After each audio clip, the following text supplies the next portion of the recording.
Chapter 1. The gentle morning light cascaded softly onto the streets, filtering through a warm veil of golden rays. At this hour, the streets appeared somewhat desolate. Suddenly, a white Mazda zoomed past, startling a few birds that had been lingering among the cherry blossom trees. Bourbon, with the cherry blossoms in full bloom and your rare return to Japan, why not extend your stay a little longer? The driver, wearing dark sunglasses and clad in a black suit, glanced at the boy seated in the back through the rearview mirror, smiling faintly as he spoke. You've completed your task so perfectly I think you deserve some time to unwind, and the boss will surely understand. In the back seat, the boy had pulled the brim of his black hat low, enveloped in a voluminous black coat that concealed him entirely. Despite this, one could still discern his slightly tanned complexion, which bore an exquisite handsomeness. At that moment, he rested his chin on one hand, leaning against the car door, his tranquil face partially obscured by the thin black lenses, gazing quietly out the window. After a prolonged silence, the boy remained tight-lipped, his serene expression almost eerily calm, as if he had not heard the driver's words. The cherry blossoms danced in the air, fluttering like delicate pink butterflies around the speeding vehicle, yet this most splendid and breathtaking shower of blossoms did not penetrate the silence within the car. The driver furrowed his brow, tapping his fingers on the steering wheel, and continued to jest. You're still young, there's no need to hasten into the dull realm of old age, is there? That would be rather uninteresting and might leave you devoid of female companionship. Wait a moment, Rum. A faint voice broke through the air, slightly youthful yet brimming with an unexpectedly commanding presence, creating an indescribable auditory pleasure. The driver was taken aback, slamming on the brakes with a chuckle. What's this? Change your mind? Not returning to America? If so, I could recommend a nice place. That's enough, Rum. Please wait for me here for a moment. With a soft click, the boy swiftly opened the car door and bent down, stepping out without waiting for response. Outside, the expanse opened up, a wisteria vine clinging to a gnarled tree cast a broad shadow. Amidst the rustling green leaves, clusters of large blossoms dangled from the branches, a blend of purple and blue, radiant as the clouds at dawn. When the wind blew, it resembled a cascade of purple waterfalls shimmering under the sunlight, exuding a dynamic beauty. Little girl, why are you here all alone? Are you waiting for someone? Bourbon inquired, hands tucked into the pockets of his coat, his gaze directed toward a young girl dressed in a white floral dress sitting quietly on a stone bench. The little girl sat serenely, exuding calmness and gentleness.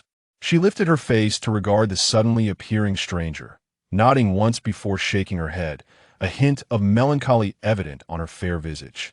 Bourbon smiled faintly, taking a step closer to the girl, squatting down to her level with curiosity.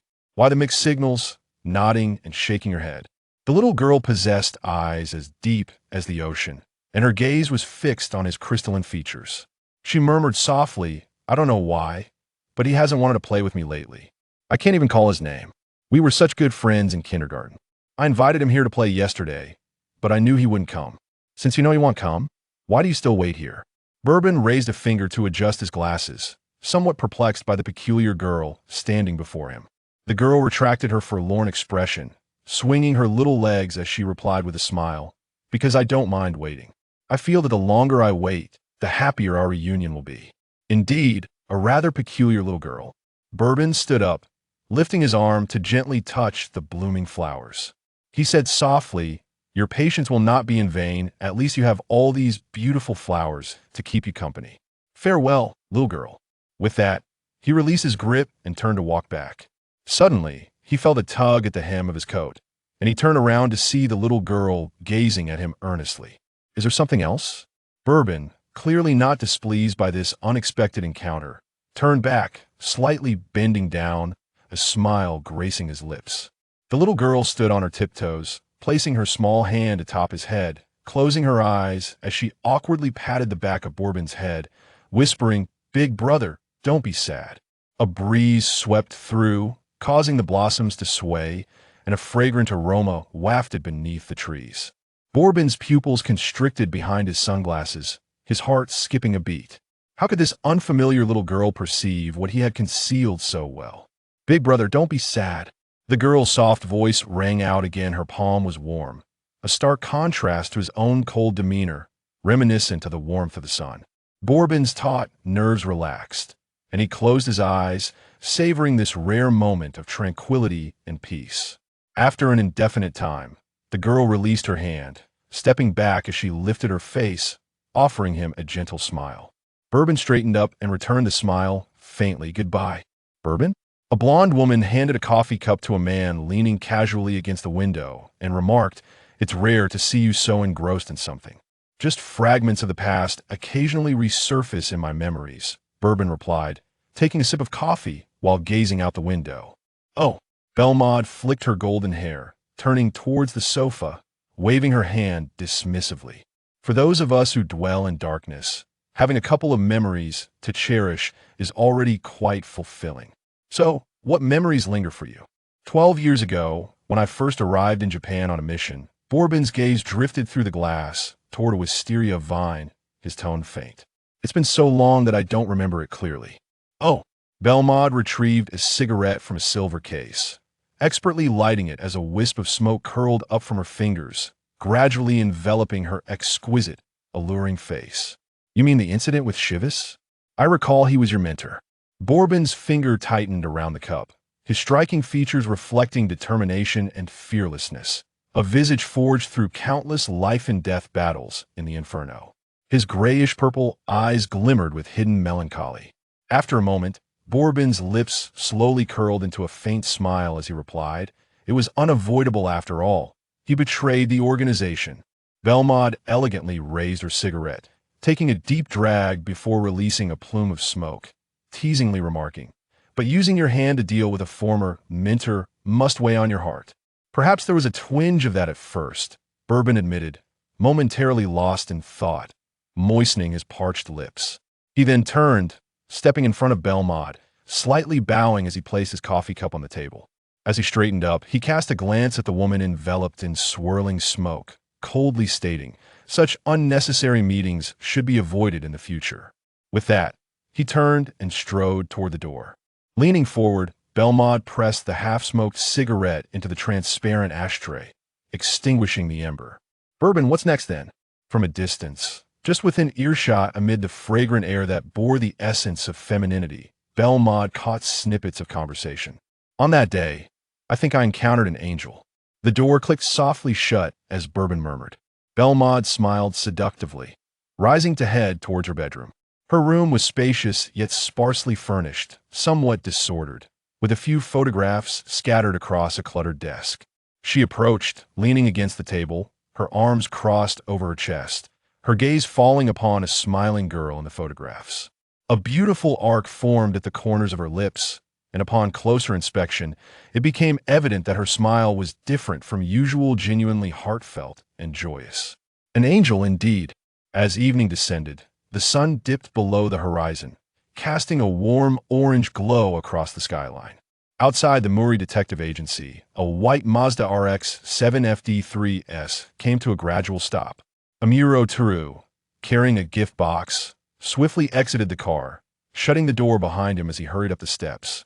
In the sunset, the orange hues illuminated his handsome, slender profile, shimmering with an enchanting radiance. Inside the detective agency, the crisp sound of the doorbell struggled to penetrate the din within, reaching the kitchen where Muri Ran was busy preparing dinner. The spatula in her hand paused momentarily as she contemplated reminding her father, Muri Kagoro, who was engrossed in an impromptu song, but ultimately decided against it. Quickly turning down the heat, she wiped her hands and hurried to the door. "Amuro-kun," Muri Ran exclaimed as she opened the door, intending to welcome Amuro inside. However, just then, Muri Kagoro, with his tie askew, lunged forward, clasping Amuro Tourist's shoulder with a hearty laugh. "Ah, it's Amuro. Come, join me for a drink, father."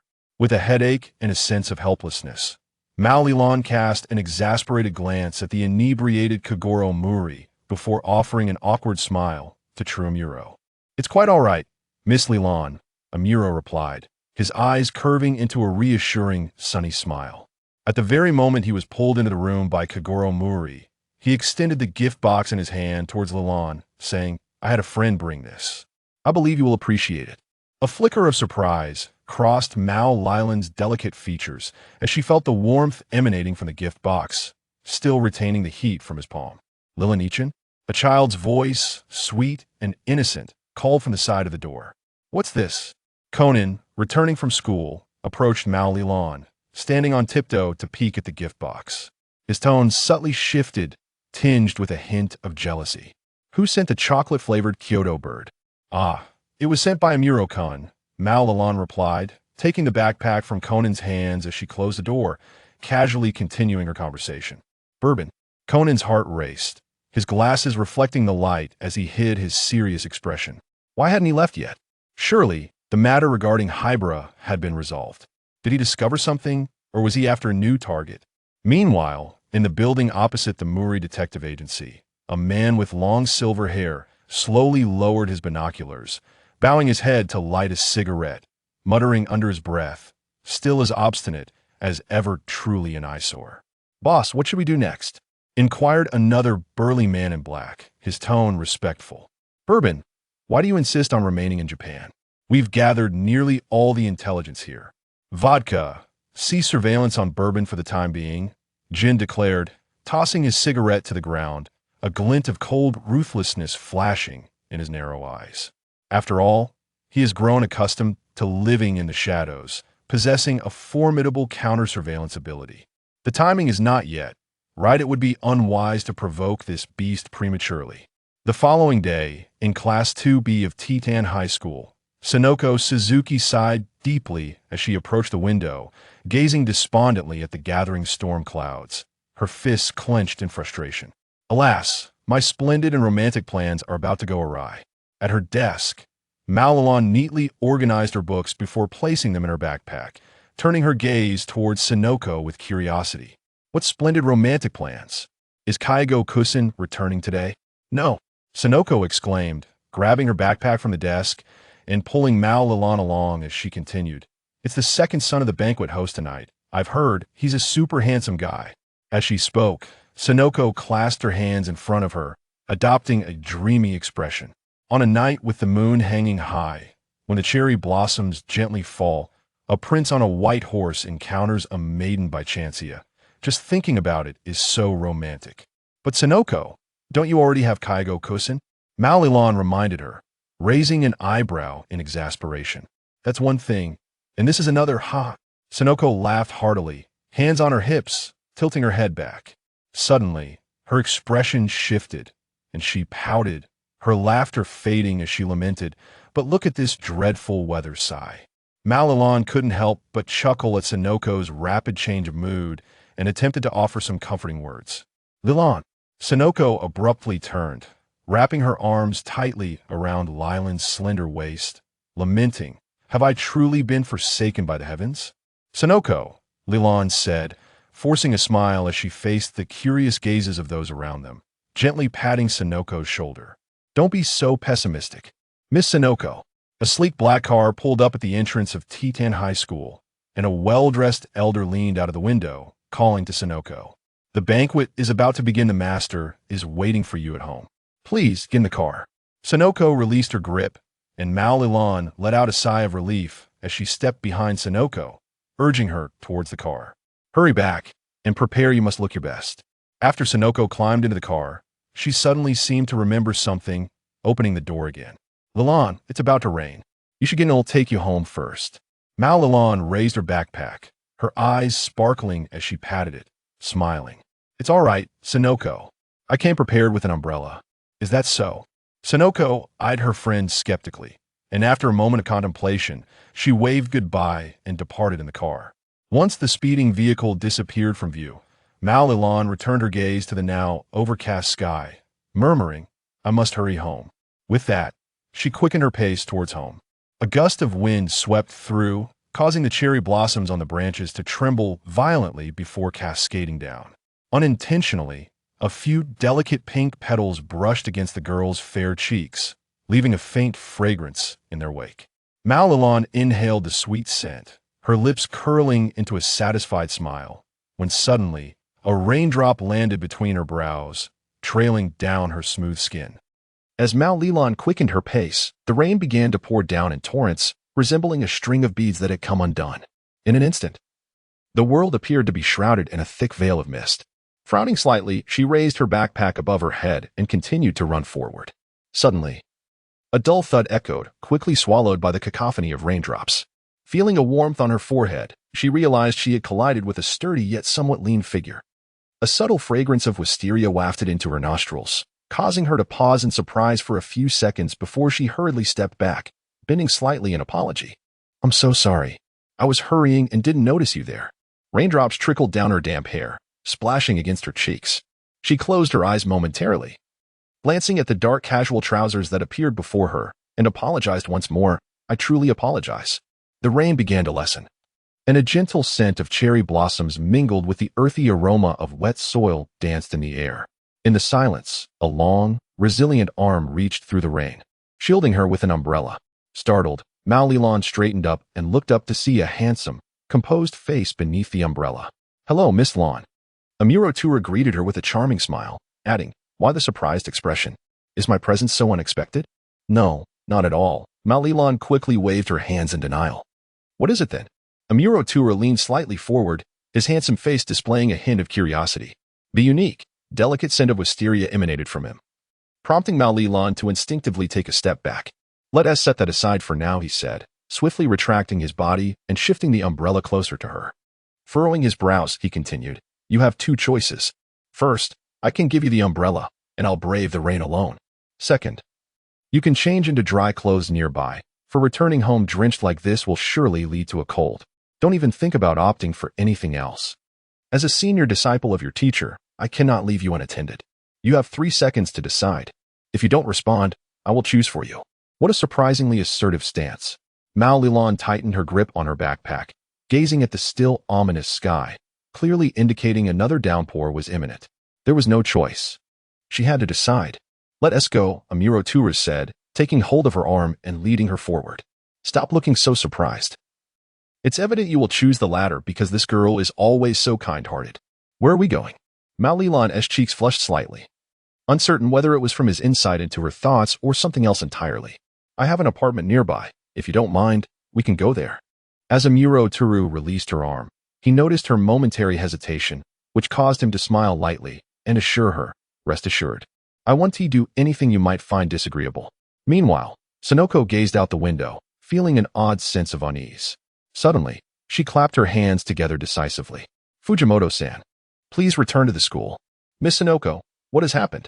the old butler asked, puzzled by her urgent demeanor. "The weather was splendid this morning, and the forecast didn't predict rain. How could Ran forget her umbrella? It's just so typical of her to worry about me being late to the banquet." She mused, a warm current flowing through her heart. Lowering her gaze, she sighed, "That girl is such a fool." "But the banquet is about to start." The old butler's face revealed a hint of urgency, but he hesitated before shifting his tone. "Fujimoto, return to the school." Sonoko was slightly taken aback as the old butler chuckled. "That child has been under my watch since she was little." The black sedan took a sharp turn, splashing water everywhere. At a crossroad on the way to tea in high school, Sonoko spotted a familiar figure amidst the crowds crossing the zebra crossing. The rain streamed down the edges of the umbrella as a tall and handsome figure carefully sheltered a girl beneath it. At that moment, the girl's delicate, fair face bore a gentle smile, warm and beautiful. "It's Amuro Conan." Sonoko smiled in relief as she watched Mao Lilan walk away, disappearing into the distance. "Miss, may we return now?" "Yes." Amuro Turu's room was arranged with exquisite elegance and cleanliness, surpassing even that of most young women. Mao Lilan inhaled softly, a subtle fragrance enveloping the space, bringing an extraordinary sense of comfort. As Mao Lilan bent down to slip on her slippers and entered the room, she couldn't help but smile at the silhouette of the handsome figure searching for clothes with his back turned. "Amuro Conan, you truly have a fondness for wisteria, don't you?" she remarked. "Indeed, it seems to infuse my previously dull and monotonous life with an indelible splash of vibrant color." Amuro To's lips curled upward. With agile fingers, he deftly retrieved a white shirt from the hanger, turned, and approached Lilan, extending the garment towards her. "Hurry and wash up, then put this on," he urged. Muri Ran paused slightly, gazing at the elegant right hand before her, its nails perfectly manicured, clean and robust. As she accepted the shirt, she looked into his eyes, which curved into crescent moons with laughter. After much hesitation, she finally stammered, "Amuro-kun?" "Yes." Amuro Turu's thick, curled eyelashes fluttered slightly, and he regarded the suddenly serious expression of Muri-ran with mild surprise, a gentle smile gracing his lips. His smile was radiant and clear, as flawless as ever. Yet, at that moment, Muri-ran sensed a subtle, elusive mystery and weight concealed beneath his handsome and bright exterior. Perhaps this was the true essence of him. Or perhaps it was merely her imagination. Suddenly, a long-forgotten sensation washed over her, bringing to mind the black-clad boy she had fortuitously encountered years ago beneath the wisteria arbor. On that day, while waiting alone on a stone bench for Shinichi, she had been earnestly tilting her head to listen to the gentle rustle of the breeze through the blossoms. In a moment of reverie, a slightly youthful, yet captivating voice floated toward her with the wind, causing her heart to skip a beat. When she finally turned to look, she saw the boy standing a short distance away, his thin lips curved into a bright smile that seemed dazzling against the backdrop of the blue-purple wisteria. Later, he approached her with a grace akin to a dance in the wind, and at the moment he crouched down, the air vibrated, making even the atmosphere around them feel extraordinarily beautiful. However, despite his elegant and gentle demeanor, young as she was, she could not sense his joy. The boy, imbued with melancholy and mystery, bore a striking resemblance to Amuro-kun. Although his smile was enchanting, why did it convey such sadness and weight? Lost in memories. Muri-ran couldn't help but sigh softly. "Huh? Miss Ran, what are you saying?" Amuro-tura leaned closer, puzzled, startled by his suddenly enlarged face before her. Muri-ran snapped back to reality, seizing the clothing in his hands and turning away, stammering, "It's nothing." Amuro-tura chuckled softly and remarked, "The restroom is at the end of the corridor." Relieved that he did not press further, Muri-ran expressed her gratitude with a slight bow before hurriedly leaving. Time passed quietly, and it was unclear how long had gone by when Amuro-tura emerged from the kitchen carrying a steaming bowl of soup. "Miss Ran, how much longer do you intend to linger there?" he asked, bending down to set the tray on the table, suppressing a chuckle as he glanced toward the doorway. "Come and have some ginger soup. It's good for dispelling wind and cold." Outside, Muri-ran, clad in an oversized white shirt, leaned against the doorpost, sitting with her knees bent. Her slightly lowered head allowed damp bangs to softly brush against her delicate cheeks. At that moment, her cheeks were flushed, and she tightly embraced her pale knees, whispering urgently, "No need. I've always had a robust constitution. A little rain one tea hurt." "Oh, if that's the case, then I'll just dispose of it." Amuro-tura raised his voice, rising from the sofa and lifting the tray. It only simmered for 10 minutes, and the gas consumption was minimal. He turned slightly, casting a glance at the fidgeting Muri-ran nearby, and continued, "In the end, it's merely wasting a bowl of water. A few slices of ginger, some scallions, a pinch of pepper, and a few dozen grams of brown sugar." Amuro-tura paused as if recalling something, a mischievous smile gracing his lips. "Oh, by the way, that brown sugar was something I had to borrow from 3 different houses. We only had white sugar here." But considering its cold nature, at that moment, a faint sound of fabric brushing against itself broke the air, prompting Muri-ran to spring up. Rushing to Amuro-tura without a word, with a crimson face, she quickly drank the ginger soup from the tray. Coughing, she set down the empty bowl and gasped, "Thank you, Amuro-kun. Honestly, you either refuse to drink or gulp it down so hastily," Amuro-tura said, bemused, watching as Muri-ran gradually regained her composure. The oversized white shirt she wore hung loosely on her, obscuring her natural figure, yet the unique shyness and innocence of youth were perfectly reflected in his gaze. Amuro-tura suddenly froze, as though understanding why she insisted on hiding outside, and swiftly turned away, saying nonchalantly, "I merely prepared it to pass the time. There's no need for Miss Ran to take it to heart." As Maurilan observed his sudden and peculiar behavior, she found herself at a loss for words. In this somewhat awkward atmosphere, the ringtone of her mobile phone resonated fittingly. Maurilan cautiously glanced at Amuro-tura, who was carrying the empty bowl back to the kitchen. Only then did she hasten to the sofa and retrieve her phone from her backpack, glancing at the screen. "Conan." Muri-ran swiftly concluded her phone call, and a sound indicating completion echoed from the bathroom. It appeared that her clothes had dried. Amuro-tura, engrossed in washing dishes, reminded her. "Yes," Muri-ran replied, placing her phone back into her bag as she made her way toward the bathroom. A few minutes later, she emerged, clad in her freshly dried school uniform. After neatly folding her white shirt into a garment bag, she expressed her gratitude to Amuro-tura, who had just exited the kitchen. "Thank you so much today, Amuro-kun.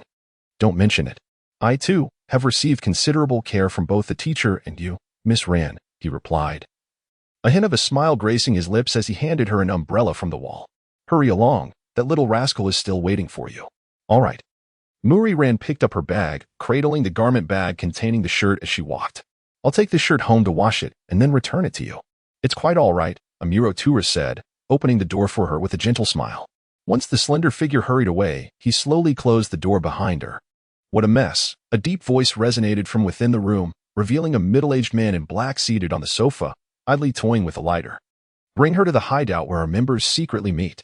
If she discovers any clues, the organization will silence her. Bourbon, do you dislike that girl? Amuro Turu asked, a smirk playing at the corners of his mouth as he approached the sofa, kneeling down, his eyes momentarily closing as he spoke softly. Rest assured, Rum. She is a rather naive girl and will not perceive anything. If she does uncover something, I will ensure she remains silent forever.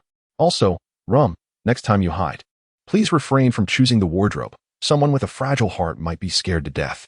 What matters to me is that our dear young master remains unharmed, Rum replied. Lighting a cigarette, his gaze drifting over the still handsome and aloof Amuro Turu. I heard you approached that detective in collaboration with Vermouth to investigate Sherry. Now that Sherry is deceased, why do you linger on with that detective? I have developed an unexpected interest in that slumbering detective, Amuro Turu said. Stretching his right arm upward, his eyes opening with a glimmer of intrigue. And what else? Rum inquired. Tossing the lighter onto the coffee table and reclining lazily against the sofa, genuinely curious. Amuro Turu gazed quietly at the slightly parted fingers above him. A fleeting softness crossing his otherwise composed features. After a moment of silence, he chuckled softly. It's nothing. Is that so? Rum took a drag from his cigarette, exhaling slowly, his stern expression softening slightly. I was quite surprised to hear about your return to Japan. I thought after the incident with Shivas, you would never return. Amuro Turu lowered his arm, resting his hand on his forehead, his expression serene and devoid of any ripples. Indeed, at the moment I ended the life of my mentor, whom I regarded as a father figure, and felt the warm blood splatter across my face. I, too, believed so. Noticing his silence, Rum extended his arm, flicking off the ash from his cigarette, teasingly remarking, I feel as though you've subtly changed since that day, the day you encountered a little girl beneath the wisteria. Suddenly, the phone on the coffee table vibrated, interrupting their somewhat somber conversation. Hey, you brat, the phone. Rum glanced at Amuro Turu, who lay motionless on the sofa, unable to restrain himself from calling out. With a reluctant sigh, Amuro Turu rose from the sofa, glancing at the caller ID with evident disdain. It's Jin, how bothersome. After all, he is the person most valued by that gentleman, Rum remarked, extinguishing his cigarette and crossing his arms with a silent smile. Bourbon. Remember to put on a smile and be polite. Come, learn from me. Ugh, what a nuisance, Amuro Turu muttered under his breath, suppressing his irritation as he allowed a slight smile to curve his lips and answered the call. Rum silently observed the man effortlessly handling the call. Realizing that 12 years had passed, yet time seemed to have left no trace on him. Compared to his earlier youthful appearance, he had merely gained a maturity and steadiness born of experience. In Rum's memory, it felt as though he had joined the organization at the age of 12, achieving a code name and ascending to a higher rank, while Rum himself had merely been a low-level member at that time. However, it was 16 years ago, during the training camp organized by the elder figure Shivas, that he had first encountered this mysteriously sunny boy. With a thud, Amuro Turu carelessly tossed his phone onto the coffee table, prompting Rum to return to the present with a wry smile. Another mission, I presume? Yes, Amuro Turu replied, turning toward the kitchen, ruffling his light golden hair. Would you like to drink? Clear tea, Rum responded, as the torrential downpour gradually subsided. The air was imbued with a humid fragrance, and the cherry blossoms lining the roadside, washed by the rain, glistened with droplets, appearing exceptionally clear and translucent. Muri folded her umbrella, gently shaking off the raindrops before waving at a small figure by the school gate, calling out, Conan. Upon hearing her, Conan picked up the skateboard leaning against the wall and hurried over. Honestly, Dad, how could you make me run over with an umbrella in such heavy rain? What if you catch a cold? Muri crouched down, reaching out to smooth Conan's wind-tousled hair with a hint of discontent. It's fine, Nichin. I insisted on coming myself, Conan replied, recalling the sight of Muri Kaguro, drunkenly slumped over his desk, fast asleep. He couldn't help but smirk slightly. Let us go. Conan. Muri stood up and took Conan's hand, leading him towards the Muri Detective Agency. By the way, Nichin, what is with that umbrella? Conan leaned forward slightly, His curiosity piqued as he gazed at the umbrella in Rand's other hand. It belongs to a Murokuin. I ran into him on my way home from school. Mori Rand replied with a gentle smile, seemingly unfazed. I'm really grateful to him today. Oh, Conan retracted his gaze, feeling a pang of jealousy. Suddenly, he halted, lifting his eyes to admire Mori Rand's serene and beautiful profile. As if he had come to a realization. Could it be that Bourbon has no intention of leaving because of Rand? No. Conan shook his head vigorously, dismissing his strange thoughts and concluding that Bourbon must be interested in other information. He recalled the day he had aimed a tranquilizer gun at his uncle, only to have Bourbon suddenly peek out. Did he discover the secret of the sleeping detective? Conan, are you feeling unwell? Your complexion looks terrible.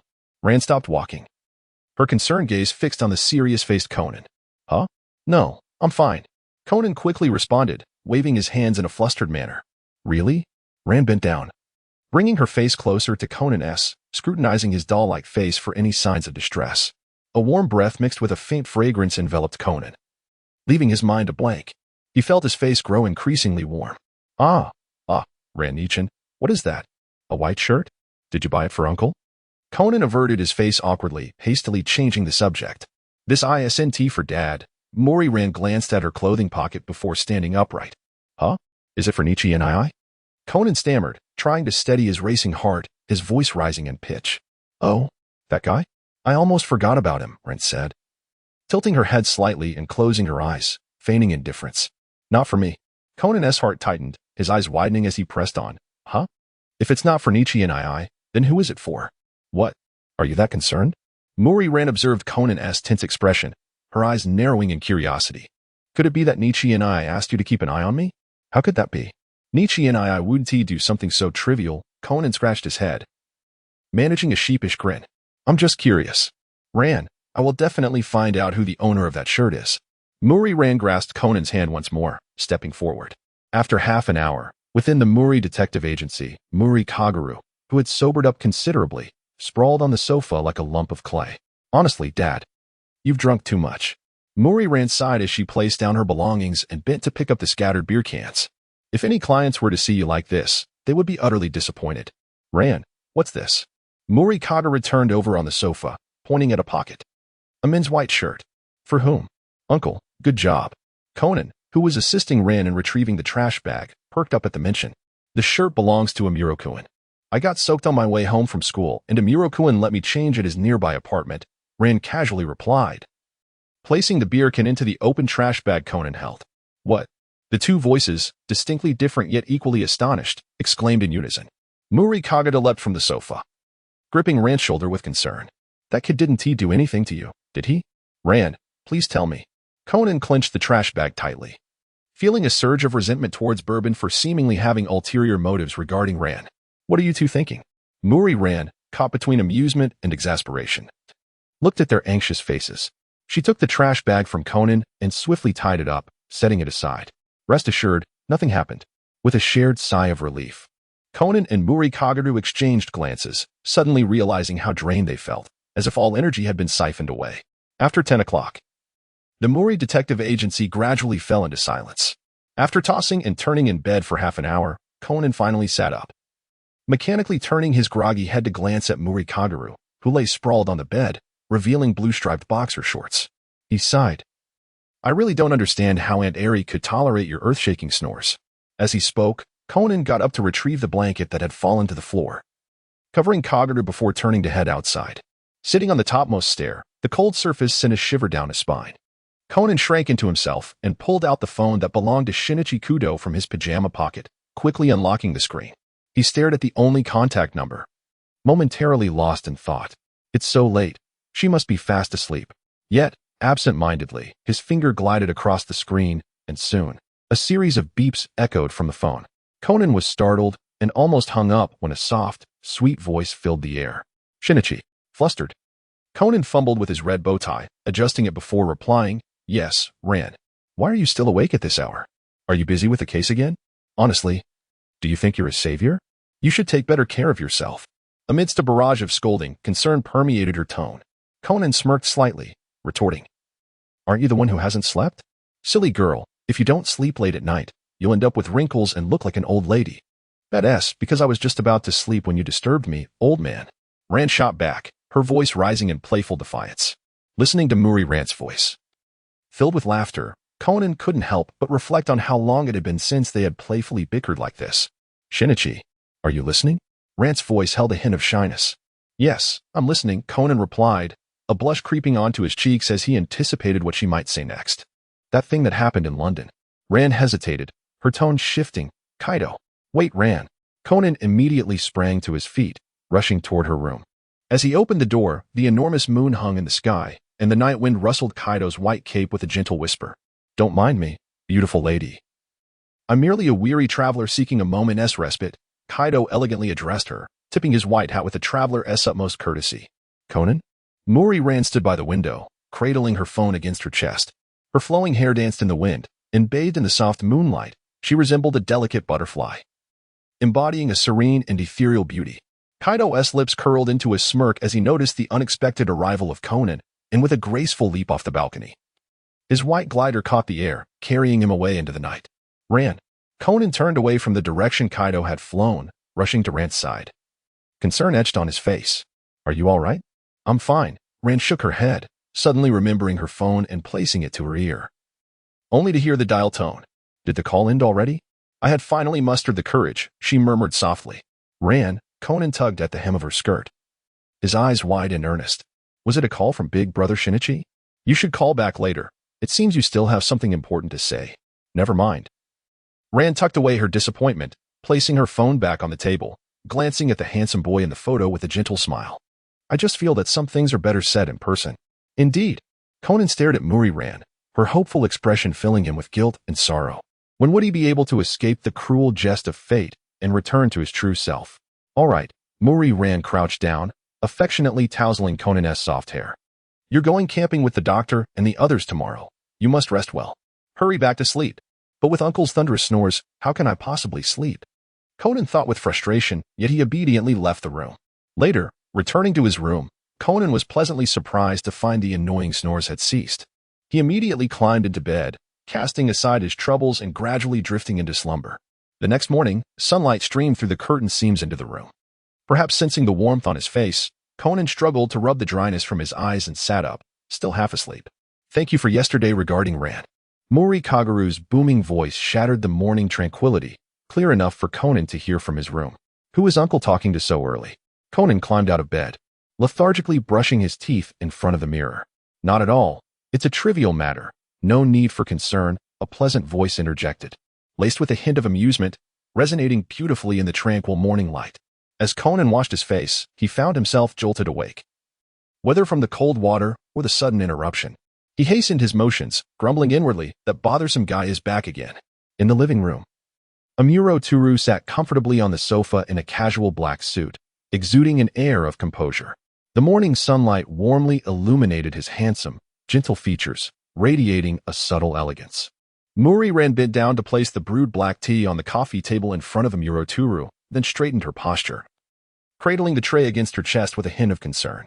Amuro-kun, aren't you working at the Polo restaurant today? Ah, due to the recurrence of an old shoulder injury. I specifically took a day off, Amuro Turu replied, taking a gentle sip of the tea. Isn't it important to rest properly? Rand tightened her grip on the tray, her worry evident. It's fine. I'm already accustomed to it, Amuro Turu remarked with a slight tilt of his head, offering Rand a reassuring smile. If you're fine, then you should go to work. What are you doing here? Hurry along.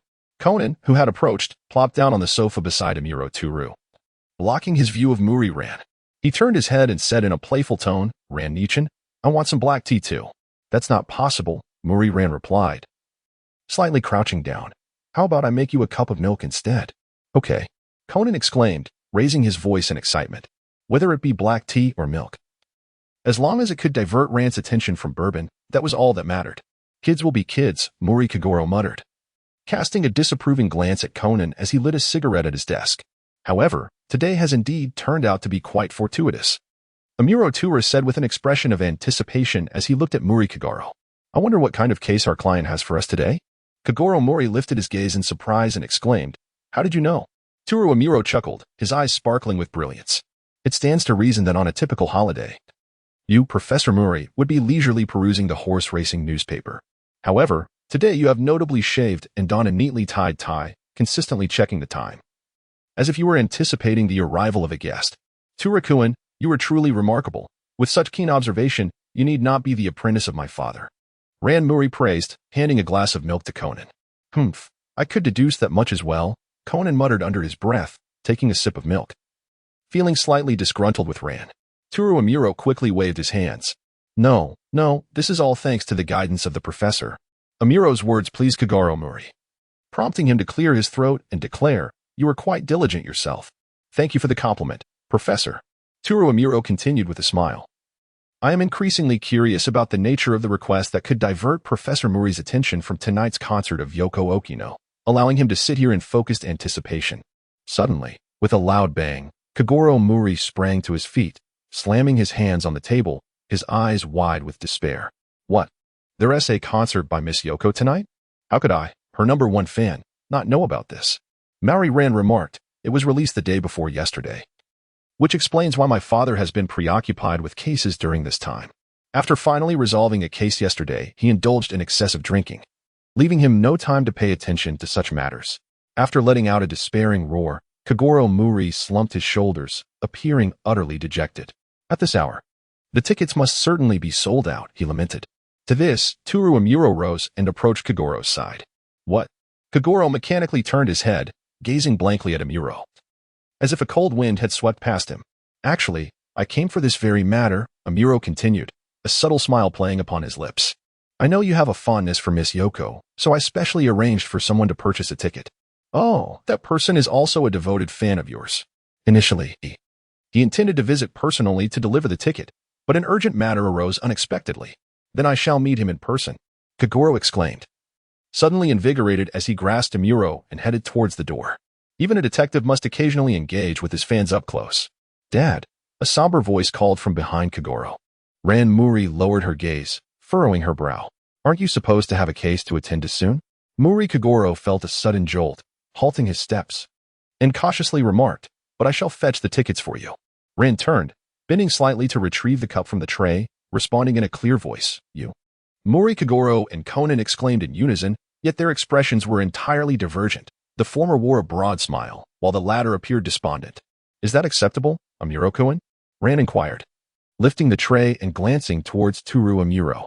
Of course, Amuro replied, a charming smile gracing his lips. Everything was progressing smoothly, just as he had anticipated.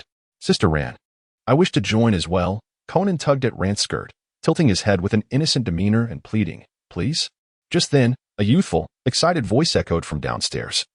Hey, Conan, are you ready? It's time to set off. Muri Ran approached the window, waving to the young detective club and Dr. Agasa, who was seated in the driver's seat of the Yellow Beetle. Yes, I'm ready. Conan will be down shortly. No. I still want to ride in Brother Amuro's Mazda RX 7FD3S. Conan protested with discontent. Suddenly, Muri Kagoro stepped forward with a decisive stride, lifting Conan effortlessly and striding towards the door. Uncle, put me down. Please let me go. I don't want to go camping. Conan struggled valiantly, but his small stature rendered his efforts futile. This troublesome little brat is coming with me. The client just sent a message to change the meeting location. Muri Kagoro paused momentarily, advising as he turned around, holding the limp Conan. Ran, you should set off quickly as well. Ah, okay. Muri Ran glanced at the petulant Conan, suddenly recalling something. She hurried back to Conan's room, noticing the backpack he had already prepared for the camping trip. She murmured, What's going on? Didn't Conan already pack for camping? Why the sudden change of heart? Miss Ran, are we ready to depart? Came the clear and melodious voice of Amuro Turu from outside. Yes, I'm coming. Muri Ran swiftly picked up Conan's backpack and hurried out. Before long, Muri Ran had descended the stairs, stuffing the backpack into the Yellow Beetle. She bent down to console the sullen-faced Conan inside the car. You'll have another chance to ride in Brother Amuro's car next time. For now, let's go camping with your friends, and remember to have fun. Beside Conan, Hybera AI's pupils dilated in shock at the mention of Amuro's name, her expression transforming with fear as she shrank back slightly. Oh no. I forgot to inform AI that Amuro is still here, Conan thought, glancing through the rearview mirror at the tall, resilient figure approaching. Well then, goodbye, Ran-nichan, Conan said, shifting his demeanor and squinting with a smile. Doctor, let's get going. After Conan's group departed, Amuro Turu turned and approached the car, swiftly driving it alongside Muri Ran. Leaning in, his long fingers deftly opened the passenger door as he smiled. "Miss Ran, please get in." "Okay." Muri Ran bent down, settled into the car, and it surged forward like a flash of lightning. Outside, cherry blossoms fell like snowflakes, dancing gracefully in the air. Muri Ran gazed out the window, her eyes soft. "I remember arriving in Japan during this season, with the romantic cherry blossoms filling me with dreams." Amuro Turu, focusing ahead, revealed a faint smile on his handsome face. No one could possibly dislike cherry blossoms. They are simply too beautiful. Indeed. Muri Ran slightly lowered her eyelids. A moment of silence ensued as the wheels sped over the carpet of cherry blossoms, stirring up a pale pink vortex. Amuro Turu, with a gentle smile, seemed to carry an imperceptible hint of sadness and disdain in his demeanor. Perhaps he did not truly like cherry blossoms after all. Amuro Turu's resilient fingers lightly tapped on the steering wheel. Before we go to pick up the tickets, can we stop somewhere first?" Muri Ran tightened her fingers, her expression serious. Amuro Turu's gaze flickered over to the suddenly earnest girl beside him, and he replied softly, "All right." Upon hearing his agreement, Malilan's lips blossomed into a radiant smile. "After walking down this cherry blossom path, take a left." Inside the yellow beetle, Hybra AI's expression gradually returned to normal. She cast a sidelong glance at Conan, whose face was etched with discontent and concern, and spoke softly. "The fact that Bourbon remains here indicates he must have discovered something of interest. He is neither Kagoro Mori nor Sonoko Suzuki, and certainly not anyone you have encountered before. He is a master of intelligence gathering, with exceptional observational and perceptive skills. In his presence, you are merely a 7-year-old child, and while it may be hard to accept, you must come to terms with this reality." Conan tightened his grip, leaving deep imprints on his palm with his nails. Indeed, he was acutely aware of the danger that person represented. However, whenever Lon was involved, he found it impossible to rein in his emotions. "Doctor, please stop the car," Conan called out as he stood, gripping the back of the front seat. It was clear he could not let it go. Doctor." Agasa was taken aback, but quickly pressed the brake. "What is the matter, Conan?" In the back seat, Conan rummaged through his backpack and, the moment he opened the car door to leap out, he declared to the doctor, "I just remembered I have something important to do. So I won't be going camping this time." "Huh? Conan isn't going?" Ayumi peered through the window, watching Conan speed away on his skateboard, her face filled with disappointment. "This means we can have an extra bowl of eel rice, hooray." Jinta shouted, "But the meat needs to go to Conan." "Jinta." Hikaru glanced at Jinta, who was almost twice his size, unable to suppress a twitch at the corner of his eye. "Shinichi." Dr. Agasa turned to look at Hybra AI, whose expression was complex, and quietly covered his mouth, whispering. Hybra AI crossed her arms and closed her eyes, responding softly, he must be hurrying to her side. Meanwhile, the white Mazda swiftly exited the cherry blossom path. As it turned left, Toru Amuro felt a pang in his chest, an overwhelming wave of nostalgia washing over him. In an instant, the fingers casually resting on the steering wheel began to tremble uncontrollably, as though something was about to burst forth. How many times had he come here in his memories? Countless, indeed. Each time the heavy darkness bore down on him, suffocating his breath. "Amuro-kun, stop here." The sweet, slightly cheerful voice of a girl echoed in his ears. Toru Amuro could not recall how he managed to halt the vehicle, but a soft click pulled his drifting thoughts back to reality. Outside the car, the wisteria blossoms cascaded like a delicate waterfall, their soft petals unfolding in gradients of color, swaying gently like clusters of purple wind chimes. After stepping out, Lon walked with a light and joyful gait, quickly reaching the wisteria arbor.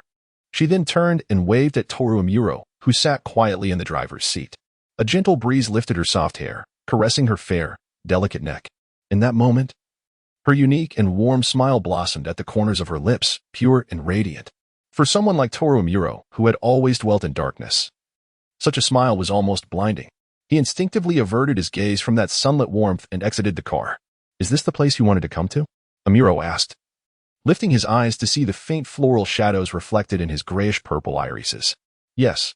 Malilon gently touched the drooping buds, a hint of nostalgia and melancholy flickering across her lovely face, though it quickly vanished. After a brief pause, she smiled softly and added, "As a thank you for the chocolate from Kyoto." "Thank you, Miss Muri," Amuro replied, turning towards the car. "I truly appreciate this return gift." "Huh?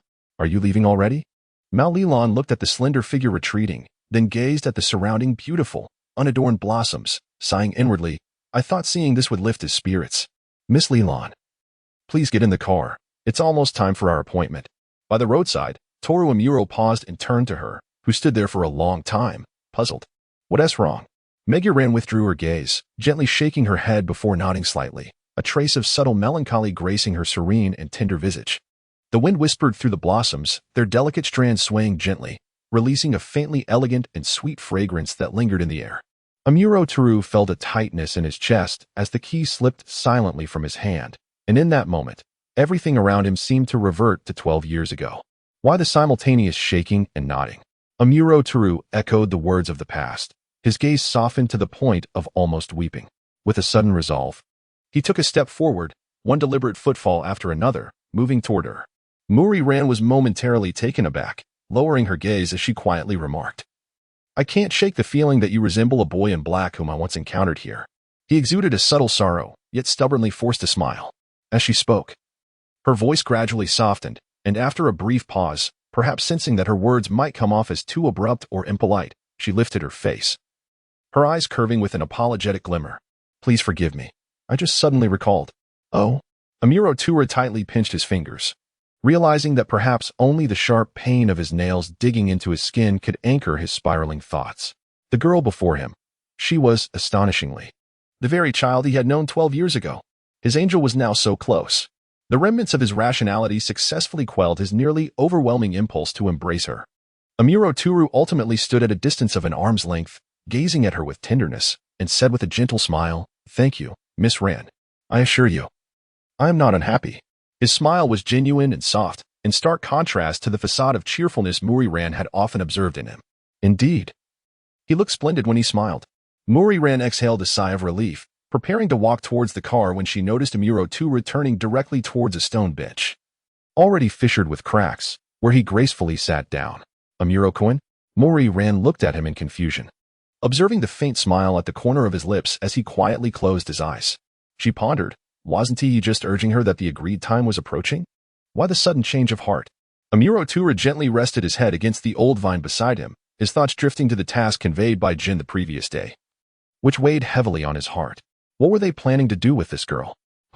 Not far away, Ran gazed at him in puzzlement. Beneath the sea of violet flowers, sunlight filtered through the petals, casting a warm glow on Amuro's forehead, the interplay of light and shadow emanating a serene and comfortable aura. Slowly, Amuro opened his eyes and remarked nonchalantly, Since this is Miss Ran's return gift as a bird of Kyoto, I must savor it well. As for the ticket, I shall deliver it to Muri-sensei on time. Amuro-kun, you truly are quite carefree. Muri-ran found herself both amused and bewildered by a sudden shift, silently watching the petals dance around her feet, uncertain whether to continue standing or to wait for him in the car. Amuro squinted slightly, observing the girl in front of him, her expression tinged with awkwardness, and his smile widened involuntarily. Miss Ran, his melodious voice, accompanied by a faint fragrance, reached her ears clearly. Muri-ran turned her gaze towards him. Amidst the dappled light of the flowers, his unkempt bangs swayed gently in the breeze, and his handsome face bore crescent-shaped eyes as he gestured to the space beside him, smiling softly. Would you care to join me? After parting from the doctor and the others, Conan swiftly activated the tracker on his glasses. Soon, a red dot flashed rapidly on the left side of the LCD screen. Conan's gaze swept over the intricate network of lines, and he paused, recalling that the location seemed to be where wisteria petals drifted down gracefully, the surrounding tranquility allowing him to hear the rapid beating of his own heart. Muri-ran's cheeks flushed, and she hastily averted her eyes from his warm, handsome face, waving her hands. No, that's not necessary. Is that so? Amuro lowered his head slightly, a hint of disappointment in his demeanor as he sighed softly. It seems I was too presumptuous, my apologies. Muri-ran dropped her hands, sensing the sudden heaviness in the air, her heart filled with guilt. Resolutely, she stepped forward. Her cheeks flushed and took a seat on the other half of the stone bench. Amuro glanced at the rigidly poised Muri-ran, who had her head lowered, suppressing a smile as he thought, she remains as gentle as when I first met her. Suddenly, he felt a strong urge to ask if the person she had been waiting for 12 years ago ever arrived. A gentle breeze flowed between them, lifting her light skirt. As the hem swayed and settled, Amuro's gaze sharpened, catching sight of an inconspicuous sticker of the same color on her skirt. Leaning slightly forward, His long fingers brushed through the cascading wisteria petals, landing delicately on the edge of her skirt. Muri tightened her fingers in front of her, casting a puzzled glance at the now upright Amuro Turu. "It's nothing, just a piece of tape stuck to me," Amuro replied, squinting his eyes as he coldly regarded the sticker on his fingertip. He then stood up and walked towards the trash bin, realizing it was a transmitter. Who could be tracking her? A low buzzing emanated from his pocket, signaling his phone vibrating. Amuro casually discarded the transmitter into the bin, his brows slightly furrowing as he slipped his hand into his pocket, deftly swiping across his phone before firmly pressing the power button. Soon, the screen darkened, and the vibration ceased.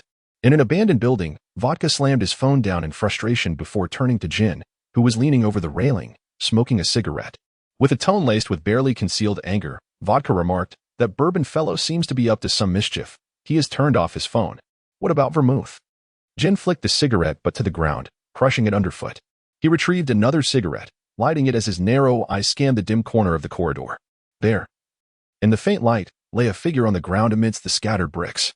Despite his questions, upon hearing it was a direct order from their superior, he refrained from further comment and obediently set about his task.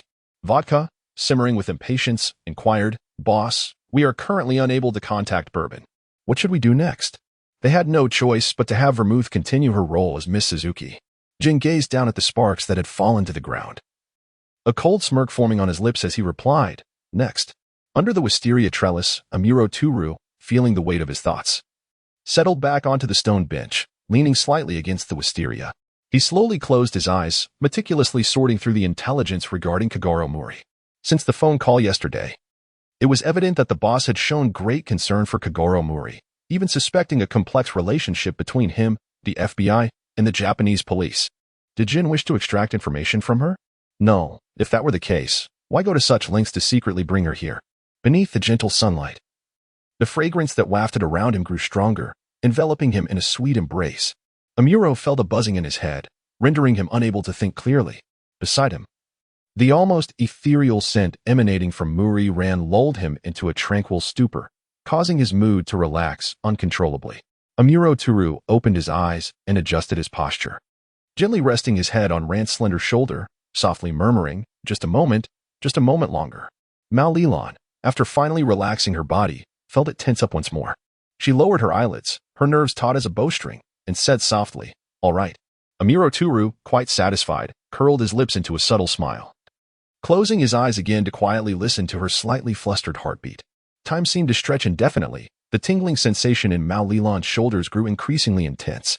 As she cast her gaze downward, she caught sight of his flawless, serene visage illuminated by the dancing shadows of flowers, adorned with a hint of tranquil smile. He had drifted into slumber. Mao Lilan averted her gaze, resting her hands on her knees, forcing herself to withstand the discomfort in her shoulders, and gently murmured, "May you have sweet dreams." At that moment, from behind a robust cherry blossom tree nearby, Conan approached silently, leaping off his skateboard and resting one hand against the trunk. He gazed at the beautifully serene scene before him, and memories from 12 years ago surged vividly in his mind, gradually merging with the present. It was indeed 12 years ago when he still bore the name Kudo Shinichi, a fresh-faced elementary school student. "Shinichi." An excited and sweet voice of a little girl rang out from outside the soccer field. Hey, did you know? Their relationship seems quite special." Laughter erupted among his teammates, whispering conspiratorially. Kudo Shinichi, with his right foot resting on the soccer ball, reluctantly ran a hand through his neat, short hair and muttered, "That girl, Ran, must be acting out of pride." With a swift kick, he sent the ball flying, deliberately evading the little girl's gaze and immersing himself back into practice. Shinichi, through a layer of wire fencing, the warm, orange glow of the evening sun illuminated the adorable face of the little girl. She strained to rise on her tiptoes, raising her small hand, and called out to the boy on the field, "Shinichi, let us go home together." "Hey, Kudo, Mao-san is calling for you." A young boy dashed to Shinichi's side and pointed outside the field. "Look, she's over there. Go on." "Got it." Kudo Shinichi wiped the sweat from his brow, braving the soft jeers of his peers, and hurried towards Mao Lilan. "Mao-san, you should head home first. I need to train a little longer." He stood a meter away from her, lifting his already handsome face, gazing softly at the distant sunset. "Shinichi." It was Kudo-kun. Kudo Shinichi furrowed his brow slightly and corrected loudly, "From now on, I will also refer to you as Mao-san." Muri Ran's dejected eyelids drooped, her curled lashes faintly quivering, casting a delicate shadow upon her visage. Kudo-kun, you promised we would go see the wisteria together tomorrow, she murmured softly, raising her gaze slightly, her clear face radiating anticipation. You will come, won't you? I won't be able to make it. I have training tomorrow, Kudo Shinichi replied hastily, leaving the little girl feeling solitary as he turned and sprinted away. Hey, she's gone, a young boy nudged Shinichi, who was engrossed in dribbling a ball. Kudo, is there training tomorrow? I wasn't aware of that. Kudo Shinichi's mind was a tumult of emotions, filled with the image of Muri Ran's forlorn and wounded expression. Surely, she must despise him now. The following day, Kudo Shinichi rose early, hastily consumed some bread, and dashed outside. The streets were adorned with falling cherry blossoms, brushing against the hem of the boy's clothing as he ran. Would she be waiting for him? Probably not, given how he had spoken to her. Yet, he could not shake off the feeling of unease. Kudo Shinichi quickened his pace, the gentle petals of cherry blossoms brushing against his face and entwining in his hair. Indeed, there she was, that foolish girl. Leaning against a cherry blossom tree, he gasped for breath as he gazed at the little girl not far ahead. Beneath the purple trellis, the wind softly caressed her lustrous hair, gliding tenderly past her moist lips. Little girl, why are you here alone? Are you waiting for someone? A melodious voice suddenly broke the air, startling Kudo Shinichi. He turned to find a tall, handsome figure standing before Ran. Though he was undeniably an exceedingly attractive and graceful youth, in that moment, Kudo Shinichi inexplicably felt a wave of annoyance wash over him. How vexing. A beautiful melody emanated from the car, and Amuro Toru frowned slightly, slowly opening his eyes as the world around him came into focus. The sky was a gentle blue, and the fallen blossoms were an elegant purple. As he regained his senses, a sudden realization struck him. He had never been so lax in his vigilance. Knowing that only with a clear understanding of the gun's location and the certainty of being able to chamber a round within seconds could he dare to sleep. He quickly shifted his head from Ran's shoulder, apologizing, I'm sorry, I must have dozed off. It's all right. Muri Ran smiled at him as she stood up, suddenly remembering the phone still ringing in the car. She hurriedly made her way to the window. Ran soon reached the car window, bending slightly as she lifted her arm, but was abruptly jolted by a prickling sensation in her shoulder, prompting a soft gasp. Swiftly switching to her other arm, she reached through the window to retrieve her phone and glanced at the screen. It was her father. The subtle gesture of Ran Mori did not escape the keen eyes of Toru Amuro. In an instant, a warm sensation filled his once cold chest. Perhaps overwhelmed by this unfamiliar yet burning warmth, he could not help but gently press his fingers against his heart. Pausing for a moment, he quietly gazed at the girl not far away, who was laughing joyfully while on the phone, her long brows occasionally furrowing. Is it a call from Teacher Mori? Amuro inquired with a smile as Ran hung up. Yes. Ran blushed as she bent down to pick up the car keys that Amuro had dropped earlier, muttering under her breath in dissatisfaction, Dad is really something, always saying to rush home after getting the tickets. What is wrong with a girl spending time alone with a boy? What is he even thinking? I even came all this way to bring him the tickets. Amuro brushed a fallen petal from his hair, quickly stood up, and strode over to Ran, taking the keys from her hand. I will deliver the tickets to the teacher tonight. But first, let me escort you home. With that, he headed towards the driver's seat. Okay. Ran tucked a strand of hair behind her ear and was about to open the car door when she noticed Amuro's long arm smoothly moving through the air in front of her, swiftly grasping the handle and opening the door with a soft click. Get in. Amuro, leaning against the car door, smiled at the dazed Ran. Okay. Ran felt a rush of warmth to her cheeks as she quickly ducked into the car. Everything is written on your face, Amuro noted, shutting the door behind her. At that moment, his gaze inadvertently caught sight of a cherry blossom tree not far away, and his expression darkened, carrying an air of danger akin to that of a hunter spotting its prey. Conan? What is he doing here?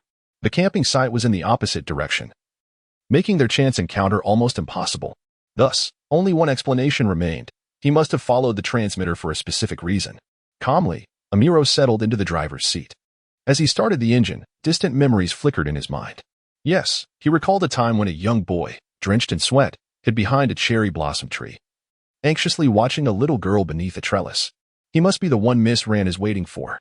The car glided silently along the street scattered with fallen cherry blossoms.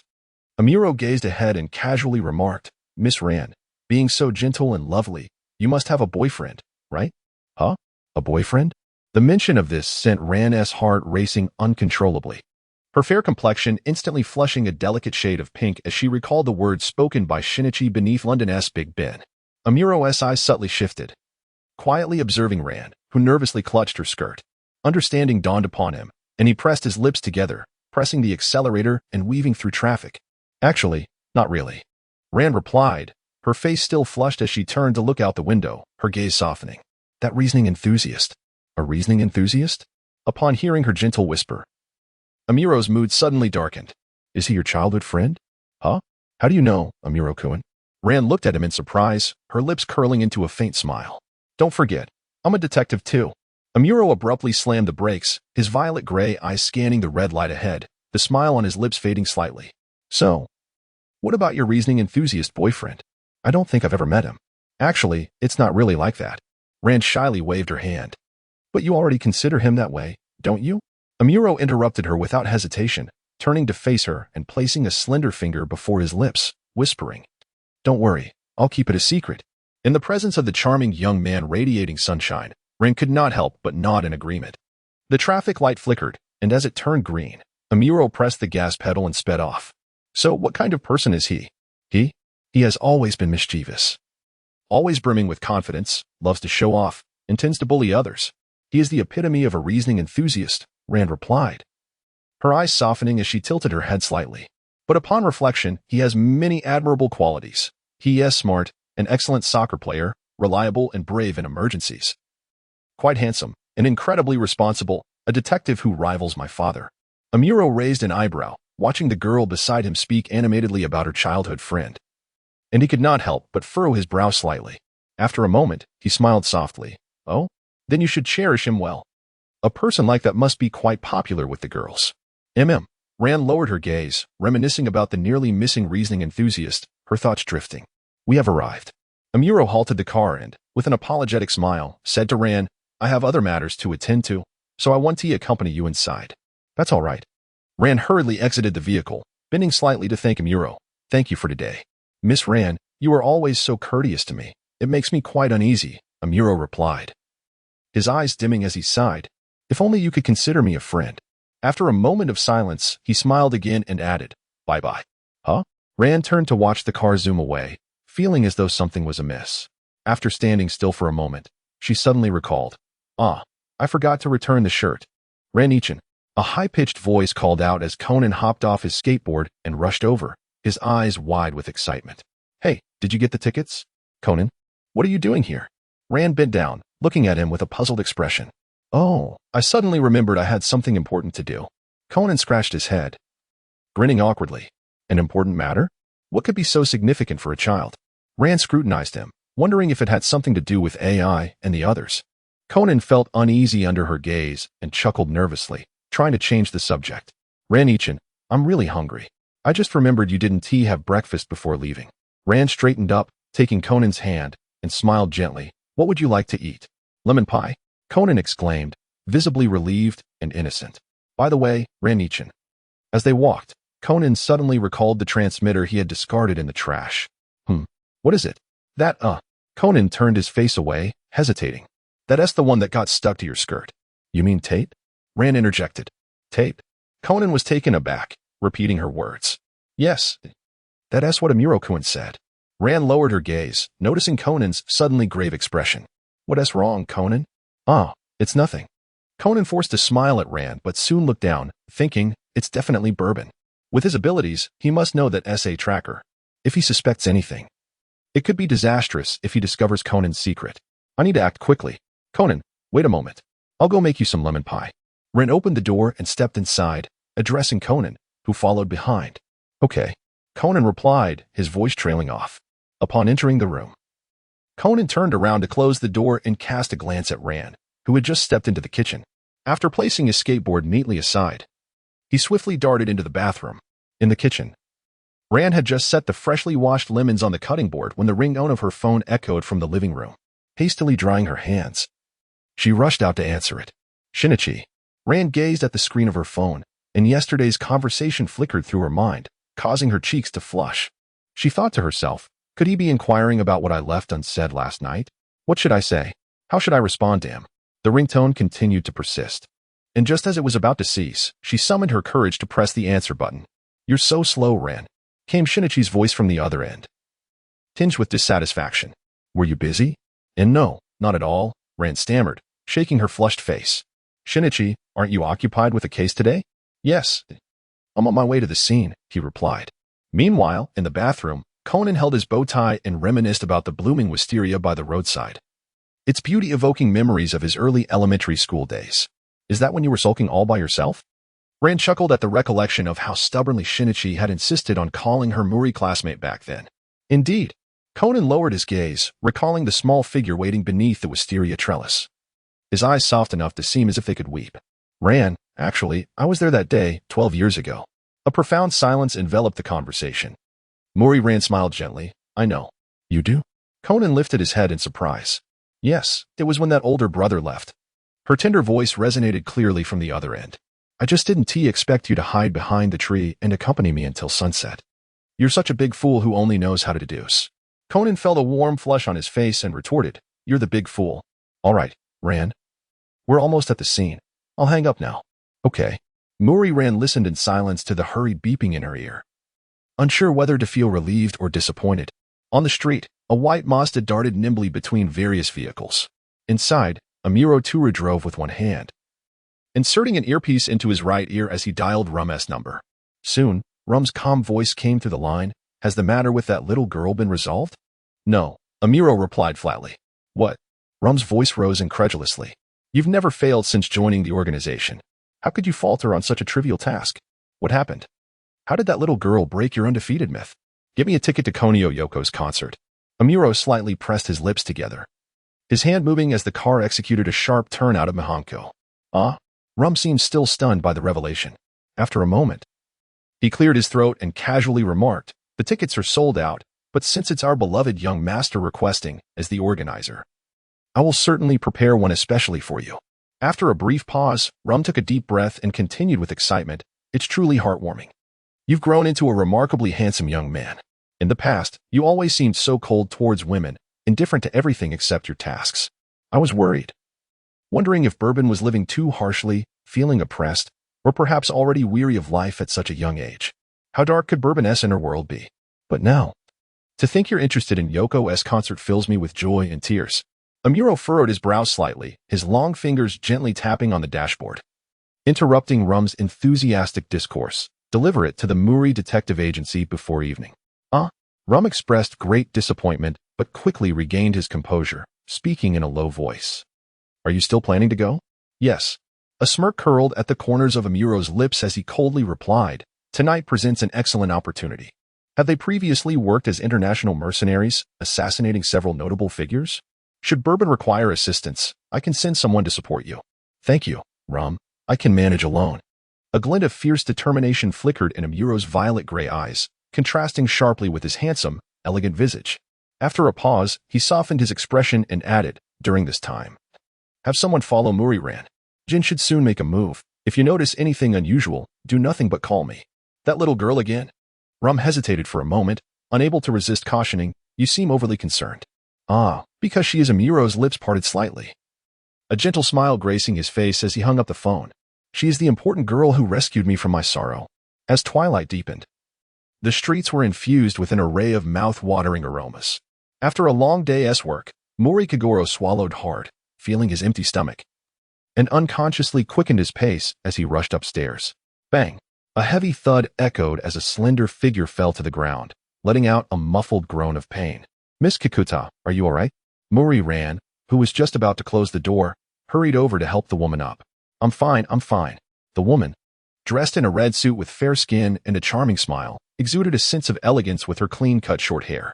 Seeing that she was unharmed, Mori Ran sighed in relief and turned her gaze, her brows slightly furrowed as she glared at the culprit nearby. Just as she was about to scold him, Mori Kagoro dashed into the house, followed by a cacophony of rummaging sounds from within. Ran Muri let out a helpless sigh and bowed slightly towards Kikuta with a sense of apology. I sincerely apologize, my father. Beautiful lady. It is an honor to meet you. I am Muri Kagoro. I was in such a hurry earlier that I failed to notice your presence and inadvertently bumped into you. I am truly sorry. Perhaps this is the hand of fate. At the doorway, Mori Kagoro's sincere and composed voice resonated. Ran Muri, momentarily taken aback, turned towards the sound. There stood Mori Kagoro, arms crossed over his chest, leaning against the doorframe, his hair impeccably styled, dressed in a tailored suit. With a vibrant red rose adorning his lapel, a quintessential gentleman indeed. "Oh, I'm quite all right, Mr. Mori. There's no need to concern yourself," Kikuta Seiji replied, momentarily dazed, offering an awkward smile as he waved his hand dismissively. Kagoro Mori strode confidently to Kikuta, extracting a shimmering golden card from his pocket. With a polite smile, he declared, "This is my business card. Do not hesitate to reach out to me, the esteemed Detective Kagoro Mori, should you require assistance." Is father still using such ostentatious business cards? I had assumed they had been swept away in the ocean aboard the Zeus. Ran Mori remarked, her lips curling into a weary smile. Unable to contain herself any longer, she raised her voice. "Father, Miss Kikuta has come specifically to deliver tickets to Miss Yoko's concert. Could this stunning beauty be the so-called superfan he mentioned?" Kagoro Mori mused, his spirits lifting as he adjusted his tie and cleared his throat. "I truly appreciate your trouble. I cannot believe you made a special trip." Kikuta carefully placed Kagoro Mori's business card into her bag and replied with a gentle smile, "The tickets were entrusted to me by the president. My task is now complete, and I must return to my company." With a courteous bow, she turned and swiftly descended the stairs. "Hey, wait," Kagoro Mori exclaimed, stepping forward and gazing at the now deserted hallway, retracting his stiffened arm, muttering, "Why did she leave so quickly? Isn't it because you frightened her away?" Ran Mori rolled her eyes, silently lamenting. "When will father ever outgrow this infatuation with beautiful women? Father, there's still an hour until Miss Yoko's concert begins. Please set aside your disappointment and join me for dinner." Ran called as she turned to head indoors. "By the way, that ticket seems to be for the VIP section." VIP section? Kagoro Mori's gloomy disposition vanished, replaced by a newfound enthusiasm as he followed Ran into the house. Half an hour later, Kagoro Mori stood before the mirror, inspecting himself from every angle, ensuring his hairstyle was immaculate, his suit perfectly tailored, and his tie impeccably knotted. Only then did he reluctantly step away from the mirror, opening the door in preparation to leave. "Wait, father," Ran Mori interjected, grasping Conan's hand. "Next week, we are participating in a friendly match at Ikota High School, and I need to return to school for training. Please take care of Conan for me." Kagoro Mori cast a glance at the innocent and carefree child who scratched his head and smiled, though reluctant in his heart. He bent down to lift Conan and strode out with purpose, once Conan and the others had departed. Ran Mori glanced at the time and hurried back to her room to retrieve the karate uniform she had prepared. However, the moment she swung open the door, the night wind rushed against her face, carrying with it a chilling coldness. A shadowy figure stood by the window, as silent as a specter, the evening breeze lifting his long hair, which shimmered with a silvery halo under the moonlight. Mori Ran gasped, quickly regaining her composure, her expression grave as she inquired, "Who are you?" The figure shifted slightly, raising an arm to cast a luminous object into the dim light, which ultimately landed in Mori Ran's palm. It was a mobile phone. Lowering her gaze to the screen, a familiar face appeared, causing her heart to tighten and her expression to shift dramatically. "UNZ, your friend is currently safe, but I cannot guarantee your safety thereafter." The figure stepped closer and, as they brushed past Mori Ran, added, "Do you wish to see her? Then follow me. At this moment, you are her only deity. Only you can save her." Mori Ran pressed her lips together, momentarily setting aside her thoughts.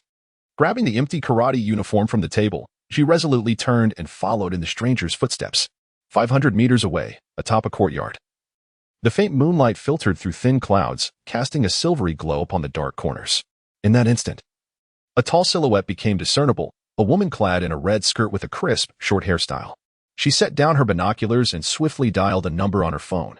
After a prolonged silence, when the call finally connected, Kikuta frowned, her manicured fingers gliding over the phone screen before pausing at the hang-up button. Coldly, she murmured, "That gentleman truly is reckless. To have his phone on during a mission is an unwise move. One careless call could compose his requiem." With a sigh, the woman turned, her crimson nails poised to disconnect the call. "Rum, thanks to you, the mission has concluded ahead of schedule, albeit under the worst circumstances." The voice on the other end, a man, was breathless yet managed to jest. Kikuta's eyes widened as she glanced at her phone, then raised it to her ear with concern. "Mr. Bourbon, you are injured. Was it my call that exposed your position? If so, why persist in keeping your phone on, risking your life for news about that young girl?" Kikuta?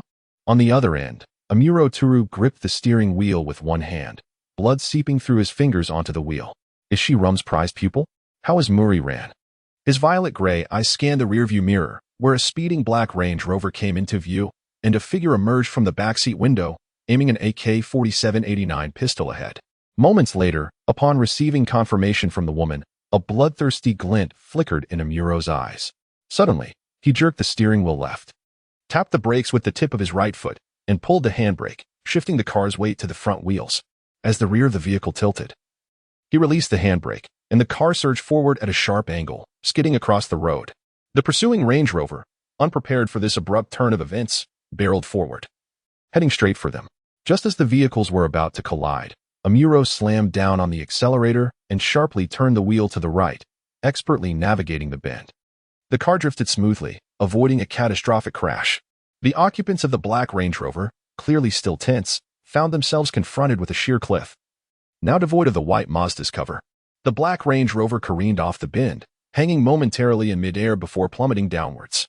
With a thunderous explosion, Amuro coldly observed the inferno reflected in the rearview mirror, flooring the accelerator as the white vehicle sliced through the air, swiftly disappearing into the thick night. At the end of Samakucho Street, an abandoned 3-story building loomed like a dark mountain, silent and foreboding. Surrounding it were overgrown weeds, and the yellow streetlight buzzed with insects, casting an eerie glow as it flickered, threatening to plunge into darkness at any moment. Muriran felt a chill beneath her feet, her gaze firmly fixed on the dimness ahead. Under ordinary circumstances, she would never venture into such a place that seemed on the brink of something dreadful.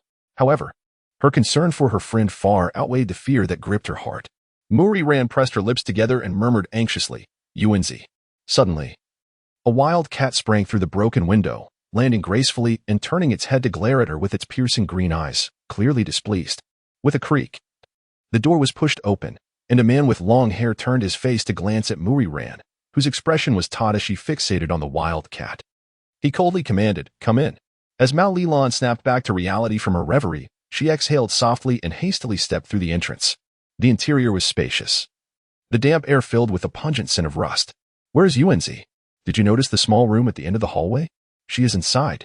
With the faint indoor light, Mao Lilan barely discerned the features of the long-haired man. His expression was cold and his demeanor stern, exuding an unsettling chill that was distinctly different from anyone she had encountered before, powerful and perilous. Instinctively, she cautioned herself against rash actions. "What must I do for you to release UNZ?" Jinjia retrieved a cigarette from his pack, lit it, and spoke slowly, "Vodka." The sharp sound of polished shoes striking the floor echoed from the opposite end of the hallway. Soon, a robust man emerged from the shadows, halting only when he reached Mao Lilan's side. He raised his arm and presented a dark object to her, coldly stating, "Take this." Mao Lilan lowered her gaze, inhaling sharply as she beheld the dark object before her, a state-of-the-art 45 Hong Kong dollars pistol. A soft sound echoed, illuminating the small room at the end of the corridor as brightly as day. Through the 1-meter-wide transparent glass window, Mao Lilan immediately discerned Suzuki Sonoko, bound hand and foot, unconscious. Simultaneously, she noticed another figure within, the middle-aged man, drunken and bare-chested, leering at Sonoko with lecherous eyes, his restless hands roving over her form. It was simple. All she had to do was raise the pistol, aim it at the man, and pull the trigger to save her dear friend. Jin exhaled a ring of smoke, a chilling smile gracing his lips. "Of course, you could also choose to do nothing, merely watching as your friend is humiliated before you. The choice is yours to make." Muriran's expression stiffened, her gaze fixated on the garden 10 meters away, her entire body trembling uncontrollably with intense agitation. "What should I do?" Suddenly, the sharp and piercing sound of fabric being violently torn apart echoed in the air. Muriran's form trembled in that fleeting moment of realization. Her right hand swiftly seized the pistol from Vodka's grasp. Her arm rose high before gradually descending, pausing in midair at eye level.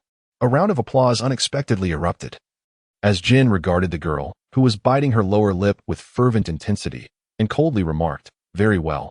Remember, a single shot is all it takes." Muriran made a strenuous effort to lift her other hand, fiercely gripping her trembling right wrist. As her nails dug into her skin, a surge of excruciating pain enveloped her, allowing her to regain a semblance of control over her body. The methods of crime are ultimately mere enigmas conceived by humanity. With enough mental exertion, a logical answer can still be deduced. The reasons behind why one might commit murder elude my comprehension, regardless of others' explanations. Even if I were to grasp the rationale, I could never accept it, for it cannot justify the brutalization of a living soul. amidst the chaos swirling in her mind. A faint scent of lemon wafted through, accompanied by the deep, husky voice of Kudo Shinichi suddenly resonating in Muriran's consciousness. She bit down hard on her lower lip until her teeth pierced the skin, blood gradually staining her lips. Shinichi, I can no longer escape. Now, as I stand on the brink of becoming a murderer, can you understand? Her index finger moved with great difficulty, eventually resting upon the trigger. Press it, press it. Press it quickly. If I do, Sonoko will be saved. Muriran felt herself teetering on the edge of madness, her body once again trembling uncontrollably. How profoundly painful and burdensome it is to contemplate taking a life, even when faced with the most heinous of criminals. Do you not wish to save your dear friend? The thought of Sonoko suffering unjustly due to her indecision tormented her.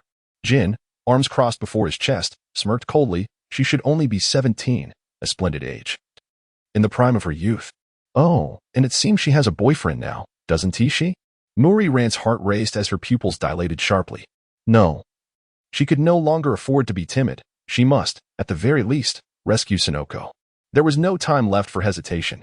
Taking a deep breath, Muriran endeavored to calm herself, her icy fingers gripping the handgun tightly. Bang! The gunfire echoed. The bullet piercing through the glass and striking the man squarely in the temple. In that fleeting moment, blood gushed forth, staining everything in her sight. Mao Lilan gasped. Her eyes filled with terror as she gazed at the hand that had suddenly grasped her fingers tightly and without hesitation, pulled the trigger. The hand was long and powerful, exuding a subtle warmth. As Mao Lilan's taut nerves finally relaxed, her body swayed like a marionette with severed strings, teetering on the brink of collapse. In a daze, she felt someone gently embrace her from behind, a refreshing and delightful fragrance wafting into her nostrils. Amuro-kun. Mao Lilan turned her heavy head mechanically. Disbelief etched across her face as she gazed at the handsome visage blurred by tears. It's all right now, Lilan. Amuro Turu's lavender eyes shimmered with an unspoken emotion as he instinctively tightened his embrace, pulling the girl closer. The terrifying expression on his chiseled features softened. It's all right. Inside the room, the lavender floor-length curtains fluttered lightly in the cool evening breeze, casting shifting shadows that danced in the dim light. Beneath the brilliant crystal chandelier, smoke swirled and coiled, morphing into various shapes, only to dissipate when the wind blew. On the sofa, Mao Lilan stared vacantly at the crystal lamp, her limbs feeling heavy and seemingly detached from her control. She could not recall how she had arrived at this apartment. The only memory that lingered was the horrifying moment when a man's head had exploded, viscous brain matter mingling with blood as it slowly trickled down the glass, leaving a long crimson streak. Was she now safe? Thinking of Yuenzi, Mao Lilan suddenly froze, bolting upright from the sofa. A faint rustle of fabric hitting the ground caught her attention, and she noticed her black casual suit had slipped off her body. Lowering her gaze, she spotted a gash about 10 centimeters long on the left sleeve, still stained with fresh blood. Whose blood was this?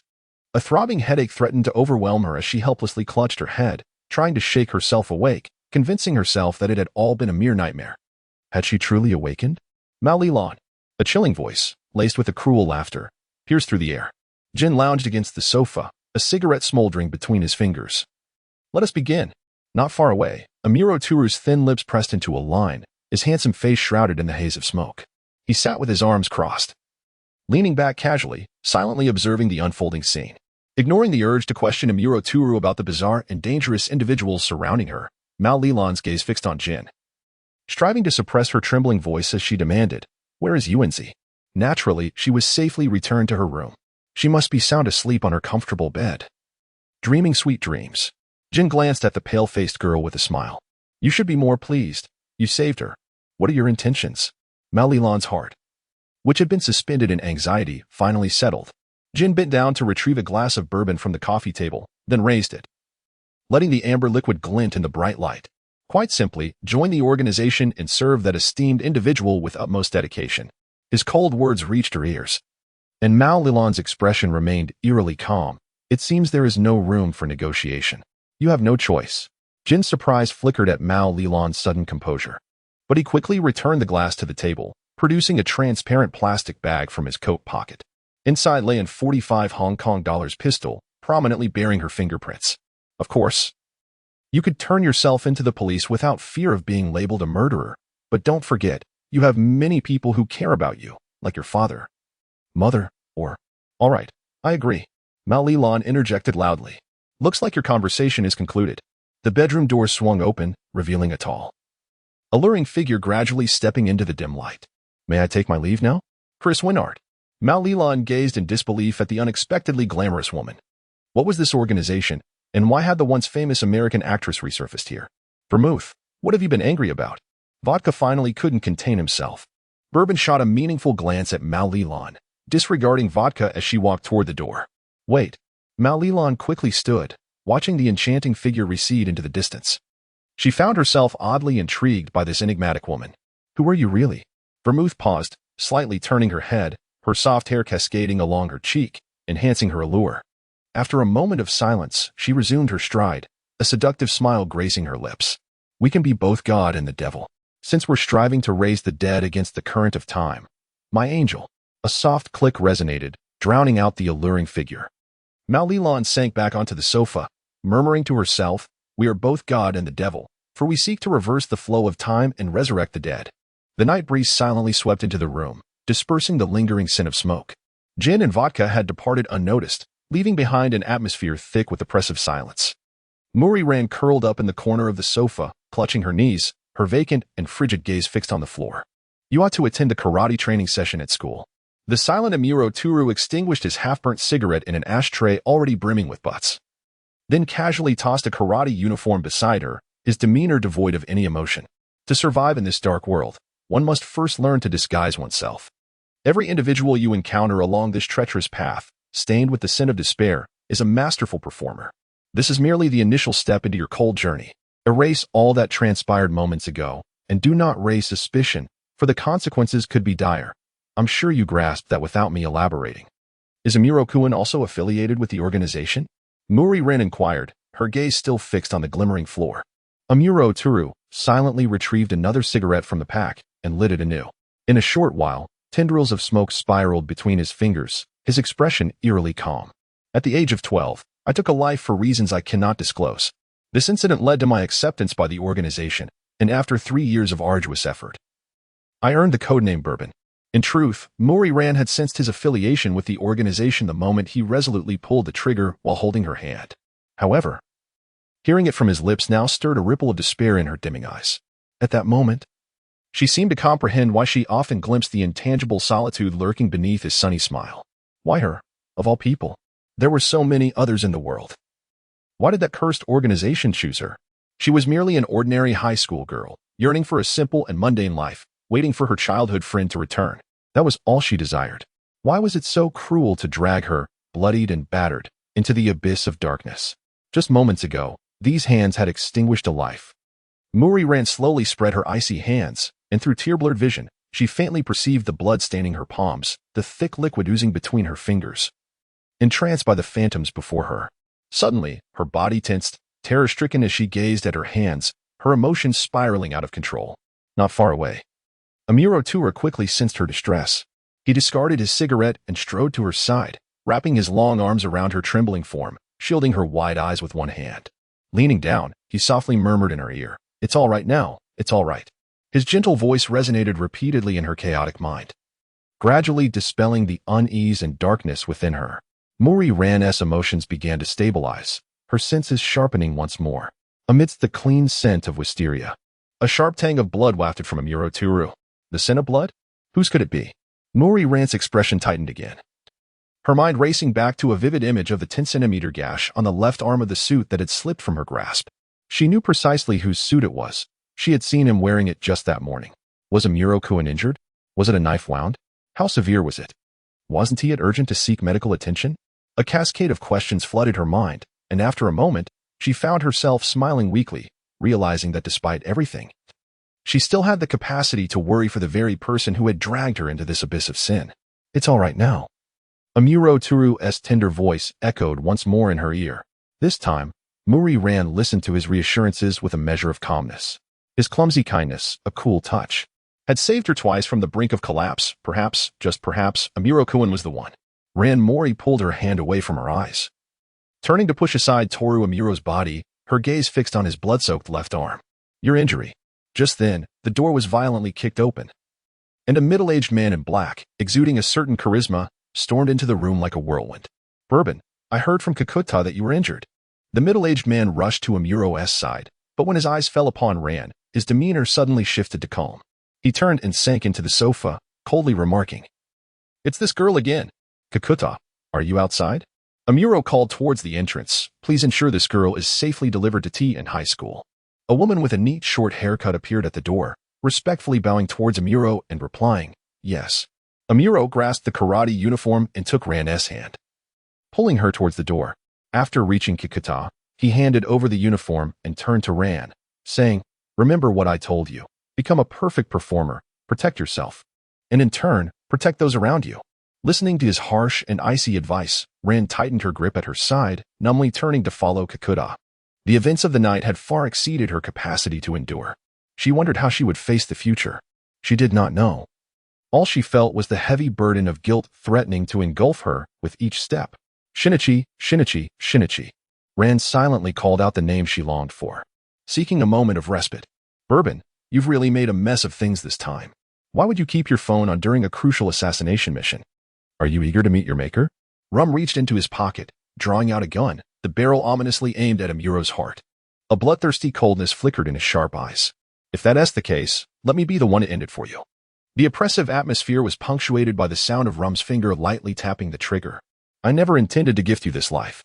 Suddenly, Rum felt a pressure on his wrist. Amuro had seized his hand, twisting it, causing Rum to lose his balance and fall to the ground. His gun was now in Amuro's possession, the dark muzzle resting against Rum's forehead. "Truly worthy of the esteemed one's attention, even gravely injured, your skills remain unhindered. Seeing you still so spirited puts me at ease." Rum leaned against the gun as he sat up, pulling a cigarette from his pocket and gesturing towards the weapon in Amuro's hand with a characteristic nonchalance. "It's a gun lighter, if you don't mind. Could you light my cigarette?" Amuro shot him a cold glance, tossing the gun back to him before turning to retrieve a medical kit. "Bourbon, don't always be so cold to me. Despite my appearance, I can get hurt too." Rum feigned a pitiful expression, calling out to Amuro in complaint.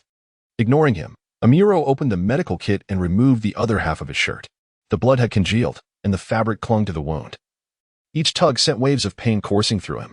As he fully cleaned the wound, beads of sweat began to form on his back and forehead. "That girl is as warm as the blinding sun. I cannot comprehend why someone so bright, kind, and ordinary would be coerced into joining the organization." Amuro poured a bottle of medical alcohol onto the wound, and the sharp sting felt like a swarm of ants biting, prompting a muffled groan from him. "Do you not find that sleeping detective, Mori, rather peculiar?" "No, you must have sensed it already." Rum's lips curled into a cold smirk as he squeezed the trigger, a flash of fire igniting from the barrel. Lowering his gaze to light his cigarette, he took a deep drag, his eyes drifting to the dark night sky beyond the glass window. "That girl may very well become a trump card in future battles. Bourbon, keep your distance from her. I have a feeling that once you involve her, misfortune is bound to ensue. If you were repaying the kindness she unknowingly offered you 12 years ago, you've already fulfilled that debt tonight. Others may not know, but I am well aware of you. Despite your grave injury, you rushed to that abandoned building, grasped her hand, and pulled the trigger, all to prevent her from falling apart." Rum's gaze shifted back to Amuro, who was tending to his wound, and he flicked the ash from his cigarette, teasing, "I just hope she can appreciate this rare tenderness you possess, Bourbon." As the night breeze swept in, a plane glided through the sea of twinkling stars, accompanied by a roar. "Mori-senpai?" A sweet girl extended a towel towards Ran, who was lost in thought, gazing at the night sky. "Everyone has gone home. Aren't you returning?" She looked at her with concern. "You seem a bit off tonight. Is something wrong?" "Oh, this is just terrible." The sadness and unease that had built up within her threatened to overflow with tears. What was she to do? The strength she had been holding on to was on the verge of collapsing, and it was so painful. The towel in the girl's hand fluttered gently in the wind blowing through the corridor. Ran stood motionless in the dim shadows, seemingly oblivious to her words. "Mori-senpai?" The girl called out again. "If there's anything I can do to help." Suddenly, Ran whirled around, gripping the girl's shoulders tightly, her wide eyes filled with panic and fear. "Chinatsu." A red dot appeared abruptly on the girl's forehead, unmistakably from a laser sight. Ran felt a chill run down her spine as Amuro's words echoed in her mind. "Do not arouse suspicion in anyone. Otherwise, the consequences will be dire. As I'm sure you understand." Stumbling back in despair, Ran realized she could no longer harm those around her. Pretending to be someone she was not felt like an insurmountable challenge, yet there was no turning back. "Calm down, Just breathe, she encouraged herself, raising her head slowly, forcing a stiff smile. It's just a slight cold. I'll take some medicine when I get home. She then moved behind Chinatsu, gently pushing her towards the exit. Look. It's already so late. You should head home, Chinatsu. I'll just change out of my karate uniform and be right back. Seeing her appear unchanged, Chinatsu finally relaxed, handing the towel over to Ran and waving goodbye as she left. Muri Ran exhaled deeply, her body sliding weakly down the wall. She buried her heavy head deeply in the crook of her arm, pondering whether she was being watched. By whom? She needed to return home swiftly. Miss Ran. A steady and competent female voice came from the doorway. Muri Ran, like a marionette, lifted her dulled eyes towards the entrance. Kakuta's lips naturally curved into a polite smile. Mr. Amuro has asked me to escort you home. The crimson Chevrolet deftly navigated through the vehicles, while in the back seat. Muri Ran gazed out the window with a tumultuous heart. At that moment, she felt as if she had been cast into the vastness of space, adrift and isolated, engulfed by an unfathomable darkness. At your young age, you shouldn't wear such a ghastly expression of despair. Kakuta glanced at the rearview mirror, her red lips forming an elegant arc. You ought to consider yourself fortunate. Had it been Jin watching you tonight, your dear junior would have met a far graver fate. Do not display such astonished and fearful countenance.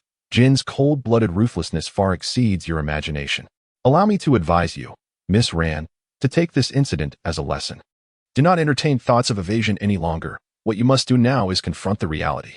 If you continue to be so timid, it will inevitably lead to the demise of those dear to you. Kakuta then halted the car, observing the red traffic light ahead, a sinister smile creeping across her face. Will it take the loss of someone close to you for you to truly comprehend the gravity of your situation? Muri Ran trembled violently, her complexion pale, writhing in pain.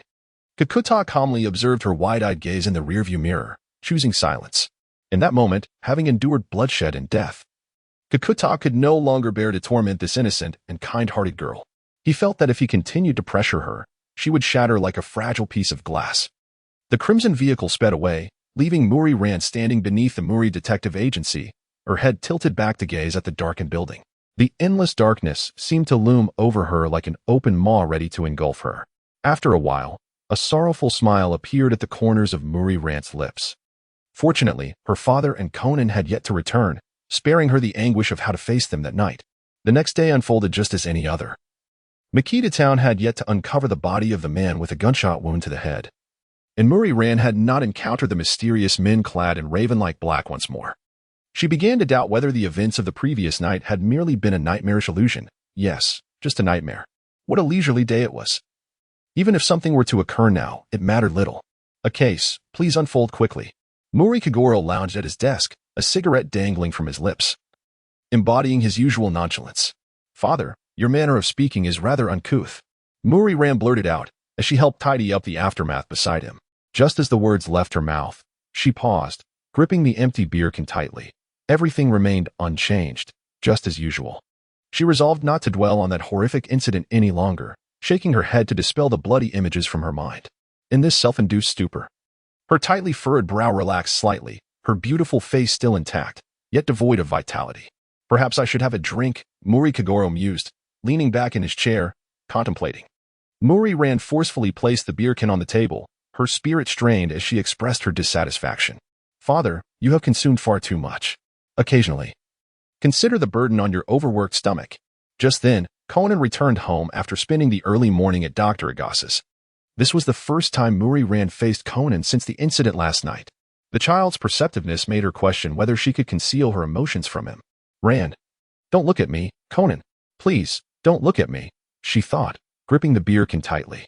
In the presence of this child, she truly lacked the confidence to feign composure. Miss Ran is right. Moderation is essential in many matters, including drinking, came the cheerful voice of Amuro Turu from the doorway. Eh? What brings you here? Muri Kagoro asked, surprised at Amuro's sudden appearance. I came to deliver sandwiches for lunch to Muri-sensei. Of course, it's my treat, Amuro replied, smiling as he entered the room with the sandwiches. Thank you very much, Amuro. Not at all, he replied. Muri Ran's heart raced at the sight of him, her breathing becoming unusually labored. In the stifling atmosphere, the computer on the table chimed with a notification. Amuro placed the plate on the table, maintaining his usual bright demeanor. I have work to attend to, so I must take my leave. Once Amuro departed, Muri Ran's tense nerves finally began to relax. She was uncertain of Amuro's intentions for being there, but his presence had provided her an escape from Conan's gaze. I never imagined that the one who smilingly threatened me with secrets would go to such lengths for Muri's daughter. From a distance in the courtyard, Vermouth peered through binoculars at her phone, a seductive smile gracing her lips. If you do not properly care for that serious injury on your left arm, it could become debilitating. For someone who understands this, your continued work at Muri Detective Agency CAF to monitor her is quite contrary to your usual decisive nature. I have conducted my own investigation into your affairs. Can you guess what intriguing things I have uncovered? In a secluded corner beneath the Muri Detective Agency, Amuro leaned against the wall, one hand in his pocket and the other holding his phone, exuding confidence. Whether it be the incident where you disguised yourself as the New York killer or the full moon party, Muri Rand has crossed paths with you on several occasions. And certainly far more than these two. In all the organizational tasks you have been involved in that pertain to her, your actions have become peculiar. Yet it is undeniable that you have consistently avoided causing her harm. The task from last night, which forced her into the organization, was particularly troubling for you. As it concerned that girl, making the typically calm and wise you unusually agitated. Vermouth, while I am curious about why this enigmatic figure is so dedicated to protecting her, I fear our motivations may be quite similar. Amuro concluded the call, stepping out of the shadows and into the warm sunlight. In the courtyard, Vermouth flicked her flowing golden hair, lighting a cigarette, her exquisite features adorned with a captivating smile. Ah, we are all safeguarding the girl who has brought vibrant colors to our dark world. The trying weekend had finally passed, and everything seemed to return to the tranquil days of yore. The cherry blossoms along the road began to wilt, with tender leaves sprouting amidst the drooping petals. Muri Rand, carrying her backpack, walked alongside Conan. With a curious tilt of his head, Conan observed the dazed expression on Rand's face, sensing an unusual quietness in her demeanor since yesterday. Occasionally, she seemed lost in thought, gazing blankly at something. What could possibly be troubling her? Despite being the renowned Detective Kudo Shinichi, who could unveil the most elusive criminals, Conan found himself utterly perplexed by the thoughts of the girl he admired. Rand Nichin. Hey, Conan-kun. From around the corner, the young detective league beckoned to him. Conan. AI and the others are waiting for you. Hurry along. Muri Rand paused, slightly bending forward to gently nudge Conan, her warm smile radiating kindness. Be sure to get along with everyone. Noticing the hidden melancholy in her brow, Conan felt a twinge of unease but maintained a childlike demeanor, waving back at Rand. Goodbye. Rand Nichin. Amidst the falling cherry blossoms, Conan's departing figure suddenly intertwined with the memory of Shinichi bidding farewell at the amusement park. Instinctively, Rand reached out her hand toward his fading silhouette, momentarily frozen. She retracted her hand to clutch her heart, her gaze cast downward in sorrow as she softly whispered, Shinichi. Suddenly, she felt a heavy thump on her back, and then her friend, Sonoko, wrapped an arm around her shoulder, teasingly grinning. Hey, Rand. Thinking about your boyfriend so early in the morning? Sonoko. Rand turned her face, staring blankly at the unexpected arrival of her friend. What's wrong? Sonoko flashed a broad smile. In the dim light of an abandoned building, filled with a metallic scent of rust, a bound and unconscious girl came vividly to Rand's mind. The horrific scene from the previous night replaying with clarity. It contrasted starkly with the vibrant energy of the girl before her in the warm morning light. She had nearly lost her dearest friend. Overwhelmed, Rand abruptly embraced Sonoko, inhaling the comforting warmth emanating from her, though a myriad of questions lingered in her mind. Seeing Sonoko's spirited demeanor made everything else inconsequential. With her eyes closed, she revealed a gentle smile. Sonoko, I'm just glad you're okay. Hey, Rand. Sonoko, taken aback by Rand's sudden gesture, fumbled momentarily before raising her fist in a serious manner. Rand, did that little brat Shinichi bully you? Just watch. I'll teach him a lesson. Muri Rand shook her head in denial, releasing her embrace of Sonoko and hoisting her backpack onto her back. After taking a few steps forward, she halted, turning halfway to face Sonoko, her face lighting up with a smile as she exclaimed, How wonderful it is to be lifelong friends with you, Sonoko. On the roadway, vehicles whizzed by incessantly, while cherry blossoms occasionally drifted down from the trees, dancing on the morning breeze as they floated into the distance. Me too. Sonoko beamed, rushing towards Rand, delighted at the prospect of being friends with her. Inside the classroom, a cacophony of chatter filled the air as students clustered in small groups, sharing amusing anecdotes. Muri Rand placed her backpack on the desk, glancing at the empty seat behind her. Has Shinichi still not come to class today? She pondered. If this continues, graduating on time might become a concern. However, That guy is exceptionally sharp and his grades are astonishingly high, so perhaps there is no need for me to worry too much. Ran, have you heard? Sonoko leaned in closer to Ran, her face alight with anticipation. Next week, a new English teacher will arrive. I've heard he is not only incredibly handsome, but also a master of Jeet Kune Do and a brilliant detective. Sonoko, I advise you not to expect too much. The greater the expectation, the greater the disappointment, Ran cautioned. Saira Masumi, boisterous as ever, placed her backpack on Kudo Shinichi's desk, pointing to herself with a proud grin. Isn't the person Sonoko just described me? Just that I won't be coming next week as the English teacher. Saira's words doused Sonoko's excitement like a bucket of cold water, instantly quelling her enthusiasm. Sonoko glanced at the dashing Saira, and though reluctantly, she found it rather fitting. She slumped onto the desk, disheartened. Another flat-chested person is coming? Apologies, I am in airport. Saira replied nonchalantly, flashing a bold, carefree smile. After a moment's thought, she added, but who knows, he could very well be a handsome guy. After all, a little anticipation in life isn't so bad, right, Sonoko? Upon hearing Saira's words, Sonoko sprang back to life, brimming with energy. Maybe he is a striking middle-aged man, like Harrison Ford or John Lennon, or possibly even resembling Brad Pitt. Huh? Ren observed her friend, who was lost in her fantasies, and sighed, her eyelids drooping as she helplessly tugged at the corners of her mouth.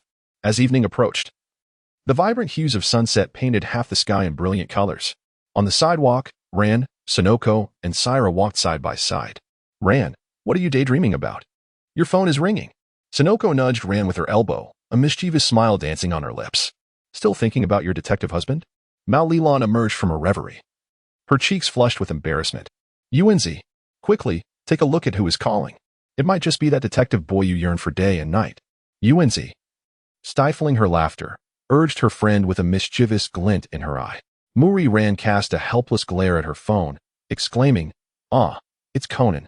Upon hearing Conan's name, Sarah leaned in, seizing the phone and calling out in a loud voice, Hey, Conan, how are you today? On the other end, Conan, seated in the back of Dr.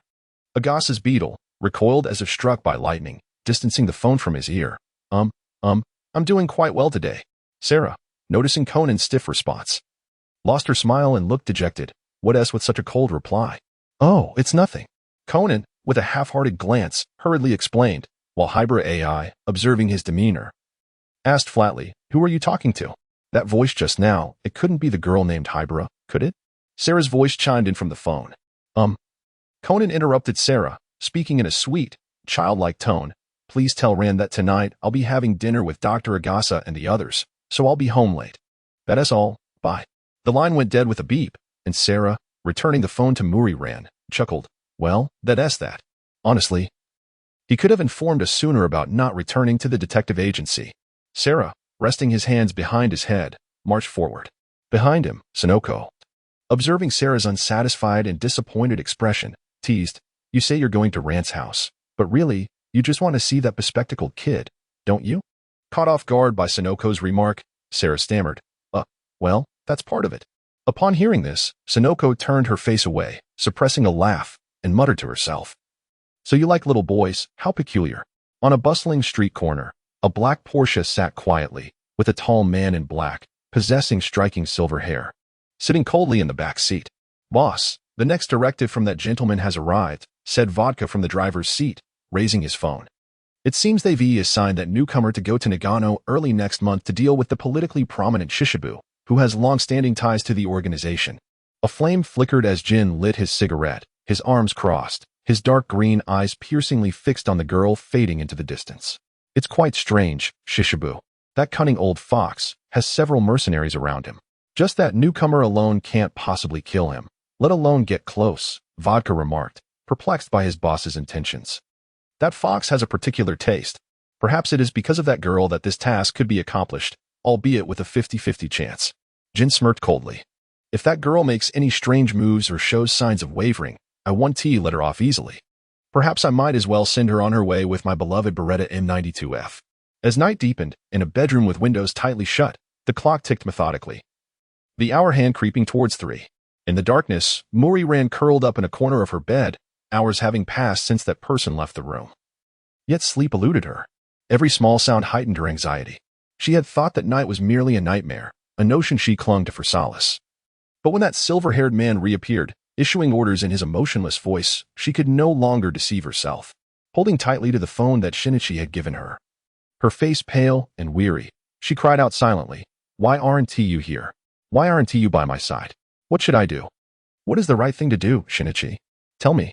Tears streamed down her cheeks as she lamented, wishing to share everything with her father, Shinichi, or even a random stranger on the street, seeking an outlet to release the pent-up fear and anxiety within her. If only she could alleviate her suffering. To not feel so weak as to cry from the overwhelming dread. Yet, she knew she could not speak of it. Revealing her plight would only endanger more people. At last, morning light broke through the window, illuminating the room. Mori Ran stirred her stiff body, lifting her face from her arm. The moment her eyes met the sunlight, a dry, painful sensation struck her, forcing her to squint. Surely, she looked utterly exhausted from a sleepless night. With a bitter smile, she rose and made her way to the bathroom. After preparing breakfast early, she untied her apron and glanced at the two still asleep, their sleeping positions far from graceful. Yet the sight warmed her heart, bringing a smile to her lips. Many times before, she had walked to school without Conan, feeling no different, but this time, an unprecedented sense of loneliness and desolation washed over her. Was she drifting further away from everyone?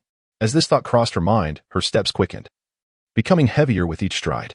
Suddenly, a melodious tune emanated from her pocket, halting her frantic advance. She retrieved her phone, staring blankly at the screen for a moment before taking a deep breath, trying to calm herself. "Dad. Ran, your mother has been admitted to Kabukicho Central Hospital. Conan and I are on our way there." Mori Kagoro's anxious voice crackled through the receiver. A flash of panic surged through her mind. Was her mother affected because of her? Without taking a moment to soothe her father, Mori Ran hastily hung up and rushed toward the hospital. "Is Dad not here yet?" she gasped, pushing open the hospital room door, her face etched with worry as she looked at her mother, who had just undergone surgery and was receiving an IV. "Mom. Ran. What are you doing here? Shouldn't you be in class at this hour?" Eri exclaimed, surprised to see her daughter, drenched in sweat. Eri. Mori Kagoro's anxious voice echoed from outside the door. Eri glared at her husband, annoyance etched on her face. "What is it? You're making a racket. What do you mean? What is it? Aren't you in surgery?" Mori Kagoro stared in disbelief at Eri. "It was just appendicitis. The operation is done. The anesthesia has worn off, and I just woke up," Eri replied, rolling her eyes. "Just appendicitis." Mori Kagoro sighed in relief, holding his forehead. "You should have made that clear over the phone. You didn't wait for my assistant to finish speaking before rushing over, did you?" Eri shot back. "If you had, you'd probably be at the racetrack or playing mahjong by now." Fool. I was working diligently," Kagoro Mori retorted. "Uncle must be planning to go to work." Conan, who accompanied Kagoro Mori, leaned forward and remarked, "Look at how neatly dressed Uncle is today. His beard is well groomed, and he even applied a touch of cologne. The peculiar creases on the right sleeve and back of his garment suggest that he has been seated for an extended period, perhaps busily jotting down notes. Moreover, the small corner of white paper peeking out from his pocket must be a commission letter. Ah, I suddenly find you quite endearing at times." Kagoro Mori proudly produced the commission letter, waving it in front of Eri Kisaki, and cleared his throat with a flourish. "See, I am indeed working diligently. Impressive, Conan." Ran Mori praised, crouching down without reservation. "Because, well, that's how Anshiro-san deduced things last time too." Conan nervously flashed an adorable smile. "Recently, I've been quite fortunate.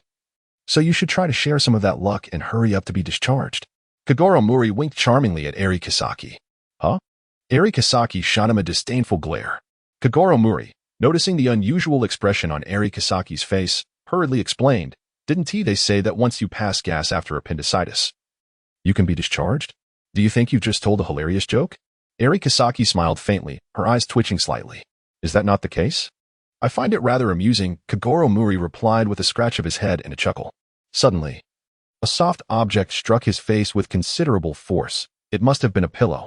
Before he could comprehend the situation, a pair of slippers, accompanied by Eri's sharp command to get out, flew towards him. As he fled outside, Kagoro Mori muttered in discontent, "I was clearly worried about her. So why is she angry? Women are truly perplexing." Conan, witnessing the scene, sighed and thought to himself, "It's no surprise she is upset." "Mr. Mori, what brings you here?" came a voice from behind Toru Muro. "Bourbon, what brings you to this hospital? Could it be that the Black Organization has taken notice of something?" Conan thought in terror as he gazed at the approaching figure. Meanwhile, Ranmuri peered through the ward door, her heart sinking as she beheld Amuro's handsome and elegant face. Feeling as though she were submerged in icy water, rendered immobile, Kagoro Muri, somewhat startled, remarked, "Ah, Amuro. I'm here to visit my hospitalized wife. What about you? Are you unwell? I heard a familiar face was hospitalized and wanted to pay a visit, but I'm unsure when he disappeared," Amuro replied, turning to Conan. He leaned down, scrutinizing Conan intently. "The nurse mentioned that you had previously been here. I wonder if you happened to meet a person named Rakudo Nankai. Who is that?" "I don't know him." Conan felt an unsettling chill wash over him. "Is that so?" Amuro straightened up, narrowing his eyes with a knowing smile. "Quite impressive." At that moment, the elevator announced its arrival, and a boy waiting nearby shouted excitedly, "Zero." "Huh?" Amuro reacted with unexpected intensity as he turned to look. "What's the matter?" Kagoro Muri inquired, puzzled. "Oh, it's nothing. Actually, my nickname is Zero, and I thought someone was calling me just now," Amuro explained, feigning calmness. Kagoro Muri remained perplexed. Why was it zero instead of transparent? Transparency implies an absence, which equates to zero. Amuro Turu continued with a smile. That is simply how children assign nicknames. Finally, Amuro departed, leaving Ranmuri uncertain if he had taken notice of her presence. Yet, she abruptly comprehended the black essence he spoke of, the suffocating dread and oppressive aura. Indeed, they were a terrifying existence. The white Mazda sports car sped down the broad avenue like a bullet cutting through the wind. "I had thought you were only interested in that girl's affairs," came the teasing voice of Vermouth through the earpiece. The scenery outside whizzed by. A barely perceptible shift flickered across Amuro's composed visage. "Contact me again once you have the information," he instructed, removing the earpiece, his light purple irises concealing a frigid smirk. On April 20th, at 2000 hours. In Tuchome 21, Mahakacho, Tokyo, a startled wild cat mewed and darted into the bushes under the dim streetlight. Amuro glanced at the plaque embedded in the gatepost, a slight smile gracing his lips as he pushed open the iron gate and strode inside. Before long, someone answered the door. Though it was not the homeowner, but a graduate student named Akai Shuichi, who was temporarily residing there. "I have a few matters to discuss with you. May I come in?" Amuro inquired straightforwardly. Akai offered a polite smile, his eyes appearing eternally weary as he glanced toward the dark corner beyond the gate. "If it's just you, that is fine. However, I must apologize and decline the presence of your companions outside, as I fear I lack sufficient teacups to accommodate everyone." Amuro chuckled softly, maintaining his composure. "Please, do not concern yourself. They prefer to wait outside. Of course, their presence hinges on your response and actions. I cannot guarantee they won't swarm in reaction to your movements." 5 hours prior to this moment, Amuro had received a call from Vermouth. And he couldn't help but commend the masterful disguise of this chameleon-like woman.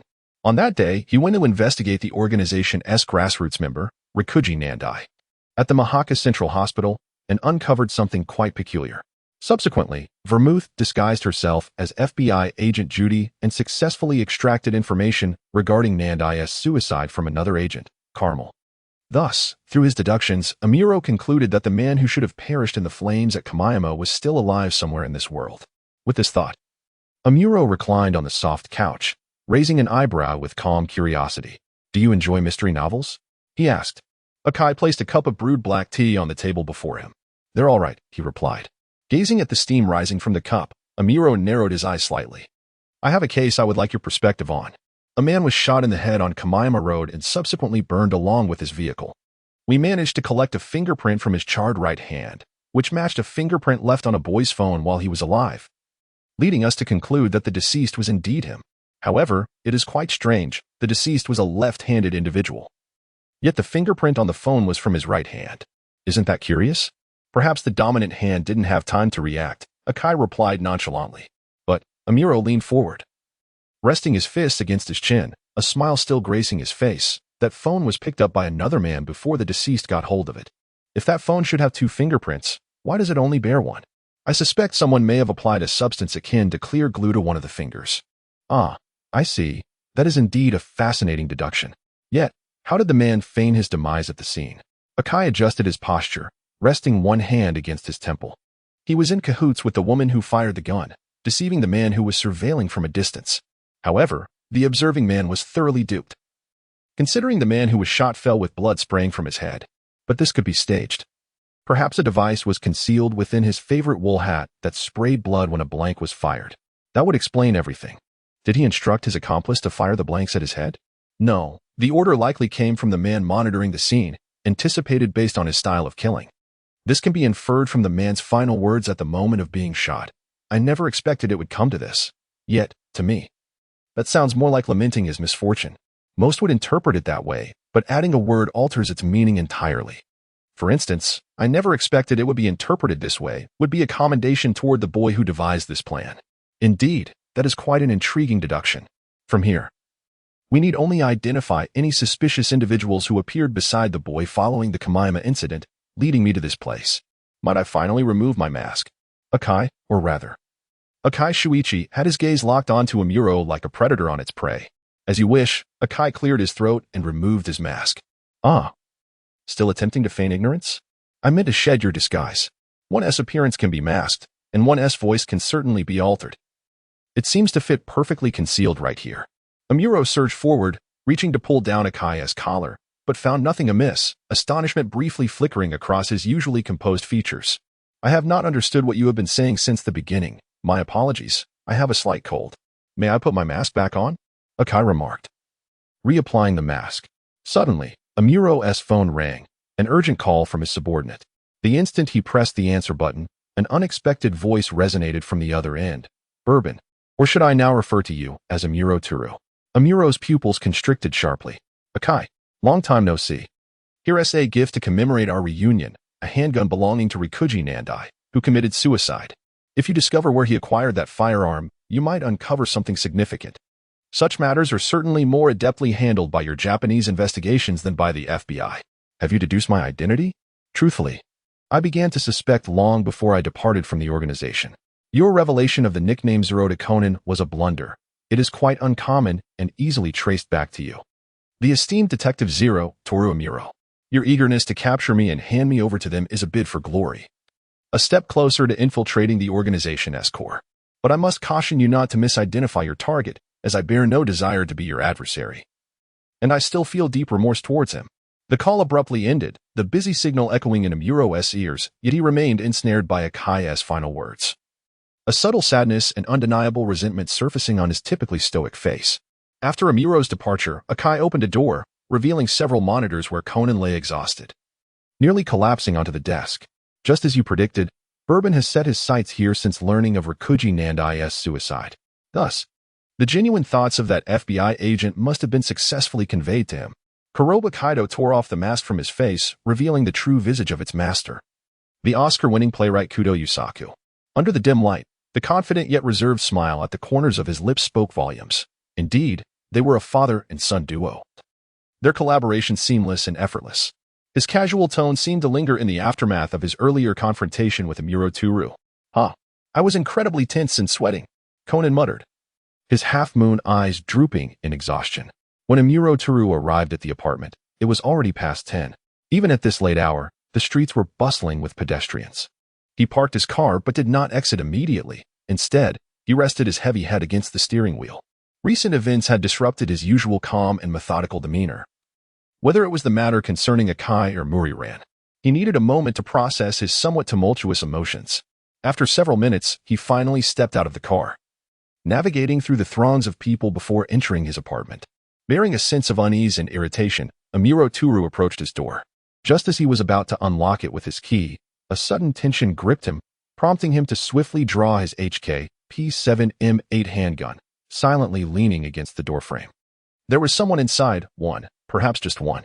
Despite his currently frail state of mind, the distinctly suspicious aura had not escaped the keen senses of this specter navigating through hell. If the intruder were akin to him, they would undoubtedly have sensed his presence as well.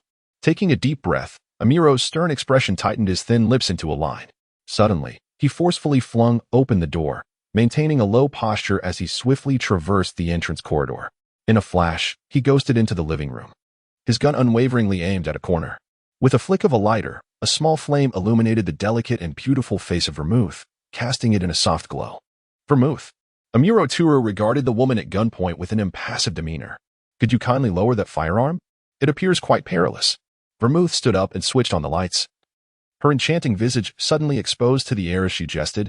Would you truly treat a beautiful woman in such a manner?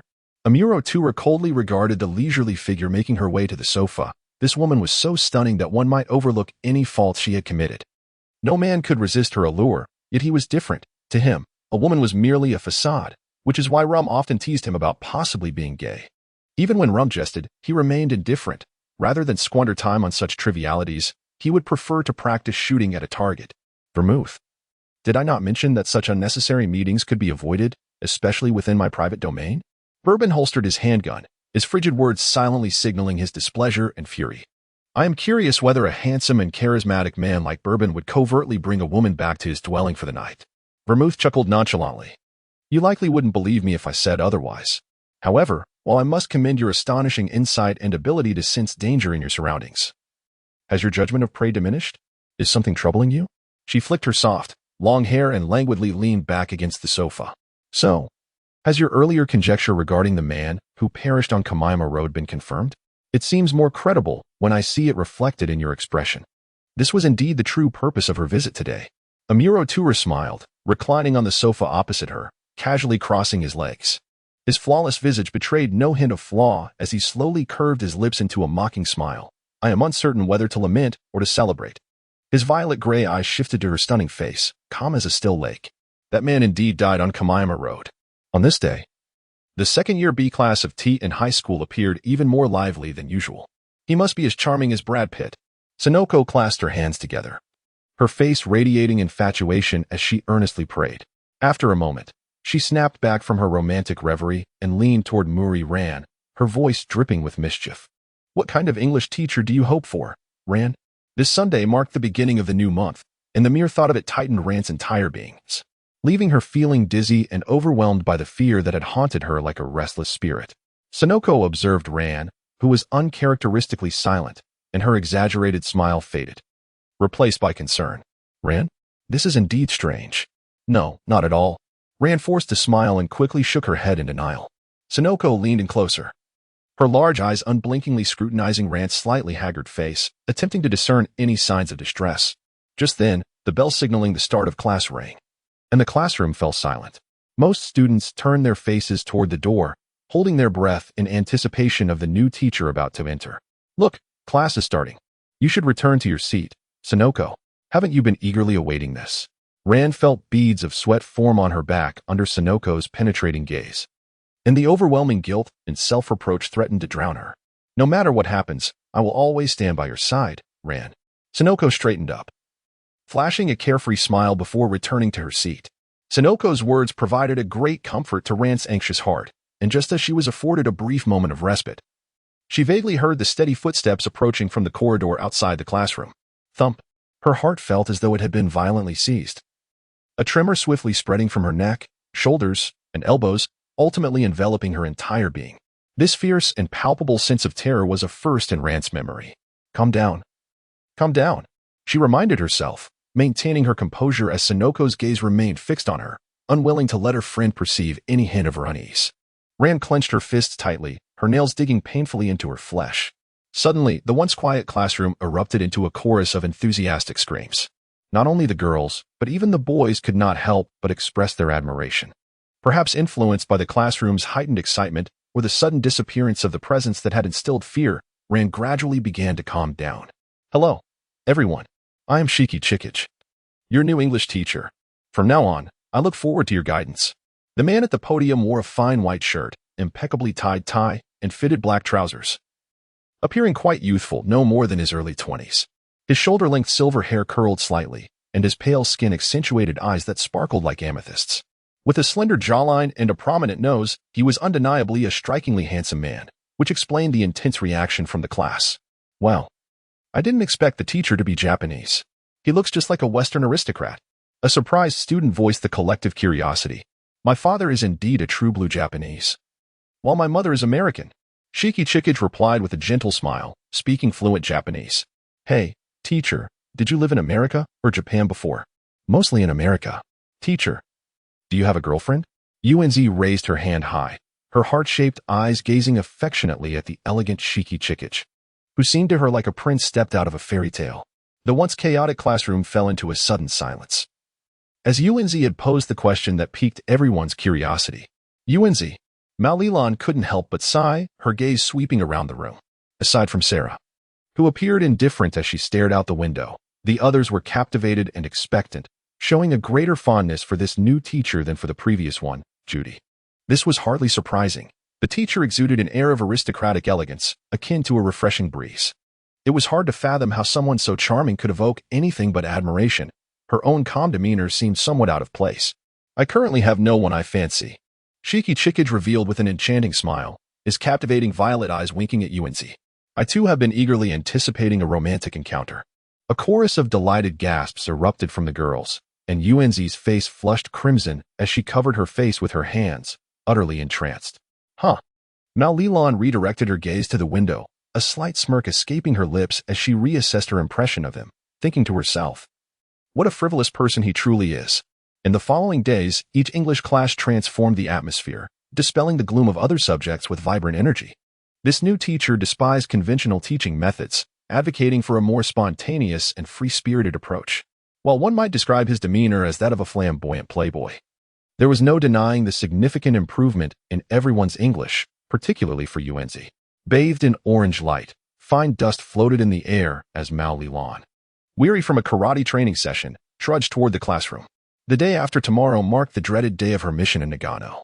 How could she conceal her solo journey from her father? More importantly, would she be able to accomplish the task? Although the specifics remained unknown.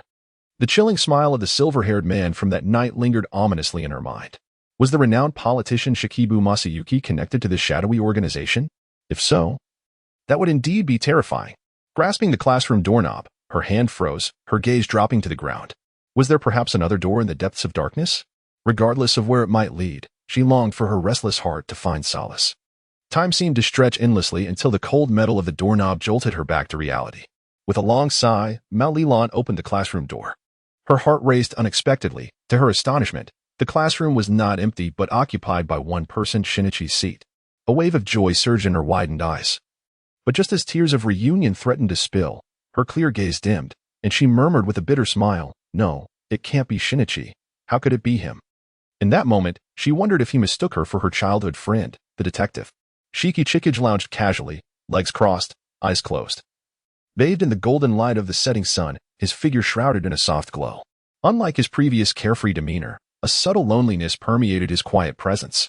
Whenever someone mentioned Shinichi as her boyfriend, Mal Lilan would always appear shy and flustered. Slowly, Shiki opened his eyes, the warm orange light casting a translucent glow upon her. Suddenly, a faint rustle of fabric broke the silence as Shiki rose and approached Mal Lilan, slightly bending down. His soft silver curls brushed against her pale cheek. And in close proximity, his gentle voice, akin to delicate petals falling, whispered in her ear, "You are indeed a candid child." Mori Ran instinctively took a few steps back, her gaze wary as she regarded the ever-smiling Shiki Chikij. An unsettling intuition whispered to her that she had encountered this man before, yet paradoxically, she was certain she had never laid eyes on him. After all, he was an unmistakable presence, conspicuous no matter the setting. In response to Ran's reaction, Shiki Chikij merely shrugged with a smile, mentioning that a friend of his had once remarked on his exceptional qualities, always providing immense encouragement in critical moments. Perhaps one of the purposes for his employment at this school was to meet him, though he lamented that due to his entanglement in cases, he had been unable to attend school, missing the chance to meet the legendary high school detective, Shinichi Kudo. Why did he wish to meet Shinichi? Was it merely a simple desire to encounter the high school detective, or was there a deeper connection with the friend he mentioned, someone who knew Shinichi? Rant's nerves were taut. After a night fraught with bloodshed, she found herself excessively concerned whenever those close to her were involved. "You shouldn't wear such a troubled expression," Shiki Chikij remarked, observing the melancholy and unease etched upon her brow. His slender, resilient fingers brushed against her forehead, gently massaging her furrowed brow. His fingertips were cool, as if separated by an intangible barrier, yet they conveyed his genuine concern for her well-being. "If there is anything you wish to share, please do so. Whatever it may be, speaking it aloud can bring relief. If it's inconvenient." However, his demeanor shifted as he revealed a playful, boyish grin, and without hesitation, he took her hand and led her outside. The warmth of his palm contrasted sharply with the chill of his fingers, and Rand found herself stumbling alongside him under the fading rays of the setting sun. Was this man truly just an ordinary high school teacher? Or was he perhaps an agent sent by an organization to surveil her, or someone linked to Shinichi's past cases? Countless scenarios danced through Rand's mind. yet her innate kindness compelled her to believe in his goodness. They arrived at an ancient shrine, where Shiki Chikij halted before a weathered torii gate.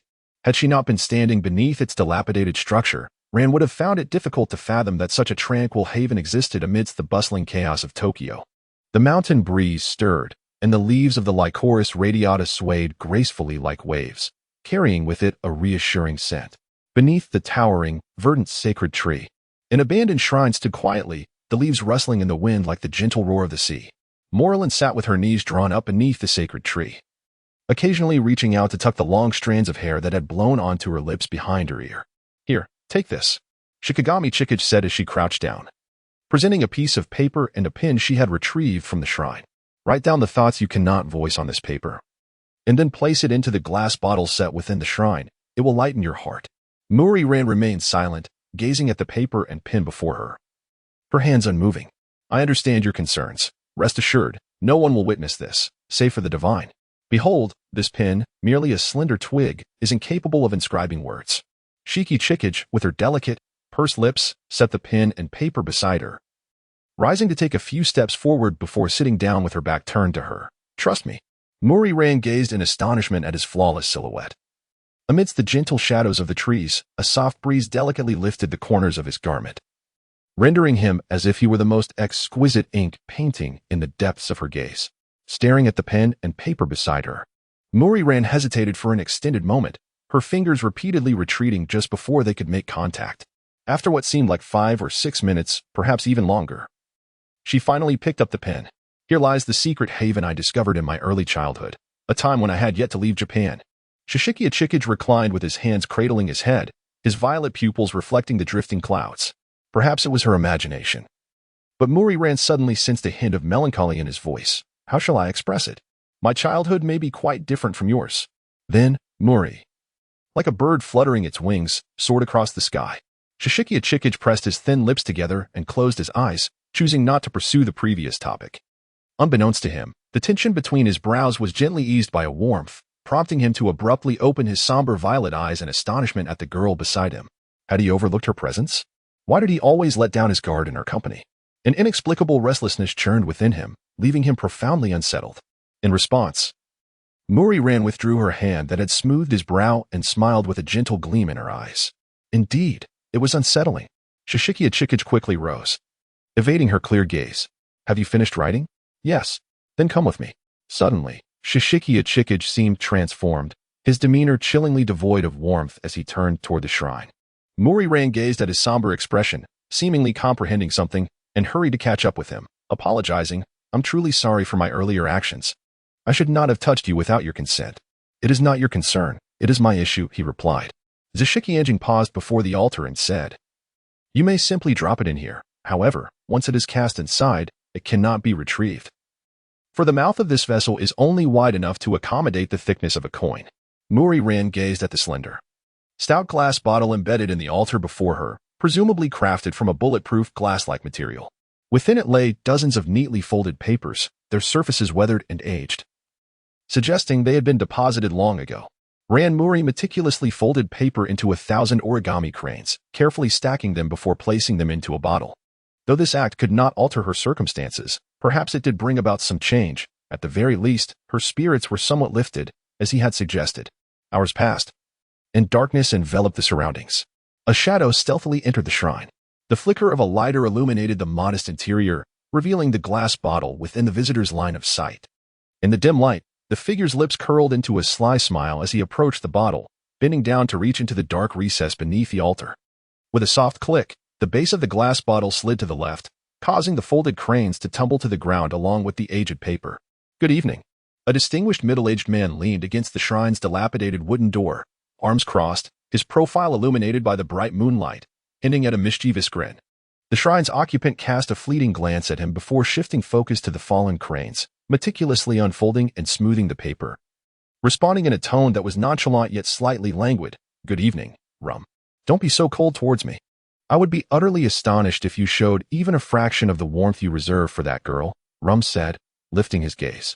In the silvery moonlight, his right eye gleamed with a peculiar chill, resembling a true eyeball. He observed the figure carefully toasting the white paper over the lighter's flame and remarked, Interesting. Is that paper infused with silver nitrate? I wonder what the girl inscribed upon it. With a hint of disappointment, the shrine's occupant's voice turned icy once more. Nothing was written. It seems she does not trust you, Rum noted, following the person's movements with his gaze. This was hardly surprising, especially as the moonlight enveloped the figure in a gossamer veil. The figure paused, gently caressing the spot where Ran Muri had touched. And something within his icy violet pupils shattered like glass. At least he had not been despised by her. Bourbon. Or perhaps it would be more appropriate to address you as Kukashishikij in this guise, he mused. Loosening his tie and unfastening the top button of his shirt to reveal a necklace-like voice changer, Tru Amuro removed the device and spoke in his true voice. It matters not. Call me what you will.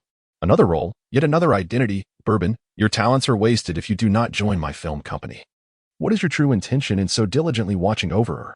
Rum's voice shifted, tinged with a hint of admonishment. I warned you that continuing this way would bring you no good, he added, observing as Rum shed his disguise to reveal a strikingly handsome visage. After a brief pause, Rum's tone softened. Your true self is indeed more captivating. Are you discontent with your dark complexion, masquerading as a pretty boy? Do not be so arrogant. You insolent brat. I deliberately tanned under the Hawaiian sun for 3 months and still did not achieve this shade. It hardly seems fair. Rum's voice then took on a serious tone. So, do you find yourself enamored with that girl? Enamored? Certainly not, Tru Amuro replied, gathering his disguise with an elegant smile. At times, I ponder what it feels like to love someone. Alas, I am neither skilled nor interested in such matters. Love is merely a tedious and terrifying concept for people like us. Love? Terrifying? This is the first time in 17 years that I have heard you utter the word love, let alone with such an intriguing perspective. Are you implying that you are merely surveilling her? Rum's eyebrows raised in curiosity. Indeed, Amuro responded, his voice rising unconsciously. Your tone betrays your eagerness to deny it. However, if Bourbon claims such, I shall take him at his word, Rum acquiesced, producing a gun-shaped lighter and lighting a cigarette, letting the smoke curl around him. By the way, the arms cache secretly established in Akihabara was raided by the Japanese police this evening. There were no warnings. Not even our high-ranking informants within the police received a whisper of intelligence. Fortunately, all critical documents were destroyed before the police arrived, but Petrus was captured. The gentleman has instructed you to eliminate him during his transport by the police. Rest assured, I will send support your way. Relevant details will be provided once you are on your way. Akihabara's arms cache, whoever conceived of such a perilous location in a bustling commercial center must have been quite audacious. Had it not been for the information gleaned from the handgun sent by Shuichi Yakai, it could have remained undiscovered for centuries. Isn't such an assassination typically handled by Jin? Tru Amuro began his descent down the hill. I heard Jin has taken on another assignment. Another assignment? Amuro halted, a flicker of unease coursing through him, unable to suppress his inquiry. Rum discarded his half-finished cigarette and ground it beneath his foot. Are you concerned? Not at all. Is that so? The cheerful chirping of sparrows filled the air as Ran Muri awoke, the morning sun casting a radiant glow upon her face. How blinding, she murmured, furrowing her brow as she turned over, her gaze landing upon a photograph on her bedside table, where a handsome youth beamed with a sunlit smile. Her fingers tightened around the sheets, revealing a gentle yet sorrowful smile. The morning breeze, imbued with the scent of breakfast, wafted through the open window, accompanied by the distant sound of engines from the road outside. Buzzing, her phone on the album suddenly rang, causing her pupils to constrict in alarm. She propped herself up, staring at the vibrating device. Good morning, Miss Muri. Now that you are awake, let us begin. Upon answering, a cold and haughty voice, laced with a sinister chuckle, resonated through the line. Of course, it is them. That terrifying group dressed in raven black. The phone nearly slipped from her grasp as the sheer realization washed over her. The sheer veil fluttered in the breeze, and in that fleeting moment, she caught a glimmer atop a distant building. Is that the sight of a sniper's scope? Finally aware of our presence, are we? Your terrified expression is quite delightful in this morning light. From a far-off terrace, Jin's black coat fluttered in the wind. Let us meet before that abandoned building in half an hour. And do not worry about Detective Muri or that little brat. I have already dealt with them. Their fervor for the case is truly convenient for our purposes. Click. Jin ended the call. Ran Muri let her arm drop limply, staring at the phone for a long moment before she struck the sheets with her fist, biting her lip in frustration. Damn it. In a nearby apartment at the same time, Tru Amuro was sending an encrypted document to a hidden email marked 0. Shortly after, a notification appeared on his screen confirming the successful transmission. As he was about to shut down his laptop, he unexpectedly received an email from Vermouth. Leaning forward with his hands on the table, he stared at the screen for what felt like an eternity. The only sound in the quiet room being the soft rustle of his fingers brushing across the tabletop. That gentleman sent that girl to Nagano to assassinate Shiki, accompanied by a brief mention of Jin. Amuro scrutinized the message for 5 or 6 minutes, rereading it over and over, the content remaining unchanged. With a sudden surge of frustration, Amuro slammed his fist against the screen, shattering the LCD display into countless shards that scattered across the desk. Gazing at the smoking laptop, a flash of profound shock crossed his violet eyes. After a moment, he raised his hand to shield his face, questioning his own state of mind. He sank heavily into his chair, resting his arms on his legs, and bowed his disheveled head. Perhaps his recent lack of sleep contributed to this turmoil, after all. A multitude of events had transpired. He stared at the floor, searching for various excuses to rationalize his outburst. Unintentionally, his thoughts drifted back to that email. With Jin accompanying her, she should at least remain alive. Cursing under his breath, he tugged at his hair. Realizing he ought to heed Rum's advice, it was best not to meddle in that girl's affairs. In this dark, frigid world, caring for someone seemed an absurd endeavor. Indeed, he had settled his debts with her. It was time to contemplate the task of targeting Petrus. That old man had long ago adopted the alias Petrus, leveraging the power of the organization to become a successful entrepreneur, maintaining deep ties with the Hell Angel couple. It was said he possessed some obscure secrets regarding the mysterious drug Silver Bullet, which purportedly had the ability to resurrect the dead. Capturing him would undoubtedly mark a significant step toward dismantling the organization. Rising from his chair, Amuro approached the still-smoking laptop, retrieving the documents from the table. His expression grave as he meticulously perused the contents. Wait, something felt amiss. He quickly flipped through the files, his sharp violet gaze scanning rapidly. And there it was. This description differed slightly from the intelligence provided by Zero. Amuro furrowed his brows, a sense of unease creeping in. The organization must have a clear understanding of Petrus's exact location. Why was that? Could it be a transmitter? Transmitters send out signals at intervals to indicate precise locations. If that were the case, how had they managed it? Petrus must have undergone numerous inspections. There was no reason he wouldn't have discovered the transmitter on him. Was it possible the inspectors were compromised? He dismissed the thought. The inspectors were all temporary arrangements, and it was improbable that each time the person checking Petrus was an undercover agent from the organization. How then had he evaded detection? A gentle breeze wafted through the room, sunlight filtering through the fluttering curtains, illuminating his handsome, composed features. Suddenly, the corners of his tightly sealed lips curved into a confident, charming smile that rendered the sunlight outside pale in comparison. He retrieved his phone and swiftly dialed a number. Has the email been received? Certainly. Temporarily halt Petrus's transfer. The other party expressed clear confusion, but soon regained a steady tone. Understood. Aren't you curious why? Mr. Akai's orders are infallible. A certain esteemed individual from the cabinet office once stated so. How deeply trusted he felt. Amuro settled into the sofa, leaning back with a smirk. He understood that such trust was conditional, yet it mattered not. As long as he could obliterate the dark organization, he cared for nothing else. You will inspect Petrus. Not merely superficially. Delve beneath the skin, and you should uncover something astonishing. While waiting for the inspection at Zero, Amuro changed into a casual outfit, a white leisure shirt paired with black trousers.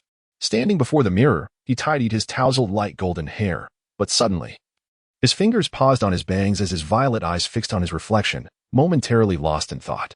In that instant, a flurry of images flashed through his mind, including a hazy smiling face. The buzzing of his phone on the table interrupted his reverie, prompting Amuro to lower his hand and approach the device. As you said, there is a hard rod-like object located near Petrus's heart. If one were not attentive, they might mistake it for a rib. Is that so? It's indeed concealed in a tricky spot. Amuro's fingers tapped rhythmically on the table. This complication would hinder the successful replacement of the genuine Petrus. Mr. Akai, should we abort the plan? The other party's voice was as cold and mechanical as a machine. If they were to suddenly alter the plan, it would raise suspicions within the organization, and during that time, the real Petrus would likely be dealt with by the traitor within Zero. No need. Simply destroy the transmitter. Amuro moved to the window, pulling back the curtains to gaze outside. Proceed as originally planned. No, that's impossible. The other party's previously calm tone now revealed astonishment and urgency. In 10 minutes, it will be time to escort Petrus to the vehicle. During this interval, we cannot access the necessary medical equipment. If we were to slice open Petrus's chest with a sharp blade, he might succumb to pain or excessive blood loss. Thus, their arduous endeavor to capture Petrus would be rendered meaningless. Utilizing a rubber insulating pad and a high-temperature gun would suffice. Amuro's violet pupils sparkled with brilliant intensity. His steady and assured voice resonating with an intoxicating charm. Drill a hole in the rubber pad, wrap it around Petrus, leaving only the transmitter exposed. Then, you know what to do, right? Yes, the high-temperature gun can destroy the intricately designed transmitter within seconds. The other party fell silent for a few moments, then, enlightened, remarked, "I see. What a reckless method. I can understand why that esteemed individual in the cabinet office holds Mr. Akai in such high regard." There was a newfound respect in their tone. Is that so? Amuro ended the call, deleted the contact record, and gazed at the approaching black Maserati. He lowered the curtains and turned toward the door, for the grand curtain had already risen, and the drama was about to commence. The area surrounding the Mihua restaurant was cordoned off with police tape. Throngs of people gathered, each face etched with expressions of terror, as not long ago someone had fallen from the rooftop, landing on the stone steps before the restaurant's entrance. As Kagoro Mori arrived at the scene, he was immediately enveloped by a pungent scent of blood, prompting him to instinctively cover his nose. His nerves had always been delicate. The sight of blood would often leave him dizzy, perhaps one of the reasons he had chosen to resign from his position as a detective years ago. Mori gazed up at the towering 10-story building, and the mere thought of plummeting from such a height conjured images of a gruesome, mangled fate, causing him to instinctively step back. "Ah, Mori, you have arrived," exclaimed J.Z. Magyar, who, clutching his notebook, caught sight of Mori's momentary hesitation to flee. "I knew it. Wherever there is a case, you are sure to appear." "Oh, and Conan is here too." "Conan?" Mori turned in surprise, spotting the young boy beside him. In an impulsive motion, he rushed over and lifted him up. "What on earth are you doing here, you little rascal?" "I wanted to take advantage of the weekend to follow and learn from a renowned detective, because I aspire to become an exceptional detective like you when I grow up," Conan replied, feigning admiration with a compliant smile. Mori, flattered by Conan's words, set him down and cleared his throat. "I must say, you have quite an eye, kid. However, being a distinguished detective is no simple feat. This is my domain now. Observe closely and refrain from bothering me, for if you irritate me, you shall not like the consequences." Yes, Conan responded cheerfully, a grin on his face. The stone steps were splattered with blood, resembling a scene drenched in tomato sauce, leaving little trace of the once pristine white marble beneath. Kagoro Mori cast a fleeting glance, and a tumultuous churn gripped his stomach, nearly forcing him to expel the remnants of last night's meal.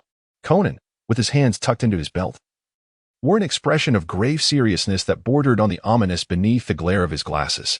The deceased was a 25-year-old female guest of the establishment named Kazuki Tachibana, who had plunged from the clock tower at precisely 6 o'clock in the morning. Aside from the fatal injuries sustained upon impact with the ground, there were no other signs of trauma on her body. Inspector Magyar, while glancing at his notebook, relayed to Kagoro Mori that 3 witnesses had seen her leap from the tower, and all 3 corroborated that no suspicious individuals were present atop the clock tower at that moment.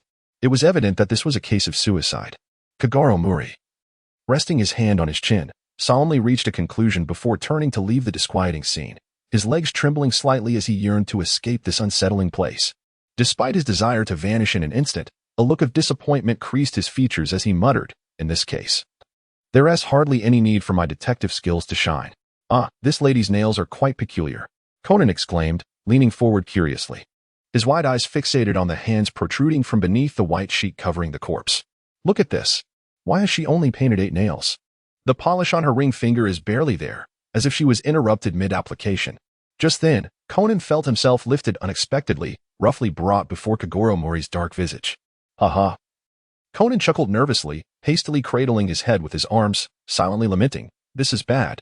Indeed, Mori's heavy hand descended without mercy, though it landed not on Conan's head but rather on his ear. "Inspector Magyar," Takagi gasped as he rushed over, his breath labored. "There is something odd about Miss Tachibana's room. We should investigate it first." "Kagoro, my brother," Magyar called out to the fuming Mori, teasingly adding, "It seems our renowned detective has a splendid opportunity to showcase his prowess." "Oh, indeed, haha." Kagoro Mori scratched his head, donning a perplexing, awkward smile. Conan, with his crescent-shaped eyes, tugged at his lip, silently noting, "Uncle has this peculiar talent for interpreting others' words as compliments." Once more, Megure urged them forward, and Kagoro Muri responded, hastily following, but not before casting a stern warning back at Conan, whose ears were now flushed. You stay here and behave. Conan verbally acquiesced but stealthily trailed behind.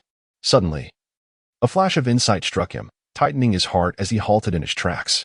What was this disquieting sensation? Instinctively, he glanced in the direction of the Muri Detective Agency, murmuring, Ran. Before the dilapidated building, the black cat that Ran had spotted that night remained, languidly basking in the sunlight, grooming its paws, appearing far more docile than it had that evening. Malilon glanced around, noting that the figures in black had yet to appear. After all, she had arrived 10 minutes earlier than scheduled. She settled down beside the abandoned utility pole next to the black cat, retrieving her phone from her pocket. Gazing at the dark screen reflecting her image, she pondered whether she should call her parents and Yuenzi. Ultimately, she decided against it. The sea cucumber charm dangling from her phone swayed gently in the breeze, its broad smile evoking a sense of joy. It was a gift from Shinichi. Lilon's fingertips brushed against the charming face of the sea cucumber, and thoughts of that deductive enthusiast stirred a tumultuous wave of longing within her. Drawn in by this overwhelming sentiment, her fingers swiftly glided across the screen, revealing a familiar number that leapt into view. At this hour, where could that big fool be, and what might he be doing? Had he remembered to have a proper breakfast? Muri Ran lowered her gentle gaze, her fingers hovering over the dial button, yearning to hear his voice, if only to reassure herself that he was still alive and thriving somewhere in this world. Meow. Suddenly, the languid black cat basking in the sun sprang to attention, its fur bristling as it crouched, vigilantly watching the halted black Porsche. Muri Ran's fingers, as if jolted by an electric shock, withdrew from the dial button on her mobile phone, and she rose to gaze out of the slowly descending car window. Did the sin of their darkness permeate so deeply that even the animals could detect it? Miss Muri, please get in, a voice called from the window, belonging to a burly man clad in black sunglasses. It was Vodka, a name that Muri Ran recalled being used by that silver-haired man in black attire. The black Porsche sped along like a hunting cheetah. The atmosphere within the car was stifling, saturated with a suffocating tension that made one feel breathless. Miss Muri is truly a docile dolphin, remarked Jin, seated in the back as he flicked the ash from his cigarette out of the window, a chilling smirk playing upon his hardened lips, evoking a disquieting sensation. Muri Ran clutched the hem of her garment, striving to steady her trembling form. She parted her lips, her throat parched with fear, yet she managed to utter a sound. Drawing a deep breath, she turned to face Jin, her clear eyes unwavering as they locked onto his, summoning every ounce of courage to make her voice sound less quavering. Can I interpret this as your sardonic commentary on my status as your prey? This was the first time Muri Ran had dared to meet Jin's gaze. This young woman, clearly ensnared in the depths of hell, her body quaking with terror. Yet her eyes, fixated on him, remained as pure and beautiful as gardenias after a rain. Time ticked away in the frozen atmosphere of the car, until suddenly, Jin's laughter erupted, a sound he had never before associated with women, who could, like flowers beneath the sun, exude a faint fragrance. No, it was entirely the opposite. He stifled his laughter, crossing his arms over his chest, a half-burnt cigarette dangling from his lips as he coldly remarked, "This is my utmost commendation for your self-awareness as a weakling. You've been quite helpful. I was previously troubled by the thought of how I would report to that esteemed individual should you provoke me into a fit of rage, and I were to blow your head off from the sniper's range. A car accident? A fall? Well, accidental deaths always have their myriad factors." Listening to Jin speak of horrific matters with such casualness, Muri Ran felt beads of sweat forming on her back. She withdrew her astonished gaze, focusing once more on her shoes, her pupils constricting violently. So, during those 10 minutes, she had arrived early. She had been exposed to his sniper's aim. The Shibukibo villa was nestled in the shallow mountains of Karuizawa, a renowned luxury villa area and residence for the elite in Japan. Vodka parked the car in a secluded large forest, 5 meters ahead of the black Porsche, where another sleek black luxury vehicle was stationed. An exquisitely dressed Oriental woman, her fingers clutching a nearly burnt-out Davidoff cigarette, leaned against the car door.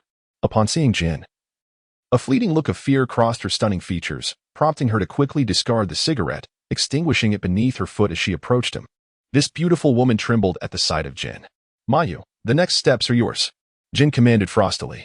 "Yes," the woman named Mayu responded with utmost respect, akin to a loyal and humble servant. Inside the luxury vehicle, Muri Ran quietly observed as Mayu deftly styled her lustrous black hair into an elegant updo. Unable to suppress her curiosity, she inquired, "Miss Mayu, are you also part of the organization?" Mayu hesitated, her hand pausing over a pearl hairpin. Her red lips curling into a smile that mingled disdain and mockery. You should have noticed. I lack a code name, merely a base-level operative within the organization. Akin to a sycophantic gesture, Mayu appeared momentarily lost in thought, her smile freezing at the corners of her mouth. As if musing aloud, perhaps I have long since forfeited my right to be human. Observing her sudden shift to a desolate demeanor, Muri Ran called out with concern, Miss Mayu? Just jesting, Miss Muri, please don't take it to heart, Mayu replied, fastening the last pearl into her hair. Leaning closer to Muri Ran, she whispered, each word deliberate. Remember, once you become entangled with the organization, you shall never escape. I have witnessed too many deaths. None have evaded the punishment of betrayal. Naturally, I do not believe you possess the capability to do so. As she watched Muri Ran's face turn pale in the mirror, Mayu released her grip from the girl's shoulder and reached for a nearby makeup bag. Apologies. I have been overly verbose. No, it was I who asked an inappropriate question. Muri Ran lowered her gaze, contemplating for a moment before hesitantly saying, Miss Mayu, you are truly a gentle soul. Otherwise, you would not have advised me against contemplating escape from the organization.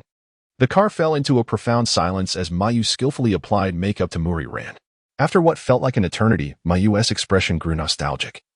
Her voice tinged with both warmth and sorrow. Is that so? Once, a woman spoke similarly. Mayu retrieved a cigarette from her bag and settled beside Muri Ran. Tossing a packaging bag in front of her, change into this. It was a meticulously crafted red strapless gown, perfectly fitting Muri Ran. Indeed, a true beauty, Mayu remarked. Removing the cigarette from her lips, her gaze drifting to the window as she murmured wistfully, what a pity. Muri Ran gazed at her reflection in the mirror. Her porcelain-like skin and crimson lips radiating a soft glow beneath the car's lighting, with pearls cascading through her hair. At that moment, adorned in an exquisite little dress, she appeared as a delicate and precious doll. What awaited her next? What lay in store for her? Eliminate the four styles division. Jin's icy gaze pierced through her like a blade glinting with cold light. The detailed plan will be explained to you by Mayu in the car. However, there is one thing you must understand. The fate of those around you hinges entirely upon you. Madness. This person must be insane. Muri Ran's heart raced violently within her chest, as if her blood, fueled by anger, threatened to burst forth. Her hands, which had clenched into fists at Jin's words, relaxed involuntarily upon recalling the smiles of those she cherished. She knew they were capable of unspeakable horrors. Silently, she boarded the business vehicle, mechanically absorbing Mayu's words about the plan. Ah, seduction. What a vile tactic, she thought, resting her head against the car window. Her eyes filled with derision as she gazed outside. You may call it a beauty trap, one of the renowned 36 stratagems of ancient China.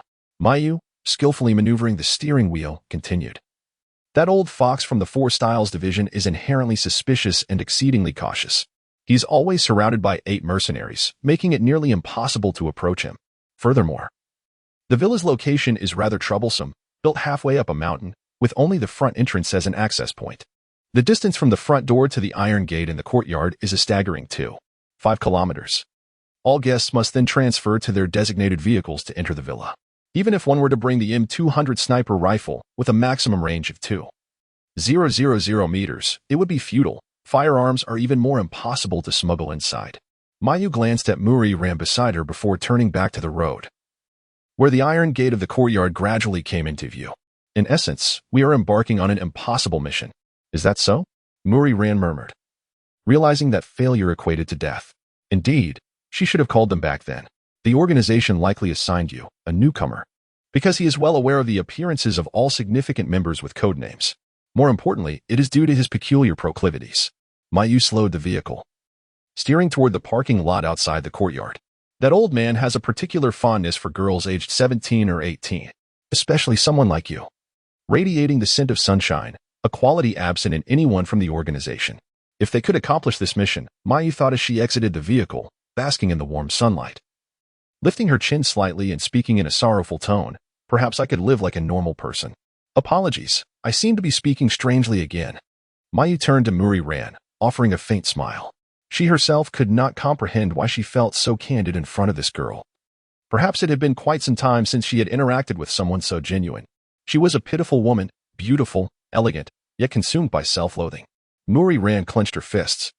Realizing that Miss Mayu belonged to the organization, a cohort of the one who had dragged her into this abyss of darkness. With determination, Mori ran stepped toward her. Her small face slightly furrowed, fist still tightly gripping the hem of her dress.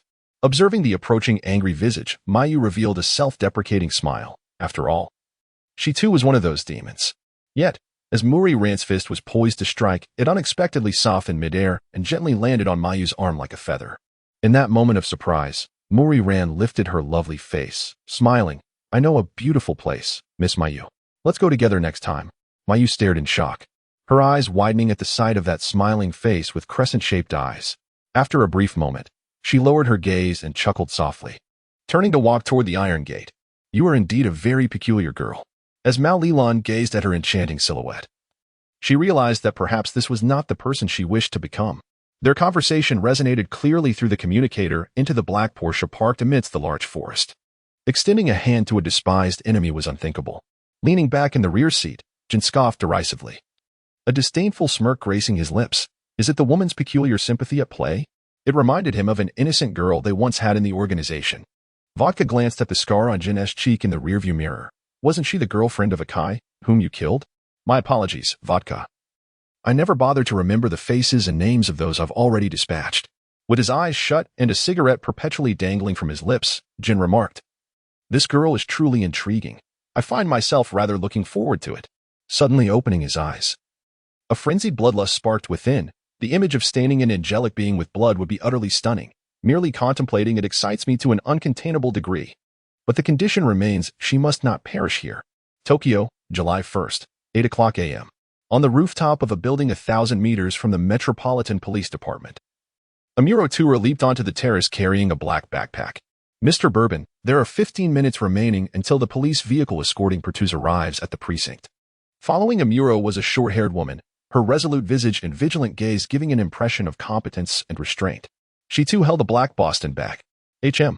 Amuro replied indifferently, selecting his shooting position, placing down his bag, and swiftly extracting the components of his rifle. Kakuta crouched beside him, quietly retrieving another part from the bag before retreating to the side, aware that the upcoming task belonged to him. The wind atop the rooftop was brisk, tousling his hair. Yet it did not diminish the captivating charm he exuded with every movement.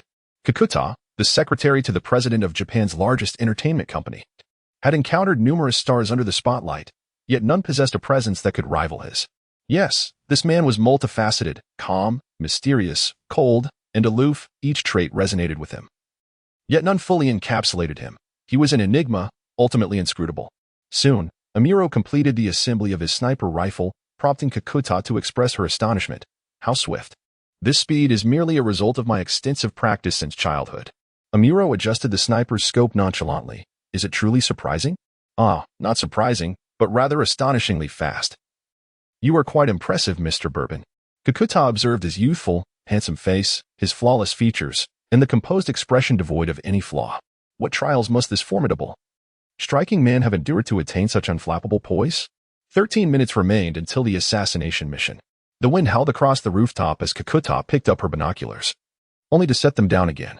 This was her first mission alongside Bourbon, although she merely acted as Rum's eyes, responsible for affirming the target's life or death.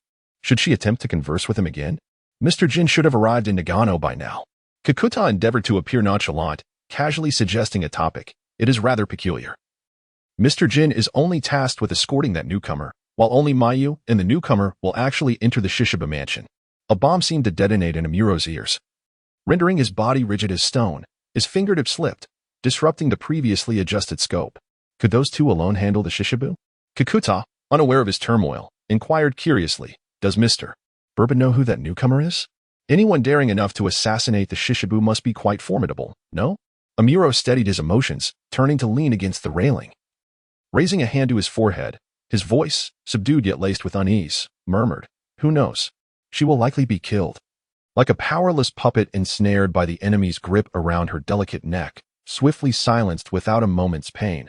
Or perhaps her body will be riddled with bullets, leaving gaping dark holes, as crimson as roses, slowly drowning her in her own blood. Or maybe she will be ruthlessly toyed with. The thought tightened Amuro's grip on his hair, the icy purple of his eyes swirling with tumult. Mr. Bourbon. Kakuta's expression suddenly turned grave as she trained her binoculars intently on the direction of the precinct. The target has arrived earlier than scheduled. Damn it. Amuro clenched his teeth, muttering a curse under his breath. Mr. Bourbon, the target's vehicle has stopped. A flurry of familiar, horrifying images invaded his mind, now including the figure of a girl. Her warm, sunlit smile resembled autumn leaves falling, slowly perishing. Mr. Bourbon, the target is exiting the car. Please prepare for the shot. Kikuta, sensing the stillness beside her, momentarily froze, then anxiously grasped Amuro's arm, exclaiming in anger, Bourbon. Kikuta's grip on Amuro's arm was abruptly seized in return. As he lifted his face, a chill coursed through her chest. His gaze, icy and filled with murderous intent, was as sharp as a polished blade, reminiscent of a bloodthirsty fiend emerging from hell, rendering all life before him inconsequential. In that instant, who did Bourbon perceive her as? Kikuta breathed cautiously, fearfully regarding him. A fleeting silence stretched on, akin to an eternity of torment, at least for Kikuta in that moment. My apologies. Amuro released her hand, a cold smile gracing his lips as he turned to aim his sniper rifle. Aha. Kikuta glanced at her bruised wrist, swiftly picking up the binoculars. This was troubling. The target had reached the bulletproof glass doors, and one more step would render the shot impossible. Let us call it a day. Kikuta lowered her binoculars and prepared to depart. Amuro remained unmoved, beads of sweat surfacing on his otherwise composed visage, glistening in the sunlight. This man has not given up? Kikuta stared at him in shock, then smiled softly, shrugging her shoulders. Regrettably, Mr. Bourbon, it is already impossible to complete the assassination. Upon returning, I will take responsibility for this failure. Silence. Amuro barked commandingly, a droplet of sweat tracing the contours of his chiseled face. Bang. The bullet whistled through the air. Kikuta rushed to the railing, grasping her binoculars, her hands trembling uncontrollably as she beheld the moment the bullet pierced through the gap in the glass door, striking Pertuz's skull. No, it can't be. Kikuta turned in awe towards the now standing Amuro. This man had achieved the impossible. Give me the car keys. Amuro shouted impatiently at the stunned Kikuta. Hurry. Ah, yes. Kikuta snapped back to reality and hurriedly handed him the car keys. Jochojo stood motionless, her gaze fixed upon the Maserati that sped away. Perhaps that man, akin to a harbinger of chaos, was the true essence of himself, a man harboring a demon within. How intriguing indeed. In Nagano, Karuizawa, at 8:12 a.m., within the resplendent Italian villa, elegant melodies reverberated through the grand hall. The solemn yet refined long table was adorned with an array of exquisite delicacies and fine wines as a lavish banquet unfolded. The gathering was graced by luminaries from various fields, successful entrepreneurs, renowned politicians, and celebrities dominating the entertainment headlines, each adorned in opulent attire. Their meticulously crafted visages perpetually adorned with courteous smiles. Following closely behind Mayu, Mao Lilan kept her head low as she navigated through the throng of celebrities. For reasons unknown, the atmosphere here made her feel quite uncomfortable. You cannot go on like this, Mayu remarked, stopping in her tracks. With her blood-red nails, she gently lifted Mao Lilan's chin, revealing a graceful and alluring smile. A smile does not merely arise from the desire to smile, even if one harbors a profound aversion within. You must still lift the corners of your lips. Remember, a smile is a woman's most potent weapon. Now, give it a try. Muri Ran struggled to pull the corners of her lips upward. Mayu, unable to contain herself, gently placed a hand on her forehead and said, Let us try a different approach. Forget about those around you. Imagine this space is solely yours. Suddenly, in this dark world, a burst of vibrant colors emerges. Under a sun-drenched cherry blossom tree stands the person you miss the most. Mayu's words seemed to cast a spell, and Muri Ran's furrowed brow slowly relaxed, her pure smile resembling a gently flowing stream, imbued with the vitality of fresh sunlight. Isn't that splendid? Mayu's gaze softened, for such a smile was irresistibly infectious. President Mayu, you are particularly enchanting today. A man, appearing to be in his 50s, approached them. He was of average height with a closely cropped hairstyle that lent him an air of vitality. Nothing particularly noteworthy marked him, save for his slate-gray eyes, which sparkled with an excited frivolity akin to that of a hunter who has successfully captured his prey. He approached Mayu and performed a courteous bow, saying, I was wondering if you would grace us with your presence. It brings me immense joy to see you. How could I possibly miss Mr. Shikibu's gathering? Mayu replied, maintaining her alluring smile as she lightly entwined her arm with his, subtly blocking his lingering gaze on Muri Ran. It was entirely thanks to Mr. Shikibu that I secured that plot of land amidst so many entrepreneurs. Not at all, Shikibu replied, scratching his nose and gesturing toward Muri Ran. And who might this beautiful princess be? If only, Mayu thought, She could avoid Jin's assassination plan. The girl behind her was so young and innocent, resembling an angel, and surely had a beloved of her own. The mercenary trailing behind Shikibu cast a fierce glance in their direction, and Muri-ran discreetly reached out to nudge the dazed Mayu. "Ah, this child is my aunt's daughter, sent here to be nurtured by me," Mayu explained after a brief pause. "She is a rather clumsy child, ill-suited for this bustling city. I intended to greet you and then take her back home." "Oh, what a pity." Shikibu understood Mayu's implication perfectly. Do not harm this girl, but it was not a decision she could make. Mayu bent slightly, turning to grasp Muri-ran's hand and hastily retreat. "This is truly dreadful. I specifically chose a less conspicuous route, yet I did not expect to encounter Shikibu so swiftly. Was this child marked from the moment we entered the estate?" Mayu led her to the rose bushes in the backyard before releasing her grip. Glancing to ensure no one followed, she swiftly removed the transmitter from Muri-ran's person and, with utmost seriousness, said, "Listen carefully. Shortly, I will create a diversion. Seize the opportunity to escape as far as you can. Seek assistance from the police if necessary. Though I am uncertain of your chances of success and what awaits you should you betray the organization, it is certainly better than your body and soul being ravaged by that old fox. But there is no turning back now." Muri-ran removed her high heels and tore away the extravagant layers of her gown, striking a martial arts stance as she faced the approaching Shikibu. "Miss Mayu, let us strive to survive together." In the distance, a voice erupted from the large forest, filled with fury. "Damn it." Vodka slammed his fist on the steering wheel and turned to the man in black, who sat in the back seat, smoking and feigning sleep. "Boss Jin, Mayu has destroyed the transmitter." "Humph. Remain calm," Jin replied with a cold chuckle. "What can they possibly do in that vast cage?" The rustling of leaves in the wind echoed repeatedly in Vodka's mind. His head throbbed painfully, and as Muri-ran furrowed her brows on the pristine white sheets, she struggled to open her eyes. "Where am I?" With great effort, she propped herself up, but a wave of dizziness washed over her, causing her to collapse back into the soft bedding. Rolling onto her back, she gazed at the lace trim of the bed canopy swaying gently in the breeze. What on earth had transpired? Her head felt heavy, yet she attempted to recall her last memories before losing consciousness. Gradually, fragments of memory became clearer. Yes, there had been a confrontation in front of the rose bushes with Miss Mayu and Shikibu, and it was only when she faced the reality of combat that she recognized the true prowess of a professional mercenary, an entirely different caliber from the thugs she was accustomed to. Then, a sharp sensation coursed through her neck, and everything faded to black. Shikibu must have used some sort of tranquilizer on her. "You're awake." Mayu's concerned voice broke through.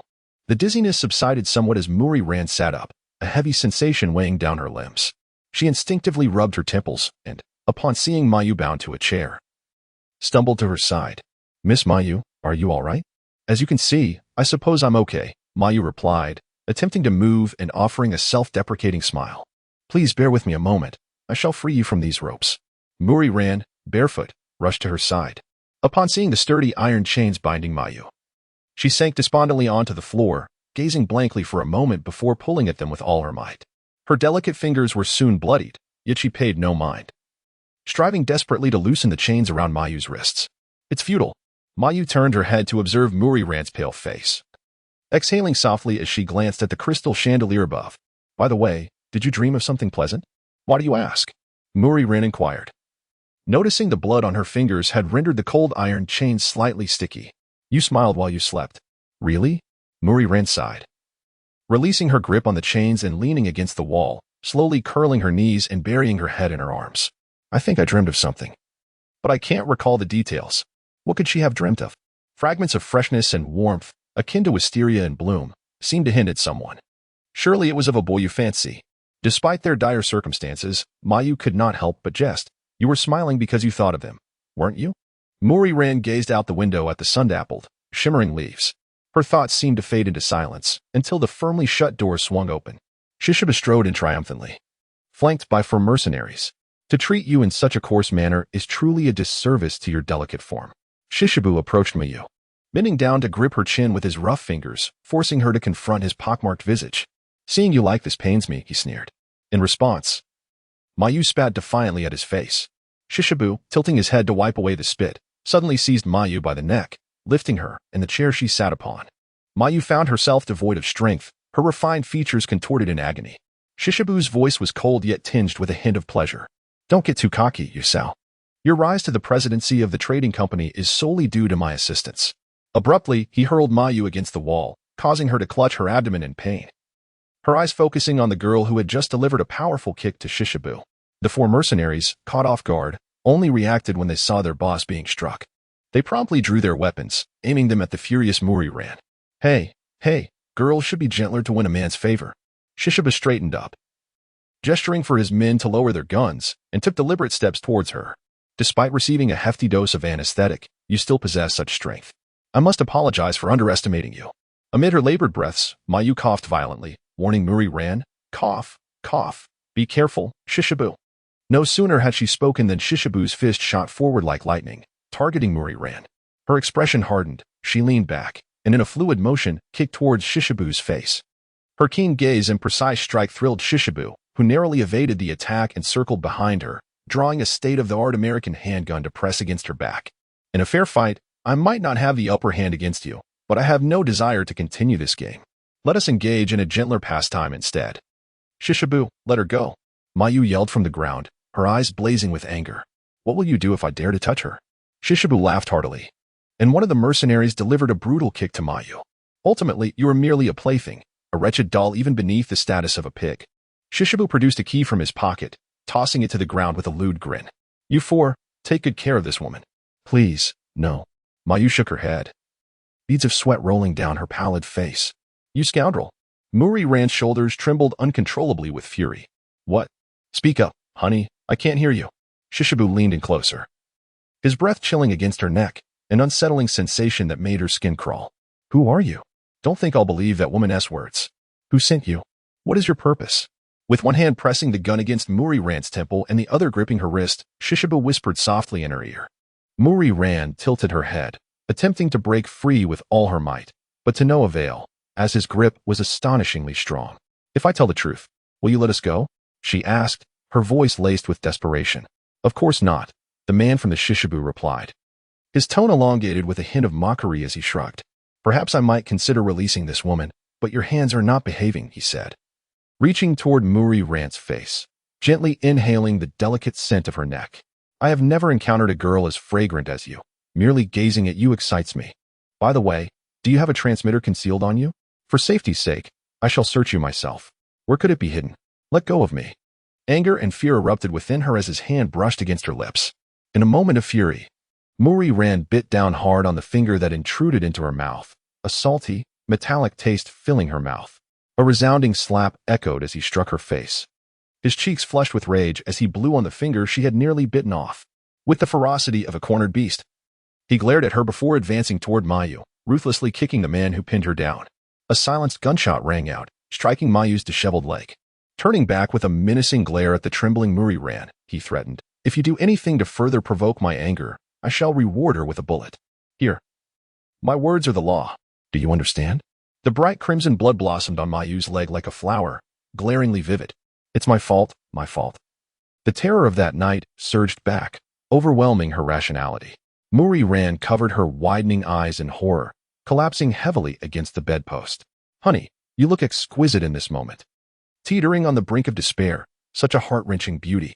Shishibu opened his arms wide, his hazel eyes greedily fixated on her pale face as he approached once more. From the moment you entered this house, watching you through the surveillance cameras as you scratched your neck drove me wild with desire. He crouched down, yanking her hair and tossing her onto the bed. Now, surrender and become my exquisite doll. A heavy weight pressed down on her, followed by a chilling sensation as his tongue, cold as a serpent, began to caress her neck. Even I cannot fathom the thoughts of a girl I adore. He mused. Cut it out, Ran.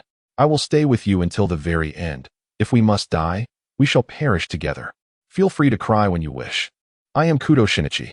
The words of Kudo Shinichi echoed vividly in her distant memory. Muriran's vacant gaze narrowed sharply as she summoned the last vestiges of strength to struggle. No more jokes, even death is preferable. A resolute glimmer flashed across her pale face. Another slap landed heavily on her cheek. Have I not made the rules clear? As his words faded, Mayu's anguished cries reverberated through the room. If you've forgotten, let us continue. If once is insufficient, then twice, thrice, until the lesson is indelibly etched in your memory. How infuriating. Muriran's lungs constricted desperately. Without this, she feared she would suffocate. Observing the despair etched on her face, Shishiba grinned in triumph, licking his lips in satisfaction as he leaned closer. He brutally kissed her neck, asking, "Do you have a beloved boyfriend? If he were to see you like this, he would surely weep." Tears silently streamed down her cheeks as Muri Rant's hollow eyes widened, her world descending into darkness. Shinichi, like a lifeless puppet. She reached toward the void above.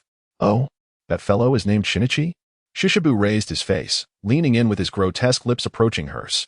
Suddenly, a loud crash shattered the glass, scattering shards across the floor as a figure leaped through the window. Tokyo, Mayflower City, 10:10 a.m., room 905 of the Mayflower Hotel. Truly, the renowned detective Mori Kagoro had deduced the use of planar mirror imaging and specular reflection. Not only Inspector Megujuza, but everyone present couldn't help but cast admiring glances at Mori Kagoro, who leaned against the wall, deep in thought. Which of the three witnesses is the culprit? Concealed beneath the table, Conan's glasses obscured his expression, but the hint of a smirk betrayed his amusement at Mori Kagoro's deductions. Conan mentioned that Miss Ritamoto's ring finger had not been fully polished. It suggests she was interrupted while applying nail polish. Strangely, I searched the entire room but could not find the nail polish bottle. Moreover, Miss Ritamoto's nails showed signs of wear, indicating a possible altercation. In other words, this is merely a simple physics problem. The clock tower's mirror is a point. This room is another point, and the remaining point naturally emerges, where the missing nail polish bottle or perhaps traces of nail polish from the struggle might be found. It's all that woman's fault. Obtaining others' privacy through vile means to blackmail them. She is a greedy and insatiable demon. One of the witnesses, a young girl, collapsed to the ground, covering her face as she wept. The perpetrator was taken away, and Inspector Megujuza approached Mori Kagoro, patting him on the shoulder. Oh no. Seeing Inspector Megujuza approach Mori Kagoro, Conan's heart raced in alarm, and in his panic, he bumped his head hard against the table, wincing in pain. So tiring. At that moment, it seemed the anesthetic had lost its effect. Mori Kagoro stretched, rising from the floor, looking quizzically at the serious-faced Inspector Megujuza. He still appears to be his usual nonchalant self. Megujuza pondered, stroking his chin. Could this be a ruse to make the culprit let down their guard? Truly impressive. Muri. Huh? What are you saying? But it doesn't matter. Although I have no idea what happened, it seems I have inadvertently solved the case perfectly. Mori Kagoro laughed heartily. Conan shot a sidelong glance at the self-satisfied Mori Kagoro as he crawled out from under the table. The moment he emerged from the shadows, an unsettling feeling jolted his nerves, as if something were tightly gripping his chest, draining his strength with every breath. What was this heavy, anxious sensation? Conan instinctively lowered his head, his expression cold and serious behind the reflective glasses. Indeed, he should return to the detective agency quickly, perhaps by Rant's side. He would be rid of this strange and terrifying feeling. What's wrong, Officer Meguer? You've looked serious since you came upstairs. Mori Kagoro yawned, eyeing Inspector Megujuza, who was incessantly checking his phone. Actually, at 8:12 this morning, an important criminal was shot dead behind the bulletproof glass door of the police headquarters. The higher-ups are taking this case very seriously. Megujuza recalled the intense reaction from above when he received the news, leaning closer to Mori Kagoro while covering his mouth. Whispering, they say that man had a peculiar code name. Pertus. Pertus. In the dim light, Conan's face stiffened in shock. Kagoro Muri, with a pensive expression, rested his chin on his hand, exuding an air of professionalism. Unfortunately, this demeanor lasted only a few moments before he erupted into an irreverent laugh, declaring, "It's merely the name of a wine. It seems that person simply enjoys Pertus so much that it has become associated with them over time." Just then, J.Z. Meguer's phone rang again. After a swift conversation, he turned to Kagoro Muri with a grave expression, stating, "A suspicious shooting incident has occurred at the Miho department store." Kagoro nodded, mirroring the seriousness of Meguer, and followed closely behind him. "Conan, you must return home at once and not follow us," Kagoro warned, glancing back at Conan. Was that feeling related to that group of individuals? Conan lowered his gaze, retracting his foot as he contemplated, ultimately deciding to follow them after all. 10 minutes prior, in an adjacent building to the Miho department store, a woman clad in black with a mushroom haircut and a butterfly tattoo on her left eye held a photograph of a man in her mouth. She aimed her PSG-1 sniper rifle at a man standing 1,000 meters away, her excitement palpable. "Hey, Cohen. Let us see who can hit the center of his forehead first." Beside her, a man named Cohen, also dressed in black, remained silent, contrasting with Gianti's exuberance. He raised his Remington 700 rifle with an expressionless face and remarked, "Gianti, you've always been reluctant to please Jin. I never expected you to follow her orders this time." "No, Cohen, I'm merely obeying the command to kill, not Jin," Gianni replied, a manic smile on her face as she pulled the trigger without hesitation. Bye-bye. In Nagano's Karuizawa. At 10:30 a.m., in the Shishiba villa, Shishiba stood upright, displeased by the sudden intrusion of a man, dressed in a white casual shirt and black trousers. His light golden hair fluttered gently in the breeze. Backlit, his figure appeared as a silhouette, yet the cold, bloodthirsty glimmer in his high-placed eyes was unmistakable. The white curtains billowed violently as the wind swept through, brushing against his raised handgun. "Bourbon." Shishiba seized Kagoro's daughter, ran, pulling her protectively in front of him as he retreated, a flicker of panic crossing his face.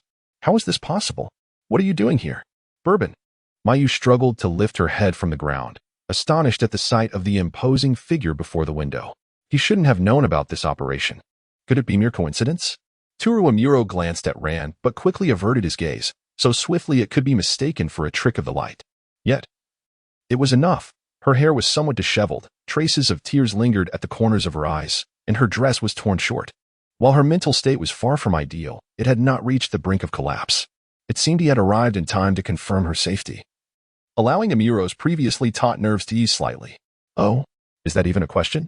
"There is only one way to reach this mansion," Amuro remarked with a smile, though his voice resonated with a chilling dread. Was this man truly reckless enough to crash the car directly into the estate? The iron gate was supposed to be impenetrable. Did he wish to throw his life away? The most terrifying individuals are those who resemble living specters. A bead of sweat trickled down Shishibu's face as he suddenly felt parched, forcing a dry chuckle. "Hey, Bourbon, lower your weapon. There are many celebrities in the hall below. If you involve them, you will have quite the explanation to provide to your boss." "Oh, you mean that group of fools downstairs?" Bourbon raised a small remote control in his other hand, pressing the button without hesitation. Boom. A thunderous explosion echoed, shaking the entire house. Moments later, the screams and chaos from below erupted as the once poised celebrities fled the villa in disarray, resembling a troop of clowns. With just a simple text alerting any one of them to their SA bomb here, combined with the explosion, it would cause the current pandemonium. Amuro revealed a cold smile, observing, "Humans are indeed straightforward beings." Shishibu gazed at the thick black smoke rising from the corner of the villa, where the structure had collapsed. Anger surged within him as he shouted, "Do you think you alone can take on 9 men? Don't be so arrogant, young man." 9. Does that include the 4 useless ones below? Amuro's icy glare seemed capable of tearing Shishibu apart. "Regrettably, they are unlikely to come up and confront me." "Why are you still standing there?" "Shoot." Shishibu suddenly crouched and yelled at the 4 approaching mercenaries. The room was filled with the sound of gunfire as bullets rained down, creating puffs of smoke that rose from the pristine sheets, the floor, and the walls, where holes appeared. Against the 4 mercenaries, Amuro displayed no signs of being overwhelmed. He wielded his weapon with skill and precision, executing every movement calmly and decisively, selecting advantageous positions amid the hail of bullets. Each detail exhibited his prowess. A gunshot rang out, blood splattered as one mercenary's head exploded like a watermelon, followed by another shot that struck another mercenary in the heart, who fell forward without a sound. His lethal skills were unparalleled. Shishibu pressed his gun against Rand's head, slowly pulling her toward the door. Suddenly, he realized something and halted in his tracks. Bourbon's gun had not shifted toward him at all. Was he truly afraid of harming that girl? That was astonishing. The man who had previously dismissed his own life now valued another's. Shishibu burst into maniacal laughter, his tongue protruding grotesquely, twisting his face into a mask of madness. "Hey, Bourbon, what is wrong with you? Is the invincible shura of that organization really this weak? You've utterly disappointed me. Put down the gun. I said put it down. Do you hear me?" As Shishibu's finger twitched on the trigger, the soft sound of the gun being cocked felt like chains binding Amuro's movements. "Amuro, don't worry about me," Ran exclaimed, her face pale as she gazed at the glimmering gun, yet she remained resolute. She looked firmly at Amuro and declared, "Don't worry about me." With a smile, she added, "Thank you." This was the first time she had offered him such a smile since that incident. How could he not save her? Amuro returned her a faint smile, and as Ran vigorously shook her head, desperately trying to dissuade him, he twirled his gun in his fingers, raising both hands high. "I alone do not wish to witness your demise." Clapping his hands gleefully, Shishiba shoved Ran towards a mercenary, flexing his wrist before signaling to another. The mercenary cautiously approached, gun drawn, ready to disarm Amuro. Shishibu bent down to retrieve the chain on the ground, tossing it to the mercenary beside Amuro, spitting disdainfully, "My subordinates were just taken care of by you." The mercenary twisted Amuro Tour's arm behind his back, fastening it tightly with chains. "Hey, what kind of gaze is that? It's chillingly devoid of emotion. You ought to make me feel more entertained." Shishibu scratched his chin and, without hesitation, threw a punch at Amuro's cheek. "Do you know? The first time I saw you in the organization, that icy stare of yours, the haughty lift of your lips, and your arrogance that disregarded all life, I was immensely displeased with you then." Another punch landed on Amuro's face, distorting his features into a grimace. "Come on, Bourbon, at least show a hint of panic. After all, your life is in my hands now. Perhaps kneel before me and plead for mercy?"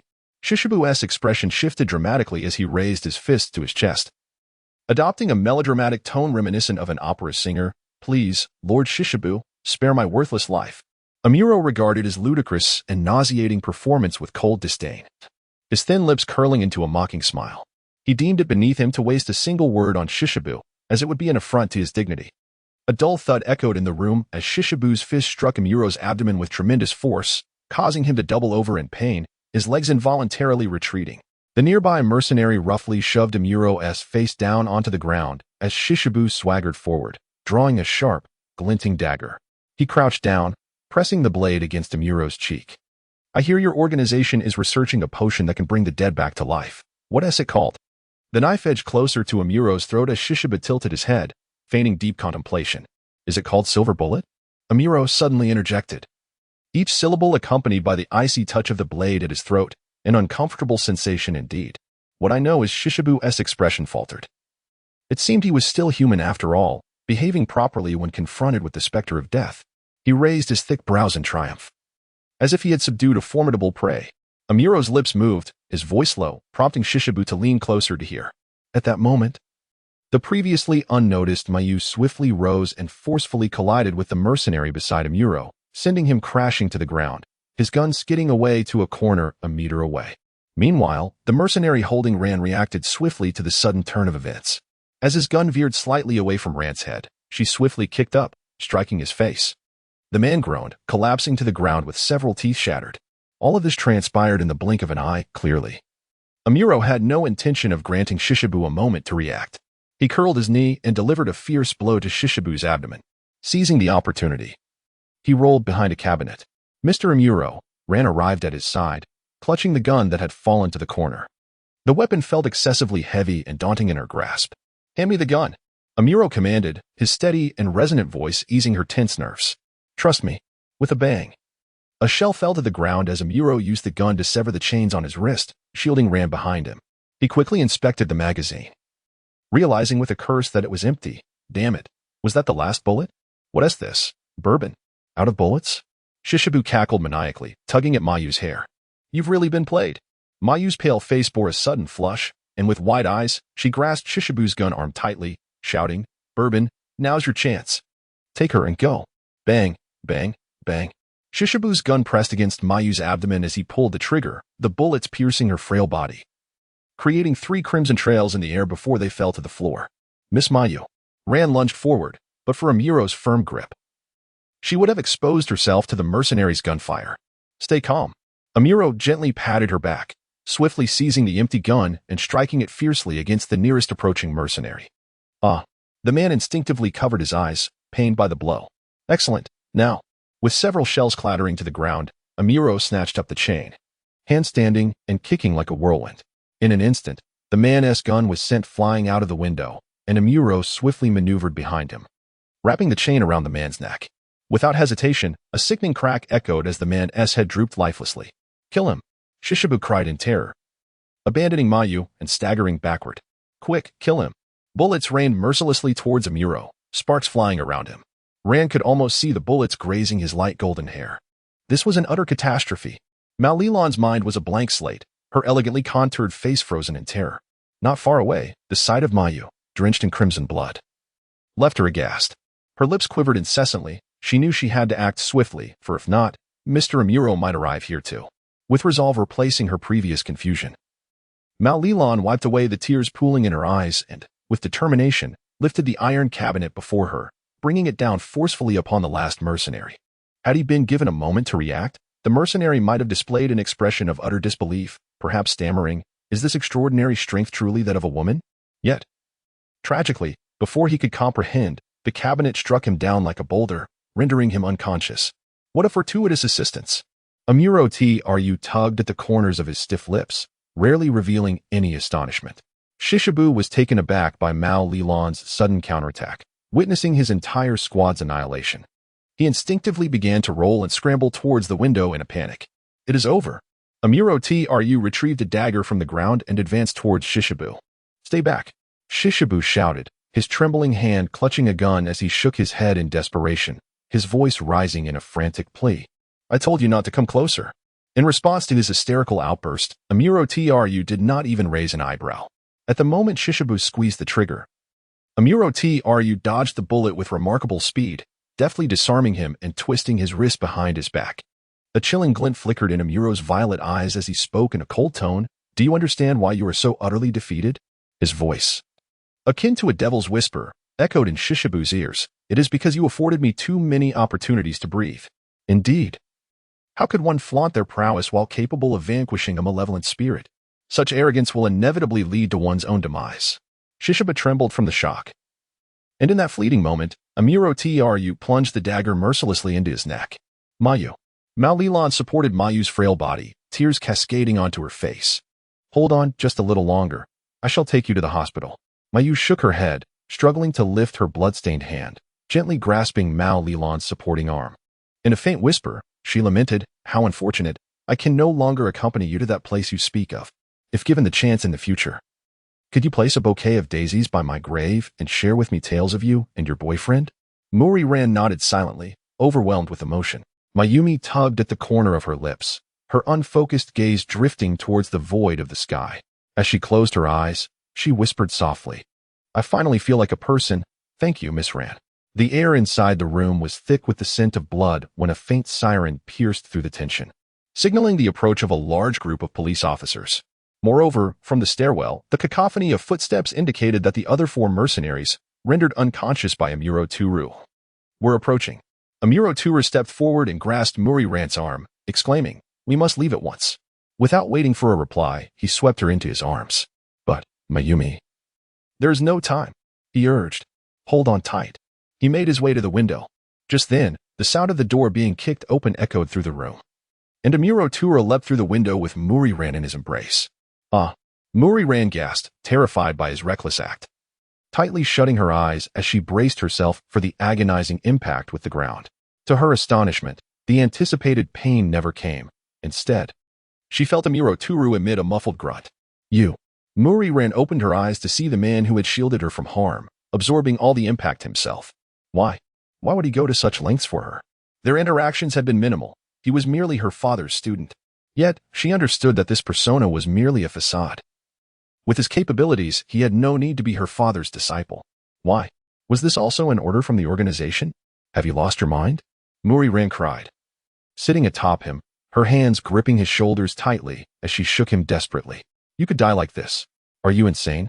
After expending all her emotions, her fingers slowly released the crumpled fabric of his shirt, her head drooping in exhaustion, her soft bangs obscuring her face.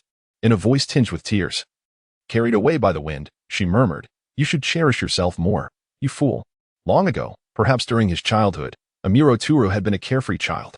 Yes, that long-forgotten feeling now gripped his heart, that sensation of being genuinely cared for by another. How nostalgic. His hand hesitated as he raised it, just as he was about to embrace her warm body when a bullet struck the ground beside them, sending dust flying. In Nagano, Karuizawa, at 11 o'clock a.m. In the front yard of the Shikibu residence, 2 mercenaries on the 3rd-floor windowsill aimed their guns at them. Bullets, like arrows released from a bow, hurtled toward them in a frenzied barrage. Muriran's previously serene expression was suddenly overshadowed by a dense gloom, as bullets sparked at her feet. Amuro Tru abruptly grasped her wrist, pulling her upright and urging her to flee toward a secluded area. In their frantic escape, bullets grazed Muriran's disheveled black hair.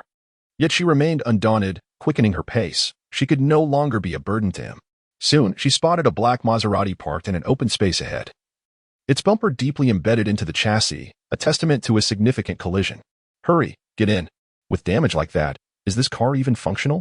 Murray Rand couldn't help but smirk, but in her hesitation, he had already tossed her into the passenger seat. A Muro Tourist swiftly ignited the engine, propelling them forward like the wind. The sound of gunfire erupted behind them, shattering the rearview mirror. It seemed that two other mercenaries had caught up. Glancing at the time displayed on the car's LCD screen, a Muro Tourist shouted, "Rand, hold on tight." No sooner had he spoken than a tremendous explosion reverberated, followed by a heavy shockwave that enveloped the vehicle with warm air. The car jolted violently, and the rear window shattered into a myriad of fragments. Once the overwhelming force dissipated, Murray Rand lowered her arms from her head and turned to look back. The once opulent Italian villa had been reduced to rubble, a thick plume of black smoke billowing forth amidst the crackling sounds of destruction. "I had planted explosives before we entered that estate," Amuro Turu explained casually while maneuvering the steering wheel. A heavy silence filled the car as he cast a puzzled glance at the girl beside him. She appeared utterly disheveled, her hair in disarray, her face smeared with dirt, her tattered dress making her look like a pitiful beggar. Yet, despite her current state, he found her undeniably endearing. Realizing this, Amuro Turu's expression stiffened. How could he harbor such peculiar thoughts? Surely, he had endured too much today. "It's all over now. If you feel like crying, just let it out," he said, observing her distressed little face. He couldn't help but offer her comfort. After all, this girl, who had lived in a peaceful environment, had never encountered anything as terrifying as today. In his eyes, she was remarkably resilient. Malilan took a deep breath, turned her face, and furrowed her brows as she fixed her gaze upon him. Her expression unmistakably conveyed her ire. Amuro Toru, however, appeared utterly perplexed by her anger. Despite his exceptional deductive skills, he found himself at a loss regarding the source of her distress. "Miss Lilan, why do you always act so recklessly?" Malilan clenched her fists, her small face scrunched in earnest concentration as she stared intently at him. "I have carefully considered all my actions." Amuro Toru's long eyebrows relaxed, revealing a confident and spirited smile. "Those were the best judgments. At least, from the current outcome, it does not seem unfavorable." Murray Rand, feeling disheartened, sighed softly and withdrew her gaze, directing it towards the trees that rushed past the window. She murmured gently, "Let us not do this again next time." As the large forest loomed ahead, Amuro Turu eased the speed of the vehicle, saying, "From here, you must proceed on your own." The car gradually came to a halt, and Amuro rested his arm on the steering wheel, turning to face her. He placed a finger to his lips, signaling her to be silent, and offered a faint smile. "I trust you will keep my involvement in this matter confidential, Miss Rand." "Eh?" Murray Rand gazed at him in surprise, pondering whether his appearance at the Shishiba residence was not orchestrated by the organization. If not, then why? A mere coincidence? No, that seemed implausible. The mountain breeze caressed her, and the wildflowers swayed gently by the roadside, filling the air with a delicate fragrance. With slightly parted lips, clear eyes, and a gentle countenance, she appeared exceptionally endearing to him. Unconsciously drawn, Amuro found his body moving closer, his fingertips lightly brushing against her lips. His warm breath approached gradually, causing Murray Rand to shrink back in nervousness. Observing her flustered demeanor, Amuro suddenly regained his composure, brushing the hair from her lips. He returned to his original position, his purple eyes fixed ahead, his expression serious as he stated, "After this incident, you ought to gain some awareness." Following this, Amuro drove away, vanishing before Murray Rand like a fleeting gust of wind, leaving no trace behind. Nagano, Karuizawa, Larch Forest, 11:20 a.m. Murray Rand tightened her face, fiercely pulling open the rear door of the black Porsche. In Vodka's astonished gaze, she settled into her seat, picked up the bag containing her clothes, closed her eyes, and raised her voice in dissatisfaction. "I need to change my clothes now. Could you two please step out and give me some privacy?" A few minutes later, Vodka, visibly irritated, cast a glance at the Porsche occupied by Murray Rand. Just then, the rear door was abruptly flung open, and a shoe was forcefully tossed out. Murray Rand poked her head out of the car, glaring at Vodka, who had narrowly dodged the shoe, and shouted, "No peeking, you voyeur." With that, she slammed the door shut with a resounding bang. "This woman, one day I shall have my revenge." Vodka fumed, discarding the shoe he held. "Vodka, have you noticed she has changed?" Jin leaned against a sturdy larch, a cigarette delicately held between his fingers as wisps of smoke curled upwards. Vodka glanced at the shoe on the ground, reflecting, if she was a dolphin before, now she undeniably resembles a shark that has escaped from the deep sea. The wind blew, scattering the ash from Jin's cigarette. He tilted his head back, his beast-like cold eyes fixed on the thick black smoke on the horizon, and sneered. What exactly has she encountered? Inside the car, Mori Ran had changed her clothes, resting her hands on her legs, looking down at her barefoot. Scenes of brutal and bloody memories flashed through her mind like a rapid film reel, the death of Gio piercing her like a needle. Each recollection felt suffocating, as if someone were tightening their grip around her throat. Awakening? Mori Ran lifted her eyes, resolute and pure, understanding that it meant protecting those around her, ensuring they would no longer be in danger. Though it felt somewhat grandiose, this was the answer she desperately sought. Hey. Mori Ran opened the car door and waved at Vodka. Could you please retrieve my shoe? That brat. Vodka's face contorted as if he had been struck hard, his clenched fist trembling with rage as he stormed towards the Porsche. Jin discarded his cigarette, but, one hand tucked into his coat pocket, his voice calm yet commanding, Vodka. Occasionally displaying a touch of gentlemanly demeanor wouldn't hurt. Jin. Vodka, temper diffused, bent down to pick up the shoe, questioning. Could such a commotion truly be caused by this girl? Jin halted, casting a sidelong glance at Vodka, an aura of dread emanating from him. In fact, I sensed a nauseating odor from the very beginning. Yes, it is a stench only that arrogant individual would emit. In Tokyo's popcorn market, across from the popcorn department store, at 12:10 p.m.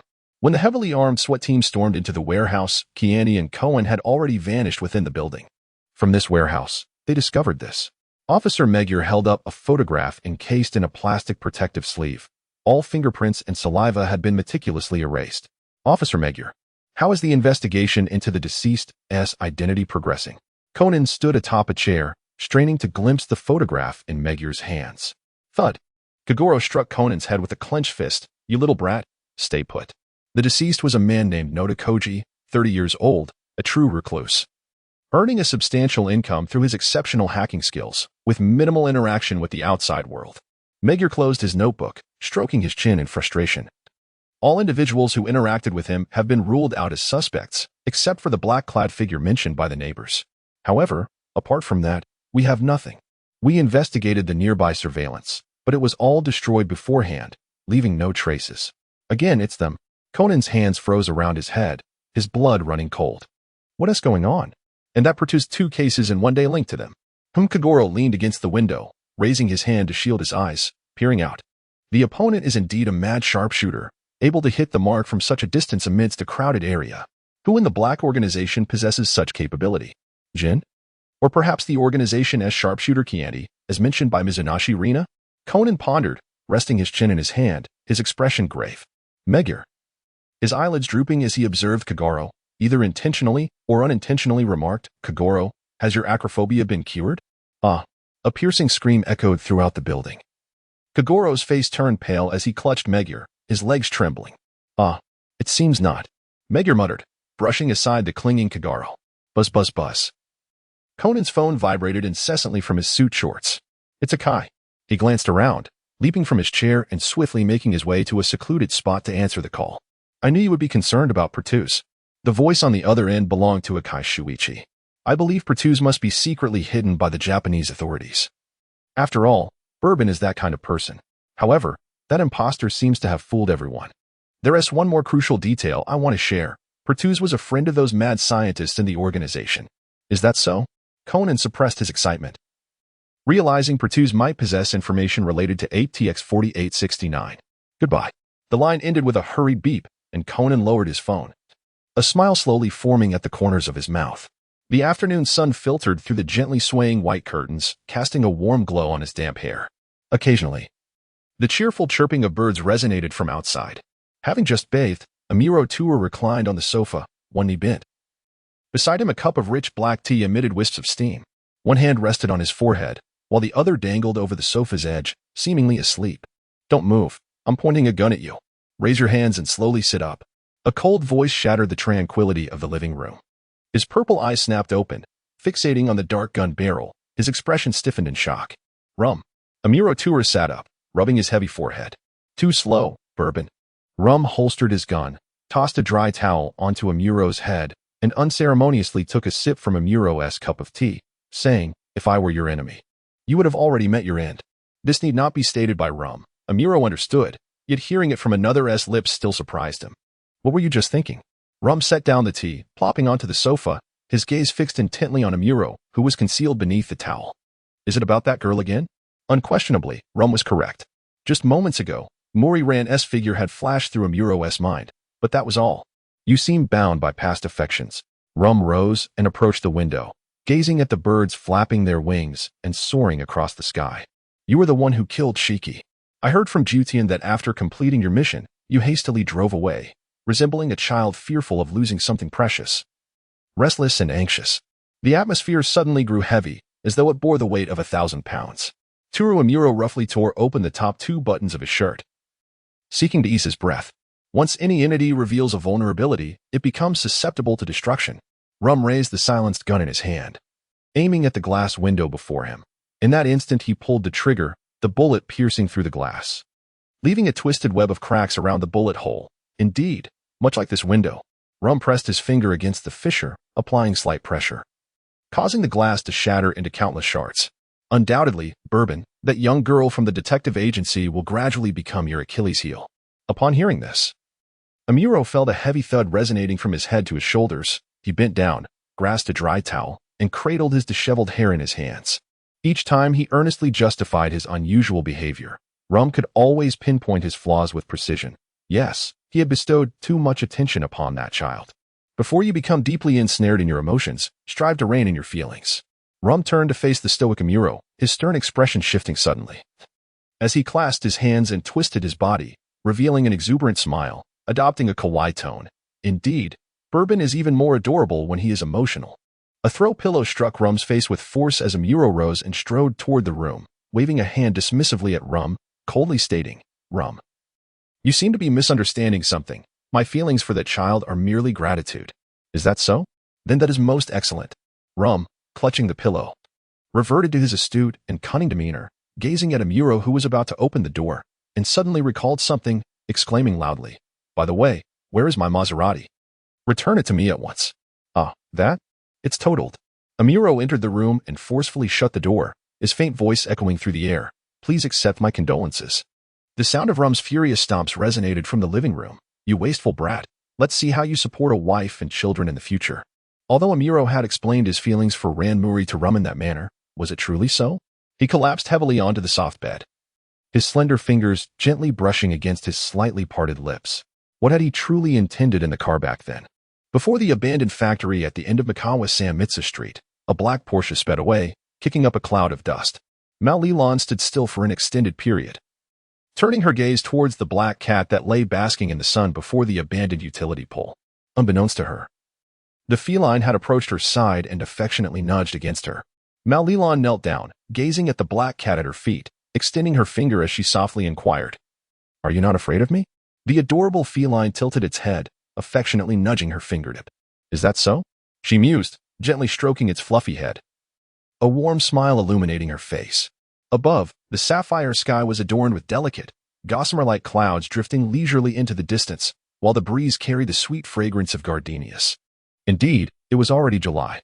Along the road, cherry blossom trees sprawled with their branches, the sounds of honking vehicles intermingling with the cheerful laughter of a group of young girls, a gentleman walking his dog, and the enticing aroma wafting from the BLOCAF. Ranmuri lifted her gaze to behold her home, the Muri Detective Agency. The familiar surroundings and the enticing scents wafting through the air were unchanged. Yet the once mundane scenery now appeared extraordinarily precious to her. How delightful it was to return to this place. A gentle breeze swept by, lifting her cascading hair. And as she lowered her head slightly, she closed her somewhat damp eyes and tucked the stray strands behind her ear with delicate fingers. The bell attached to the CAF door chimed melodiously. The gentleman who opened the door for patrons spotted Rand standing nearby. He paused momentarily, then greeted her with a warm smile. "Welcome back, Miss Rand." The golden sunlight bathed him, illuminating his light golden hair and soft smile. He was a handsome man who exuded elegance even in a waiteress suit. "Mr. Amuro," Rand exclaimed, bowing slightly in a fluster. Was he not pushing himself too hard? Just hours ago, he had endured something terrifying, and now he was back at work without any rest. Was that truly wise? The thought escaped her lips before she could restrain it, her hands clenching nervously in front of her. "Are you really okay without a break?"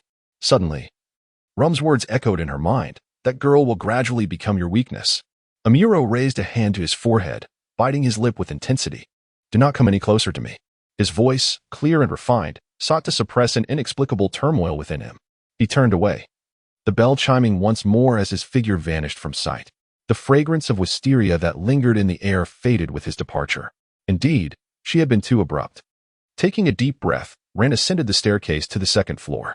As she opened the door, a potent scent of alcohol wafted from within, as if the entire agency had been ransacked by thieves. "Father," Ran exclaimed, raising her fist in frustration. "What on earth is going on?" "Ah, Ran, you're finally back. It's almost 2 o'clock. Kagoro Mori exclaimed, rising from a pile of beer cans like a man grasping at a lifeline. "Where have you been? You didn't prepare lunch. I'm starving." "Ran Nichin, I'm so hungry." Conan lamented from the sofa, patting his stomach, which had gone empty since morning. Seeing the pitiful duo, Ran sighed. "Why didn't you go downstairs to eat something?" Kagoro Mori rested his arms behind his head and cast a glance at his daughter, pouting as he mumbled, "The budget simply does not allow for it.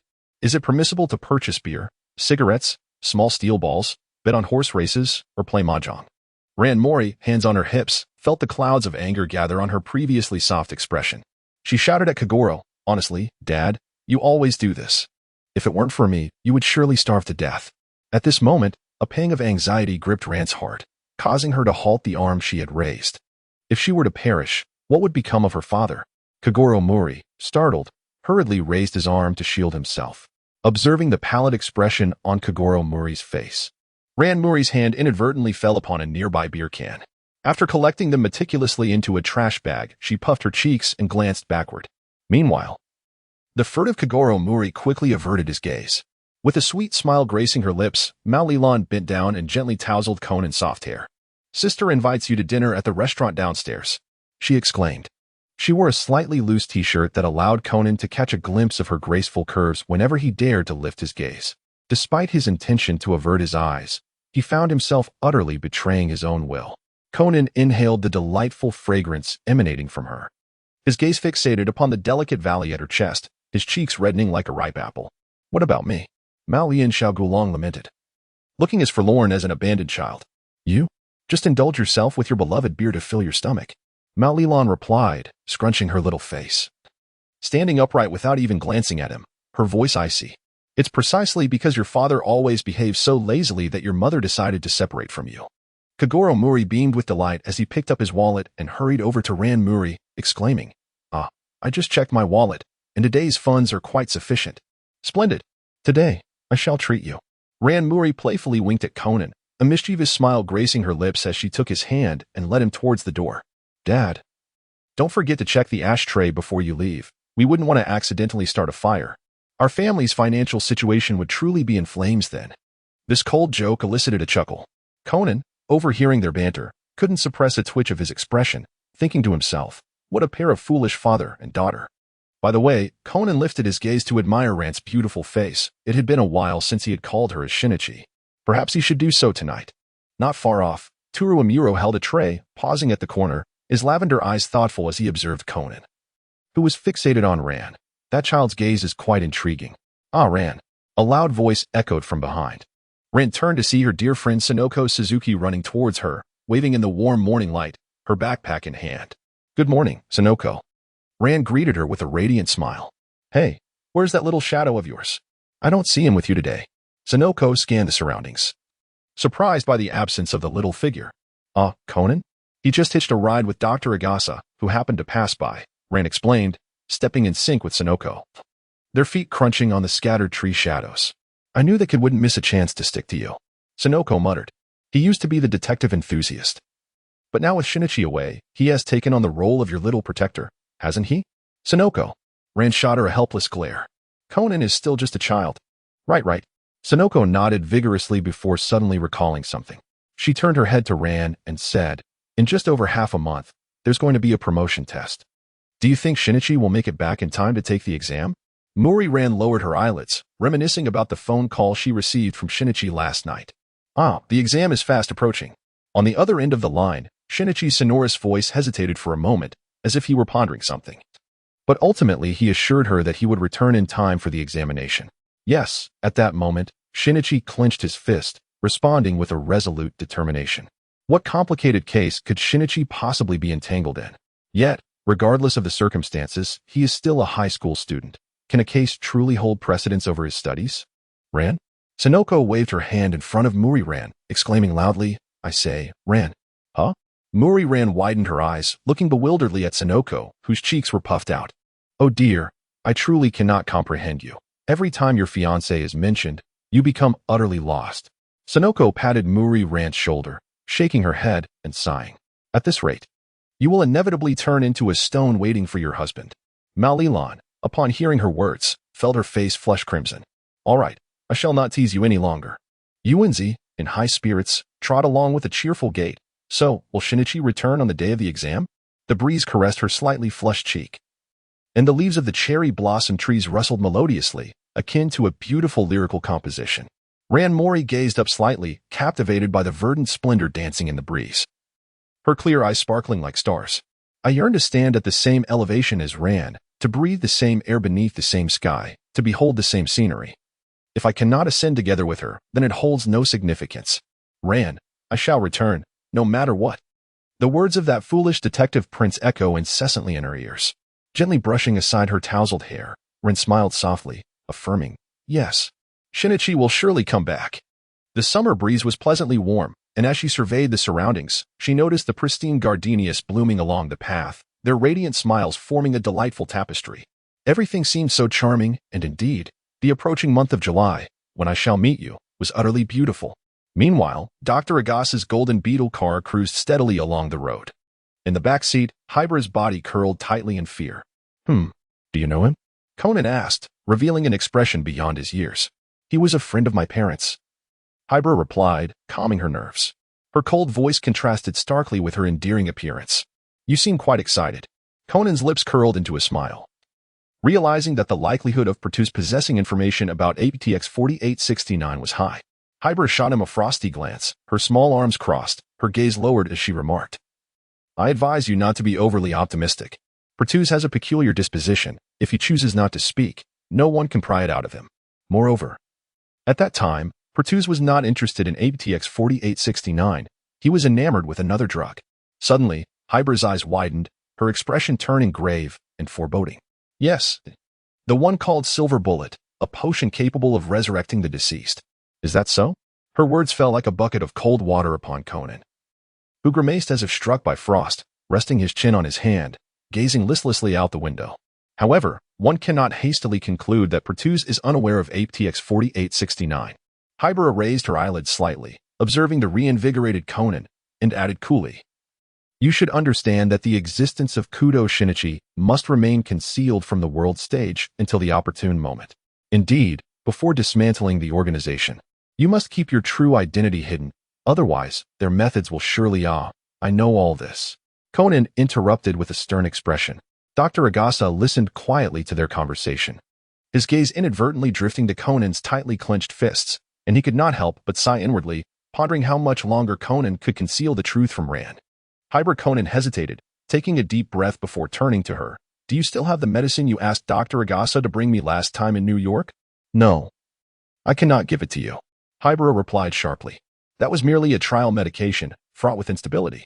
Besides, if your identity is exposed, it would also lead to complications for me. If it is out of pity for that sister who suffers from increasing longing, I cannot give it to you either. Each encounter will only deepen your anguish. Indeed, a reunion signifies a separation, and the pain that follows will far exceed your imagination. Sensing the sudden weighty atmosphere within the car, Dr. Agasa glanced at the rearview mirror, taking in Conan's tormented expression and Hybra's worried demeanor. Yet he felt powerless to alleviate their burdens. At TN High School, the bell signaling the end of the last class rang, and the classroom, previously shrouded in gloom, erupted into a cacophony of noise. If the class had felt like the desolate chill of winter, the post-class atmosphere was undoubtedly the delightful bloom of spring. The disparity in everyone's reactions was stark. Ran observed the literature teacher, who wore a gloomy expression while packing up. I can almost hear the sound of the teacher's heart weeping, she mused. It's not just that Mr. Takahashi's teaching is too rigid. Sonoko dismissed with a wave of her hand. After stowing her books in the drawer, she clasped her hands and gazed dreamily. You see, everyone enjoys Mr. Purple's class. As she spoke, Sonoko's voice gradually lowered, and soon, the entire classroom fell silent. As Mao Lilan diverted her gaze from the drawer of her desk, She was greeted by a gentle waft of wisteria fragrance that delicately danced into her senses, intoxicating her in the tender embrace of early summer. This delightful aroma felt oddly familiar. Indeed, Mr. Amuro often exuded a similar scent. "Mousan, might I trouble you for a favor?" purred Shiki Chikich, stepping gracefully before her with a charming smile. "I heard from Suzuki that during your elementary school days, you listed climbing trees as a special skill." "Yuenzi," Mao Lilan exclaimed, casting a glance at Yuenzi, who was playfully sticking out her tongue behind Shiki Chikich. That would be splendid. May I take up some of your time?" Shiki Chikich beamed with delight, resembling a boy who had just received a sweet treat, feeling no valid reason to decline his request. Especially since he had previously helped her regain her composure, she acquiesced. Yuenzi, watching Mao Lilan follow Shiki Chikich out of the courtyard, lamented, how fortunate. If I had known, I would have claimed climbing trees as my special skill too." The path was adorned with vibrant summer blooms. As the wisteria climbed along the mountain walls, and the winding trails beckoned, revealing the beauty of this place. Muri Ran gently lifted her face to gaze at the towering sacred tree, the air imbued with a sense of tranquility. Each visit here brought her immense relief. Zisuk Chikij emerged from the shrine, cradling something tenderly in his palms. "Muri, could you help me return this little one to its mother?" In his hands rested a fluffy chick, its soft yellow beak emitting faint chirps. "I have a slight fear of heights," he explained, pointing at the nest perched high upon the sacred tree. "Not a problem. Leave it to me," Muri Ran beamed, her smile reminiscent of a charming little cat. Perhaps it was the dazzling sunlight, but Zisuk Chikij averted his gaze, recalling how he had urged her to keep her distance while disguised as Turu Amuro the previous day. Now, he found himself irresistibly drawn to her, feeling like a self-contradictory fool. "Zisuk-sensei," Muri Ran called out, noticing his distracted demeanor beneath the branches. "Are you all right?" Here," he said, lifting his hand high to deliver the chick into her outstretched hands. "Okay." Muri Ran gently clapped her hands, her gaze softening as she looked at the four little creatures huddled together in the nest. Her lake-like eyes sparkled with tender joy. He recalled Rum's words about how even the gentle flutter of a butterfly's wings could stir the vast ocean. Just moments ago, he had been perplexed by that sentiment. But now, he felt as if he could grasp a fragment of its meaning. The slender figure amidst the shimmering green leaves, with every movement and glance, stirred waves of emotion within him. Suddenly, a mischievous thought invaded his mind, and he lowered his head, a breeze caressing his upturned lips. "Muri, be careful. There's a snake," he shouted as she prepared to return. "Eh?" Muri Ran lost her footing and tumbled from the tree. "Yes. You are like a delightful little kitten, kind and warm, always seeing through my sorrow and bestowing upon me a sunlit smile. Every encounter with you fills me with unexplainable joy. Indeed, everything feels extraordinary when you are near, transforming even the most mundane scenery into something unique. Forgive me, but I suddenly wish to embrace you." With a thud, Zisuk Chikij caught her falling form, both of them landing heavily on the grassy ground. The mountain breeze wafted through the dense foliage of the sacred tree, weaving an ethereal melody as sunlight cascaded over her startled face. I'm so sorry." Muri Ran scrambled away from him, repeatedly apologizing. "Zisuk-sensei, are you all right?" Zisuk Chikij knelt, pulling her right hand toward him. His touch was chilling, starkly contrasting the warmth of early summer. "I'm fine, but what about you?" He gazed down at her fair hand, noticing a sizable abrasion, red and hinting at concealed blood, likely from her fall. It was his fault for letting his strange thoughts take over and frightening her with lies. "This little injury is nothing." Muri Ran smiled nonchalantly. "In a few days, it will be gone." Suddenly, Zisuk Chikij leaned forward, disregarding her surprise, and blew gently on her wound. A warm breath enveloped her hand, and at times, she felt his lips brush against it, cool and slightly ticklish. From his pocket, he retrieved a Band-Aid, meticulously applying it to her scrape, then looking up with a smile. "There. That should do." Thank you, Sensei." Muri Ran retracted her hand, observing the Band-Aid with a grin. "You really are a gentle person, Zisuk-sensei." The wind playfully tousled her waist-length black hair, and the warmth of her smile radiated like sunlight, wrapping him in a soft embrace. "Is that so?" Zisuk Chikij gazed into the distance, his violet eyes shimmering with an enchanting light. "You are the first to say that about me. Why does he always seem so sorrowful?" A sudden thought of Sonoko's radiant face and the admiring gazes of their classmates struck her. Muri Ran raised her serious face and declared, "That is not true. I believe everyone feels the same way. Sensei, you are a wonderful person, and everyone likes you dearly." Her hands balled into fists as she poured every ounce of her strength into her words. So please don't dismiss our feelings or wear that lonely expression as if being alone is acceptable. Her shoulders slumped, and Muri-ran lowered her face, concealing her emotions beneath her bangs. She felt a tremor within her, questioning her own words. Would the teacher be angry? A leaf drifted down from the branches, and he thought he heard the sound of flowers blooming, softening even his icy heart. Thank you, I am truly happy. Zisuk Chikij gently plucked a leaf from her hair, smiling warmly. Really, thank you. He stood, brushing off the grass from his clothes, bending down to extend his hand toward her. Well then, it's time to return. A gentle breeze flowed through his cold fingers, and he noticed the hesitation in her eyes, but she still smiled gratefully as she took his hand. Zisuk-sensei, wait for me. With his nod of consent, she dashed back into the shrine. Inside, she quickly picked up a pen and paper, writing fervently before folding the paper into a crane. Cradling it in her palms, her eyes closed in a posture of sincere devotion. Muri-ran gazed at the paper cranes nestled within the glass bottle, a fleeting hint of sorrow crossing her features. Yet, she quickly banished the gloom and turned a smile at Zishiki Chikij, saying, all right. The ancient stone-paved mountain path was enveloped in dense shade, with sunlight occasionally filtering through the branches, casting dappled shadows upon the ground. In the shrine, for a brief moment. I thought you were crying. Zishiki Chikij looked at the girl beside her, hesitating as she inquired, did something sad come to mind? Muri-ran gazed upon the vibrant blossoms ahead, recalling her promise to Mayu, her heart heavy with sorrow. Although it had only transpired yesterday, it felt like an eternity had passed. There was an older sister who appeared rather despondent. I had vowed to bring her here, but alas, that is now impossible. Forgive me, Teacher Jisha, for making such a unilateral decision without your consent. No, this place does not belong solely to me, so please do not concern yourself. Amuro Turu understood she was referring to Mayu Kunizuka.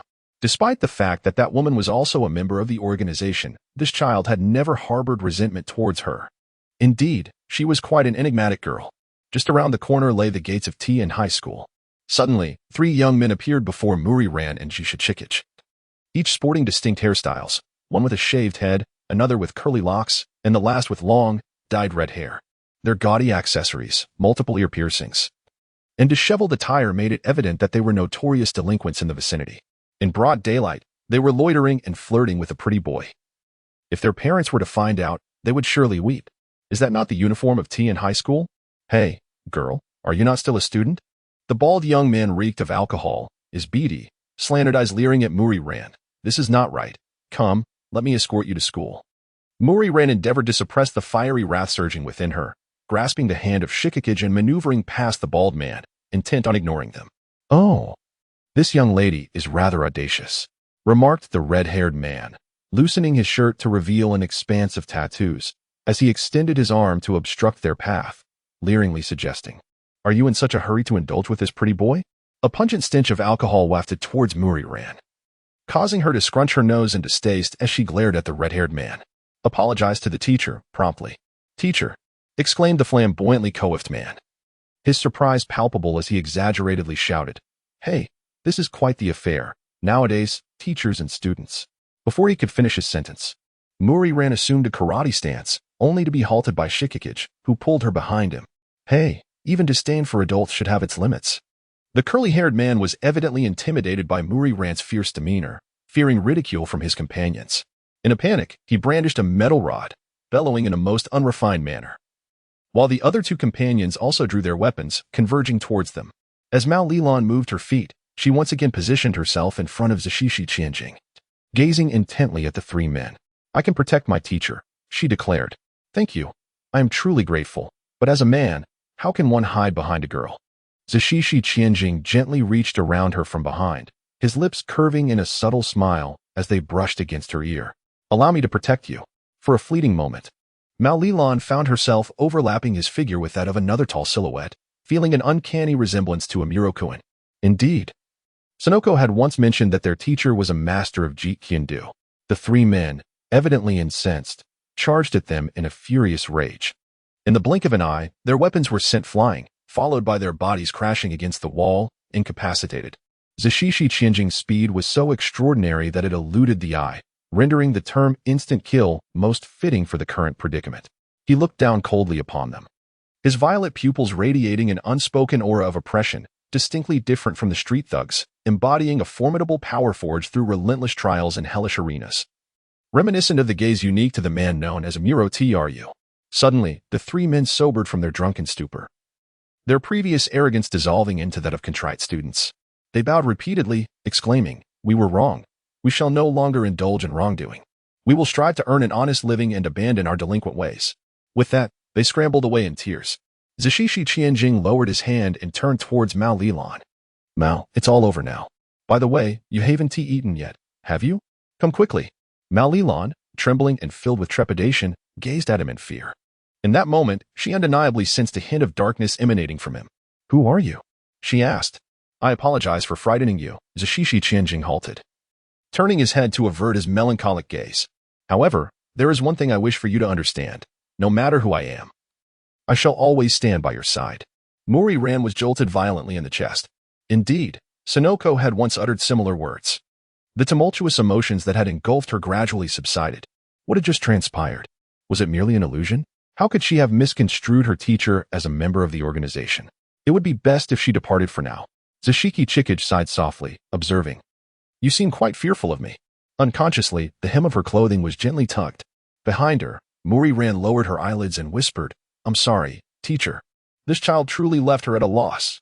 Zashiki Chikage turned to face her, exclaiming, "You fool, the one who ought to apologize is me, after all.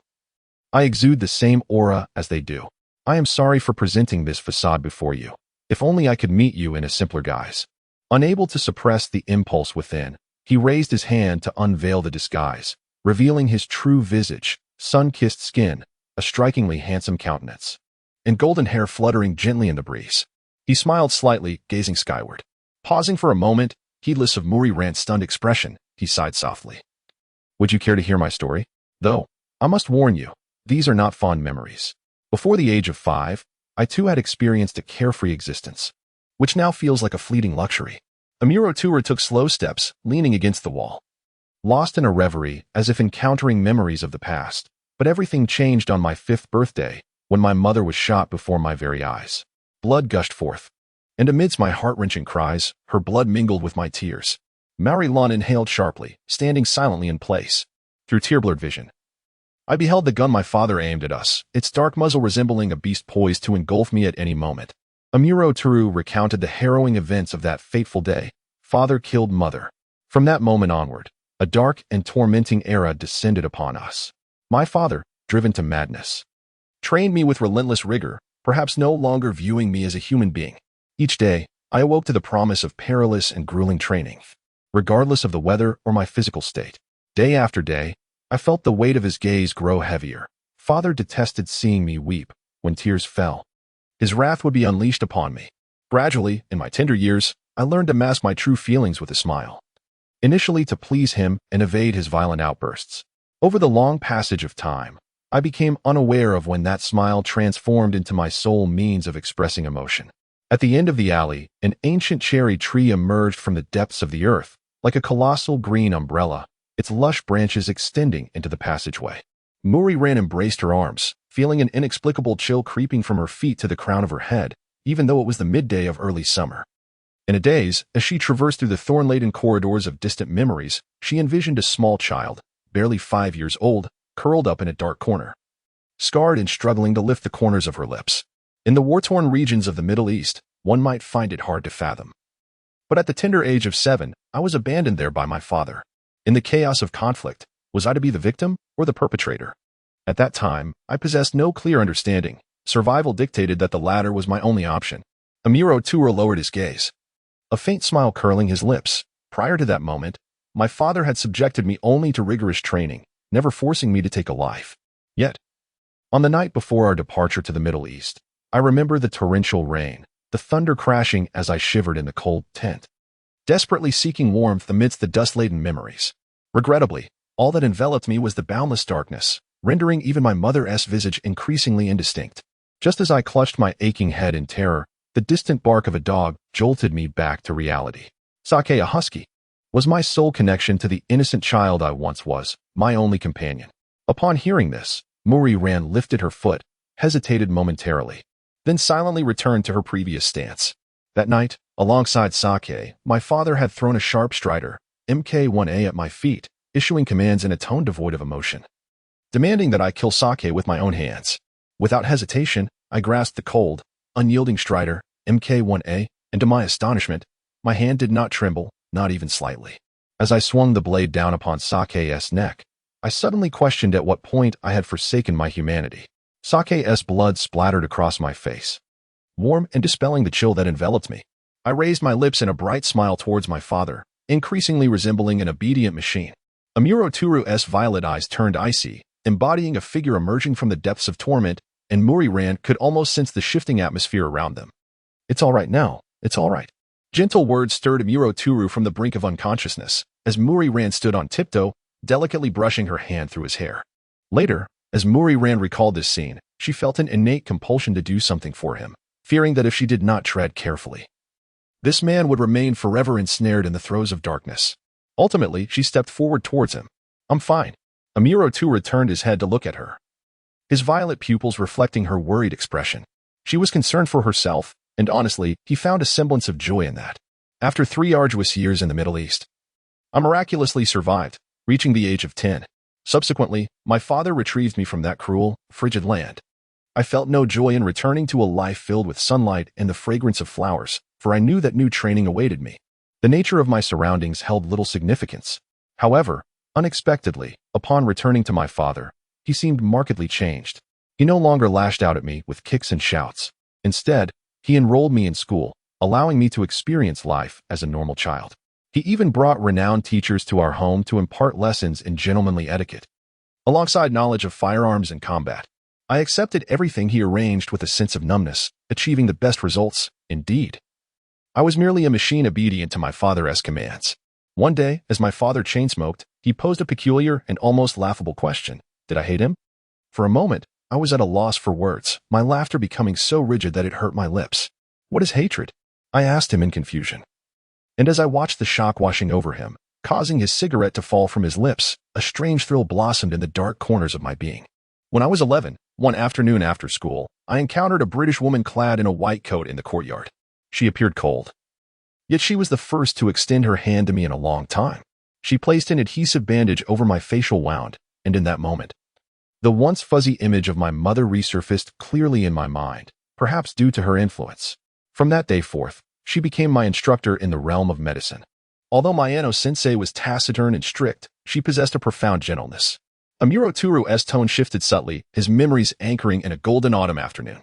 After a brief silence, he continued, "A year later, during that same season when the ginkgo leaves adorned the branches, she bid me farewell with a smile, explaining that she would be going to a faraway place and could no longer tend to my wounds. It was a bittersweet moment, for it was the last time I saw her. Many years later, I would come to understand where that faraway place truly was." Amuro Turu lifted his face to gaze at the clear sky. That same year, I killed my father, or perhaps it was I who killed him. Mori Ran sat beside him, hugging her knees, perhaps against the wall. The situation was undeniably chaotic. When I finally regained consciousness, I found myself clutching a bloody knife, with my father lying lifeless in a pool of blood. Amuro Turu raised a hand to his forehead, soft strands of hair slipping through his fingers. Then, a man dressed in raven black appeared before me, a pivotal moment in my life, as Shivis brought me back to the organization. In many ways, he resembled a father figure more than my biological father did.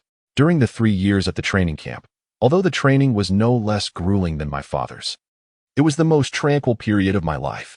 However, when Shivis betrayed the organization, I was compelled to obey the orders of that gentleman and travel to Japan to eliminate him. It was a beautiful season, with cherry blossoms fluttering in the air. Shivis seemed to have anticipated my arrival, in an ancient wooden house styled in traditional Japanese architecture. He poured 2 glasses of sake and awaited me quietly at a low table. Pink petals drifted into the clear liquid, resembling a small, unmoored boat that sent ripples across the surface. Shivis took his own life with a gun, uttering in his final moments that he did not wish for me to bear a heavier burden. My world had already been shrouded in darkness since I was 5. What difference did it make if I carried more sins? I mocked him, yet for the first time, sorrow surged within me, unavoidable. I had not felt such an emotion even when I killed Sake with my own hands. It was Shivis's fault. He reminded me of the absurdity of humanity. On my way to the airport, vibrant colors surrounded me. The world outside the car window was undeniably beautiful, yet my eyes were clouded with heavy darkness. Japan. If it were possible, I truly wished never to return to this country. Lost in thought, a sweeping expanse of wisteria suddenly caught my eye.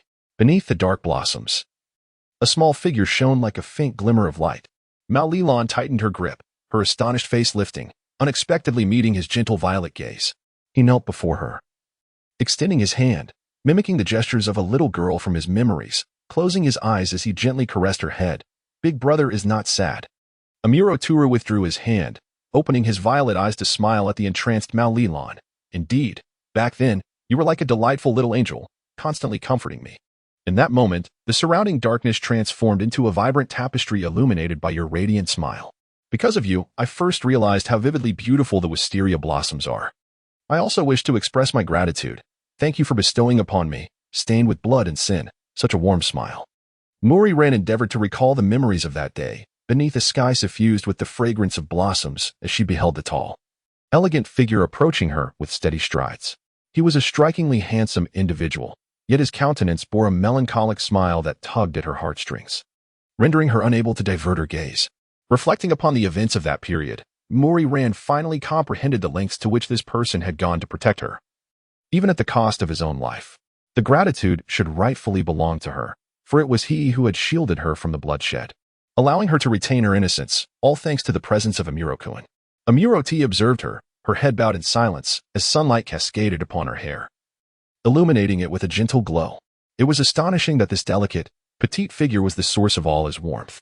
Unconsciously, he extended a finger, and just as it was about to graze her cheek, he noticed her trembling form. His fingertip recoiled as if pricked by a needle. Indeed, anyone who had heard his experiences would not face him with tranquility. She was afraid of him. With an apologetic smile, Amuro-T straightened his posture and turned away, reassuring her, "Do not worry, I will resign from my position as an English teacher, as well as from my job at the Barrow CAF." A sudden pang of pain gripped his heart, yet he managed to maintain a faade of composure. "I will endeavor to avoid appearing before you." A heavy fist struck his back, and Amuro-T stared blankly at the girl who had just punched him, now standing before him with an expression of indignation. "You fool! Why did you do that? How will you live if you resign?" "Eh?" Amuro-T replied, seemingly dazed. "That is not the issue.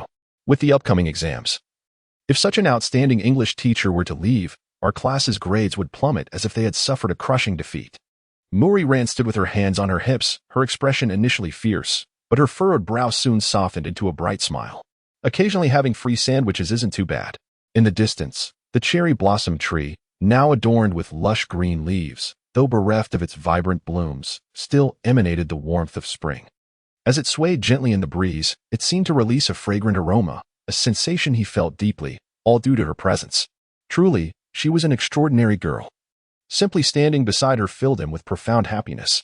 As the sun dipped below the horizon, the twilight deepened, and fiery hues of crimson spilled across the sky, casting a shimmering glow over the entirety of Mahanmaki, reminiscent of a blazing inferno.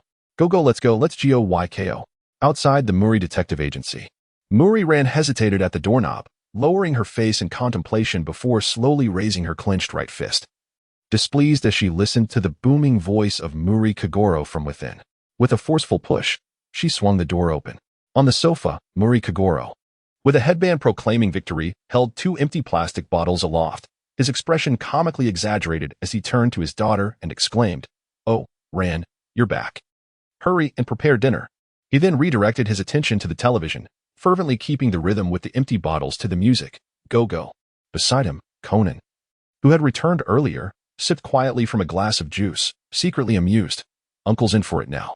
Indeed, the television screen suddenly shifted, the atmosphere transforming entirely. The sweet idol singer, Yoko Agenome, was replaced by a stern Mediterranean gentleman. Unable to contain himself, Muri Kagoro prepared to protest, only to find Muri Ran shaking the remote with a serious glare, discontentedly admonishing, "Dad, you may be careless and unruly, but Conan is different. What if you lead him astray?" Noticing Ran's readiness to kick him at any moment, Muri Kagoro pouted in reluctance, regretting ever allowing her to take up karate. Without that self-discipline, it would be only a matter of time before she went astray. He mumbled to himself. "Haha, you're still far better than him," Conan quipped, finishing his drink in one gulp. "Dad?" Muri Ran exclaimed through clenched teeth. "Ah, I meant it's truly unfortunate. Mori Kagoro attempted to deflect, pointing at the television. That Italian-style villa in Karuizawa must be worth over $1 billion, and now it's gone up in flames. Their security and fire prevention measures are woefully inadequate. That's the villa of the Shishibu family. Mori ran gasped, nearly dropping the remote. Are politicians really that wealthy nowadays? Mori Kagoro lamented, resting his head on his hand. What kind of banquet are they throwing in broad daylight? This senseless loss of 10 lives. It's a shame when the affluent have too much time on their hands. They ought to consider the plight of us common folk. Conan set his empty cup on the table, his expression grave as he scrutinized the news report. His instincts alerting him that the situation was far more complex than it appeared. The extent of damage to that villa unmistakably suggested the use of explosives. So many significant events had unfolded yesterday, one after another, as if the world had grown too tranquil of late. Mori Kagoro, still sulking, suddenly perked up, rushing to the television as he gazed in shock at the image of the sole female victim displayed on screen. Isn't that Miss Mayu? You know Miss Mayu? Mori tightened her grip on her backpack, striving to appear nonchalant. Mori Kagoro released the television, a cold sweat breaking out on his forehead as he trembled. His face pale. She was just here at the agency this afternoon. Am I seeing ghosts in broad daylight? The news had reported that Miss Mayu had died in Karuizawa yesterday, leaving Conan perplexed as he observed Mori Kagoro's visibly distressed demeanor. Mori Kagoro, already in a dismal mood, found himself further unsettled by the bizarre events unfolding around him. He bellowed at Conan, "How should I know? You little brat, hurry up and do your homework." Could it be that someone had disguised themselves as Miss Mayuko? Ignoring Mori Kagoro's outburst, Conan continued to inquire, "Uncle, did Miss Mayuko exhibit any peculiar behavior when she visited the office this afternoon? Did she come to seek your father's assistance with something?" The renowned detective felt quite irked by the relentless questioning from the two children. Yet, a sense of curiosity gnawed at him, suppressing his irritation. He sank back onto the sofa, crossed his legs, and closed his eyes to reflect. Last Friday, Miss Mayuko also visited the office. She claimed to be my ardent admirer and had long wished to meet the esteemed detective. This afternoon, she happened to pass by and brought me some gifts. As Mori Kagoro recalled the small tokens, he opened his eyes and dashed to his desk to unwrap the box. Conan and Ran quickly gathered around, only to find a selection of ordinary snacks with nothing particularly remarkable about them. "Uncle, could you be mistaken about her identity?" Conan regarded him skeptically. Ouch, ouch, ouch. Conan clutched his head, tears welling in his eyes from the pain. Mori Kagoro withdrew his fist from Conan's head and, with an air of unwavering confidence, declared, "I could never mistake a beautiful face." Your confidence is truly something unique," Conan thought to himself, unable to suppress a smirk. Ran Mori embraced Conan, gently massaging him while casting an irked glance at Kagoro Mori. Right? When Miss Mayumi visited this time, she appeared somewhat dazed. She mentioned leaving something important behind during her last visit, and I casually suggested it might have been left in the restroom since her only stop last time was the bathroom. Kagoro Mori struggled to recall, but Miss Mayumi truly has tea changed at all. He scratched his head and muttered, "She hurriedly left after using the restroom." So she must have found it, right? I had hoped to invite her for afternoon tea. Yet, upon seeing that report, a chill ran down Kagoro's spine as he murmured, "Thankfully, I didn't go with her." The restroom. Conan dashed out first, rummaging through the cabinets atop a chair, ultimately fixing his gaze on the soap in front of the mirror. "Conan, have you discovered something?" Conan observed the scratch on the side of the soap. Something must have been taken. It appears someone impersonated Miss Mayumi to retrieve the item hidden here. Raising his hand to support his chin, Conan's expression grew grave, a countenance belonging to Shinichi Kudo rather than a mere 7-year-old. Who could this person be? What did Miss Mayumi leave behind? Choosing to conceal it in a place that could be discovered after some time rather than handing it directly to Uncle Mori indicates her hesitation about whether to entrust that item to him. Could Miss Mayumi's demise be related to this individual? At this point, Conan noticed the astonished expression on Rant's face and quickly smiled, adopting a playful tone. "Are you going to say this is all something Uncle Mori and Brother Shinichi taught you?" Ren abruptly lowered her head, a stern expression confronting Conan's face. "Next time, could you provide a better reason, please?" Conan's face fell into a daze, watching Ran turn and walk out of the restroom, his expression stiffening as he mused. Ran seems to be becoming increasingly perceptive. Could the item Miss Mayumi concealed here be related to the organization? In the kitchen, Ran tied on her apron, pondering if that were the case. The person who came at noon today must also be affiliated with the organization. What could be so significant? In the apartment district of Minato, Tokyo, at 10 p.m., Toru Amuro exited the elevator after finishing his shift at the Borough CAF.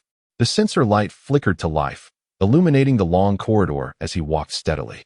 The day's heat had vanished without a trace, replaced by a pleasantly cool night breeze that brushed against his cheeks, alleviating a bit of fatigue. Suddenly, a cold glint flashed in Amuro's eyes as he drew his gun from behind his waist. Could you perhaps alter your greeting style? Bourbon. A sultry voice echoed from within. Amuro frowned, holstering his weapon as he passed through the entrance and closed the door behind him. Before the cold glow of the television screen, a woman lounged on the sofa, her dazzling golden curls cascading down her shoulders, clad in a sleek black ensemble that accentuated her alluring curves perfectly. As if growing impatient, Vermouth languidly stretched. Could you prepare me a martini? You know I lack those here. Beneath her graceful smile lurked a chilling indifference. How about a cup of sake instead? Sake? Vermouth looked at the man heading toward the refrigerator, chuckling. The Japanese say sake is a divine gift. Amuro opened the fridge, retrieving a bottle of Jumai sake, and walked to the small bar in the southeast corner of the living room, fetching 2 celadone cups adorned with plum blossoms. The wine's fragrance wafted through the air, as refreshing as the morning breeze, utterly delightful. Quite a splendid notion, wouldn't you agree? Amuro handed one of the ceramic cups to Vermouth and settled onto the sofa across from her. Regarding the Shiki incident, it seems the organization has tentatively acknowledged Angel's existence. To my surprise, Jin merely reported the superficial outcome of this matter. Vermouth raised her cup, gazing at the exquisite plum blossoms etched on its surface. Given Jin's capabilities, I can't believe he has noticed your involvement. I can see how special you treat Angel. There's no way Jin could be oblivious to that. You two have always been at odds. Why has Jin seized the opportunity to exploit this in front of the boss? Amuro toyed with his cup, arching an eyebrow with a smile. Are you expressing concern for me? Or are you worried about Angel? Vermouth took a delicate sip, the crisp flavor of the wine spreading in her mouth, before shifting the topic. What are your thoughts on the Akihabara incident? The Japanese police have proven quite capable. Haven't they? Amuro crossed his legs, lightly swaying, a smirk playing on his lips. It was as if divine intervention, swiftly uncovering the organization's armory in Japan. Had I been the Prime Minister of Japan, I would have personally awarded the commanding officer of this operation a medal. Vermouth regarded the relaxed demeanor of the man opposite her, his speech, expressions, and even breathing flawless. Indeed, just as you said, it was like divine assistance. But shouldn't that medal be awarded to that god instead? Do you think the god would care about that medal? Amuro pondered her expression with interest. The atmosphere in the living room shifted, laden with a palpable tension of probing and suspicion. Who knows? Vermouth leaned forward, placing her cup down. Amuro smiled faintly, reclining on the soft sofa cushion. So, do you have any leads regarding that god? Regrettably, none at all. Vermouth lit a cigarette, the hazy smoke swirling around her as her sharp gaze remained fixed on Amuro. Hence, I wanted to hear the detective's perspective. There is no god in this world. Anything human-made will inevitably leave behind traces. Amuro remained unfazed by her probing gaze, returning it with equal intensity, his calm words laced with sharpness. It truly is astonishing. Had Rum not ordered me to target Pertus, I would have never realized the organization had such a substantial armory in Akihabara. Upon this reflection, Amuro lowered his gaze to the gently rippling surface of the wine, sighing. 15 years have passed. It seems I am truly not trusted by the organization. A bit lonely. Indeed, the man before her exhibited no semblance of unease, nor did he perceive that his every action was at fade. Vermouth exhaled a puff of smoke, concluding that this man genuinely knew nothing. If everything was merely an act, then he was indeed a terrifying individual. That Mr. Rum, who never engages closely with others, has immense trust in you. Following the Akihabara armory incident, Vermouth flicked her silky golden hair, her gaze drifting to a distant spot outside the window. Her crimson lips curling into a seductive arc. The organization is about to get serious. Really? Amuro swallowed the sip of sake, feeling the warmth coursing through him. Yet his mind was preoccupied with the thought of what significant plans the organization might have next. Though he felt a tinge of concern, he refrained from probing further into the matter, as doing so would only serve to arouse suspicion. Apart from the issues regarding Angel, he could not possibly believe that a woman as cunning and astute as Vermouth would candidly divulge the truth to him. Moreover, the intelligence she shared might very well be a test of his character. Indeed, dealing with such a woman precluded any possibility of genuine rapport. It was a realm fraught with incessant doubt and trepidation, necessitating an abundance of caution. Sensing the oppressive atmosphere within the room, Vermouth extinguished her cigarette and approached the window, pushing it open to let in the refreshing evening breeze. "Shouldn't you be thanking me?" she inquired, raising a dark chip in her hand. Her exquisite visage reflected on the cold glass pane. The list of members associated with the organization hiding behind the Muri Detective Agency includes your name, Bourbon. Should this information come to light, it is unlikely you could remain in Japan under the guise of Toru Amuro. "You've truly rendered me quite a service," Toru Amuro replied, setting down his cup and striding towards her, a flicker of mockery in his gaze. "What sort of reward does the enchanting sorceress desire?" As Vermouth's accustomed eyes adjusted to the proximity of his handsome countenance, she felt a subtle shift in her demeanor. This man, a figure of pure moonlight amidst the profound stillness of a winter's night, exuded an aura of coldness and allure, enveloping his neck with her pale, delicate arm. She leaned in, her luscious lips brushing against his. "Is there anything you would deny me?" Her dazzling golden hair cascaded like a waterfall, accentuating her voluptuous curves. Bathed in moonlight, Vermouth emanated a mysterious, almost ethereal charm. Toru Amuro tightened his gentle embrace around her shoulders, suddenly pressing her against the glass, his voice a refined whisper. "Of course, my life is not something I can relinquish to you." The fragrance of wisteria wafted from him, infusing the air with a tantalizing allure that could enchant even a youthful maiden. Her slender fingers danced lightly across his solid chest, beneath the thin fabric of his shirt, where his heart beat with an unusual calmness. This man was infuriatingly composed, a trait he shared with Jin. Vermouth's crimson lips glided along his neck, her fingertips swirling gently over his heart as she playfully murmured, "What if Angel were in your arms right now? Would you still maintain your usual composure?" His arm around her waist tightened abruptly, revealing the flicker of a blazing fire within his violet eyes. Yet, he quickly regained his stoic expression, casting a nonchalant glance at her exquisite face, mere inches away. A gentle breeze swept in, causing her light golden hair to dance silently. And Toru Amuro's handsome visage betrayed a hint of displeasure as he coldly commanded, "Do not look at me with such an expression," as his lips descended toward hers. Vermouth deftly turned her head, evading his kiss. "I've suddenly lost interest," she declared, stepping away from the window, placing the chip on the coffee table, and retrieving her coat from the sofa as she headed for the door. "Sweet dreams, Bourbon. I have a question for you. Do you know a person named Shinichi Kudo?" Toru Amuro crossed his arms and regarded her with indifference. The high school detective hailed as the savior of the Japanese police, is it? Vermouth grasped the metal doorknob, continuing, "It seems he was quite active 6 months ago, but has mysteriously vanished since then." 6 months prior, Jin had been clandestinely tracked by a high school student during a transaction at the Dorabika amusement park. Once discovered, Jin had administered a drug still in the organization's experimental stage, 8TX4869, to that student. "From the information I possess, there is no doubt that student was Shinichi Kudo." Toru Amuro turned to take a seat on the sofa, resuming, "But do you not find it curious? There have been no reports of that famed high school detective being killed, nor have his biological parents registered a missing person report. Even the girl who grew up alongside him seems unfazed by his prolonged absence. All these anomalies suggest that Shinichi Kudo is still alive somewhere in this world, perhaps hiding from Jin to protect those near him, or unable to present himself as he truly is. What has piqued your interest in a mere high school boy?" Vermouth asked, tilting her head with a seductive smile. "I merely wish to see the ridiculous expression on that man's face upon realizing his attempt at murder has failed." What a morbid curiosity, she mused as she opened the door. "It appears you truly harbor a disdain for Jin.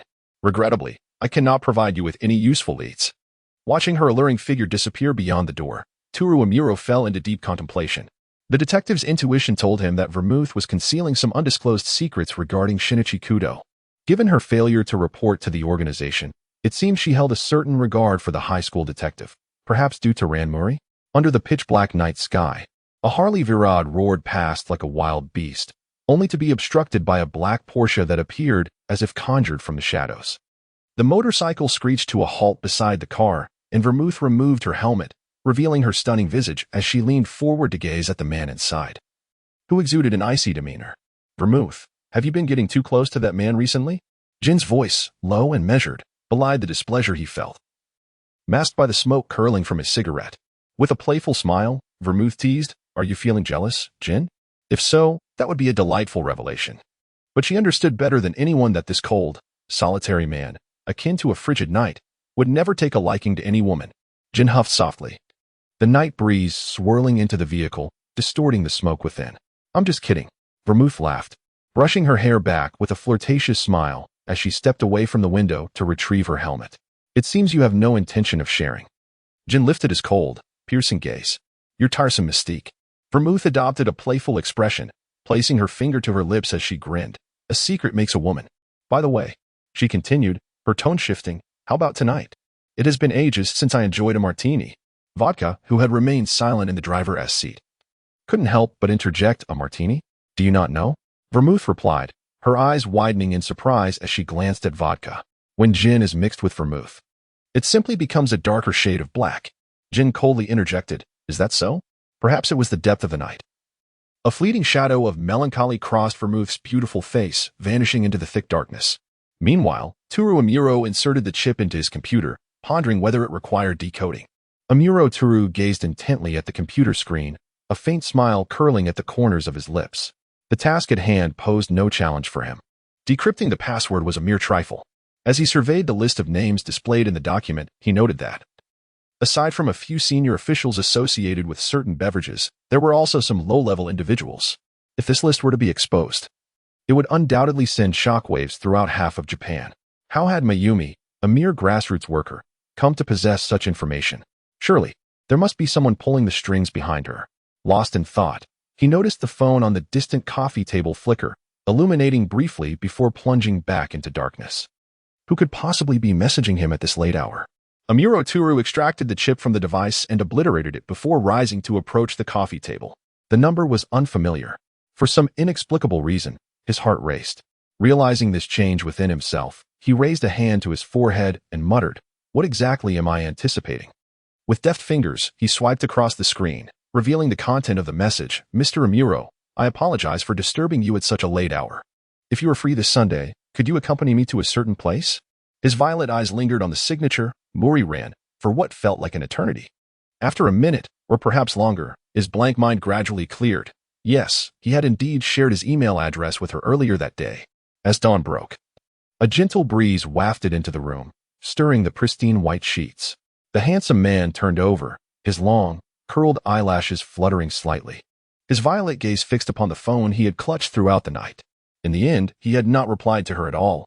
In the summer of Karuizawa, much like the blossoms of late spring, a soft breeze swept through, causing the wildflowers flanking the path to sway gently. Muri ran cradled the bouquet of daisies as she approached the grave of Mayumi. From a distance, Amuro Toru watched her quietly, under the radiant sun. She stood before the tombstone, her silhouette soft, akin to a delicate mist that melted away the coldness in his eyes. Ultimately, he had set aside all his work to accompany her here. Mr. Amuro, thank you. The girl, after finishing her visit to the grave, bowed gratefully to him once again. Today, she had tied her hair up in a high ponytail, resembling the newly risen sun, bursting with vitality. Amuro Toru smiled. I am glad to be of help. He turned towards the car, glancing at the girl beside him, who seemed to be in low spirits. Mayumi had hidden something in the Muri Detective Agency. It was a list of certain members of the organization, but your name was not on it. I believe she had hoped from the very beginning that you would live with hope. He gently ruffled her hair. Cheer up. The wind brushed against her cheek as she watched the man walking ahead of her, enveloped in a warmth that gently cocooned her.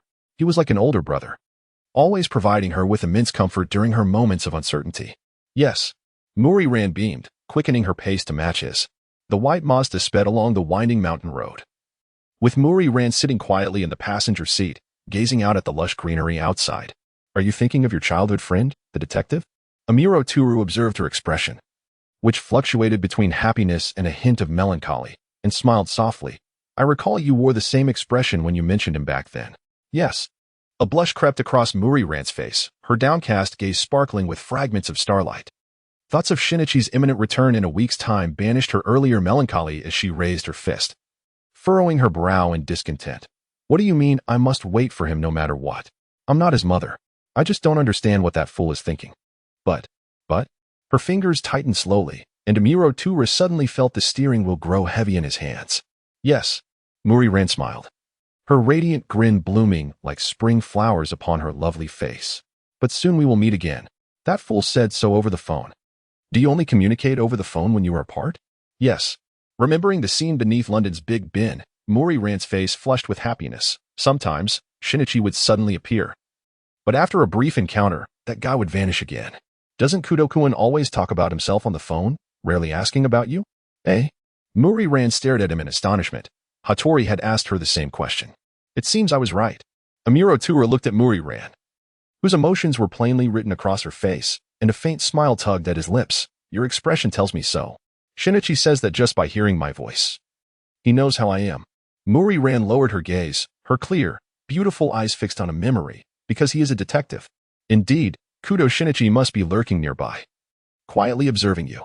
But who could it be? You truly trust him, don't you, Kudo-kun? Yes. Muri-ran affirmed with a bright smile. Amuro Tura suddenly slammed on the brakes. Watching the blinking red light ahead, in the gentle breeze, he could almost sense the warm fragrance emanating from the girl's heart, and without a doubt, Kudo Shinichi was the radiant sun that brought her joy. Yes, the light that could provide her solace would never be himself. The moon in the cold winter could never compare to the sun, not even worthy of such a comparison. The moon could not emit its own light. How vexing. What was he thinking? He was becoming a stranger to himself. Troubled by an inexplicable sense of inferiority and restlessness, Amuro Tura pressed down hard on the accelerator, the car shooting forward like a streak of lightning. Mr. Amuro. She looked at him, her face paling slightly at the overwhelming pressure as they sped towards the oncoming traffic. Noticing the speedometer, Amuro Tura reduced the car's speed, apologizing. I'm sorry for scaring you. I'm fine. There's no need for you to apologize, Mr. Amuro. Muri-ran sighed in relief, leaning back against her seat. You just ran a red light. A red light? To be honest, he hadn't paid any attention, only trying to shake off his strange thoughts. He could not continue like this. When you see your childhood friend again, make sure you never let go of his hand. As he spoke these words calmly, a subtle smile lingered in his violet eyes. In a daze, he seemed to be transported back to that day beneath the wisteria tree, where the little girl's bright smile and warm little hand created ripples in his life. Just a gentle tug could turn his dark world into a vibrant tapestry. These memories were enough. Amuro Tura halted the car, turning to look at her, who wore a puzzled expression. His fingers, resting on the steering wheel, twitched slightly, yearning to gently touch her ocean-like eyes. Even though you have not fully entered my heart, I must begin to learn to forget. He had to draw out that scoundrel who had been hiding beside her all along, and then Amuro Tura revealed a tender smile, raising his long index finger to sketch the shape of her eyes at a distance, finally letting his fingertip lightly graze her proud nose. You will surely find happiness. You must. Muri-ran felt a sense of unease at Amuro Tura's sudden gesture and blessing, reminiscent of that night in the amusement park when she watched Shinichi walk away. It was such an annoying feeling. Just as Muri-ran was at a loss for how to respond to his unexpected action, Amuro Tura glanced at the rearview mirror. How strange it was. His warm violet eyes that had held a smile suddenly froze, sharp as a drawn blade. Miss Ran, brace yourself. As the reminder echoed through the air, Toru Amuro pressed the accelerator hard, the engine roaring ominously as gravel flew from the roadside. A Jaguar was in hot pursuit, approximately 150 meters ahead. A Jaguar hurtled towards them. From the windows, figures emerged, half their bodies leaning out, brandishing MP-5 submachine guns, firing at them. Amuro swiftly maneuvered the steering wheel, directing the car into oncoming traffic, maximizing the distance between her and the imminent peril. Stay away from the window, Ran. He muttered. This not being the first time he had called her name, in every urgent situation, it slipped from his lips as if deeply ingrained in his heart. Damn it, focus. Amuro shook his head, reminding himself that now was not the time for distractions. Crack. Bullets rained upon the car like torrential downpour, shattering the rearview mirror. Shards raining down the mountainside. At that critical moment, the tires emitted a shrill screech. The car tilted sharply to the left, causing Ran Muri to slam against the door, scraping against the uneven mountainside, sparks flying. This was bad. The steering wheel was veering uncontrollably to the left. The tires grazed by bullets were beginning to deflate. They were closing in. Ran braced herself in her seat, glancing back. The situation appeared dire. Would they die here? Ran, unbuckle your seatbelt, Amuro said, beads of sweat forming on his brow. You take the wheel. No, I can't, Ran protested, shaking her head vigorously. But the man beside her showed no signs of granting her any refusal, swiftly lifting her into his arms. He recalled how he had once held her in a similar manner while intercepting the vehicle that had kidnapped Conan. She must have been terrified then. I'm sorry for always dragging you into perilous situations. Just hold on a little longer. I will personally put an end to the unrest surrounding you. Amuro signaled for her to grasp the steering wheel, his hand enveloping hers, feeling her tension. He whispered softly in her ear, Trust me, trust yourself. With that, he released her hand, quickly opened the sunroof, and retrieved his gun from behind his waist. Whoosh! A bullet sliced through the air, and Rand could distinctly hear its whistle. The hands on the steering wheel trembled. No, the entire vehicle shook, the road ahead uneven, threatening to overturn them at any moment. Just beyond the turn lay a straight stretch of 200 meters. Rand, after the turn, controlled the steering wheel and stabilized the speed within 5 seconds. I will put an end to this tiresome chase. Amuro stood, raising his gun, taking aim. Could he truly manage this under such conditions with a deflating tire and a shaking car? Sweat trickled down Rand's forehead as she felt her heart racing violently. No. The car tilted dangerously to the left, scraping against the mountainside, 2 wheels lifting off the ground, nearly flipping over. The turn was imminent. No problem, Rand. Contrary to the tense atmosphere, his soothing voice calmed her frayed nerves like a gentle breeze. I've flown planes. I refuse to believe I cannot tame you. Rand concentrated, biting her lip as she firmly grasped the steering wheel, flooring the accelerator, successfully navigating the turn. Amuro watched her steady herself, a smile creeping onto his lips. Now, with both hands raised, he aimed his gun, and with a steady breath, the bullet burst forth from the barrel. Shit! A furious exclamation echoed from afar as the Jaguar spun in the middle of the road, coming to a halt. Amuro returned to the driver's seat, slamming on the brakes. No way. He actually did it. Rand gazed at Amuro, who appeared unusually calm. Any regular vibration can be calculated, Amuro remarked, lifting her into his arms as he leaped from the car, seeking refuge in the nearby thicket. Through the brush, his cold gaze fixed on the distant Jaguar. Amuro swiftly dialed a number. Bourbon, where have you disappeared to? We agreed to attend the gathering in Kyoto today, yet here you are, MIA, with your phone off. There must be a limit to your recklessness. Consider the feelings of those you've left in the lurch. The moment the call connected, Rum's frustrated voice erupted from the receiver, ready to unleash his fury. Rum, send a car to the base of MT Isama, Amuro interrupted, his tone impatient. We've encountered a bit of trouble. Karuisawa? Rum's voice, usually brimming with energy, suddenly turned sober and insightful. The North African mafia that has long collaborated with the Shishibu. With Shishibu's demise, their business must be suffering. They must be furious. In the distance, 5 figures clad in matching attire disembarked from the Jaguar, armed and advancing toward the Mazda. We're in trouble, right? Amuro noted the stars emblazoned on the chests of the 5 men, shimmering in the sunlight, their different materials reflecting varied hues. The air felt momentarily still as Amuro replied. 1 natural crystal, for golds, which might prove a bit challenging. Quite the grand statement. Rum seemed to chuckle on the other end. Yet for Rand, a chilling sense of foreboding washed over her. She could not grasp the entirety of their conversation, but Amuro's stern expression indicated that the situation was far from optimistic. Please, Rum. Sensing that the call was about to end, she heard Rum's anxious voice from the phone. Bourbon, if possible, avoid direct confrontation with them. Beeps echoed as Amuro grasped Rand's hand, urging her deeper into the thicket. Miss Rand, listen well. Our situation is dire. The opposition is the North African mafia, and their assassins adhere to a strict hierarchy, denoted by the stars they wear on their chests. These stars vary in material based on their rank: gold, silver, copper, and iron, in descending order. Should we assign stars to the 8 assassins surrounding Shishibu, they would likely rank at iron. Within the mafia, there exists a class of elite assassins, their stars crafted from natural crystal. Do you now comprehend the peril we are in? So that was it. Amuro's earlier mention of 1 natural crystal and 4 golds was a description of their adversary's strength. Amuro intended to elaborate further, but the harsh sounds of gunfire behind them forced him to halt. The trees around them trembled violently under the barrage of bullets, countless fragments of stone and shattered branches raining down upon them. Amuro's grip on his gun grew slick with sweat, his other hand firmly clutching hers as they sprinted deeper into the thicket. The acrid scent of gunpowder filled the air as the mafia, brandishing their renowned German submachine guns, bellowed, "Roll out, son of a bitch." There were 5 of them, each a seasoned warrior. Rum was right. If they engaged in direct combat, their chances of survival were a mere 10%, perhaps even lower. Amuro mentally strategized various combat plans, swiftly dismissing each. Damn it, the notion of escaping together appeared utterly impossible. Yet he was determined to see her safely return to her world of warmth. Upon reflecting on the situation, Toru Amuro paused his increasingly weary footsteps and grasped her hand, who was equally out of breath. Listen, Miss Rand, he urged. I will endeavor to delay them for as long as possible. You must take this opportunity to flee down the mountain. If Rum's vehicle has not yet arrived, continue forward along the path. If fortune smiles upon you, you may encounter another vehicle. In that case, find a way to hitch a ride. Ultimately, the goal is to distance yourself from this place as much as possible.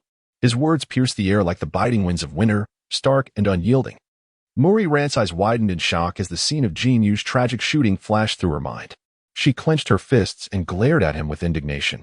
Do you wish for me to survive alone? To barter your life for mine? Amuro Tura gazed silently into the distance. This is the best choice. The only option that offers a glimmer of hope. Is it merely because I comforted you inadvertently 12 years ago? Murray Rand fixed her piercing gaze upon him. You would sacrifice your life for such a trivial matter? You are different. In what way am I different? Is Mr. Amuro's life so easily expendable? Is Mr. Amuro's life not precious? With an emotional grip on his collar, Murray Rand shouted in fury. Must you always act so recklessly? You ought to consider your own well-being. If I hadn't implored you to come today, you wouldn't be facing such horrors. Had you not barged into the Shishibu estate to save me last time, you would not have become their target.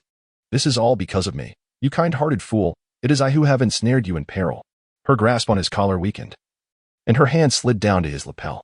Tears glistened in her eyes as she stepped closer, resting her head gently against his chest. Her voice softening to a whisper, Please, Mr. Amuro, do not utter such sorrowful words again. The distant sound of gunfire grew nearer. In less than 5 minutes, they would be within range. Sensing the tremor in front of him, Amuro Tura hesitated, raising his hands to lightly touch her garment before quickly letting them fall. But there must be another way.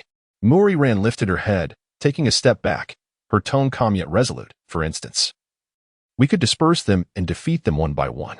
As she spoke, she tore a corner of her skirt, hanging it on a sharp branch to make it appear as if it had been torn. This dense forest has many forks, just like this, misleading them into believing we are heading in this direction. Observing the girl's determined expression, Amuro Tura couldn't help but smile slightly. What a bold idea. It is akin to gambling.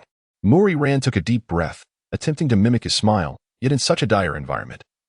She found it impossible to maneuver her stiff facial muscles. Nevertheless, it was worth a try. Amuro Tura hastily stepped forward, grasping her hand and guiding her through the encroaching branches as they fled in another direction. The distant cacophony of footsteps came to a halt, followed by a few coarse shouts, after which the sound of footsteps and gunfire erupted once more. Indeed, fortune was on their side. They had won the gamble. Judging by the sound of the footsteps, the adversaries seemed to have split into 2 groups, with 2 individuals opting for this path. Amuro Tura glanced at the girl beside him, her expression tense, and an unfamiliar sensation enveloped his heart. For the first time, he felt a peculiar gratitude for being alive. Ahead lay an elevation, a suitable spot for an ambush, where Amuro Tura concealed himself behind sturdy tree roots. His purple eyes, glimmering with a hellish fire, vigilantly observed the approaching prey. Suddenly, bullets ruthlessly rained down from the thicket ahead, causing fiery sparks to erupt around Murray Rand, sending mud flying several feet into the air. Amuro Tura's gaze fixated on the bushes as he cautiously raised his pistol, its dark muzzle aimed at the thicket 10 meters ahead. Kneeling behind him, Murray Rand held her breath, suppressing the sound of her breathing, her eyes fixated on the thicket, which seemed poised to unleash something at any moment. 1 second, 2 seconds, 3 seconds, sweat dampened Amuro Tura's brow. The gunfire continued to sweep around them. Quickly assessing the trajectory of the bullets, he locked onto the first Mafia member without hesitation. A shot rang out, followed by a scream, as one of the assailants lunged forward into the bushes. It was not a fatal wound. Amuro Tura observed the Mafia member preparing to retaliate, but he would not grant the enemy another chance to counterattack. Another bullet whistled through the air, and the Mafia member collapsed, eyes wide in death. Seeing a comrade fall, another Mafia member, filled with rage, aimed his weapon at Amuro Tura. The enemy's firepower was overwhelming. Amuro Tura had no opportunity to respond. Meanwhile, Murray Rand, cornered and desperate, stealthily began to retreat, hoping to use the dense foliage to circle around. It was time for her to take action for him. In this stalemate, she was the only unpredictable element. If she could create even a small opening, perhaps Mr. Amuro could escape the current peril. The adversaries, evidently exhilarated by the thrill of cornering their prey, concentrated their firepower on Amuro Tura's position, turning the nearby mound into a honeycomb of craters, destined to collapse under the relentless assault. Excellent. They would never suspect that a girl would dare to tread within the range of their fire. Murray Rand removed her shoes to avoid making noise, holding her breath as she cautiously approached the towering Mafia member. Just a little closer, just a little more. Suddenly, a small twig snapped under her foot. and she turned pale as the mafia member glanced back at her. Instinctively, she hurled her short boot with all her might. The boot shattered midair under a bullet's impact. And seizing this fleeting opportunity, she did not flee but instead summoned her courage, rushing forward to deliver a kick that split the German-made submachine gun in two. "Oh, you're such a bitch," the foreigner exclaimed in frustration, discarding the broken weapon and throwing a punch. A sharp pain coursed through Muri Rand's abdomen as she doubled over, the sensation spreading rapidly, causing her to groan as she sank to her knees. In that moment, she deeply understood the terrifying strength represented by the gold star emblazoned on the mafia member's chest. It felt as if her abdomen might be pierced. The agony was excruciating. Then, in an instant, her body was yanked by the mafia member, lifted by her collar as though she were a living target. He squeezed her tightly, leaving her gasping for breath, her face turning a sickly shade of blue from lack of air. The incessant cicada chorus echoed through the branches as Muri Rand gazed into the void above, feeling the air in her lungs being drawn out, struggling painfully against her captor. "Your face is truly beautiful," the mafia member exclaimed, reveling in her suffering as he held her before him. Not far away, a Miro Tour rose from behind the tree roots, stepping into the light as if emerging from an abyss of darkness, enveloped in an aura of lethal intent, his gaze heavy with foreboding. "Let go of her," he commanded. The forest, once filled with the warmth of sunlight, began to succumb to the chilling aura of death. The mafia member, taken aback by the gun raised high in a Miro Turu's hand, licked his lips in exaggerated excitement, laughing maniacally as he spoke in broken Japanese. Hey, this woman is in my grasp. Do you dare to shoot?" Muri Rand clutched the hand around her neck, struggling to tilt her head, catching a glimpse of the cold man radiating lethal energy not far away. Her face was paler than moonlight, her chest heaving painfully from the strain. Yet she managed to part her lips, seemingly attempting to speak. Ultimately, she forced a smile, her lips curving upward. The cacophony of cicadas faded into the background for Amuro Turu as he chuckled softly. "No problem." "Hey, are you kidding?" The mafia member shook his head, incredulous as he stared at Amuro Turu's finger on the trigger. "You can't kill me." He shielded Muri Rand with his body, laughing maniacally. "Unless the bullet pierces this girl-ass body." No sooner had he finished speaking than Amuro Turu pulled the trigger. The hem of Rand Mori's skirt fluttered like a butterfly, gracefully lifted by the gust of wind created by a speeding bullet that sliced through the space between her legs, striking the enemy's right knee the moment her skirt fell back down.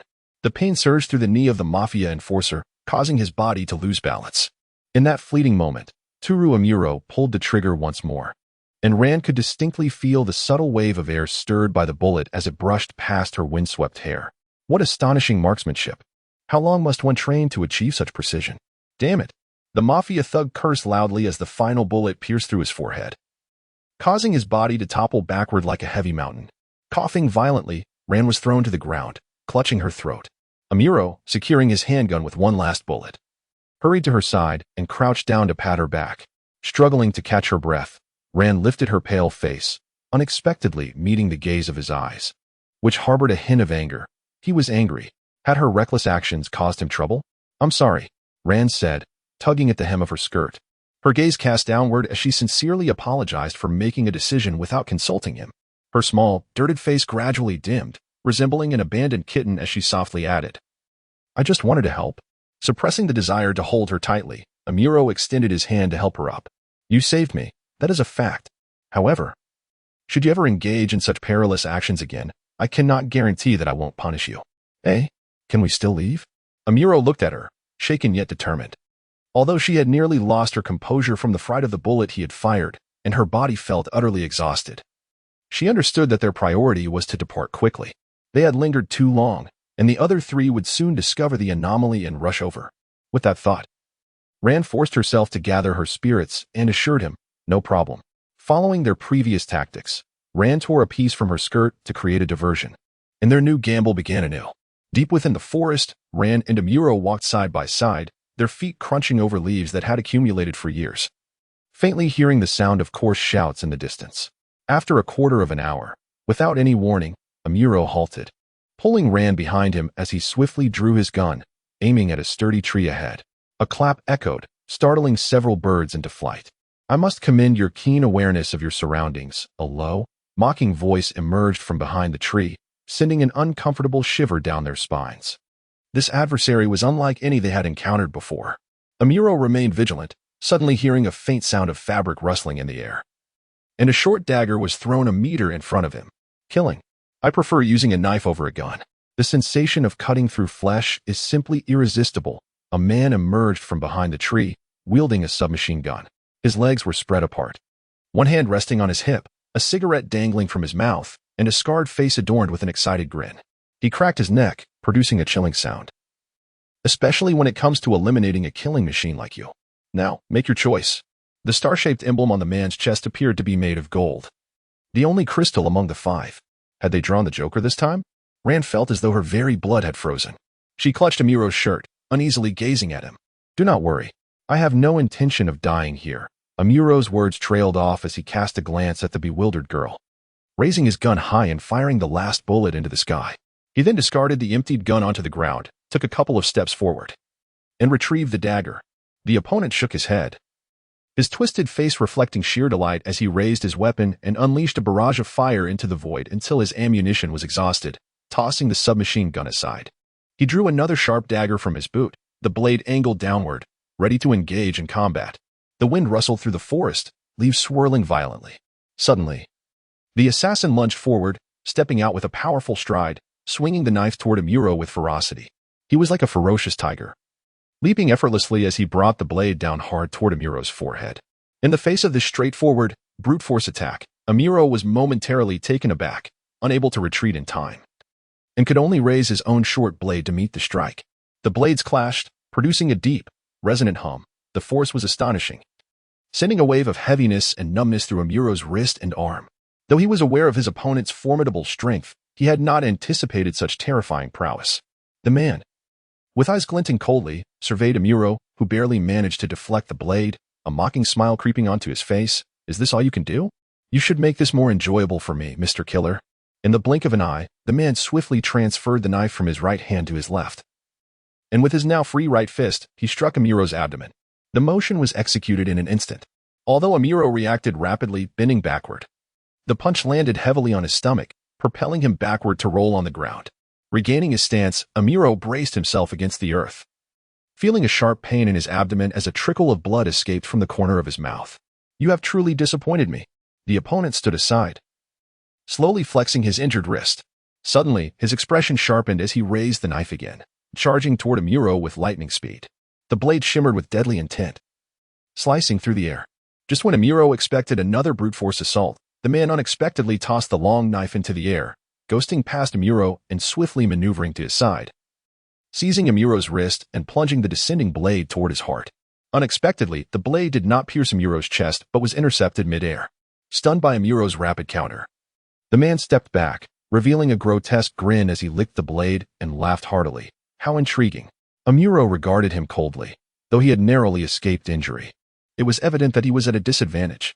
Mr. Amuro, Ren exclaimed, her hands tightly clasped in front of her, anxiously observing from a mere few meters away, which felt like a chasm separating their worlds, on a battlefield of lethal skill.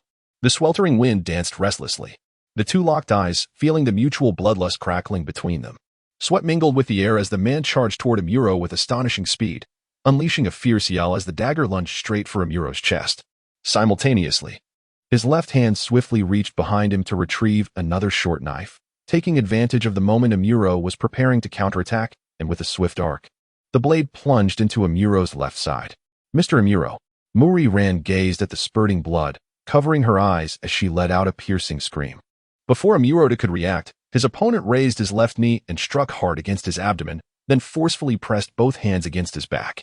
Amuro felt a crushing blow to his abdomen and back, causing his body to tremble uncontrollably, the world spinning around him, his limbs losing strength as he fell forward. The assassin stamped his foot heavily on Amuro's cheek, grinding it down with a bored expression, then casually dug at his ear with a finger, saying with feigned enthusiasm, "Is this how it ends? So dull. I heard they said this opponent was a figure akin to a shura, so I made a special trip here, expecting an exhilarating encounter. What a letdown." The assassin then mockingly questioned, "Hey, is a shura referring to you, or to that lovely lady over there?" Amuro, who had previously appeared cold and indifferent, suddenly transformed as the assassin's gaze shifted to Muri Ran. Gripping the foot on his face, he yanked it with force, taking advantage of the opponent's surprise to roll over and rise from the ground. All this incessant drivel has been nauseating, he muttered, blood oozing from his side. his damp bangs obscuring a pair of icy purple eyes that seemed capable of freezing everything in their path. He resembled a lifeless specter. Speaking in a voice devoid of emotion, "If there are so many grievances, then perish." The summer sun fought valiantly to penetrate the lush canopy, casting dappled shadows as Amuro's blood-stained shirt fluttered in the breeze. Beneath his disheveled, light golden hair, his frosty purple eyes glimmered with a sinister darkness. The assassin steadied himself, his eyes fixed on Amuro, who had transformed into someone entirely different. After a moment of stunned silence, he threw back his head and laughed uncontrollably. "Ah, your gaze is simply exquisite. I think I'll pluck out those lovely eyes of yours and keep them as rare art pieces." An eerie silence enveloped them as Amuro's expression became as immovable as a plaster mask, his demeanor icy and unchanged. He positioned the knife in his hand at an angle, slowly raising it to his right shoulder, the gleaming blade reflecting a chilling, bloodthirsty light amidst the shifting shadows.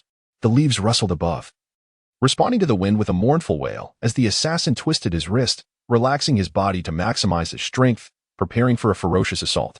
"Hey, don't disappoint me now, darling," the assassin shouted gleefully, launching himself at Amuro with the ferocity of a wild beast. The knife slicing through the air with such speed it was nearly imperceptible. "What's wrong?" Sparks flew as blades clashed, forcing Amuro to retreat step by step under the onslaught. The assassin's eyes flashed with anger, clearly provoked by Amuro's icy indifference. He swiftly altered his attack, pinning Amuro's blade with his own and smashing his forehead towards Amuro's face. Had Amuro not reacted with lightning speed, raising his left arm to shield himself, the blow would have surely shattered his nose. The failed strike did not deter the assassin. His attacks surged like relentless waves, one after another, leaving Amuro with multiple cuts across his arms, elbows, shoulders, and legs. "Your reflexes are slowing, darling," the assassin taunted as he swung his knife down with brutal force. In that critical moment, Amuro swiftly shifted to the left, deflecting the blade to the right, then rolled away to escape the assault. As the pain from his side wound and the relentless exertion took their toll, Amuro felt his strength waning rapidly. "Damn it," he cursed, wiping the blood from his lips and forcing himself to stand. "If you're playing, I don't have time to indulge you any longer." The assassin charged forward, his right leg snapping out like a flexible whip aimed at Amuro. Instead of evading, Amuro leaned forward, thrusting both hands out just as the assassin's kick approached, his abdominal muscles instinctively tightening. The impact hit him hard, catching the assassin off guard, who wondered why Amuro had not even attempted to dodge. How pathetic. "Let us end this." The assassin's eyes glinted coldly as he swung his knife down. Suddenly, Amuro lifted his face, his icy countenance surprisingly breaking into a smile. Blood splattered as two blades sank deeply into Amuro's back, yet they missed any vital organs, suggesting that, in a moment of life and death, he had skillfully evaded a fatal blow. At that instant, Amuro seized the opportunity to counterattack, plunging his short knife with incredible speed and precision into the assassin's neck. The assassin's eyes widened, his skin prickling as if he were teetering on the edge of a precipice, though Amuro's eyes had not caught the movement. His honed instincts from enduring hellish training allowed him to sense the impending danger, but it was too late for realization. With a heavy thud, the assassin collapsed, the decaying leaves beneath him emitting a mournful crackle.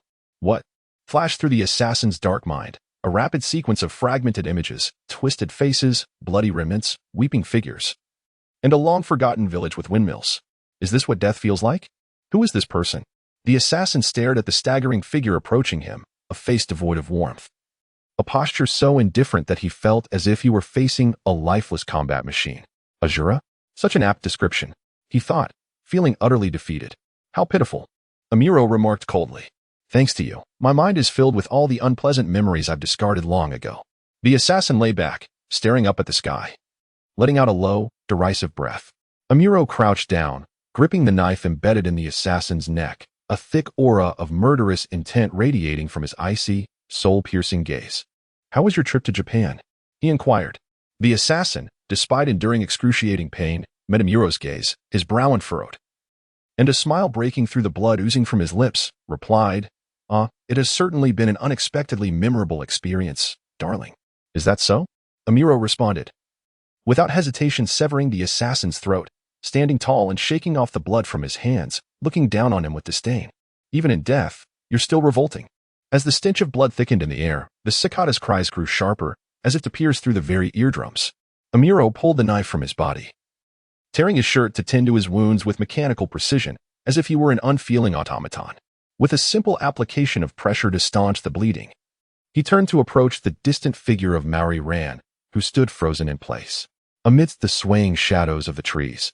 His honey-hued skin and muscular physique bore the marks of numerous ghastly wounds, radiating a masculine allure, yet his gaze was icy and devoid of compassion. A stark indifference toward life that rendered Maori Ran utterly paralyzed with fear. The transformation from the elite assassin she had just encountered to the current iteration of Tosaka was profoundly unsettling. She instinctively tightened her grip around her trembling form and, in a sudden surge of anxiety, cried out, "Do not come closer." Tosaka halted abruptly, as if struck by an unexpected blow, his eyes fixating on her ashen face, which reflected palpable terror. He lowered his dimmed countenance, standing still in that moment. She had seen, had she not? The beast lurking deep within his heart. Her fear was entirely justified. After a prolonged silence, Tosaka parted his lips, his blood-stained visage betraying an irreparable loneliness and sorrow. He endeavored to soften his voice, suppressing the agony that gripped his side, and managed a faint, apologetic smile. "You see, Miss Ran, 2 others are nearly upon us. Therefore, you must leave this place quickly." Observing Tosaka's resolute strength, despite his evident anguish, Maori Ran felt her terror gradually supplanted by an overwhelming sense of guilt. From their very first encounter, his eyes had spoken of suffering, silently narrating a tale of unbearable hardship and pain. And now, the one who bore such a gaze was risking everything to protect her. "Ah, how peculiar I have become," Maori Ran mused, forcing a smile while brushing her hair back. "Tosaka-kun, I'm sorry. I'm fine now." Tosaka gazed intently at the girl before him, whose smile belied her discomfort. "Do not push yourself." Suddenly, the branches above shook violently, and Maori Ran lunged toward Tosaka, embracing him as they tumbled to the ground, leaves torn asunder by gunfire swirling around them. It was utterly astonishing. The formidable assassin had been slain. Nearby, 2 burly men leveled their weapons at them. "This is dreadful. They discovered us so soon." Tosaka gritted his teeth. The movement had reopened his wound, and blood began to seep profusely, staining her dress crimson. "You must leave at once. I will hold them off," he insisted, stealthily grasping a knife from nearby. "That is enough. Truly enough." Maori Ran pressed close to him, her clear eyes fixed on the ominous barrel of a gun. "Try to rely on me just this once." Tosaka felt a surprising lightness in his heavy body as he beheld her beautiful and resolute profile, her hair gently brushing against his cold lips in the breeze. He smiled faintly. "You have already exerted yourself greatly in my world. Dear lady, should you abandon that man and choose to stand by me, I might consider sparing your life," one of the assassins sneered, advancing towards Maori Ran. "After all, you are precisely my type." "Step back." Maori Ran interposed herself before Tosaka, her eyes ablaze with defiance. "You reek like a foul cigar, precisely the type I detest." The assassin raised his weapon, a mixture of shame and anger flickering across his face. In that suffocating moment, Tosaka's violet eyes turned icy as he raised his dagger. Just then, the cheerful strains of music abruptly filled the air. Another assassin pulled out his phone, glancing at the screen. "Bill, hold on, the mission is aborted. We are to retreat immediately." "Are you jesting?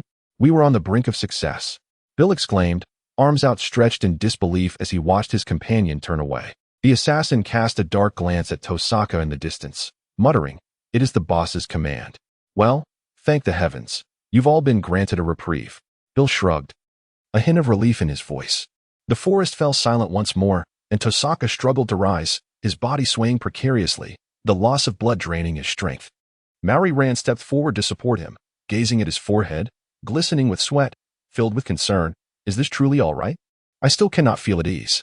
Amuro Turo moved his steps down the mountain. "Rum's vehicle is almost here. We must hasten to that location." "I am not referring to that. Your wounds are not severe. No internal injuries or damage to major arteries. Yet you appear to be in quite dire condition. Perhaps you should rest a little." Maori Ran tightly grasped his scarred arm, pondering how this man had endured all this time. Reflecting on her earlier outburst, she felt like a neurotic fool. Amuro Turo silently regarded her, letting out a soft sigh. "You look worse."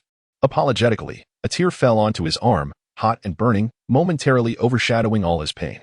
"What a strange girl." Amuro Turo paused, reaching to wipe away her tears with a gentle gaze.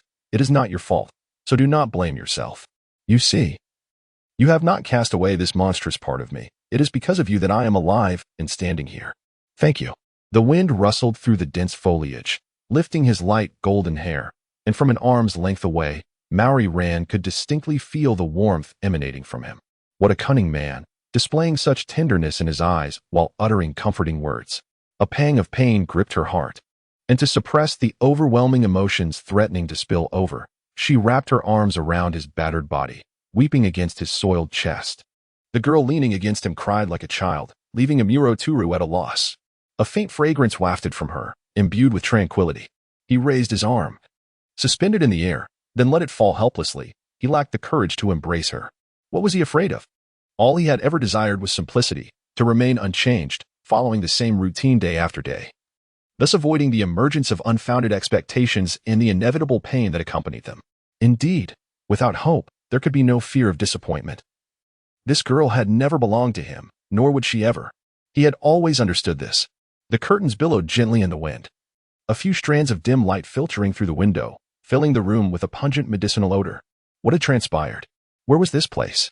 Amuro Turu opened his violet eyes, gazing at the softly falling gauze curtains, as his hazy consciousness gradually sharpened. Yes, with great effort. He had managed to reach the foot of the mountain with Maori Ran's assistance. It seemed Rum's vehicle had already been waiting for some time, surrounded by discarded cigarette butts. Finally, he could find solace in this thought, but his exhausted body betrayed him and began to topple forward. In the dimness of his gaze, her pale visage, panicked expression, and her hoarse cries froze in his mind as the last image he beheld. Even his breathing felt like a luxury in that fleeting moment before losing consciousness. He still managed to muster a faint smile to comfort her. How wonderful! Though your complexion is poor, you still appear quite spirited. You are awake. You have been unconscious for a day. At the bedside, backlit by the dusk, Rum sat with arms crossed and legs crossed, a smile playing on his lips as he lowered his eyelids. What remarkable willpower! To endure such severe injuries and still make it to the foot of the mountain, most would lack the courage to even move, given that excruciating pain. To survive an encounter with that crystal-level assassin, I must admit, I truly admire you. However, as Rum lifted his face to look at him, his artificial eye gleamed with a frosty light, his smile vanishing and leaving his expression grave. Perhaps it was the air conditioning, but his words seemed to carry an icy chill. I recall instructing you to avoid direct confrontation with them. This was reckless indeed. Your survival is nothing short of a miracle. Had the organization not swiftly intervened with North Africa, you might well be preparing to cross the river of oblivion. Amuro Turu watched the tiny dust particles floating in the light. His cracked lips moved, and his throat felt parched, nearly igniting in flames. Nonetheless, Rum understood what he was about to inquire. Rest assured, the young lady from the detective agency has been safely returned home, though she wished to stay and care for you. Rum uncrossed his legs, scratched his head, and cast a glance at Amuro Turu. Bourbon, what expression is that? Disappointment or dissatisfaction? Here I am, abandoning all my work to personally tend to you, and you should not be sulking under the covers. You truly intend to take it easy. Amuro Turu nonchalantly shot a glance at Rum before turning his gaze elsewhere. Hey, I see it. Bourbon, is that disdain? A look of disdain? Rum suddenly leaped from his chair, pointing an accusatory finger at Amuro Turu.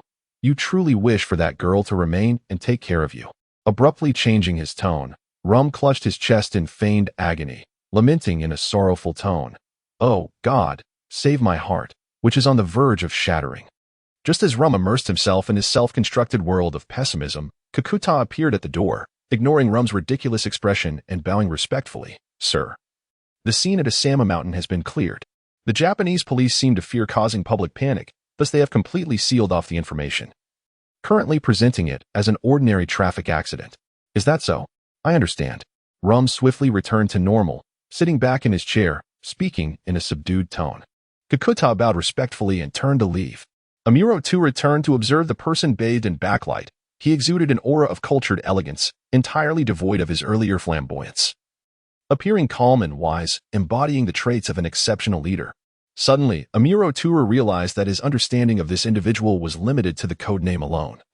It was indeed astonishing that after 15 years of knowing Rum, he did not even know Rum's true appearance, age, or even gender. However, it mattered little. He had never cared about such details. You should pursue acting. Amuro Turu jested hoarsely. You would undoubtedly clinch the Oscar for Best Actor in one fell swoop. Spare me. Rum's expression was ever-changing, his demeanor shifting like the currents of the sea, rendering him unfathomable. I have no desire to be a foolish spectacle on the red carpet. Bourbon, how could the North African Mafia know it was you who killed the 4 members? Only a handful of people are aware of this. Rum rose to pour a glass of warm water, placing it at Amuro Turu's bedside before turning to exit. But fret not, this matter ends here. I shall take my leave for a moment. It seems someone is here to see you. Amuro Turu gazed at the glass of water, remaining silent for a moment, then attempted to sit up. To his dismay, the movement triggered intense pain, not only in his side but in his back, a profound ache coursing through his entire body.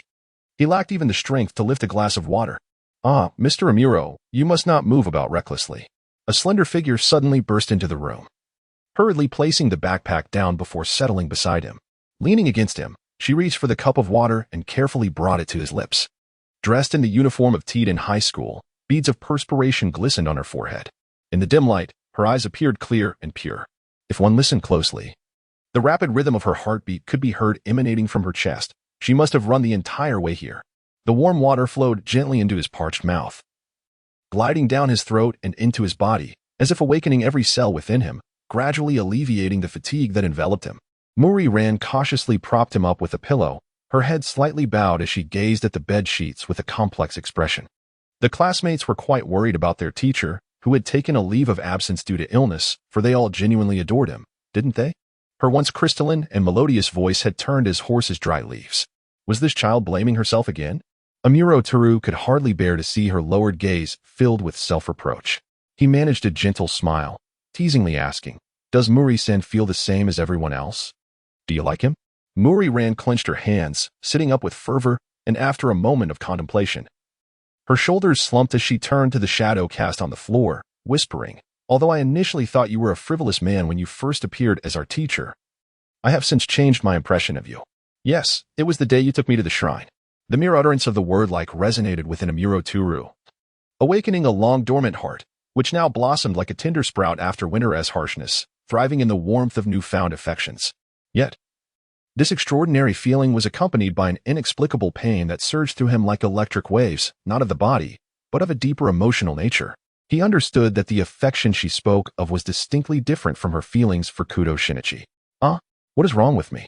What am I truly yearning for? Amuro Turu mused, vexed, as he rubbed his forehead. Perhaps it was best to bring an end to this entanglement with her, to completely sever the ties, so that he might cease to feel this peculiar way. By the way, when did Kudo-kun start his leave? Amuro's expression shifted subtly, resolute, and devoid of hesitation. Driven by an urgent desire to escape some predicament, determined to act without regard for the consequences. Muri-ran paused in surprise at his sudden inquiry. "I remember it was in January. On the day Kudo Shinichi disappeared. Did any new person appear by your side?" Muri-ran strained to recall her experiences after parting from Shinichi at the amusement park that day. "After we separated, I had a nagging feeling that something bad would happen. I tried calling his house, but no one answered. Since his parents had gone abroad 3 years ago, he had been living alone. Worried, I went to his house, where I met Conan. That was my first encounter with him." "Conan, you say?" Amuro Turu lowered his eyelids, his expression grave. He recalled the way Conan had looked at Muri-ran in the corridor that day, a gaze filled with infatuation and concealed restraint that no child could possibly possess. "I remember Muri Kagoro presenting himself before everyone in a state of slumber during this past 6 months.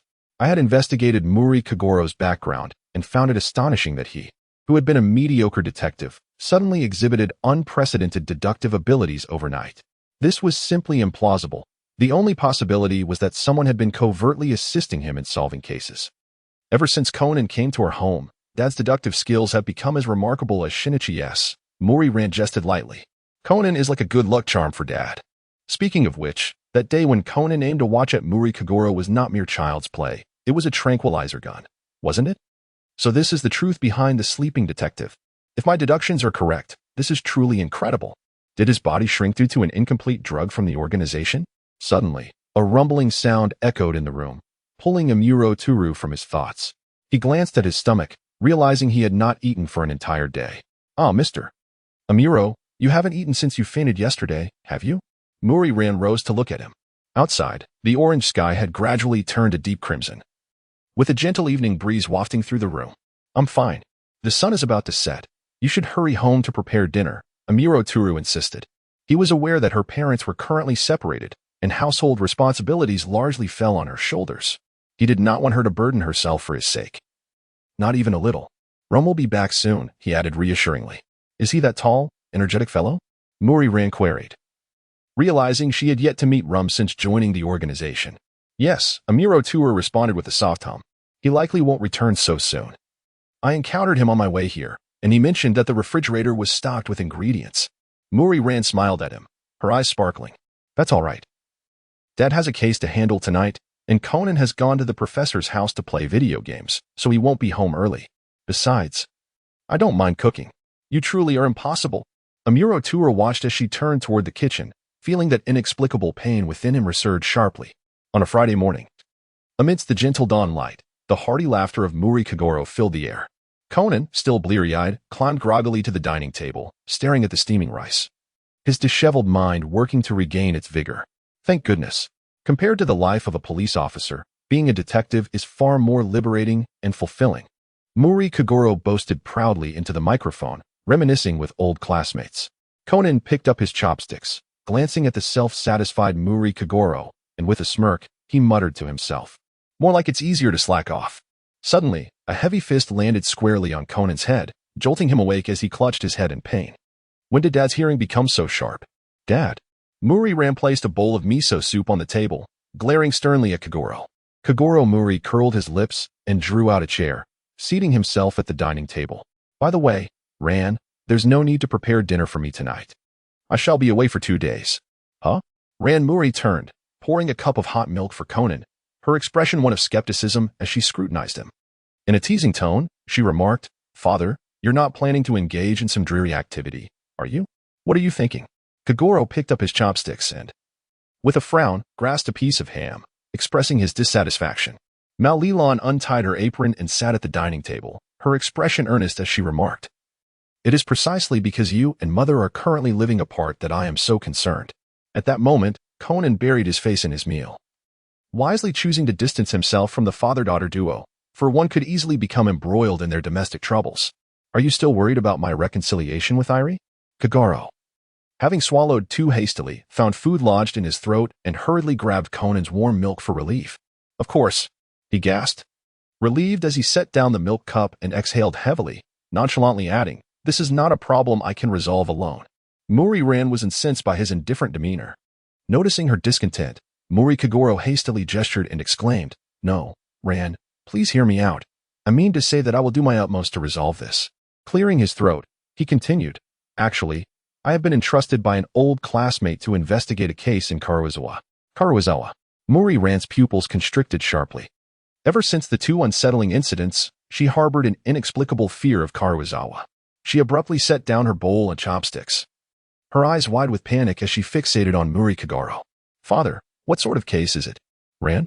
Conan's chopsticks froze mid-air as he regarded the agitated Muri Ran with confusion.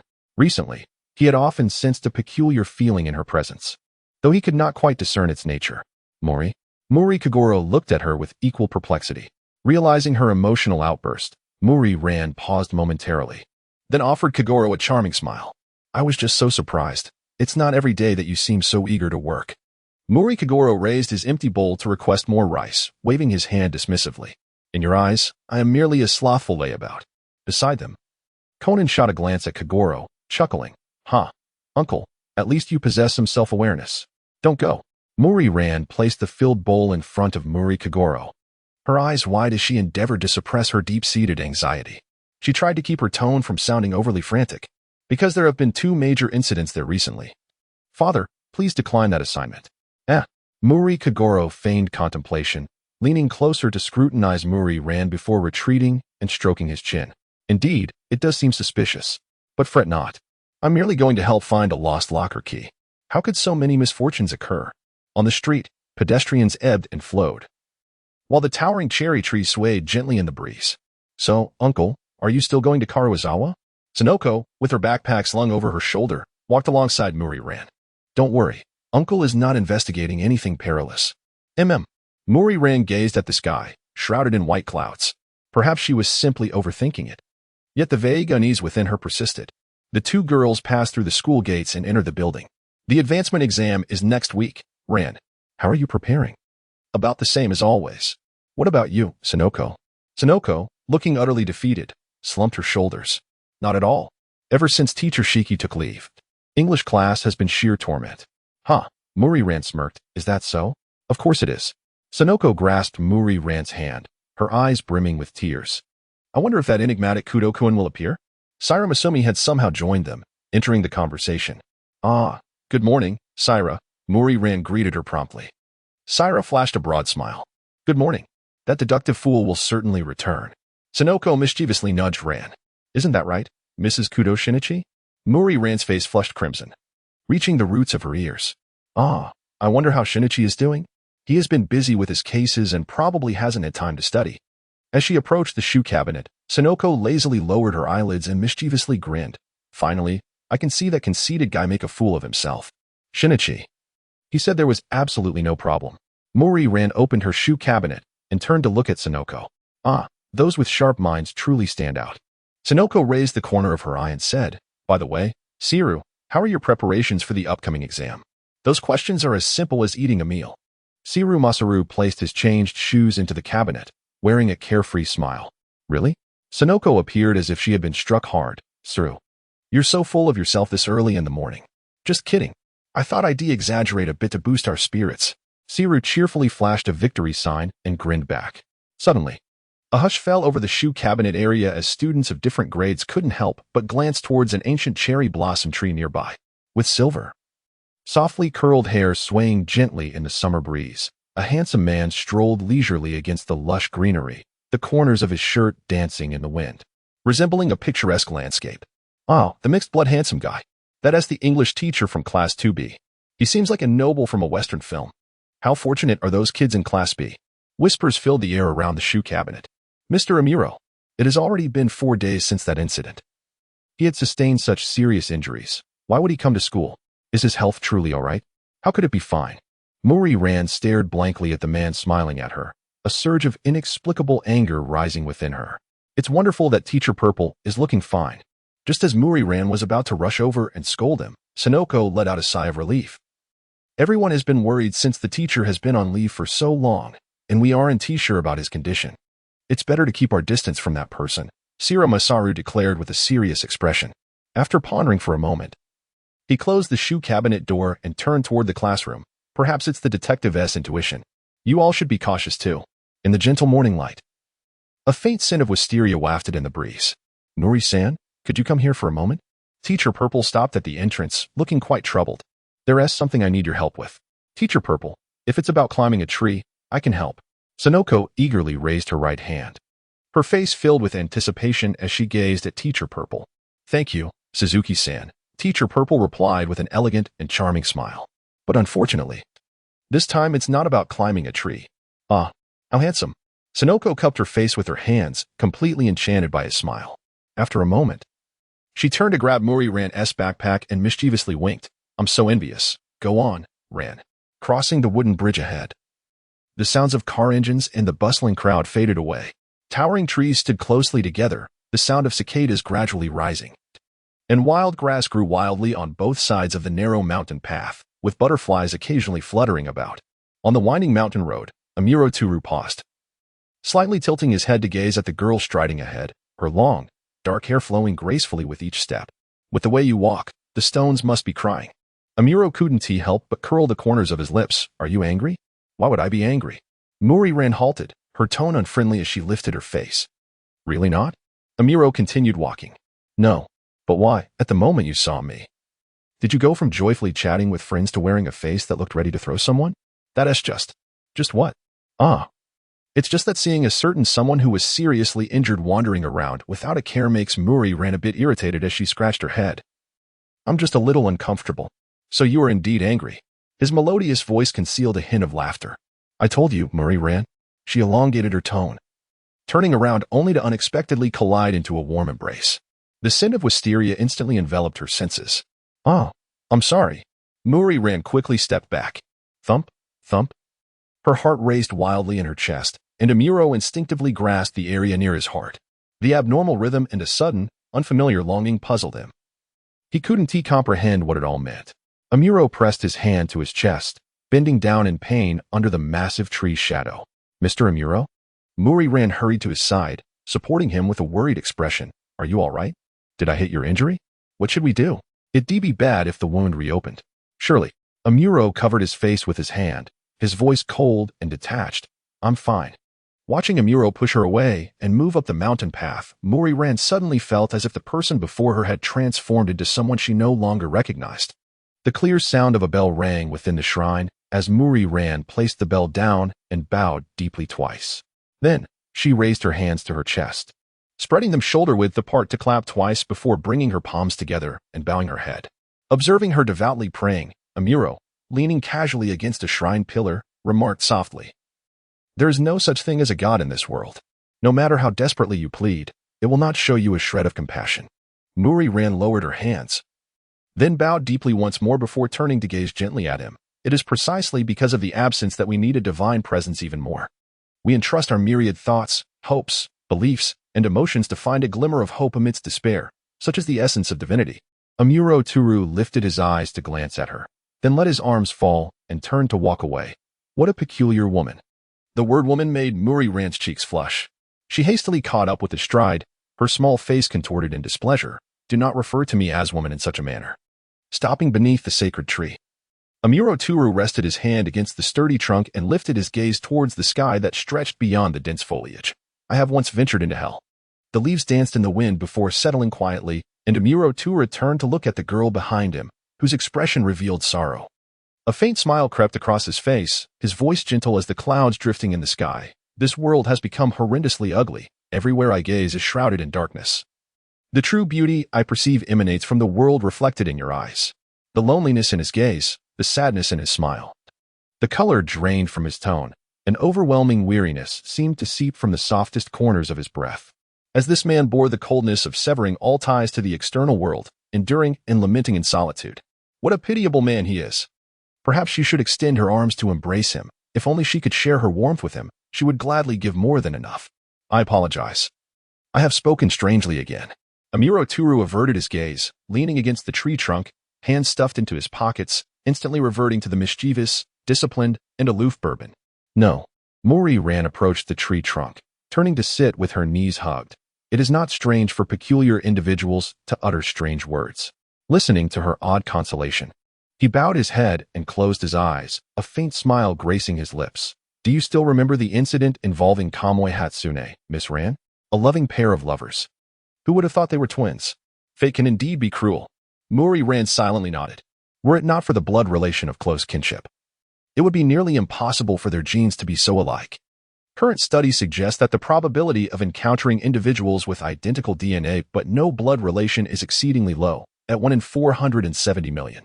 Previously, saliva tests would only reveal a person's blood type, but now DNA testing can accurately determine identity, even if one alters their appearance, voice, or personality to deceive others. The truth will ultimately be unveiled." Amuro Turu suddenly opened his eyes, gazing down at the girl sitting by his feet. "Miss Ran, have you never suspected that your childhood friend, whom you miss day and night, might be right beside you?" "Shinichi is right here with me." Muri-ran abruptly sat upright. Over the past 6 months, she had certainly felt it, the presence of Shinichi within her reach. Yet the more she focused on it, the more it seemed to cause a spasm in some part of her body, as if her soul recoiled. She feared knowing the truth, terrified of her own fragility. All she could do was choose to maintain the status quo, quietly waiting for Shinichi's eventual return. As long as it was what Shinichi desired, she would unwaveringly believe in him, even if it meant being deceived. "You seem to have sensed something unusual as well. What a gentle girl you are." Amuro Turu handed her 2 folded papers. "Before you examine these documents, I advise you to prepare yourself. No matter how cruel the truth may be, you must face it bravely. If you cannot do so, then from this moment forth, forget what I have said, rise, descend the mountain, and return to the warm and peaceful classroom." "How could I forget what has been said? Preparedness? I have long since attained it." Muri-ran reached out to accept the papers, her eyes curving into a smile. Although she replied in a calm tone, he could still discern her slight reluctance. "Is it so?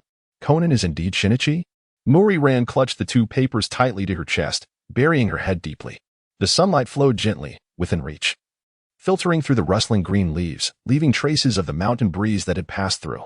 Beneath the sacred tree, silence hung thick. Amuro Turu silently observed the fragile figure curled tightly, long eyelashes casting faint shadows beneath her eyes. "Shinichi has always strived so hard," she murmured softly. As if the petals scattered by the wind, recalling the moments spent with Conan, each scene unfolding one after another, his small frame unhesitatingly shielding her in times of danger. That occasionally revealed, wise and composed youthful face, those eyes that inadvertently exuded a hint of melancholy, and the fervent declaration made during her amnesia, "I like you more than any other person on this earth." Mao Lilan tightened her arms, her body seeming as if it were on the verge of melting from the heat. Overcome by a surge of emotions, she trembled, as a whirlwind of complex feelings swirled violently within her heart, ultimately manifesting as tears that cascaded down her cheeks. The warmth of her palm was slightly chilled as Amuro Turu gently clasped her hand.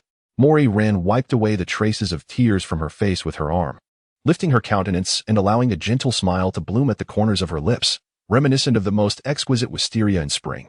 "I am fine," she reassured, though the revelation of Conan's true identity as Shinichi was utterly astonishing to her.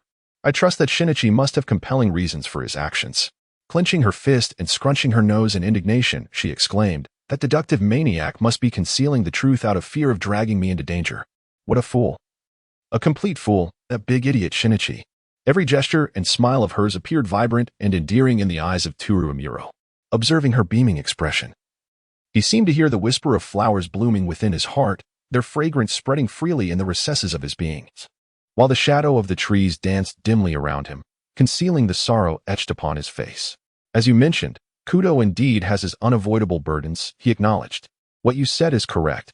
He hides the truth to shield you from harm, shouldering everything alone. Yes, he has chosen a path strewn with thorns." Amuro released his grip and gazed at her. "Do you recall whom you encountered that day at the amusement park?" A faint chill brushed against the horizon, as blood-red pearls wept softly, revealing mournful passers-by, penitent sinners, and those two enigmatic figures clad in black. "It was gin and vodka." Rant's expression tightened. "Could it be that after parting ways with you that day, Kudo witnessed Jin's transaction, was ambushed, and forced to ingest an incomplete drug from the organization, resulting in his transformation into the current Edagawa Conan?" Amuro rose, facing the wind's trajectory. "Kudo has already been entangled with the organization." As he carefully tucked away the two papers, Rant's mood darkened significantly, akin to being submerged underwater, suffocatingly uncomfortable. "If Jin conducts even a slight investigation into your surroundings, he will inevitably notice this extraordinary existence of Conan. The truth that Edagawa Conan is Shinichi Kudo will eventually come to light. Once discovered, given Jin's nature, he would never let go of someone he once sought to eliminate." Amuro's gaze turned icy as he added a chilling remark. "This means that Kudo's current predicament is exceedingly perilous." Muri Ran's complexion suddenly turned pale, resembling a speck of dust adrift in the air, lost and helpless. "The organization was deeply entrenched and intricately woven, and your strength would be powerless to effect any change. The only means of salvation for you all lay in the distant gaze of Amuro Turu, whose heart felt akin to a butterfly with dampened wings, sorrowfully hovering in a low spiral." After a prolonged silence, he gently turned his head and whispered each word to her. The mountain breeze surged forth with a deep, resonant howl, and Muri Rant's eyes widened in shock and despair. Half an hour later, within the confines of Class B of the second year at Teton High School, incredulous voices echoed throughout the classroom. "Is Teacher Ji really resigning?" The resignation has already been submitted to the school. Prepare for departure from Japan after your advancement exams." Ji Shikichikage leaned against the teacher's desk, an elegant smile perpetually gracing his handsome features. "I have truly enjoyed this time spent with you all, as a farewell gift. I hope to see commendable results in your English." "Is that so? Leaving already?" Yuenzi's cheeks flushed with warmth as she reached up to touch her face, only to find tears. What is happening?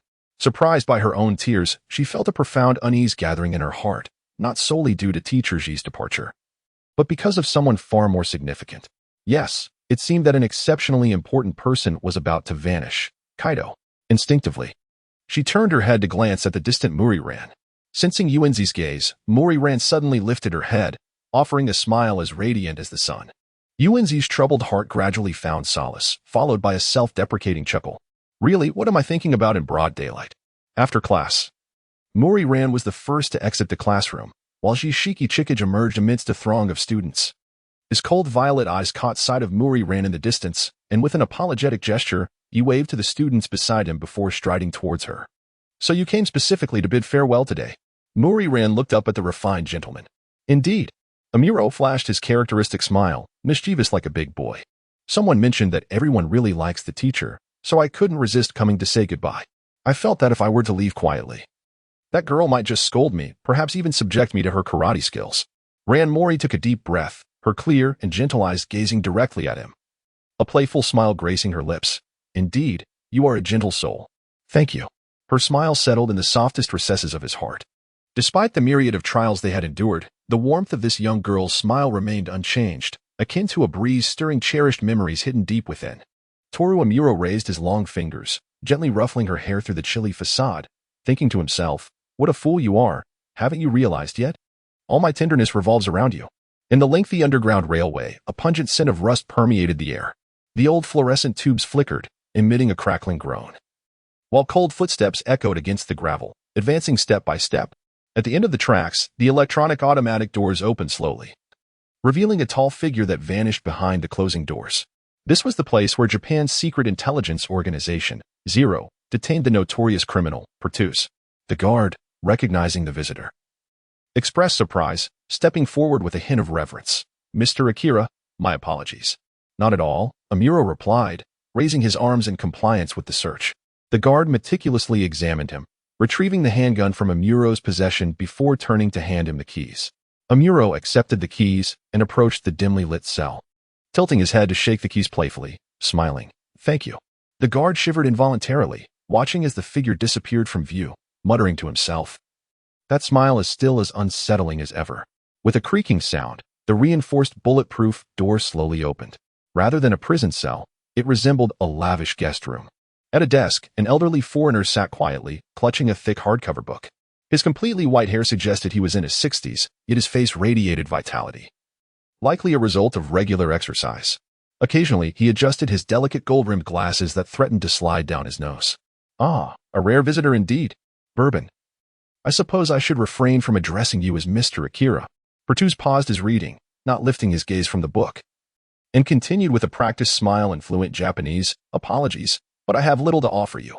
Amuro casually pulled out a simple iron chair and sat down coldly. You are the only one who can make a cold iron chair seem elegant. Pertus raised his green eyes, reminiscent of a nocturnal beast in the dark, exuding an unsettling aura. He savored Amuro's probing gaze, lazily shrugging. It seems most in the organization have grown accustomed to calling him that. This man had encountered the most enigmatic figure at the pinnacle of their organization.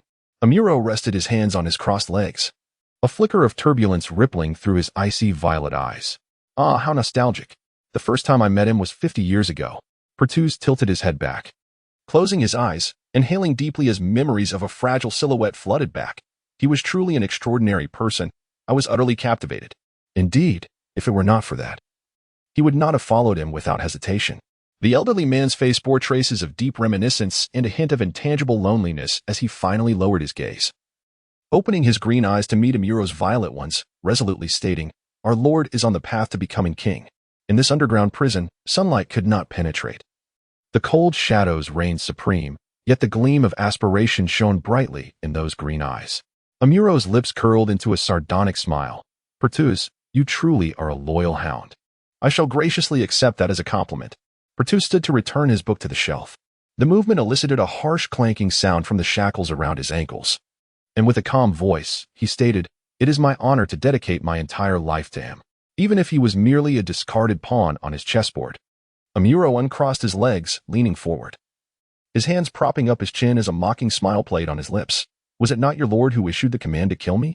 Pertus interrupted, lowering his head, the white strands of hair obscuring much of his face. According to the script, I am already dead. Are you crying? Amuro observed him coldly, noting the subtle tremors in his shoulders under the harsh light. How could that be?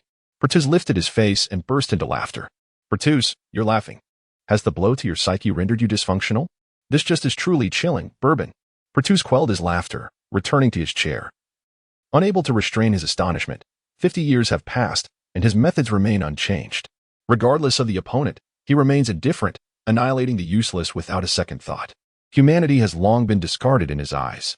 By the way, you share a similar demeanor, arrogantly looking down upon everything. No, perhaps I misspoke. Pertus's seemingly all-seeing eyes fixated on the man in the distance. After a pause, he adjusted his glasses, meaningfully stating, In our meeting this time, your gaze has slightly shifted. Bourbon, are you bound by something? This statement resonated closely with Rum's remark, That girl will gradually become your weakness. Just like before. Amuro felt a piercing discomfort wash over him. Though uncertain of the nature of his bindings, he felt compelled to advise, before that existence becomes your fatal flaw, it would be wise to sever ties completely. Pertus spread his arms wide, his face contorting into a grotesque grin as he declared, "The monstrous you is the finest specimen that aligns with my aesthetic." Silence. With a resounding crash, Amuro surged forward, delivering a merciless punch to Pertus's cheek. Pertus's upper body, uncontrollably along with the chair, toppled to the ground. Before he could react, Amuro, his emotions unbridled, tightly grasped Pertus's neck. Silence. Silence. Silence. Hearing the commotion from the cell, the guard rushed in, weapon drawn. "Monster!" A voice echoed in the guard's mind as he entered. The glaring light illuminated Amuro's furious face. What kind of gaze was that? A moth collided with the scorching bulb, falling onto the desk, struggling to flutter its wings. Beneath Amuro's fingers, Pertus's eyes bulged, his hands clutching his throat, his tongue protruding, emitting faint, desperate gasps. The guard snapped back to reality, rushing forward, exclaiming, "Mr. Akira. If this continues, he will die." "Mr. Akira." Pertus's dark, twisted face displayed a chilling smile as he managed to utter, "You truly are the best. Lord Shura. Mr. Akira. If you do not release him, I will have to take appropriate measures." The guard withdrew his gun, aiming it at Amuro. "I'm sorry, but my duty compels me." As Amuro Tour released his fingers, he tilted his head back, shielding his eyes with his hand, and burst into laughter. Perhaps it was the peculiarity of the atmosphere within the room that made the guard feel every pore on his body tighten. The gun in his hand suddenly feeling exceptionally heavy. Amuro Toru stood up, unbuttoning the top button of his shirt, and turned to look at the guard. His tone regaining a sense of calm. "I will not kill him, so I kindly ask you to step aside." 06152. There was an undeniable air of coercion in his words, prompting the guard to cast a glance at Pertus, who was sitting up while gently coughing and rubbing his neck. Before he turned and exited the room, Pertus picked up the glasses that had fallen to the side, wearing a cheerful smile. As if the person who had just narrowly escaped death was not himself. "You can still show that expression. It seems you have not forgotten your black essence. That young man was utterly frightened by you. But could you perhaps refrain from being so heavy-handed next time? After all, I am no longer young." "Pertus, you ought to know that I can save you, but I can also kill you," Amuro Tour replied, settling onto an iron chair he had picked up from the floor. "Of course," Pertus said, adjusting his glasses and shrugging, "you didn't come to see me today to kill me, nor to reminisce about old times with a comrade. It's certainly not to rescue me. After that little interlude, it's time to get to the main topic." Pertus raised his wrist to glance at his watch. I'll give you 10 minutes. After that, it will be my bedtime. So please be quick, Lord Azura." Amuro Toru slightly furrowed his brow. "APTX 4869, how much do you know? Before I respond, may I inquire what identity you are using to ask this question?" Pertus raised a finger to massage his temple. "Bourbon? Or perhaps as Mr. Akai Shuichi of the Japanese National Police? I'm afraid I have my own principles to adhere to. By the way," Pertus glanced at his watch, "you have 9 minutes left." "Mr. Amuro is indeed a reliable person." A sweet and lively voice floated in the air like summer blossoms, enveloping the atmosphere with a gentle warmth. Amuro Toru felt a stir in his heart and replied, "Amuro Toru." "Oh?" Pertus elongated his tone, leaning back against the desk, propping his hand on his temple, his green eyes sparkling with the delight of capturing prey. "So that is the false identity the organization assigned you during your stay in Japan. Mr. Amuro, your answer is rather cunning. It is neither the organization nor the Japanese police, but rather a representation of yourself, is it not? How amusing. This is the best joke I've heard in my life. Mr. Amuro, how long do you think you can maintain this false identity? It's of no consequence." Amuro Tour replied coldly, his eyes darkening. "May I ask, what binds you?" Pertus feigned thoughtfulness as he squinted his eyes, completely disregarding the darkening expression on Amuro Toru's face. It must be a woman." Amuro Toru's eyes widened, and he shouted sternly, "Pertus, it seems I hit the nail on the head." Pertus's eyes sparkled as he closed them and chuckled. "You've fallen for that woman, haven't you?" "Absolutely not." Amuro Toru clenched his fists and sprang from his chair, his mind a whirlwind of chaos. Though he could not think clearly, he instinctively rushed to deny it loudly, as if by voicing it, the truth would conform to his words. "I could never fall for anyone, and certainly he wouldn't." "You are hardly candid about this." Pertus interjected. You only have 3 minutes left. What questions do you wish to ask?" Amuro Toru heavily sat back down, feeling suddenly fatigued. He tilted his head back to gaze at the stark white light overhead, and once calm, he realized how excessively agitated he had been. Time passed slowly. Yet the man seated remained silent. Do I truly wish to help Kudo Shinichi return to his original self?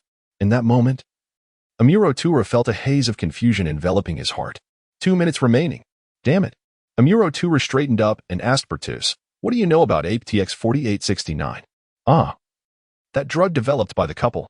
Unfortunately, I had no interest in APTX 4869 at the time." A subtle smile crept across Amuro Turu's lips, perhaps unbeknownst to him, revealing his true feelings. However, Mayano did show me the composition of APTX 4869. Pertus quickly jotted down notes on a piece of paper. After about a minute, he put down the pen and tossed the notepad to Amuro Turu, just in time. Now we are even. Here's the composition of APTX 4869. Amuro Tura gazed at the contents of the notepad, the smile on his lips vanishing instantly. By the way, Mr. Amuro, I'm in a good mood today. Let me share a piece of news with you. Pertus stretched lazily, letting his arms hang down, his eyes gleaming as he looked at the figure lingering at the doorway. A sly smile gracing his lips. The organization has more than one arms depot in Japan. As evening approached, in Class 1B of Titan Elementary School, students were nearly all gone, and the members of the Junior Detective League gathered around Conan's desk, excitedly discussing their upcoming camping trip. "Itokawa," a voice called from the classroom door, belonging to his classmate, Kohei. "There's a very handsome older brother looking for you outside." With a thud, the book slipped from Hibara AI's hands to the floor, as she curled up, trembling and burying her face.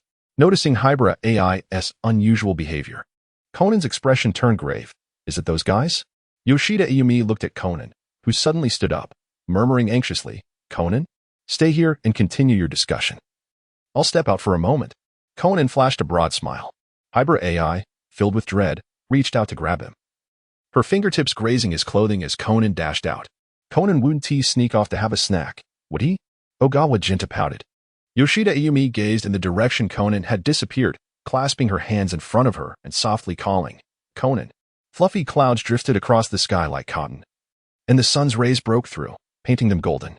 Conan stared at the handsome man leaning against the entrance, momentarily taken aback, before rushing to him with a childlike, innocent smile, calling out, "Brother Amuro, are you looking for me?" "Ah, I have something I'd like to ask you." Amuro Tura turned to squat down, his sharp eyes locking onto Conan, a smile curving his lips. "Could you tell me Kudo Shinichi's contact information? It seems you know him quite well. I have something to ask him, but I can never seem to find him. It's quite troublesome." "Looking for me?" Conan felt a chill run down his spine. Had the Black Organization discovered that Kudo Shinichi was alive? What does Brother Amuro want with Brother Shinichi? Conan probed, adopting a curious demeanor. "Because." Amuro Tura placed a finger on his lips, mischievously winking. "I think I've fallen for Miss Ran, but she likes Kudo-kun. I'm unsure of Kudo-kun's feelings for her, so I'd like to ask him if I can confess to Miss Ran." Hey, just like Hayudo Iu. The person in front of me is a cadre of the Black Organization, yet simultaneously a member of the Japanese National Police, with dual identities. What are his true intentions? Can he be trusted? Calm down. This is merely a trap. Yes, it is merely bait to lure Kudo Shinichi out. Miss Ran is truly gentle and adorable. I have never encountered a girl whose mere presence envelopes me in warmth. Amuro Tura gazes at the silent Conan with a smile, his violet eyes seemingly peering into the depths of his soul. With her, even a demon could find redemption. A fervent emotion blazes within those violet depths. Regardless of whether the man speaks truth or falsehood, the subtle change Conan perceives in his eyes is undeniably real. Perhaps, this man's feelings are genuine. It is precisely because I have read such stories since childhood that Shinichi has become a mere fool devoted to reasoning.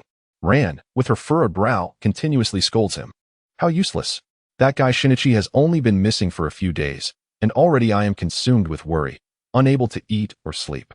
Ran, her expression fraught with concern and helplessness. Shinichi, in truth, is not indifferent. I always feel as if he is right beside me, watching over me. Ran, her demeanor tender and filled with hope, and her smile is radiant as a clear blue sky. Everything that belongs to Maori Ran, in Conan's mind, disperses like petals scattered by the wind, exuding a sweet fragrance. The girl he has cherished since childhood, the girl he can never bear to see in tears, the girl he has loved deeply to his core. How could he let these feelings be given to another? The thought alone ignites an uncontrollable fury within Conan. Calm down. The opponent is Bourbon. Remain composed. Just as usual, he must utilize this small frame to perfectly disguise himself, calmly informing him that he does not know Kudo Shinichi's email address. Yes, that is the most rational thought. He cannot be led astray by his pace. Must endure and continue to observe. Recklessly revealing his identity would only invite unnecessary danger, potentially implicating Hibara. Indeed, to admit he is Kudo Shinichi now would be the height of foolishness, but he, Kudo Shinichi, would never act so rashly. After all, I should honestly express my thoughts to Miss Ran. Amuro Toru rises, a charming smile gracing his lips, although I do not know what the outcome will be. Withholding my feelings would leave me without hope. I absolutely cannot admit my identity. This is a trap. Rationality sternly commands him, yet. No. Conan slips his hands into the pockets of his shorts, his head bowed slightly, the youthful visage behind his glasses suddenly turning icy. I am not asking you. Amuro Toru lowers his gaze, the wind lifting his slightly longer bangs, a fleeting triumphant smile flickering in his eyes. I am inquiring about Kudo-kun's opinion. Ah. Conan raises his sharp, now cold eyes, emanating an intimidating aura as he coldly retorts, so I said no. Laughter from children playing in the schoolhouse echoes. As the sky gradually shifts to hues of orange and red, the evening breeze stirs between the two adversaries, lifting their garments. The icy violet eyes fixate on the boy, whose expression belies his age, an aura of menace emanating from Amuro Toru. Suddenly, a chair topples as Hibara AI stands abruptly, her hands clutching her head, trembling violently. The scent of danger more potent than before. Kudo will be killed. Little AI? Ayumi reaches out to touch her, only to be violently pushed away by Hibara's agitated hands. She could no longer cower in fear. She must rush over. Perhaps Kudo could still be saved. Kudo, recalling that handsome, intelligent boy, makes her heart ache with longing. I like you, Kudo Shinichi, I like you the most. I cannot allow you to leave, to die without permission. Get home quickly. Despite her legs trembling as if they no longer belong to her, Hibara strives to move. Little AI, don't come over. Hibara AI yells in terror. Do as I say, or I will never forgive you. Little AI, Ayumi, Jinta, and Mitsuhiko exchange silent glances before turning back to their seats to gather their belongings. In that moment, perhaps their innocent hearts sensed a quiet transformation unfolding, along with an overwhelming sense of helplessness. Outside the entrance, Conan crouches, discreetly adjusting the dial on his shoe to enhance its strength. His gaze sweeping the surroundings in search of something useful. Hey, this schoolhouse is too clean, he mutters as the wind stirs the dust at his feet. There seems to be nothing he can utilize. Amuro Toru slowly turns his hand behind him, just as Conan is about to act. A backpack is thrown from the shoe cabinet. Hibara AI maintains her throwing stance, eyes wide, and yells hoarsely, Run, Kudo. Escape? There is no way out, AI. A shoe transforms into a streak of light, propelled by the wind, hurtling towards Amuro Toru. Amuro Toru smiles, deftly catching the thrown backpack and swiftly moving to the left. The shoe narrowly grazes his light golden hair, crashing against the nearby wall, embedding itself in the cracked surface with a screeching sound. He dodged it. Conan looks up, turning to the motionless Hibara and shouts, Hibara, get out of here. Do you harbor some misunderstanding about me? Amuro Toru maintains a stoic expression for a moment, arms outstretched in a gesture of helplessness, holding up a notepad taken from behind. I am quite astonished. It seems you have already discerned my identity. Quite impressive. However, rest assured, I am not your enemy. No, to be precise, not at this moment. This contains the composition of the APTX-4869 drug you have longed for. You already know my identity. Why? Conan receives the notepad, gazing up at him. Are you inquiring why I still press you to admit it? It merely seems amusing. Amuro Toru glances at him, his small stature in no way diminishing his adeptness or the invisible pressure he exudes. This person is formidable, his instincts tell him. Finally, he smiles. Just kidding. I am merely curious to what extent Kudo Shinichi loves Maori Ran. I now believe I understand. Kudo Shinichi, only you are worthy of standing by her side. Ultimately, the tenderness, reluctance, and a hint of sadness in Amuro Toru's voice cause Hibara AI, who stands not far away, to widen her eyes, momentarily forgetting the profound fear instilled by the black organization. In that moment, she sees herself reflected in Amuro Toru's complex gaze, that love yet unattainable, imbued with sorrow and helplessness. Her lips move slightly. She wishes to say something, but that tall, resilient figure has already strayed away into the thickening twilight. Night has fallen, and the stars emit a faint glow amidst the boundless darkness. Conan tiptoes into the Mori Detective Agency, opening the door and calling out in a sweet, childlike voice, Ran Nichin. I'm back. He turns to close the door, removes his backpack, and walks towards the living room, when suddenly, someone gently encircles him from behind. The familiar warmth. The faint scent causes Conan's heart to race, his cheeks flushing as he stammers, Ran Nichin? It's all right. Mal Lilan buried her face deeply in Conan's shoulder, whispering tenderly. I will protect you, no matter what. Meanwhile, in a distant apartment, beneath an opulent crystal chandelier, Turu Amuro rested elegantly on the sofa, propping his head on his hand. His striking features softened by closed eyes. Earphones nestled in his ears as he seemingly immersed himself in the exquisite melodies. Suddenly, he opened his icy eyes. Rum. Sensing the abrupt chill that enveloped the room, turned to Amuro as he removed the earphones, inquiring with curiosity, Bourbon, what troubles you? You look as though you were ready to kill. I'm going to take a shower, Amuro replied coldly, rising and dismissing the conversation with a curt remark as he strode towards the bathroom. The echoes of the listening device pierced his heart like a thorn. I will protect you, no matter what. It appeared that she had resolutely accepted his proposition beneath the sacred tree. The following evening, Kagoro Muri opened the office door. Weariness etched across his face. Muri Ran emerged from the kitchen, peering at her father, Muri Kagaru, who lay sprawled on the sofa like a heap of mud. Father. You are back. Please refrain from speaking to me right now. Muri Kagaru weakly waved his hand. I lack the strength. Did you go off to war? Ran inquired as she washed her hands and placed a glass of cool water on the coffee table, gazing at her father, whose hair was disheveled and stubble had begun to sprout. Something like that, he replied, extending his hand past the glass of water to reach for a can of beer. Reflecting on the busy and exhausting day spent in Karuizawa, his expression glum.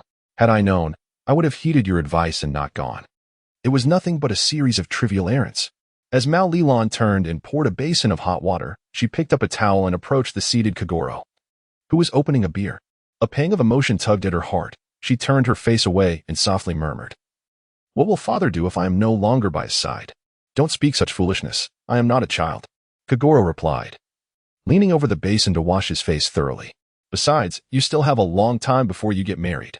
Lon, I'm back, Conan exclaimed, having dashed to the professor's house as soon as he woke up that morning, only to return now, appearing quite cheerful. Ah, Conan. Mal Lilan gazed at him tenderly, her eyes sparkling with delight. Have you encountered something joyful? Maybe. Conan scratched his head, secretly thinking that indeed, something wonderful had transpired. Ever since he obtained the composition of APTX 4869 yesterday, Hybera had been sequestered in the basement, and just an hour ago, she mentioned the possibility of creating an antidote. This meant he was on the verge of reclaiming his identity as the high school student Shinichi Kudo. What could be more exhilarating than that? As Conan watched Mal Lilan, who was cheerfully turning towards the kitchen, his blood surged with excitement. Lon, I am coming back soon. Muri Ran brought the simmered bone broth to the dining table. Please tidy up. Dinner is almost ready. I have prepared a delightful array of dishes for tonight. Kagoro Muri swayed as he approached the dining table. Gazing at the lavish spread before him, he shook his head and, with a sudden jolt, exclaimed, Shaolon. Surely the expenses of this month are not all laid out before us. You aren't planning to leave me to subsist on nothing but the wind from the northwest, are you? Dad, what nonsense are you talking about? Ran Muri neatly arranged her chopsticks, beaming as she replied, I have an important announcement to make. What important announcement? Sister Ran, what is it? Two distinct voices chimed in unison, while Kagoro cast an indignant glare at Conan. Children should not interrupt when adults are speaking. Humph. Uncle's mental age is that of a child. To avoid the wrath of a punch, Conan obediently focused on his meal. What could this important announcement be? Kagoro feigned nonchalance as he took a sip of beer. I am marrying Shinichi. With a splutter, beer sprayed forth, and Kagoro froze, as if transformed into a plaster statue. Overwhelmed by the shocking revelation, Conan, too, was not faring any better. After finally swallowing the rice that had lodged in his throat, he caught sight of Ran's mischievous grin. Wait, Ran, what are you saying? Although he truly wished to, Conan felt his cheeks flush as he continued to eat. I'm just teasing you. Ran cheerfully placed a slice of sashimi into Kagoro's bowl, her eyes crinkling in delight. Happy birthday, Dad. Kagoro Mori picked up his chopsticks and cast a sidelong glance at her, remarking, there are still 3 days left. He declared that the upcoming 3 days would be celebrated as his birthday, leading up to July 25th. Ran Mori, with a cheerful twinkle in her eye, blinked to conceal the complex emotions swirling within her. Furthermore, she continued, I have made plans to go out with Mother tomorrow, and of course, Father will join us as well. Upon hearing the words of Eri Kisaki, Kagoro Muri waved his hand dismissively, saying, I shall pass. My presence would only incite an argument. Ran Muri lifted her fist, her eyes curving into crescent moons as she cheerfully inquired, "What did you say, Dad? I didn't quite catch that." Kagoro Mori felt a bead of cold sweat trickle down his forehead, irritation mounting as he scratched his head, muttering, Fine. I'll do as you say." "Truly. You always resort to this tactic." Mao Lilan playfully made a face at Mori Kagoro, watching him displace his dissatisfaction onto his meal. A thin veil of mist slowly surfaced in her beautiful eyes. "Lilan." Conan looked up at her, recalling her words from the previous night when she had held him close. A wave of unease washed over him. As the night deepened, Conan, clad in his pajamas, hesitated for a long while before approaching Mao Lilan's door, finally knocking gently. No sooner had he tapped a few times than the door swung open, suggesting she had been sitting nearby all along. "Why, Conan?" Mao Lilan exclaimed, surprised to see him. "What's wrong? Can't sleep?" Conan turned to close the door. Was it merely an illusion? He thought he had caught a glimpse of tears shimmering in her eyes. "Sister Lilan, have you encountered any troubles?" Conan followed her as she stepped into the room. "You seemed different last night. Do you feel uneasy?" Mao Lilan sat on her bed, hugging her knees softly. "Of course." Conan replied affirmatively. "I'm sorry." Mao Lilan lowered her gaze, remaining silent for a moment before lifting her face to smile. "Perhaps it's just that I'm a bit nervous about seeing Shinichi the day after tomorrow." She was lying. How foolish. She couldn't even lie properly. "It's so late already. You should go to sleep, Conan," Mao Lilan urged, fearing that her overflowing emotions would spill over uncontrollably. "Can I sleep with you tonight, Sister Lilan?"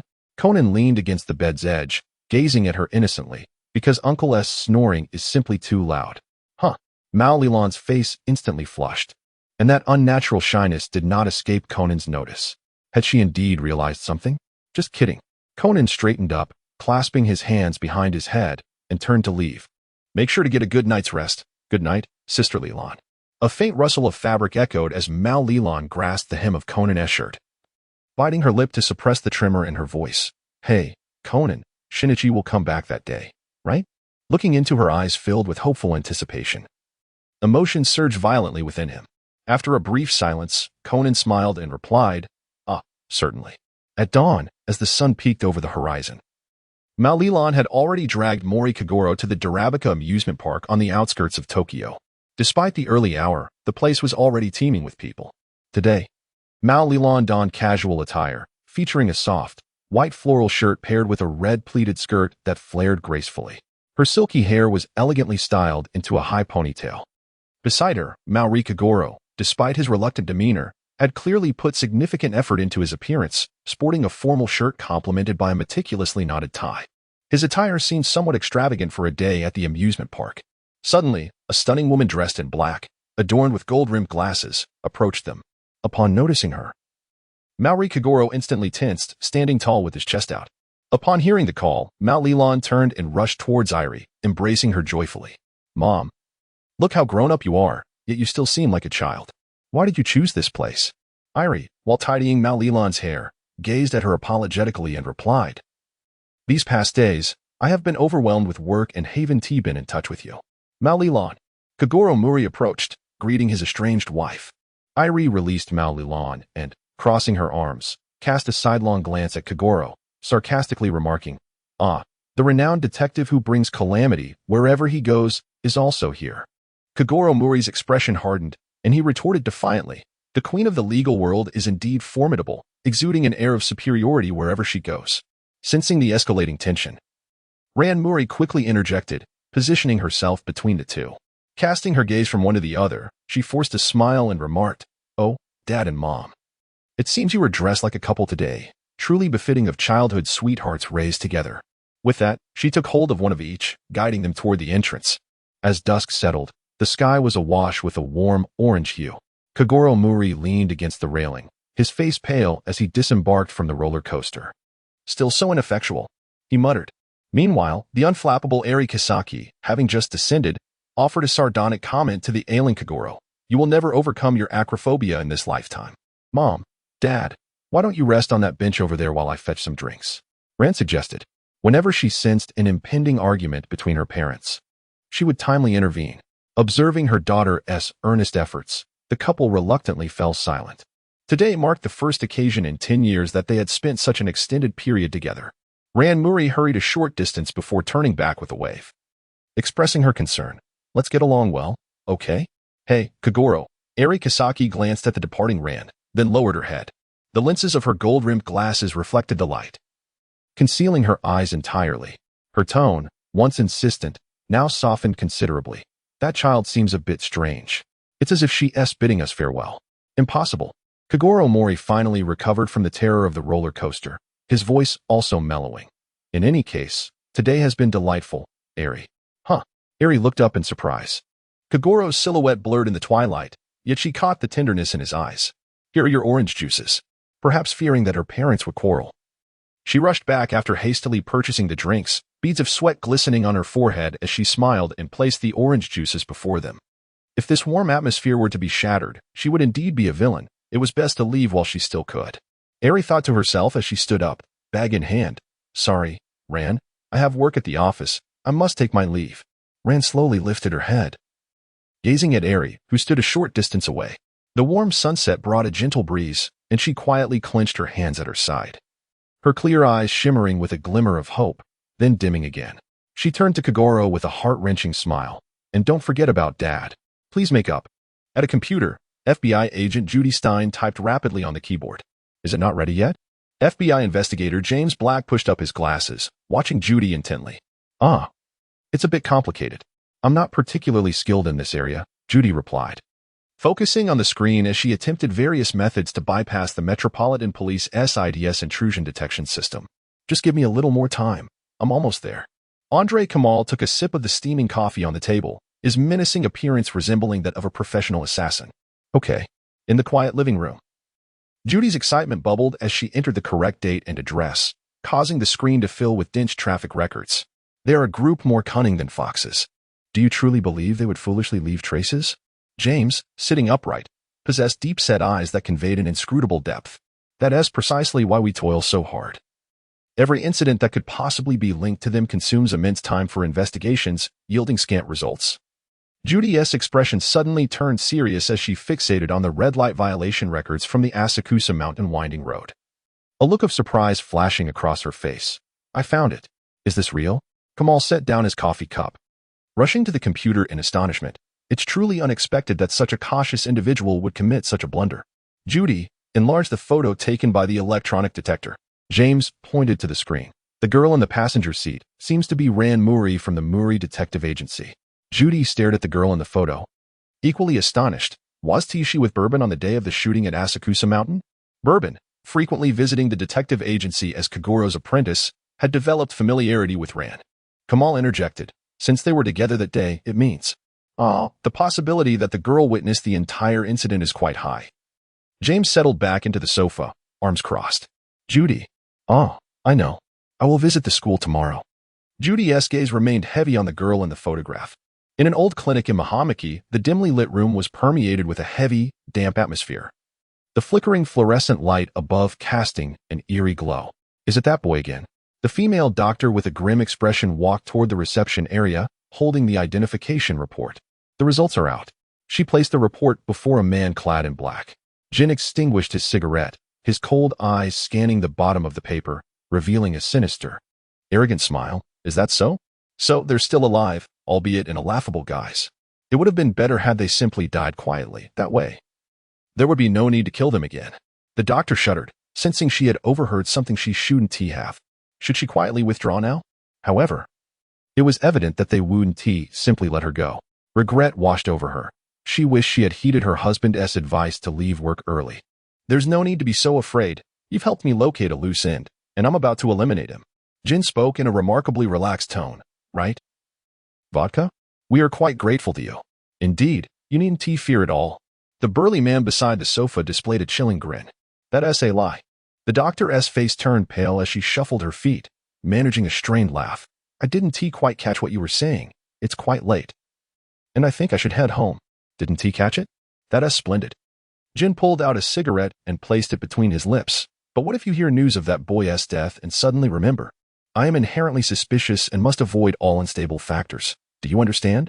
The doctor's legs weakened, her voice trembling. I swear. With only the sound of a shell casing hitting the ground, the doctor was shot dead. Such a pity. Jin picked up the identification report and stood, casting not a glance at the lifeless doctor sprawled in a pool of blood. In this world, even the dead can speak, let alone the living. Vodka. Yes, boss. Vodka sheathed his gun and began to clean up the scene. In Mahamaki, Tokyo, July 24th, Monday, cloudy, 7 o'clock a.m. Toru Amuro gazed at the new vehicle delivered by Rum that morning, yet another white Mazda RX, 7 FD3S. From this perspective, Rum was too bothersome. Once inside, Amuro instinctively turned on the FM channel and lowered the volume slightly. The radio erupted with youthful and energetic songs, fervent and passionate, perfectly suited for such a morning. Invigorating his spirit. What a wonderful melody. In this gloomy weather, it feels like sunshine breaking through the clouds, the male DJ cheerfully continued. Now, let me apologize. We have an urgent news bulletin. This is Kondo. Just around 6:40 this morning, the body of Dr. Eikawa Aya was discovered at Seto Clinic, 421 Nida. Currently, Inspector Megier from the Criminal Investigation Division has arrived at the crime scene. Amuro's expression tightened as he swiftly picked up his phone and dialed Ran Muri's number. Mr. Amuro. Miss Ran, I'm sorry, the plan has changed. The intense unease seemed to reverberate through the line. Oh, I fear Jin has already uncovered that Conan is indeed Kudo. Toru Amuro could envision her nearly pallid visage at this moment. However, it was not the time for comforting words. What she truly required now was resolve and courage. After a brief silence, Amuro's voice, cold and devoid of warmth, remarked indifferently. Did you not already resolve to protect that boy? Then take tangible action. Anyone can utter sweet words. Whether you can translate them into deeds depends on you. Do not allow your determination to dissipate into nothingness. I will arrange everything. He hung up the phone and accelerated his car, speeding away. At T in high school, class 2B. Ran Muri slowly moved her phone away from her ear, which had long since been disconnected, her lips trembling slightly. Ran, whose call was that? Ayumi leaned over Ran's desk, her eyes wide with concern. You look unwell. Did that deduction man cancel on you? If so, just watch me punch him all the way to the Pacific. Ran mustered a faint smile, shaking her head. It's not Shinichi. Eh? Ayumi leaned in closer, nudging her with her elbow. Then who was it? You look like you've lost your mind. Hey, don't you think there are some unfamiliar faces at school today? Masumi Sarah stood by the window, her eyes alertly scanning the outside. It must be because the old school building is about to be demolished. Ayumi nonchalantly observed the truck heading toward the old building. Suddenly, a girl's scream pierced the air, followed by a wave of commotion surging into the courtyard. Exams are just around the corner, yet everyone is so lively, Ayumi sighed, resting her head on her desk, her arms limply sliding down. Oh, great deity, grant your wisdom to your devoted follower, Sonoko Suzuki. No. Just lend it to me for a day. Masumi's gaze abruptly shifted, her body pressing against the window as she intently watched a handsome boy, radiating sunlight, stride through the crowd. Shinichi, Ren exclaimed, rising from her desk, her mind a whirlwind of emotions, anxiety, tension, worry, fear, and joy, all intertwining and blurring her thoughts. She could scarcely think, and every sound faded into the background. All she desired was to reach him, to be by his side. Ran. Ayumi straightened up, watching as Ran dashed out in a flurry, her hand covering her mouth, a mischievous grin spreading across her face. So eager to see your husband, are you? Wait.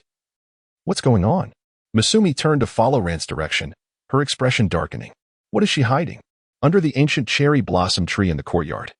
The handsome boy casually slung his backpack over his shoulder, his tall figure, chiseled jawline, and neatly combed black hair creating a strikingly refined image, akin to a masterfully crafted painting. His confident, alluring smile rendered everything else around him dim. Amidst the throng, a slender girl traversed through the crowd, halting several meters away, their eyes locking from a distance. Her long, silky black hair danced in the fragrant breeze, and she clasped her hands tightly in front of her, seemingly striving to contain the tumultuous emotions surging within her. After a prolonged moment of hesitation, she finally lifted her face, smiling gently. Shinichi, welcome back. With a movement, Shinichi stepped forward, gradually quickening his pace until he stood before her, his eyes brimming with affection. I'm back, Ran. From a distance, atop a high-rise building. Toru Amuro lowered the binoculars in his hand, momentarily lost in thought. After a brief pause, he spoke into the tiny wireless intercom clipped to his collar. 0812, commence operations. Understood, Mr. Akai, came a mature, competent female voice from the other end. Just as Amuro was about to hang up, the voice continued. FBI agents have appeared at the East School Gate. Why would the FBI be here? A sense of unease washed over Amuro as he pondered. After a moment's reflection, he instructed, avoid them and proceed swiftly. Understood. Amuro switched off the intercom, casting one last glance in the direction of the girl before turning away. His next task was to reach the predetermined sniper location, where he would set up the blood-spraying device at the hearts of the two individuals, creating the illusion of a successful assassination, much like the ruse employed by that man to deceive Jin upon arriving at Yamanaka. The white Mazda sped along the thoroughfare, while two radio hosts engaged in trivial banter about the day's topic. Are you feeling happy? What a hollow and tedious subject. Only those living in a peaceful world would have the leisure to ponder such ephemeral notions. Indeed, they were a fortunate bunch. Furrowing his brow, Amuro prepared to turn off the FM when a sudden, urgent announcement interrupted the broadcast.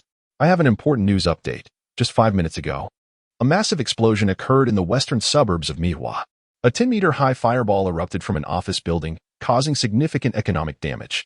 As the explosion continues, the casualty count remains unconfirmed. The building belongs to a cleaning company named Payne. Authorities are investigating whether this incident was accidental or the work of a terrorist organization. This is the Zero headquarters. Amuro's expression tightened as he increased the volume. The name Payne had been chosen whimsically by a high-ranking individual in the Naruto series. It referenced the god of creation and god of destruction, with Payne's codename being Zero. One could only wonder if that casual high-ranking officer was alluding to Zero's identity or claiming that Zero possessed the ability to return everything to its origin amidst chaos. Such dark humor. Buzz. The phone rang, prompting Amuro to silence the radio. He glanced at the string of numbers flashing on the screen, frowning in distaste. He loathed engaging with high-ranking officials in the cabinet. Nevertheless, he forced a smile and answered the call. A slightly distorted voice, authoritative and commanding, came through. None other than Tereo Toshio, the highest commander of Zero and an important cabinet official. Sir. Amuro's tone was exceedingly respectful. Zero-kun. Are you completely unaware of the attack on headquarters by the Black Organization? Tereo's tone was laden with skepticism. The organization is becoming serious. Echoed the words of vermouth and Pertuz in Amuro's mind. Something was amiss, a subtle dissonance that nagged at him. Damn it. Amuro slammed on the brakes, pounding the steering wheel in frustration. What was out of place? Zero-kun? A Kaituru. Tereo's displeasure echoed through the phone. 0-0. Reports indicate that you have privately mobilized 10 members of Zero. Can you explain? Beep. Beep. The blaring horns from behind him grew incessantly as the white Mazda became ensnared in a traffic jam. Enough. Fire blazed in Amuro's eyes as he irritably hung up the call, preparing to hurl his phone when another call came through. Rum? Amuro hesitated briefly, retracting his hand. He inserted the earpiece and pressed the accelerator. Bourbon, headed to in high school immediately. Amuro's fingers stiffened on the steering wheel as an overwhelming sense of dissonance grew stronger. T in high school? Ah. The simultaneous appearance of the Japanese public security and the FBI at T in high school seems far too coincidental. Perhaps they have uncovered something significant. Rum paused briefly before continuing. This operation is under the full command of Jin. You are to cooperate with him to the best of your abilities, Bourbon. Remember, do not engage in any unnecessary actions.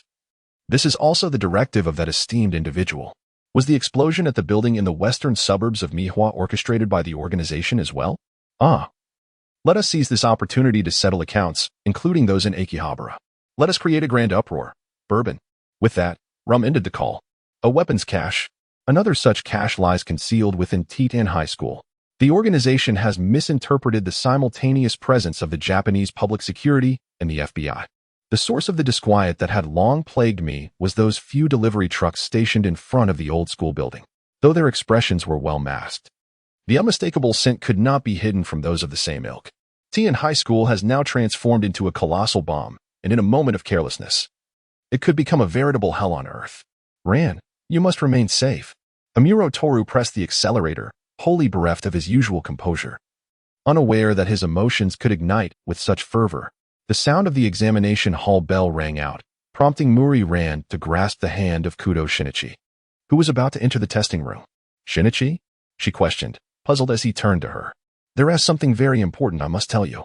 Suddenly, Kudo Shinichi swept Ran into his arms, rolling them aside just as bullets erupted where they had previously stood, creating multiple craters in the ground.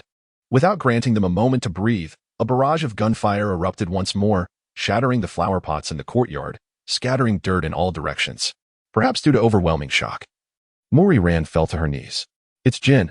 I never expected him to arrive so swiftly. Ran. Kudo Shinichi urged, gripping her hand tightly as he deftly maneuvered to evade the sparks of gunfire. Hey, you. A woman with long hair shouted from the entrance of the auditorium. Come over here quickly. Yet, the sniper hidden in the shadows would not relinquish his prey so easily, coldly taking aim at his target. They were close. The doors of the auditorium loomed ahead. Based on the trajectory of the gunfire, Kudo Shinichi could surmise the sniper's position. Likely at the 4 o'clock direction of the old school building. Even if he chose to traverse the sniper's blind spot, he would still find himself exposed within a mere 2 meters of the door. Although this route was far safer than heading directly through the line of fire at the main entrance. Hold on a little longer. Kudo Shinichi urged as he swiftly navigated around the small garden in front of the auditorium, making his way towards the entrance from the west side. Bang, bang, bang. The glass of the auditorium shattered under the relentless gunfire, shards soaring into the air before freezing in a moment of time, only to come crashing down upon them. Kudo Shinichi instinctively shielded the girl beneath his arm, though he took every precaution. A few pieces of glass still grazed her arm, leaving long trails of crimson. Hey, you have a gun, right? Kudo Shinichi called out to the woman behind the door. What can you do? She retorted. The effective range of a handgun is 50 meters, while their position is over 150 meters away. Upon closer inspection, the woman appeared quite youthful, perhaps around 25, or possibly even younger. Despite the summer heat, she wore a long black coat, her slender monolid eyes and fair complexion betraying a calm demeanor as she fixed her gaze on Kudo Shinichi, analyzing the situation with extraordinary composure. Bang, bang, bang. Bullets rained down upon the auditorium's entrance, the acrid scent of gunpowder and the sparks of gunfire obstructing their path forward. Just remain quiet and observe. A commanding shout cut through the cacophony of destruction. The tense expression, the tightly pressed lips, and the youthful face reflected an unwavering calm.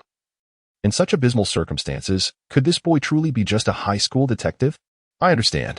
The woman smiled, retrieving a PX-4 Storm silenced pistol from her coat pocket and tossing it to him. This was the second model from Beretta SPX-4 Storm series, compact and exquisite. Chambered for 9mm with a magazine capacity of 13 rounds.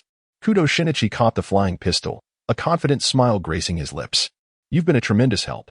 With that, Kudo Shinichi focused intently, raising the pistol in his hand, his sharp gaze fixed upon an ancient cherry blossom tree 40 meters away, unleashing 5 rapid shots. Ran gazed intently at the confident young man, his demeanor strikingly different from that of the other.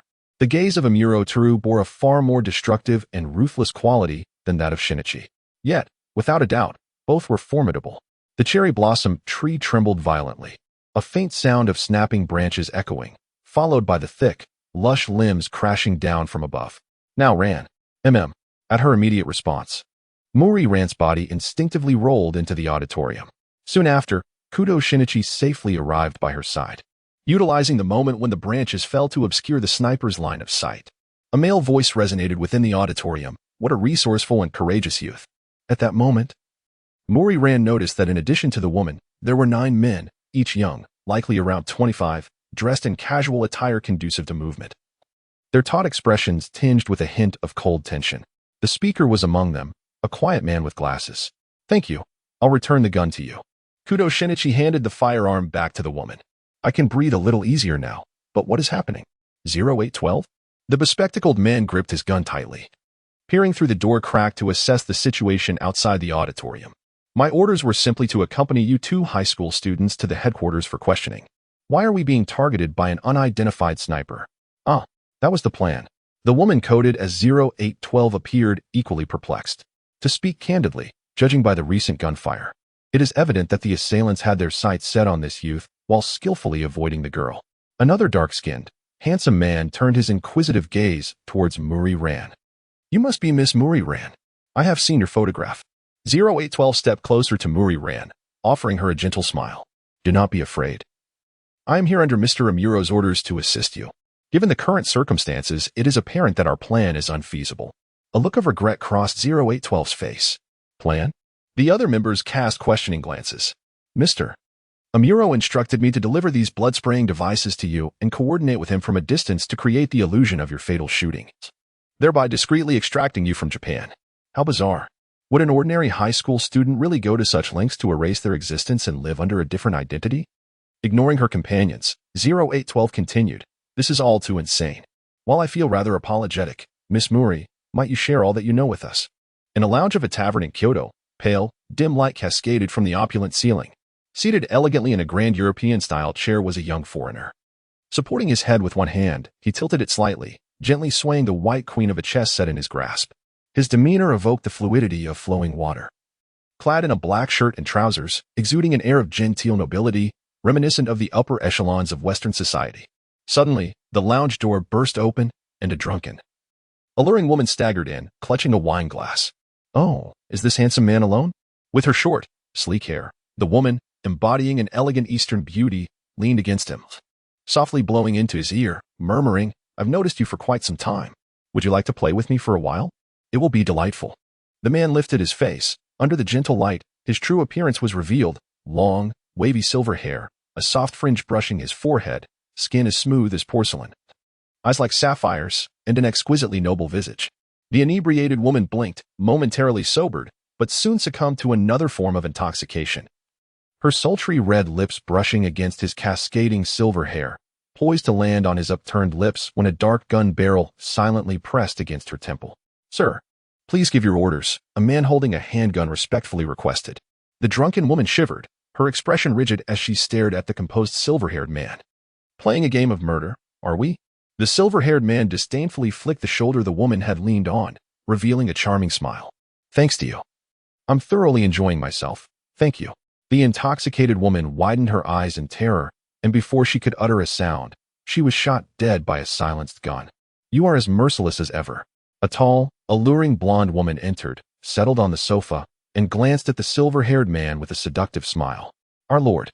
The silver-haired man donned a radio receiver, listening intently to the latest news from Tokyo's T10 High School while approaching Vermouth. Precisely for this reason, I have managed to survive thus far." The silver-haired man sat beside Vermouth, his long fingers brushing through her delicate golden hair, a roguish smile gracing his lips. "Vermouth, you have quite boldly disguised bourbon as me during this time." Vermouth smiled softly, her eyes tinged with a hint of sadness and nostalgia in the dim light. She picked up a glass from the table, gently swirling it. "I cannot comprehend your methods, forcing that girl to join the organization, commanding her to assassinate Shishibu. The gunfight at Asama Mountain, and now the incident at T in high school, each event seemingly revolves around her, yet they all target bourbon. This is to deepen their bond." The silver-haired man reclined lazily on the sofa. "Deepen their bond? A monster will inevitably lose control one day. To prevent being devoured by it, one must identify its weakness." The silver-haired man gracefully lifted another glass of wine. "If there isn't one, then we shall fabricate one. As long as we firmly grasp that weakness, the monster will become nothing more than a docile dog." One of the North African mob's key players, Adam, has defected, seemingly stealing a considerable amount of explosives to avenge his brother who perished at Asama Mountain. "Was this not incited by you?" Vermouth slammed her glass onto the table, the liquid sloshing violently. "Bourbon, and that girl will die." The silver-haired man raised his glass, gazing at the amber liquid, a serene smile gracing his lips. "I do not believe the demon of hell will die so easily. Why are you so fixated on bourbon?" The silver-haired man downed the contents of his glass, mischief twinkling in his sapphire-like eyes. Bourbon is another me that I have meticulously nurtured for the past 24 years. In the grand auditorium of T in high school, located in the bustling district of Mayflower Town, Tokyo, the clock struck 8 in the morning. Muri ran, suppressing her emotions, recounted everything from beginning to end, including how she became a member of the organization.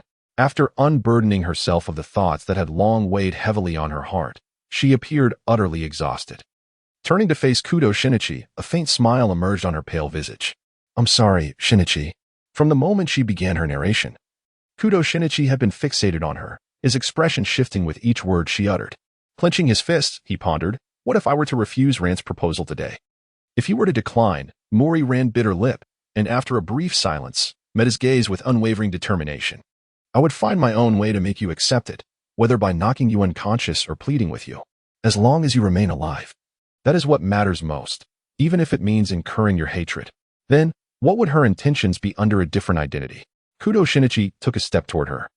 In a moment of hesitation, Mao Lilan found herself at a loss for words as she gazed at the approaching young man. Her heart was a tumult of emotions: love, pain, reluctance, and a profound sense of longing. She sensed that he intended to leave her. His expression, his tone, and even his heart conveyed this message. Leland chastised herself, feeling unworthy of continuing alongside him. How cruel he was, yet simultaneously so heart-wrenchingly tender. Kudo Shinichi spoke gently, wrapping his arm around her, drawing her close to his heart. What a complete fool you are. The one who should be apologizing all along is me.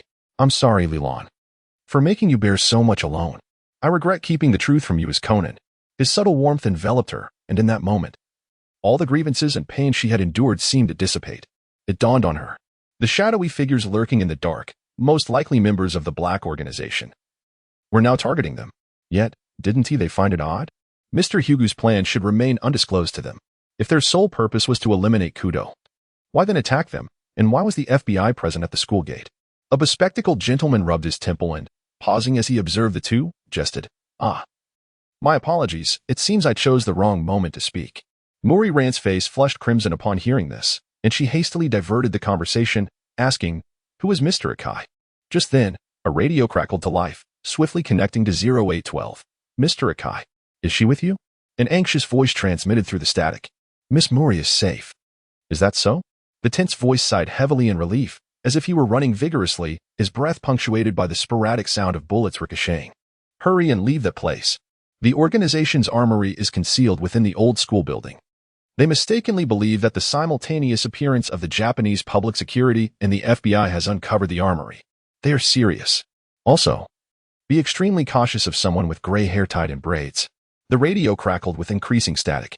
00, be cautious of whom? Please repeat. The interference grew louder, and communication abruptly ceased. Was it due to strong radio signal interference? Kudo Shinichi pressed his lips together, gazing through the shattered window at the overcast sky. Something is about to begin. In the classroom, the teacher began distributing exam papers. Sonoko glanced at the empty seats of Mori Rand and Kudo Shinichi, pondering what they were up to. She turned to look out the window, where strange sounds had been emanating from the courtyard for some time. Saira, what's wrong? Sit down. The teacher raised her eyes to the suddenly standing Saira Misumi, reminding her that the exam was about to commence. Silence.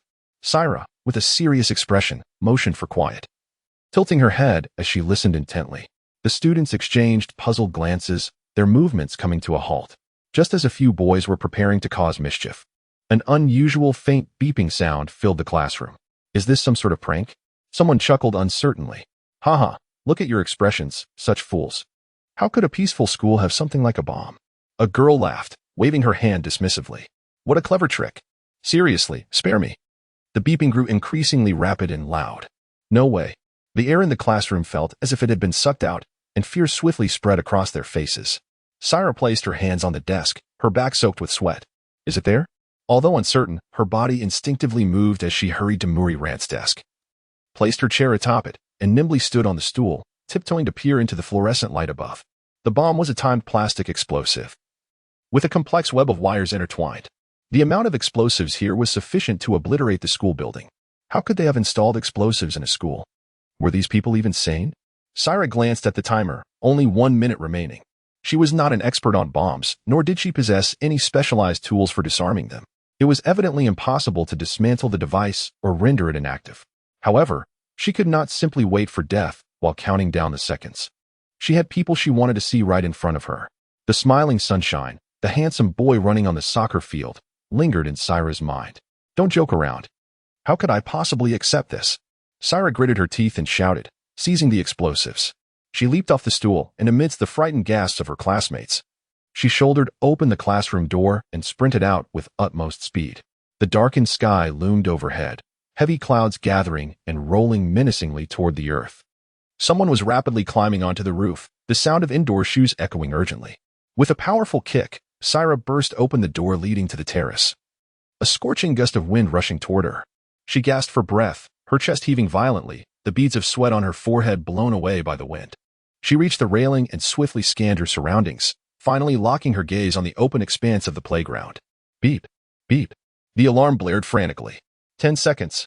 Saira stretched out her arms and with all her might, hurled the bomb toward the left front, the flickering red explosive soaring high into the air, reminiscent of a home run. In the next moment, the bomb detonated above the playground.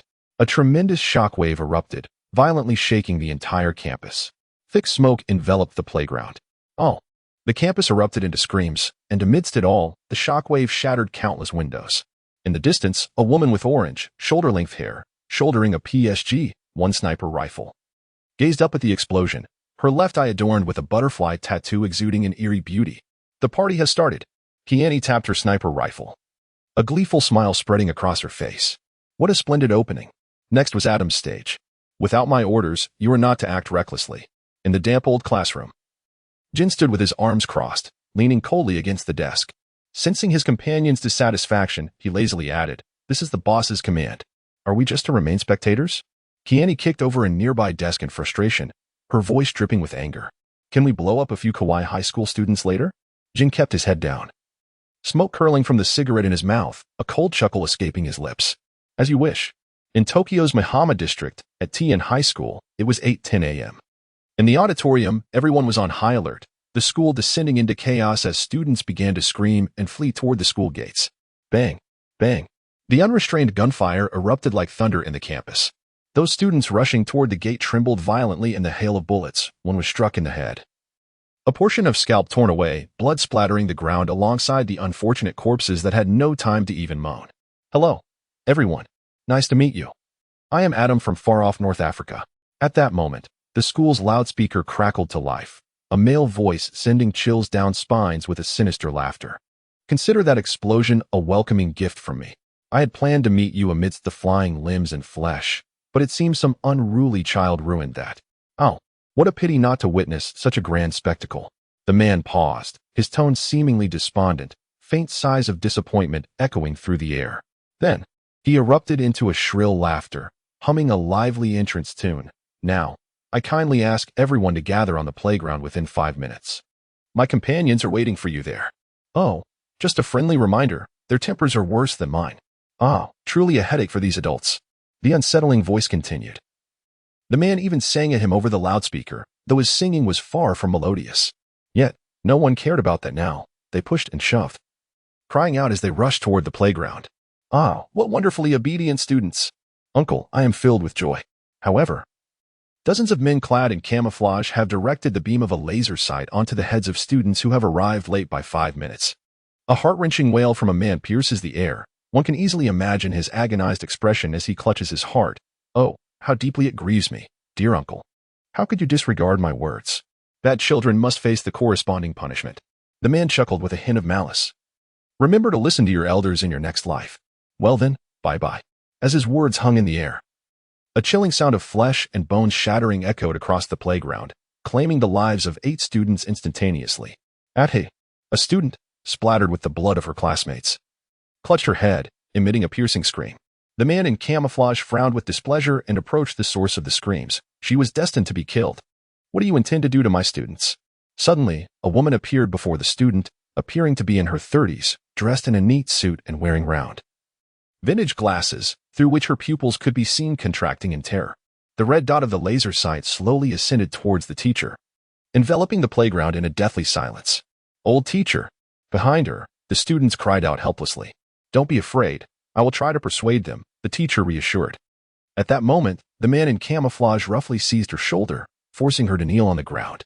His foot pressed down hard on her head, followed by the sound of a gunshot, thick blood splattering across the teacher's neck, as the student known as Shangmu fell lifelessly onto her. "Do not resist futilely. No one can stop me from killing whom I desire." The man in camouflage tapped the pale-faced teacher, whose lips trembled in fear. Such a touching bond between teacher and student. Tokyo, outside Tien High School, 8:15 a.m. The wind rustled the leaves, creating a monotonous whisper, and the once bustling street now lay desolate. In the distance, the wailing of police sirens and ambulances resounded. A white Mazda suddenly sped into view, bullets ricocheting off its body. The rear window shattered. Toru Amuro gripped the steering wheel, swerving left and right, his left wrist gashed by the flying glass, blood streaming down to his elbow, dripping onto his pants. Yet, he paid it no mind. He had endured worse injuries before. So long as it did not hinder his actions, it mattered not. He swiftly replaced the empty magazine with his right hand, taking advantage of the brief moment to run a red light, narrowly avoiding a dog wandering by the roadside. The pursuing Land Rover clung to its prey like a relentless predator, bullets firing from within. Just 15 minutes prior, Amuro had received a call from Rum. The crystal-grade assassin he had eliminated on Asama Mountain had a brother in the Mafia named Adam. Perhaps it was a case of heroes recognizing heroes, as the two shared a strong bond. Upon learning of his brother's demise, Adam defied the Mafia's code and came to Japan seeking vengeance. Amuro glanced at the rearview mirror, intentionally slowing down. Bang! The Land Rover collided violently with his vehicle.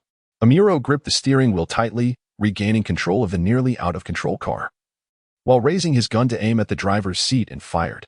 6 bullets rained down like a torrential storm on the enemy's driver, blood splattering across the Land Rover's windshield.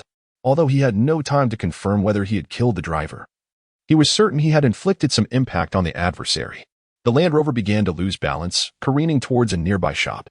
Amuro cast a cold glance at the rearview mirror and pressed the accelerator, leaving the foe far behind. Just as he turned a corner, a girl wearing a black baseball cap suddenly appeared in front of the car, arms outstretched, with brown short hair, cold eyes, and a resolute gaze. The very person he was supposed to have killed on the Suzuki Belsley train stood before him once more. T in high school, rooftop terrace, 8:12 a.m. Masumi Sarah hid behind the water tower, cautiously peeking out to observe the chaos unfolding in the courtyard. Suddenly, faint footsteps approached from behind, drawing nearer. Sarah adjusted her crouched position, preparing to strike unexpectedly. 1 second, 2 seconds, now. Sarah thrust her leg out powerfully, channeling all her strength into a sidekick. Ah! A familiar scream echoed. Sarah quickly retracted her leg and lunged forward, tightly covering the girl's mouth, dragging her behind the water tower. Shoo! Be quiet. Sarah pressed against the side of the water tower, her serious profile scanning below, relieved to see no one had noticed them, before slowly releasing her grip. You scared me to death. The girl, Yoko, was trembling with fear. Sarah, feeling as if a taut string had snapped, lowered her hands and leaned back against the water tower, exhaling heavily. I was the one scared to death. What on earth is happening here? Yoko clutched her shivering body. Some students have been killed. I heard the screams. Am I dreaming? But you see, Yoko, she forced a weak smile, her voice trembling. Ordinary high school students wouldn't be caught up in a terror attack. It's simply impossible. Sarah, this isn't real, is it? It can't be. I understand your feelings, but I must tell you this harsh truth.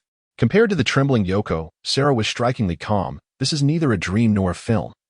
It is happening in reality. They are a group of demons for whom killing is as mundane as breathing. Bang, bang, bang. Continuous gunfire erupted from the playground. Don't look. Sarah covered Yoko's wide eyes with her hands, but she still caught a glimpse of the blood-soaked horror unfolding beyond. Why? Tears streamed silently down Yoko's face. When suddenly she remembered something, grasping Sarah's hand and gazing frantically at her face, Ran and Shinichi? Where are they? Are they safe? Sarah shook her head. Placing her hand firmly on Yoko's shoulder, with Kudo Shinichi around, she will be fine.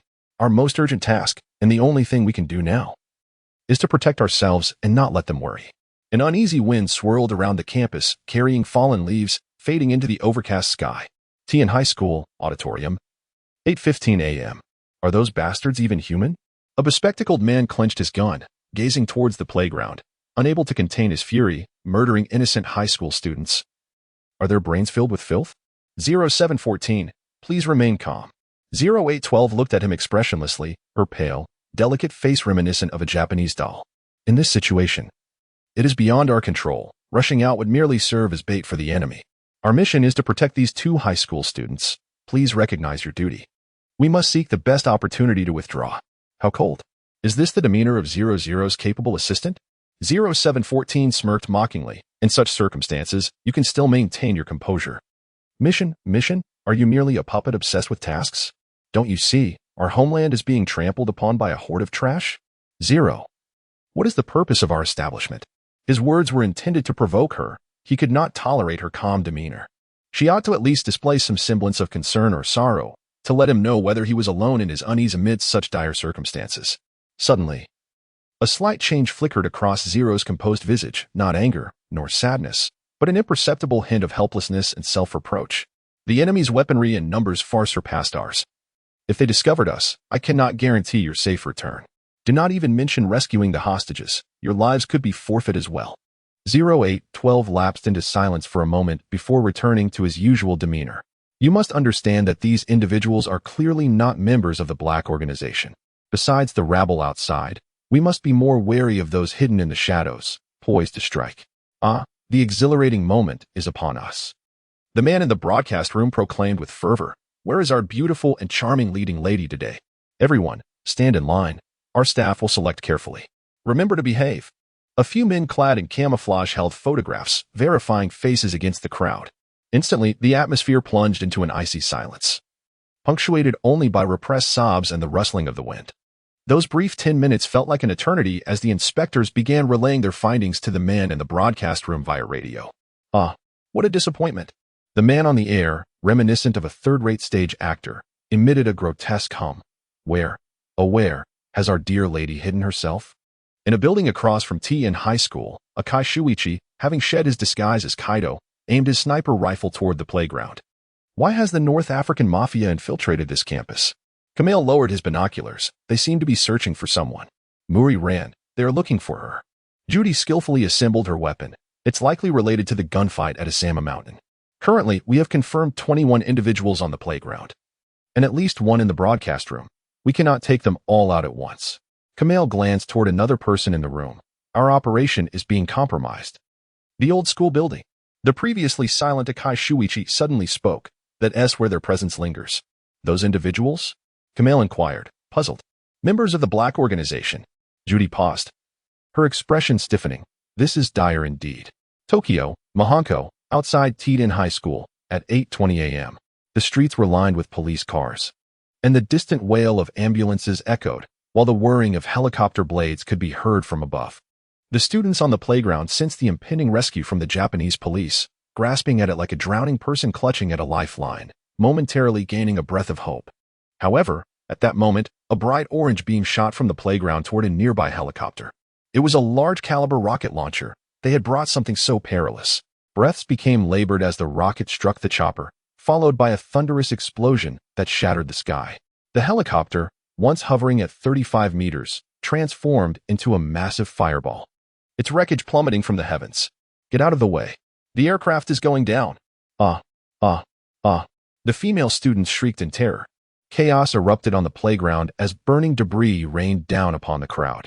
The air trembled violently, and the rotor blades, propelled by the shockwave, became lethal blades crashing toward the ground, tearing through the surrounding barbed wire. The playground's surface was left in disarray, dust swirling, making it impossible to ascertain the extent of the casualties amidst the cacophony of anguished screams. Finally, as the explosion subsided, smoke began to clear from the playground, revealing several students sprawled in pools of blood, clutching their thighs, pierced by metal fragments, and wailing in despair. It is all your fault. The furious voice from the broadcast echoed. The escaped rats may soon emerge. I know you are still hiding within this campus. It is all you're doing. Everyone's suffering is your fault. The man let out a derisive laugh, taunting. Muri ran. On the school terrace, Sonoko uttered in disbelief. Their target is Ran. Why? Why would such a kind girl attract the attention of such terrifying individuals? Ran, she has never confided in me. Yet I could see she has been troubled all this time. Even when I asked her, she would gently deflect. Haven't we always been the best of friends? Sonoko's chest heaved violently, struggling to contain her tears as she groaned in anguish. Why? Afraid to worry you, afraid to involve you, afraid you might fear. Seiichi gently patted Sonoko's shoulder and whispered, because, Sonoko, you are her most important friend. Too many concerns and the fear of loss compel her to conceal her suffering, choosing to reserve her smile solely for you. A profound ache, akin to a blade piercing her heart, enveloped Sonoko, and finally, tears streamed down her cheeks. Ran. You foolish girl. In the auditorium, Mori Ran clutched her chest, staggering backward, her delicate features contorted in profound fear and devastation. She shook her head, murmuring in agony, It's my fault. Ran. Kudo Shinichi rushed forward, wrapping his arms around her, tenderly, as if she were fragile porcelain. His voice trembling softly, It is not your fault, Ran. Shinichi, I'm sorry. I cannot evade this. They seek me. If I surrender myself, everyone can be saved. Mori Ran lowered her head, pressing her hand against his rapidly beating heart. It is akin to a proposition. If sacrificing one person can save the remaining 99, then surrendering that individual is the obvious and wisest choice. Shinichi understands this better than anyone. No. Kudo Shinichi's voice was as frigid as ice, the pressure emanating from him suffocating. He seemed a different person entirely, his gaze icy and resolute. I refuse. What if the value of those 99 is less than that one? Shinichi? Mori-ran lifted her head, staring at him with a bewildered expression, questioning whether the boy standing before her was indeed the composed, confident, kind-hearted high school detective she had cherished. No, he was not. The boy she adored should not be like this. Please, return to how you were, Shinichi. Does Our Lady still refuse to come out? The sinister voice from the broadcast reverberated throughout the campus. After a brief pause, he raised his voice, cackling wickedly. How cruel you are. Forcing me to continue this murderous spree. It's quite troubling. I am, after all, a gentleman, you know. I have planted explosives throughout the campus. As soon as he finished speaking, an explosion erupted from the faculty office building, white smoke billowing from the collapsed floors.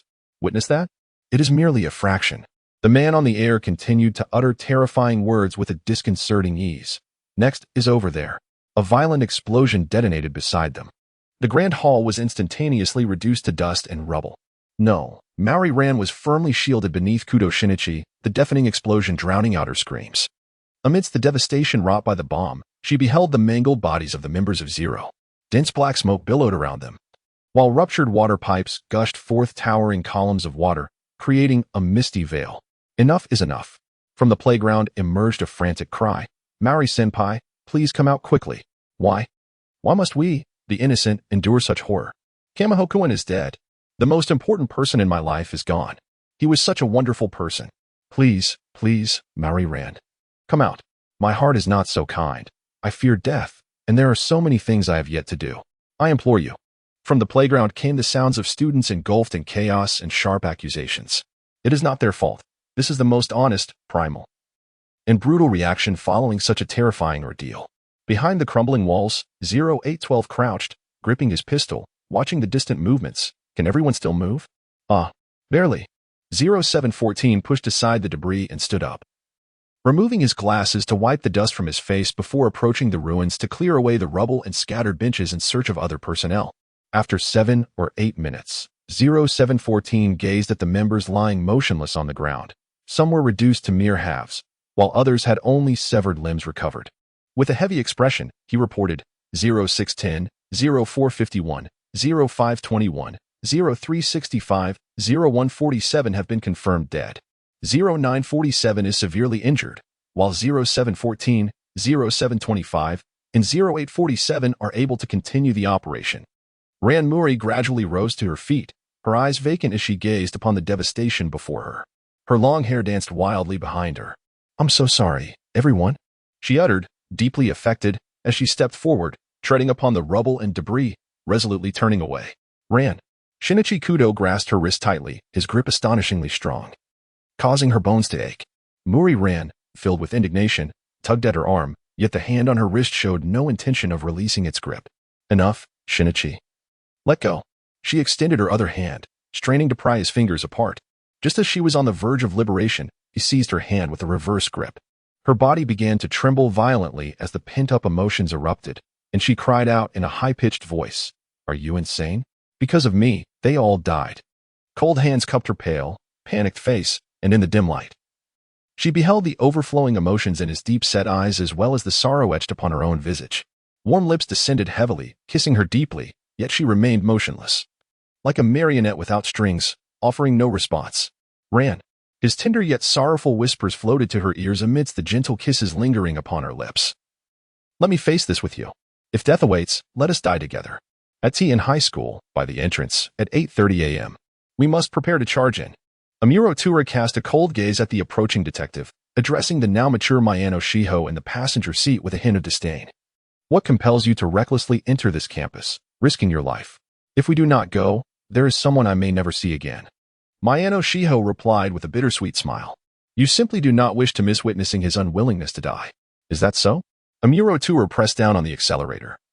Yet why do your eyes carry such sorrow and unease, as if fearing that someone dear to you might perish?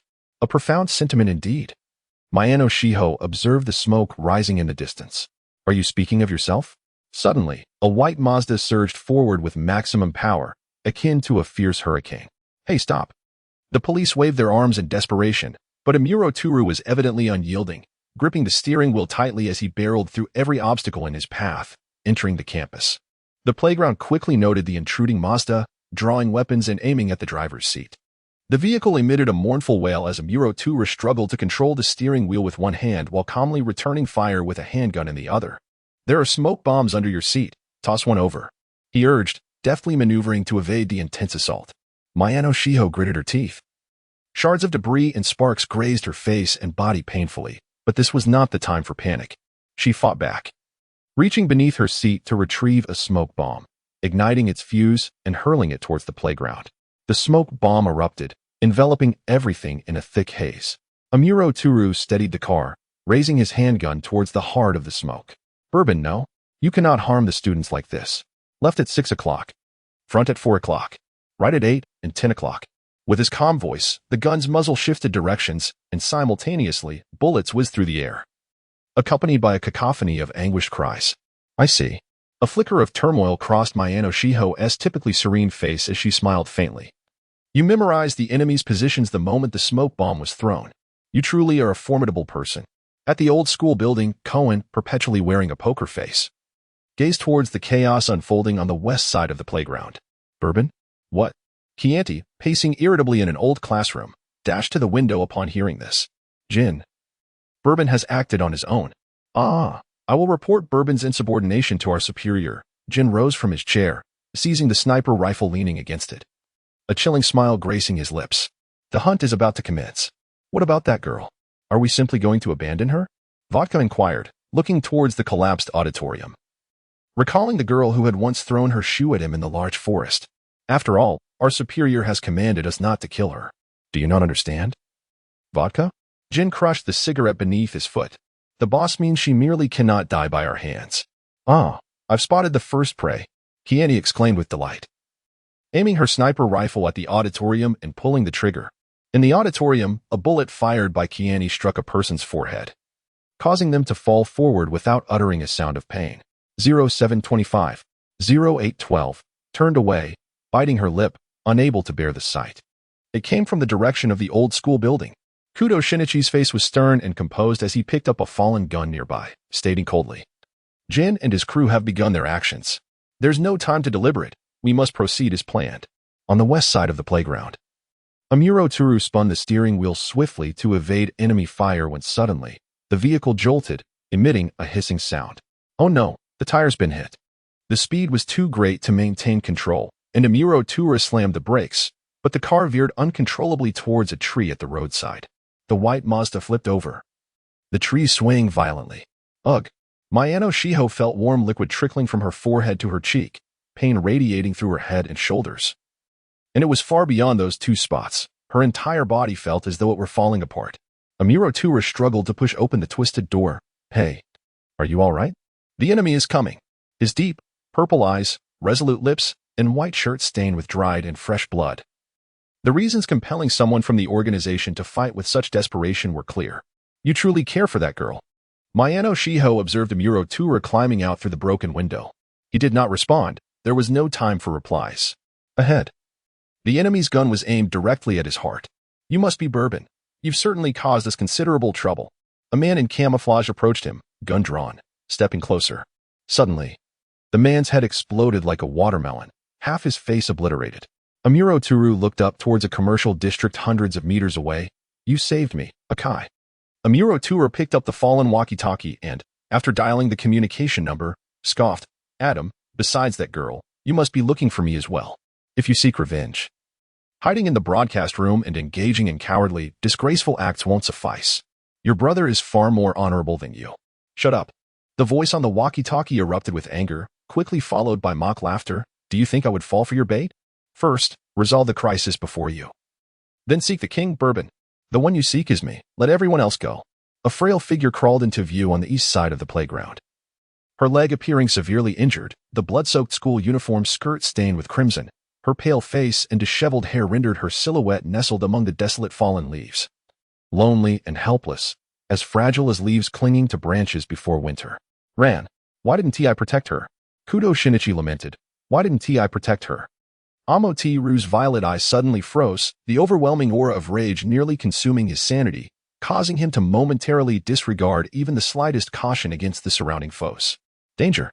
Mayano Shiho suddenly lunged forward, and the two became entangled, crashing to the ground as a bullet grazed his cheek, leaving a long, crimson streak. Rolling behind the overturned Mazda, Mayano Shiho calmly addressed Amuro. Wait, Urban. Because of your indiscriminate firing, my leg is injured. Could you assist me? Muri Ran cried out with a trembling voice towards the two men in camouflage nearby. It really hurts. The two exchanged glances, assessing Ran's wounded leg, before advancing towards her with their weapons drawn. They were mere moments away from entering the firing range of 0812 and 0714 to avoid exposure to Jin's gunfire. Their movements were reluctantly confined behind a distant wash basin. The bullets whizzed past, narrowly missing Muri Ran's arms, heading straight for the approaching men in camouflage. They hit their mark, and the two fell lifelessly to the ground, their collapse drawing the attention of distant comrades who were safely out of range of 0812's pistol. Just as one prepared to retaliate, a white flash surged toward him, and the immense force rendered him unconscious as he collapsed. Behind the water dispenser, Kudo Shinichi's right foot emitted a crackling electric sound. His expression remained grim as he pondered the presence of 13 more assassins on the school terrace. Sonoko anxiously gazed towards the playground. Ran could be killed, she thought, clenching her fists, terrified yet unable to change the situation. You going there will only worsen things, Sarah remarked, observing Sonoko as she abruptly stood, confronting the harsh reality. But, Ran. Ah, we found two stragglers. A flamboyant laughter suddenly resonated from nearby as a man, nearly 180 centimeters tall and appearing to be in his 40s, strolled towards them. His long, gray-white hair was tied in a braid, and his deep facial features marked him as a typical Westerner. Unlike the killers on the playground, this man exuded a more chilling aura of malice. He turned to Suzuki Sonoko, bowing with a gentlemanly demeanor, his smile contrasting sharply with his chilling voice. Pleased to meet you, Miss Sonoko. I am Adam. At tea in high school at 8:40 a.m., two figures drew closer. Or rather three, as one was being dragged by the collar. Oh dear, what a barbaric scene. The man with gray-white braids wore a disconcerting smile, removing his sunglasses to reveal a long scar stretching from his forehead to his right eyelid. Ah, my apologies, everyone, for subjecting you to such misfortune. His devilishly twisted voice and spine-chilling laughter would haunt them for life. Indeed, one of the approaching figures was the man who introduced himself as Adam on the broadcast.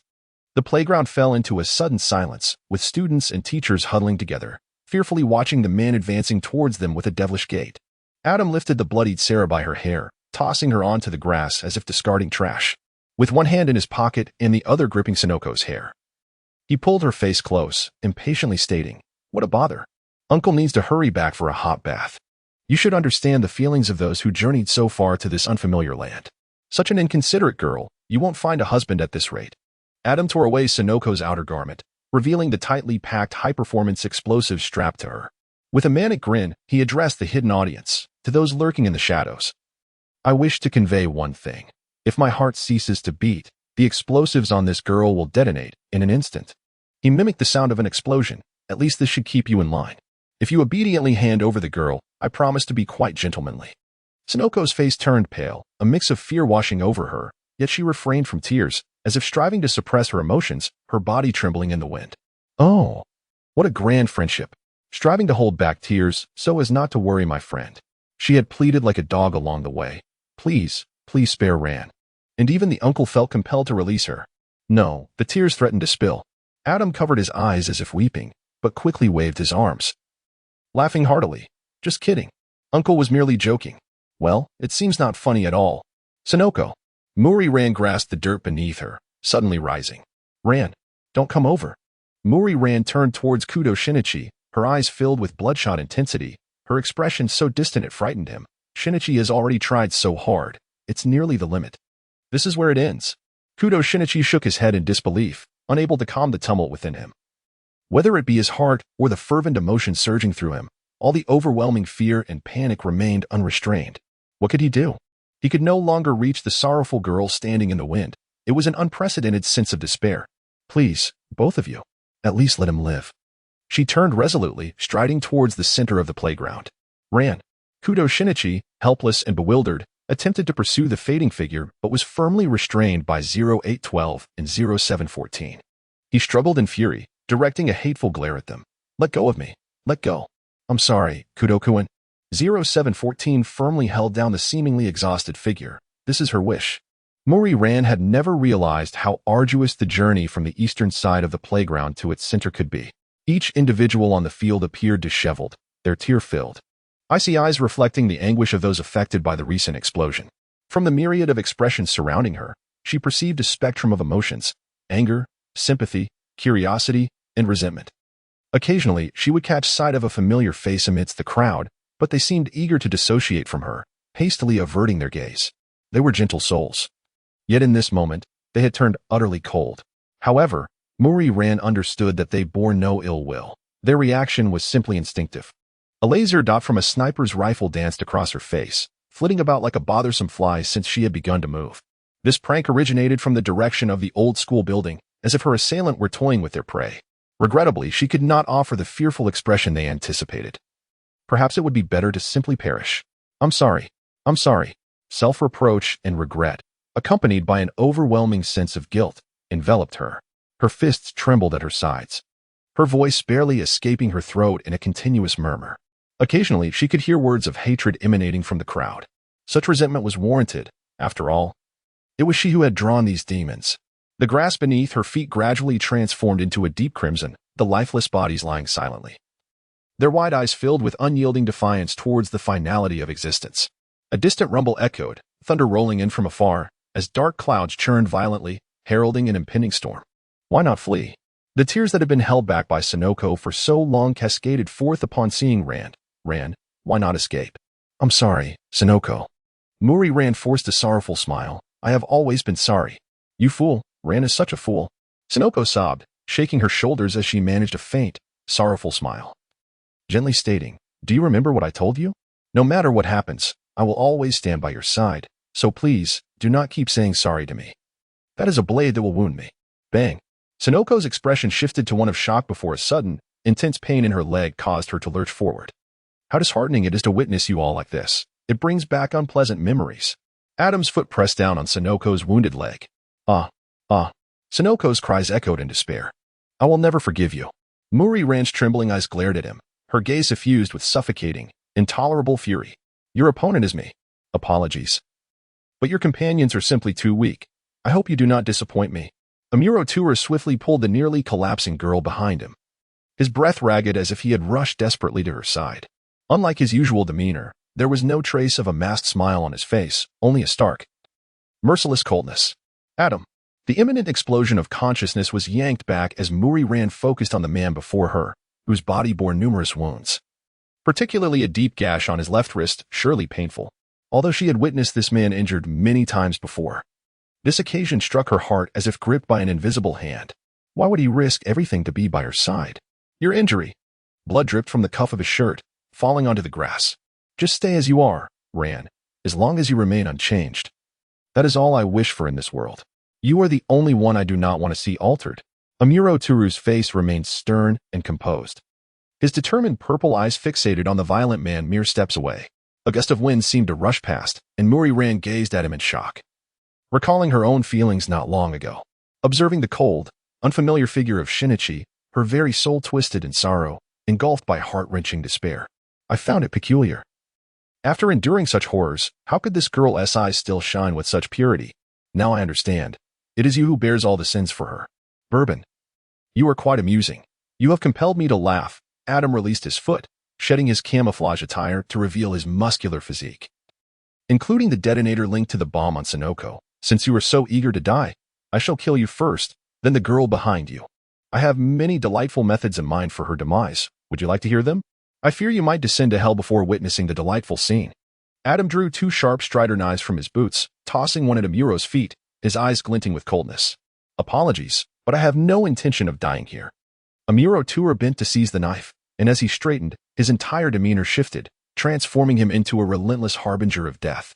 The students and teachers of T and high school looked on, captivated by the handsome man intervening. Though he was undeniably attractive, a chill ran down their spines. Hey, do you know? You have completely set my blood ablaze. Adam reversed his grip on the knife, walking towards Amuro with a casual grace. Is 0812 still alive? Amuro tightened his grip on the knife, lowering his voice. Take Suzuki to find her. She is an expert on explosives and may have a solution. But what about you? Amuro-kun? This man exuded a sense of foreboding. Amuro-kun will lose. I will find a way to survive. So Ran, you must also strive to live. Amuro tourist suddenly pushed her away, meeting the forceful swing of the knife with one hand, a smile curling at the corner of his lips. See you soon. The clash of their blades sparked between them as Adam leaned forward, his cold grin mere inches from Amuro's face. Hey, where are your eyes looking? Ugh. Amuro Toru groaned in agony, a sharp pain radiating from his abdomen, causing darkness to cloud his vision. How had this happened? How could he transition so fluidly between attacks? Adam possessed overwhelming strength, more terrifying than the one encountered on Asama Mountain. Did he stand a chance against him? No, he had no hope whatsoever. Why are you still lingering? Quickly, take them away from here. Amuro Tour stifled the blood surging in his throat, shouting fiercely. Your survival fuels his desire to live. Suddenly, a girl with shoulder-length hair and a cap helped Seiichi, her resolute gaze meeting his, her calm voice resonating with an unusual serenity. Mori Ran glanced at the retreating Amuro Toru, who was being pushed back under Adam's relentless assault, and then at Sonoko, who was fatigued and bound with explosives due to fear. How infuriating. Mori Ran clenched her teeth, helped Sonoko to her feet, and, with her eyelids heavy with pain, declared, We made a promise. You must live, no matter what. Ah, we made a promise. A fleeting smile crossed Amuro Toru's lips as he gripped his blade and moved with the swiftness of lightning, charging towards Adam. At T in high school, 8:52 a.m. On the school playground, a sudden series of gunshots rang out, splattering blood into the air. The once quiet playground erupted into a cacophony of terrified screams, and chaos ensued. Across the street in the commercial district, at the FBI's temporary sniper position, Kamel's expression darkened with fury. So they have finally taken action. This indiscriminate shooting is merely a twisted enjoyment of killing. It was Kiani, the notorious female sniper of the organization with an effective range of 600 yards. Formidable in her prowess. Akai Shuichi, maintaining a calm demeanor, squeezed the trigger while observing the chaos on the playground from afar. Fifth target neutralized. The next is Shu. Judy, peering through her binoculars at the fallen mafia member struck down by Akai, remarked, Ever since that girl with the tea-colored hair appeared. It seems you have been protecting her. Seems? No, you are mistaken. Akai replied with unwavering certainty, attentively scanning the area surrounding Mayano Shiho. She is my princess whom I will protect at all costs. Judy's heart tightened, nearly blurting out. Why? But she restrained herself, perhaps resisting the urge to know the answer. Ultimately choosing silence. Sixth target neutralized. Akai focused all his energy on his sniping, his composed expression reflecting his exceptional skills. Bourbon appeared to be in a fierce struggle. Should we intervene to assist him? The stance of the Japanese Public Security Bureau should align with ours. Kamel aimed his sniper rifle towards Adam, only to suddenly freeze, exclaiming as he straightened up. What is it? Judy asked, noticing Kamel's pallor. In that moment I aimed, I thought I saw him smiling at us. Impossible. Kamel. Are you seeing things? It's about 600 meters away. Judy quickly shifted her gaze towards Adam, her breath catching as cold sweat broke out. The enemy has entered a dead zone of fire. This was the astonishing acuity honed from countless encounters by those who made killing their livelihood.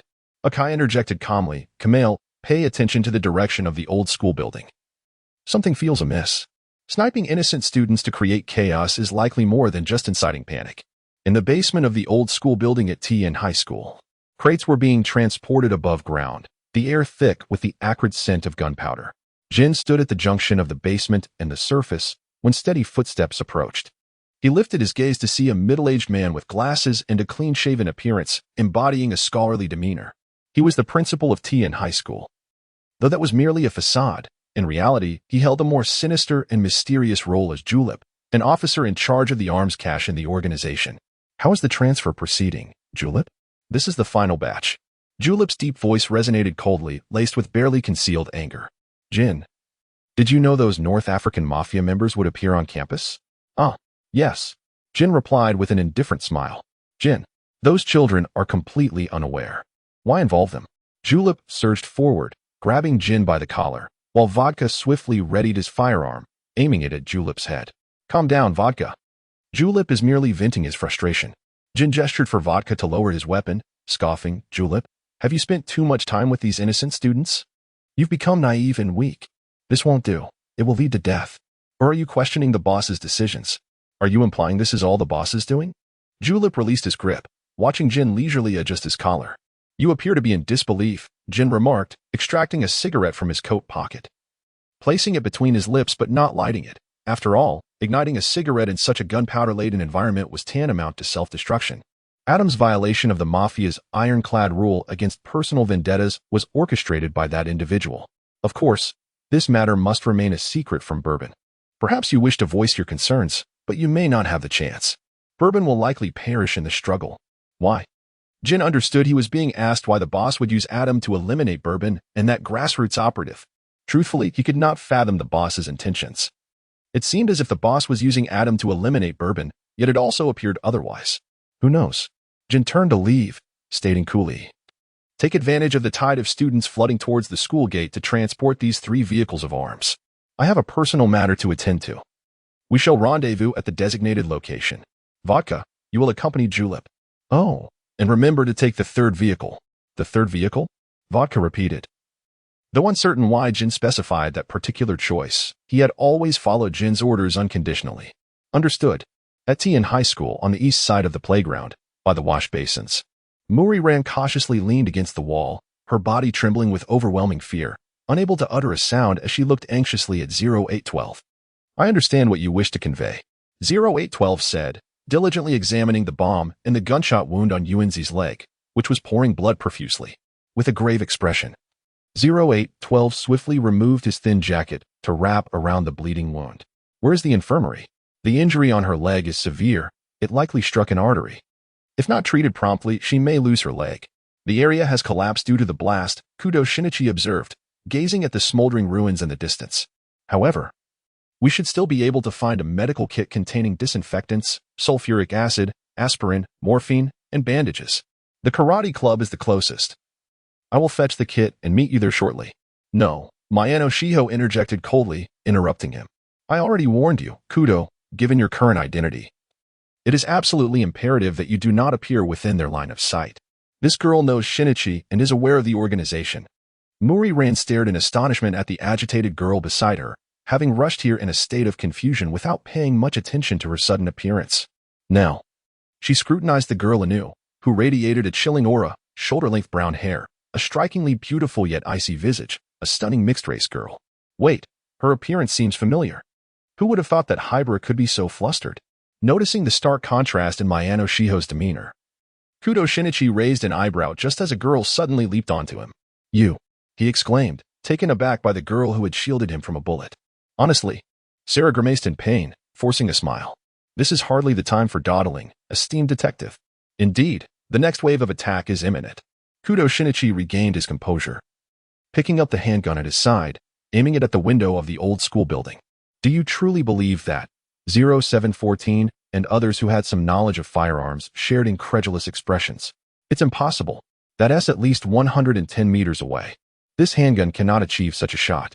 Abandon the idea, youth." Aligning his right eye with the gun's muzzle, Kudo Shinichi attempted to gauge the wind.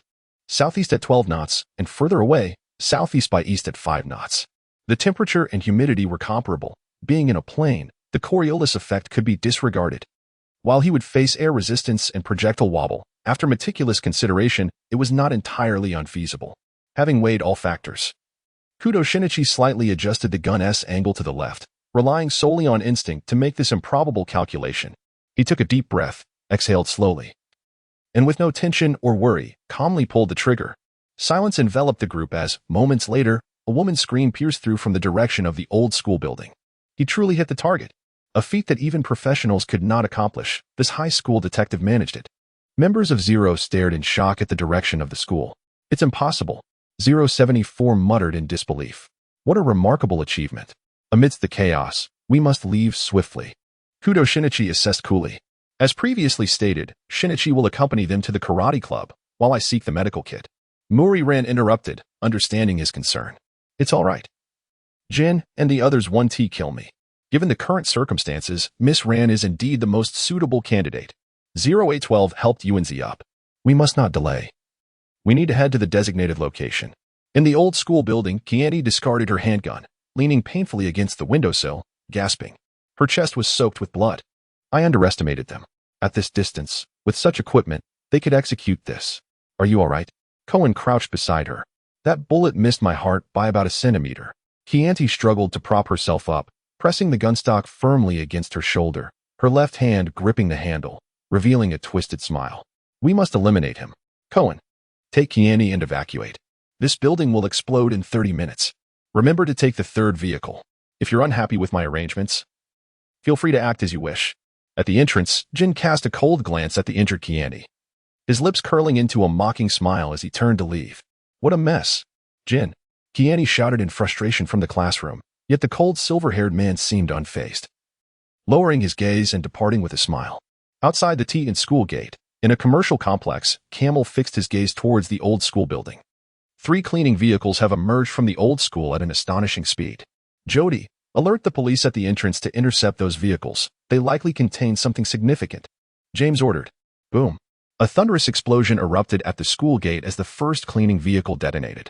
The vehicle was torn apart, transforming into a massive fireball that engulfed the surrounding area, akin to a colossal storm, claiming the lives of over a dozen individuals, including students and police officers evacuating them.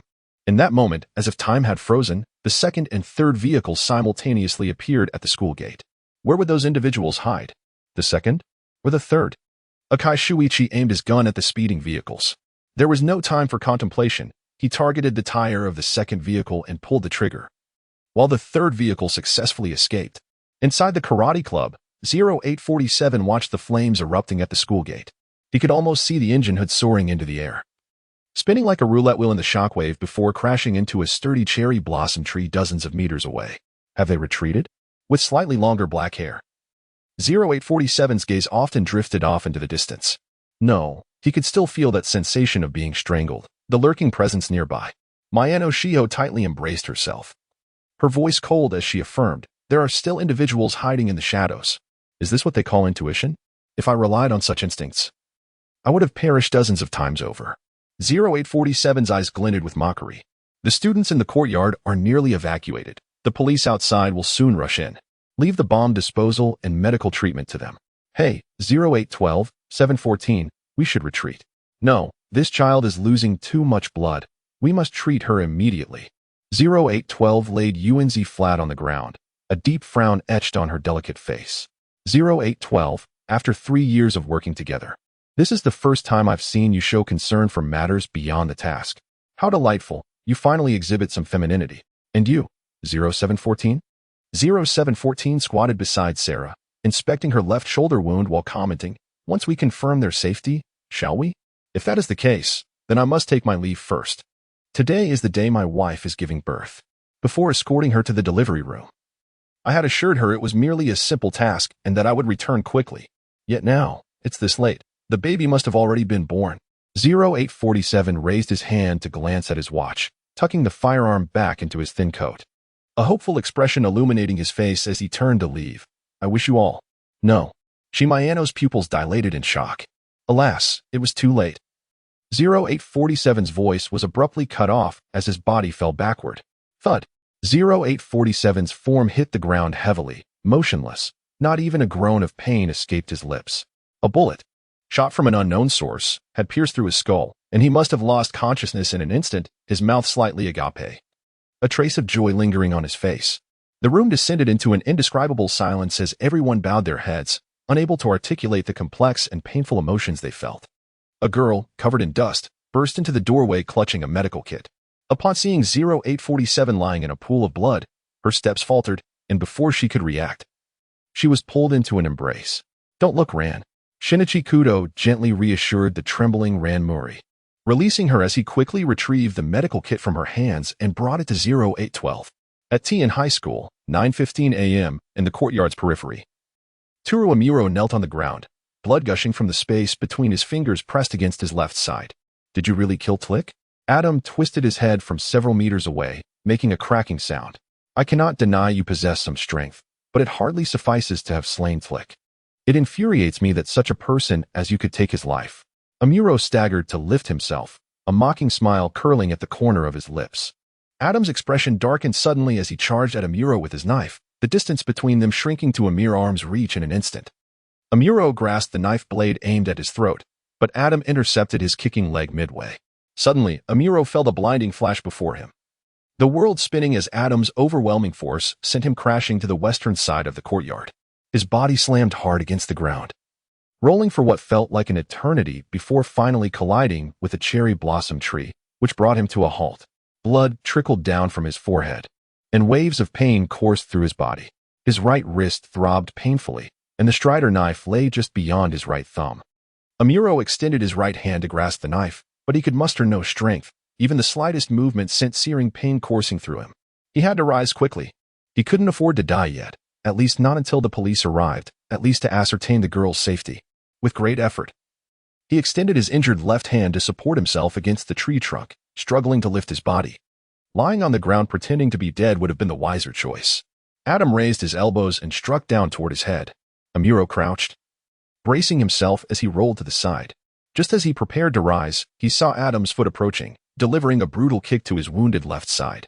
Darkness enveloped Amuro's vision, and he felt every muscle and nerve in his body contract violently.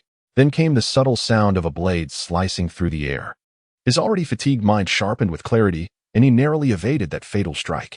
Seeing him dodge, Adam raised an eyebrow, a sinister smile spreading across his face as he laughed loudly. So, can you evade the next one? A prickling ache coursed through Amuro's body. Although he did his best to avoid critical hits, several cuts from Adam's blade marred his flesh. How many wounds had he sustained? He had lost count. Blood splattering onto the ground, and avoiding the lethal strikes had become his utmost limit. Hey, it's about time you resigned yourself to hell. Adam watched as the man, having fallen, rose once more. His once vibrant purple eyes had dulled, stripped of all vitality, leaving only an unbearable coldness as if he were already dead despite being alive. For the first time, astonishment flickered across Adam's face. But it quickly morphed back into his usual nonchalance as he excitedly exclaimed, "I've never met anyone like you before. I can't wait to see the despair on your face." Amuro mechanically dodged the incoming blade, struggling to comprehend Adam's words. The sensations in his face were fading, and only one sentence echoed in his mind. Just hold on a bit longer, just hold on. At Titan High School, 9:15 a.m., in the karate club, 0812 had successfully extracted the bullet from Sonoko Suzuki's leg and staunched the bleeding. Sighing, 0812 wiped the sweat from her forehead with her elbow, her exhausted body sinking down as she caught her breath before focusing intently on examining the bomb structure. 24 wires extended from the circuitry. This meant that 23 of them were decoys. Sweat beaded on 0812's forehead as she realized the creator of this bomb was either a madman or possessed incredible patience. Gripping the scissors, her palms slick with perspiration, she pondered which wire to cut. This one? No. Perhaps this one? She was utterly at a loss, each wire appearing both familiar and foreign, leaving her in a state of confusion. Time ticked away, and suddenly, 0812 pressed her hands heavily against the ground, her head drooping in resignation as she murmured, "I can't do this." Sonoko, pale-faced, listened silently, fear etched on the face of the 17-year-old girl. She was terrified of death, petrified at the thought of leaving behind her friends, especially Achan. She longed to see him again, not wanting him to suffer from her demise, yet felt utterly helpless. "Don't worry about me." Sonoko bit her lip, fighting to suppress the tremor in her voice. "Just don't worry about me." "Sonoko, what are you saying?" "I will never abandon you." Ranmuri grasped her shoulders, her gaze resolute. "Sonoko, don't give up. You're putting too much pressure on yourself." 0812. Shinichi Kudo patted her shoulder. "Before you cut, try to envision the creator's habits. Attempt to understand the characteristics of the wires. Perhaps you can discover the unnatural among them." Nearby, 0714 couldn't help but chuckle, momentarily alleviating the tension in the atmosphere. "What a surprise today is. You've been taught a lesson by your junior." "Shut up." 0812 inhaled deeply, once more seizing the scissors and focusing intently on the bomb, calming her mind. She sensed a unique aura, a resonance only those who frequently dealt with explosives could perceive. Yes, she would employ all her knowledge and experience to deduce the wire that would deactivate the bomb based on the creator's preferences and quirks. At TN High School, most students had evacuated, and heavily armed special police began to sweep the campus. Spitting blood, Amuro lurched forward, his right hand completely unresponsive, breathing becoming increasingly difficult. His body cold and clammy from his own blood. "I'm so tired. Perhaps closing my eyes would bring relief. Finally, I could find peace." Adam flexed his weary wrist, glancing at the man lying a short distance away, his body oozing blood, particularly from the grievous wound in his abdomen that pierced through to his back. It appeared he had little time left. This was truly frustrating. Having been delayed by this individual, the pests outside were beginning to stir.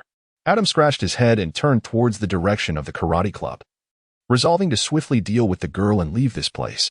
Amuro Tura lay on his back, his violet eyes reflecting the overcast sky, gasping for breath. The excruciating pain that enveloped his body seemed to fade, but it was not the physical agony that dissipated. Rather, it was his very consciousness, akin to a candle flickering weakly before being engulfed by encroaching darkness. He was nearing death. Adam had gone to find her, and soon the girl would meet her demise as well. What a pity for the young maiden. Could he permit such a fate to unfold? She was so kind and lovely, a touch foolish, yet profoundly understanding. Her beautiful eyes sparkled when she smiled, curving like a crescent moon hanging in the heavens. However, that man would not spare her simply for these qualities. He would tighten his grip around her neck, leaving her without the strength to resist, like a delicate flower wilting under the brutal hand of violence. Alternatively, he might plunge a sharp knife into her soft body, splattering her pristine face with her own blood. Her wide, helpless eyes closing forever. Countless vivid and gruesome images flashed through Amuro Turu's mind. Why, when his awareness was on the brink of extinguishment, did the blood within him continue to boil as if in a cauldron? Why? He stared, his lifeless eyes fixed on the tumultuous clouds overhead. A raindrop landing on his forehead like a tear, tracing a path down his face. The rain began to fall, each drop landing upon his dwindling form. He squinted slightly, and through the mist rising from the rain, he seemed to glimpse that vibrant girl, standing beneath the wisteria, amidst a unique springtime beauty. A breeze stirred, and the shimmering petals cascaded down her lovely cheek. Dressed in a pure white dress, a gentle smile graced her lips as she twirled gracefully among the falling petals, like a butterfly in flight. When did his own eyes begin to reflect such breathtaking scenes? Ah, it was the moment he encountered her. His world had begun to radiate with light. Though his body had already descended into hell, why did he cling desperately to that fragile thread of hope? Unwilling to let go? Death would bring release, allowing him to bid farewell to 20 years of darkness, to forget the terrifying visage of his mother in her final moments and the twisted laughter of his father. Why? Why could he not relinquish his grip, even as he clung to life in a world he loathed? The answer was perched on the tip of his tongue, yet at such moments, he always chose to evade it. He believed that by refusing to acknowledge it, he could render it non-existent. Thus he turned his gaze away, anxiously orchestrating her escape with her beloved boy, wishing for her to vanish from his sight forever, hoping everything would revert to its original state. He would remain Bourbon, perpetuating a facade of indifference, continuing his solitary path. Yet reality proved him wrong. Even with his eyes shut, his heart could not quell its yearning for her. This was not a sentiment that could be articulated. It was all due to the girl's exceptional nature. He found her beautiful, resilient.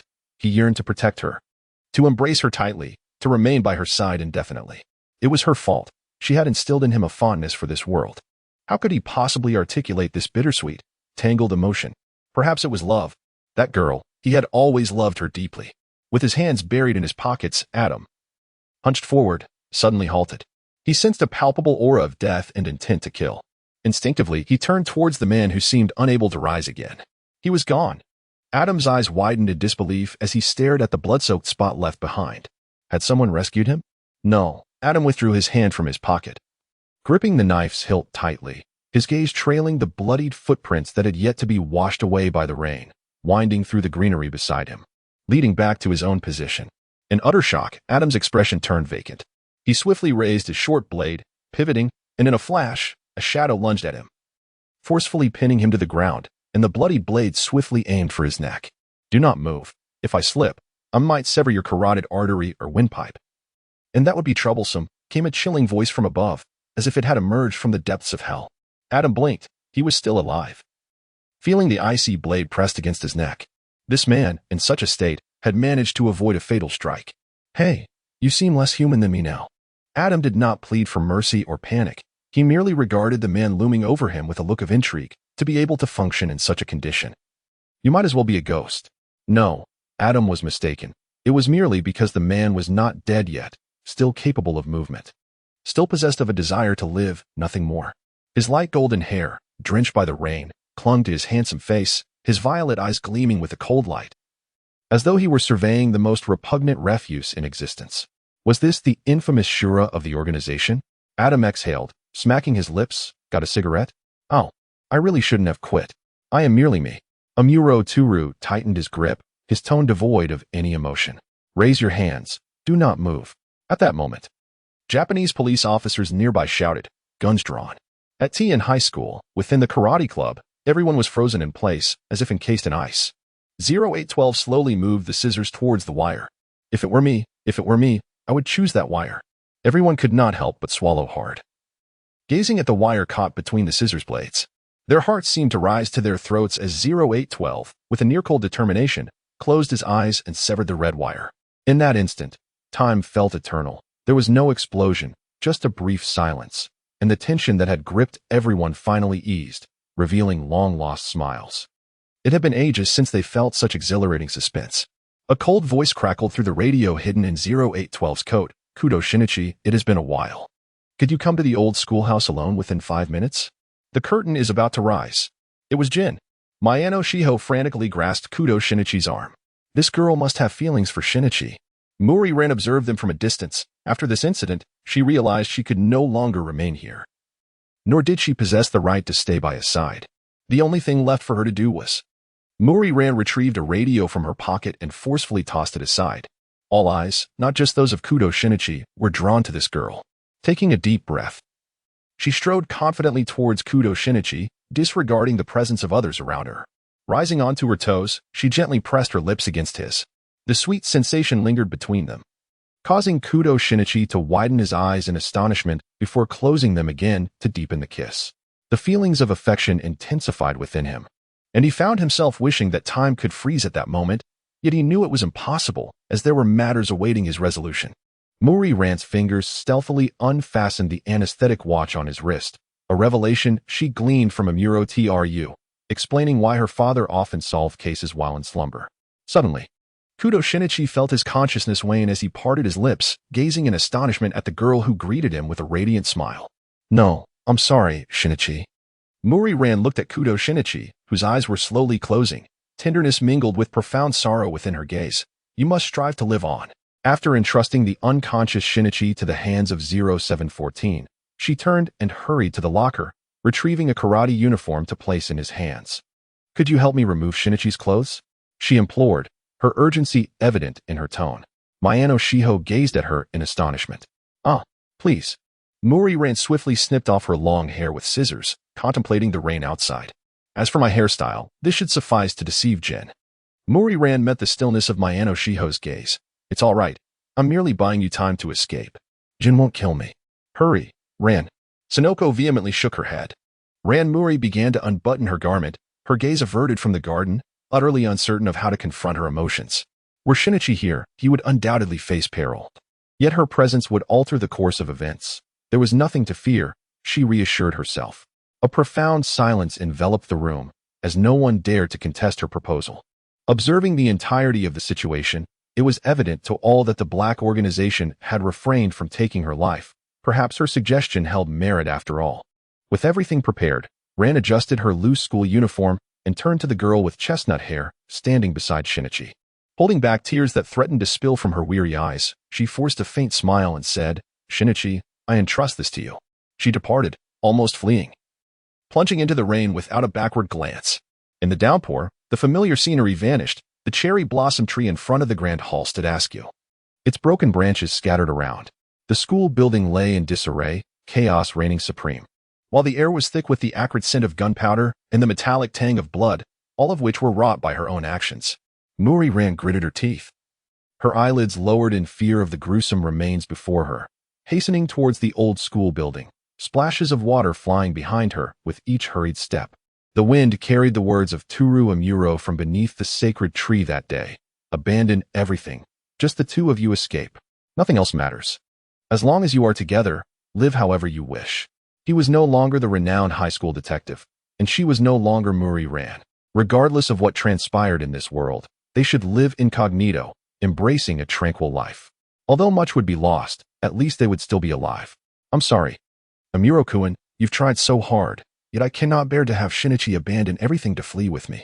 I'm sorry. Our promise cannot be fulfilled. I'm sorry. Inside the desolate old school building, Mori-ran entered silently.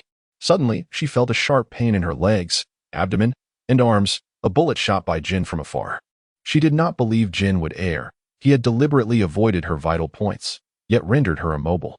Why? Yet there was a semblance of relief as she realized she had seemingly deceived him. At this thought, her heart eased slightly, but her body could no longer muster strength. Collapsing onto the ground, an electronic voice echoed in the empty school, signaling a bomb. So this was Jin's intention. Truly despicable. Blood flowed incessantly from her wound. Her cheek pressed against the floor, the sound of rain drumming outside. It had been a long time since she felt such tranquility. Mori Ran closed her eyes. Images of the familiar playground, rainbows magically appearing in the fountain, and the places she had walked with Shinichi under the bright sun flowed gently through her mind like water, saturating every corner of her heart. The rain outside seemed to lessen, and her consciousness began to blur. She knew she must bid farewell to this world. Shinichi. The thought of that big boy brought tears to her eyes, mingling in her neck. She didn't want to say goodbye, not yet. In the karate club. Shortly after Mori Ran's departure, someone stumbled in, searching frantically with violet eyes. She was nowhere to be found. That girl who had forcibly pulled him back into this world was absent. Where was she? Ran. Amuro Tura clutched 0812's collar, his voice trembling with anxiety. Where is she? The strikingly handsome features of the man before him were distorted with worry, his body marred with deep wounds, the knife-slit shirt exposing torn flesh. With such injuries, it would be no surprise if he died now. 0812 had never seen the usually calm and astute Toru Amuro so flustered, momentarily forgetting how to react. Where is she? Amuro Turu's violet eyes turned icy, an overwhelming aura of murderous intent emanating from him, completely stripped of his humanity, resembling a demon risen from hell. The old school building. Shiho Miyano, the only one remaining calm amidst the chaos, succinctly outlined the situation. Without hesitation, Amuro Tura violently pushed past 0812 and dashed out. If there truly existed a deity in this world, he would sacrifice his life to plead for her. Ran, do not die. Please do not die. With each step he took into the storm, excruciating pain surged through him. His already dim vision blurred further, his head spinning, yet he pressed forward relentlessly. He was close now, panting heavily as he leaned against the door to peer inside, only to witness her body descend like shattered water. The horrifying crimson spreading rapidly around her like the blooming of a celestial flower. In that instant, Amuro Tura felt a searing liquid cascade down his cheek. Hot tears overflowing from his eyes, tears that should have long been forgotten now streaming uncontrollably. He was unaware of how he had reached her side. Her vacant gaze met his, her lips curving into a dew-like smile as she softly murmured, Shinichi. Outside, the rain sang a mournful tune, and a profound sorrow seeped from the depths of Amuro Turu's brow. He, with his already exhausted body, slowly sat beside her, gently cradling her in his remaining functional arm. Her cold body was enveloped in a faint warmth. Mori Ran nestled against his chest, inhaling the subtle scent of wisteria emanating from him, her hazy consciousness sharpening slightly.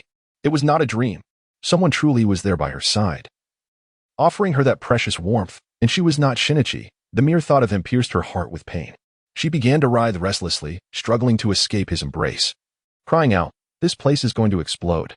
You must leave, please. You have done so much for me. Why must you?" Amuro Tura placed a hand over her mouth, gazing at her tenderly, his violet eyes devoid of shadows or coldness. His lips, pale and elegant, moved softly, revealing a smile she had never seen before. The most genuine and beautiful expression as he gradually closed his weary eyes, surrendering to complete darkness. What did he say? Mori Ran did not hear. Already, searing liquid began to flow between them, indistinguishable from whom it originated. Mori Ran trembled, extending her bloodied fingers to embrace his battered body, resting her forehead against his chest, her eyes closing heavily. How long had passed? Seconds, or perhaps longer. In her daze, she thought she heard footsteps and voices whispering near her ear, but she lacked the strength to open her eyes. Just before her consciousness faded, she heard the deafening sound of an explosion. At High, 9:30 a.m. A series of thunderous explosions erupted from the old school building. It was unclear how much explosive Jin had used, but the entire structure was reduced to rubble in an instant. The shockwave extended hundreds of meters, countless remnants soaring into the air amidst the thick smoke, intertwined with countless cries of despair. Thus, the horrific incident at High, lasting an hour and a half, came to a close, 1 minute before the explosion. At High Karate Club, Ran, Kudo Shinichi jolted awake, his cold eyes falling upon the neatly folded high school uniform and the severed strands of soft hair beside him. Without needing to ask, he understood what had transpired during his unconsciousness. Kudo. Shiho Miyano stood in front of him as he attempted to leave. Kudo Shinichi gazed at her, expressionless, devoid of emotion. Step aside. Mayano, undeterred by his growing anger, stood her ground. You must hurry to her side.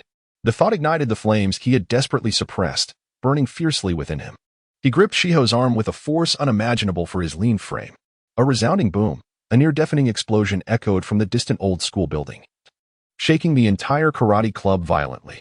Kudo Shinichi paled as he stared at the blinding light in the distance, stumbling as unbearable pain washed over him like a tidal wave. Clenching his heart in confusion, gasping for breath, Ran, propped against the wall, attempted to rise, tears streaming from her bloodshot eyes as she shook her head repeatedly. Ran. It cannot be. Why did they not save her? Kudo Shinichi clenched his fists, his dim eyes gazing at Mayano Shiho before him. His voice as faint as a whisper in the air. You know full well that Jin is a demon who would rather mistakenly kill 1,000 than let one escape. Why? Mayano Shiho did not defend herself nor utter any comforting words. She merely trembled, gazing sorrowfully at him, confronted with the cruel reality. She found herself at a loss for words. Had she known the outcome would be like this, she would have wished to be the one to replace him in that old school building, rather than the girl who would steal the smile from this boy's face. Kudo Koen. Beside them, Sarah lowered her gaze, filled with remorse. I am at fault too. I should have stopped her. Yet who could have anticipated the futility of such reflections now? It was too late to reverse the course of events. That bright, resilient girl was gone. A painful silence enveloped them, as Mayano Shiho turned her back to him, her body shaking as she wrestled with overwhelming guilt and sorrow. A salty taste lingered in the air. The once cold, proud Hybera was weeping. He understood his own shortcomings. It was not Hybera's fault, yet he could not quell the anger building within him, forgetting that she was merely a girl. If only he could tremble like Hybera, shedding all his grief in tears. But the tears felt as though they had dried up within him. Kudo Shinichi passed by Mayano Shiho, like a soulless puppet brushing against her. In that moment, it seemed she heard something snap. That day, with Muri Rant's departure, not only did it take away his smile but also his tears. Kudo Shinichi. In the pouring rain, Kudo Shinichi was struck hard on the left cheek by Muri Kagoro's fist. He fell onto the waterlogged ground, a metallic taste filling his mouth, unaware of the pain. He rose again, while Muri Kagoro attempted to charge at him once more, only to be restrained by the tightly gripping arms of Megure JZ. Stop it, Muri-kun. Why didn't I protect Ran? Behind them, Megure JZ and Muri Kagoro pushed against each other, Kagoro's roar slicing through the rain like a blade, piercing Shinichi's heart. He staggered forward mechanically, memories drifting back to the very beginning, to that year when he first met her in the cherry blossom class. A moment as fragile and beautiful as the raindrops falling from the sky. The pain in his heart intertwined with Muri Ran's smile. The cold rain echoed the bittersweet memories of happiness turned sorrow. The isolation she left him with, contrasted against the warmth lingering on her lips, surged violently within him. An indelible mark of that girl.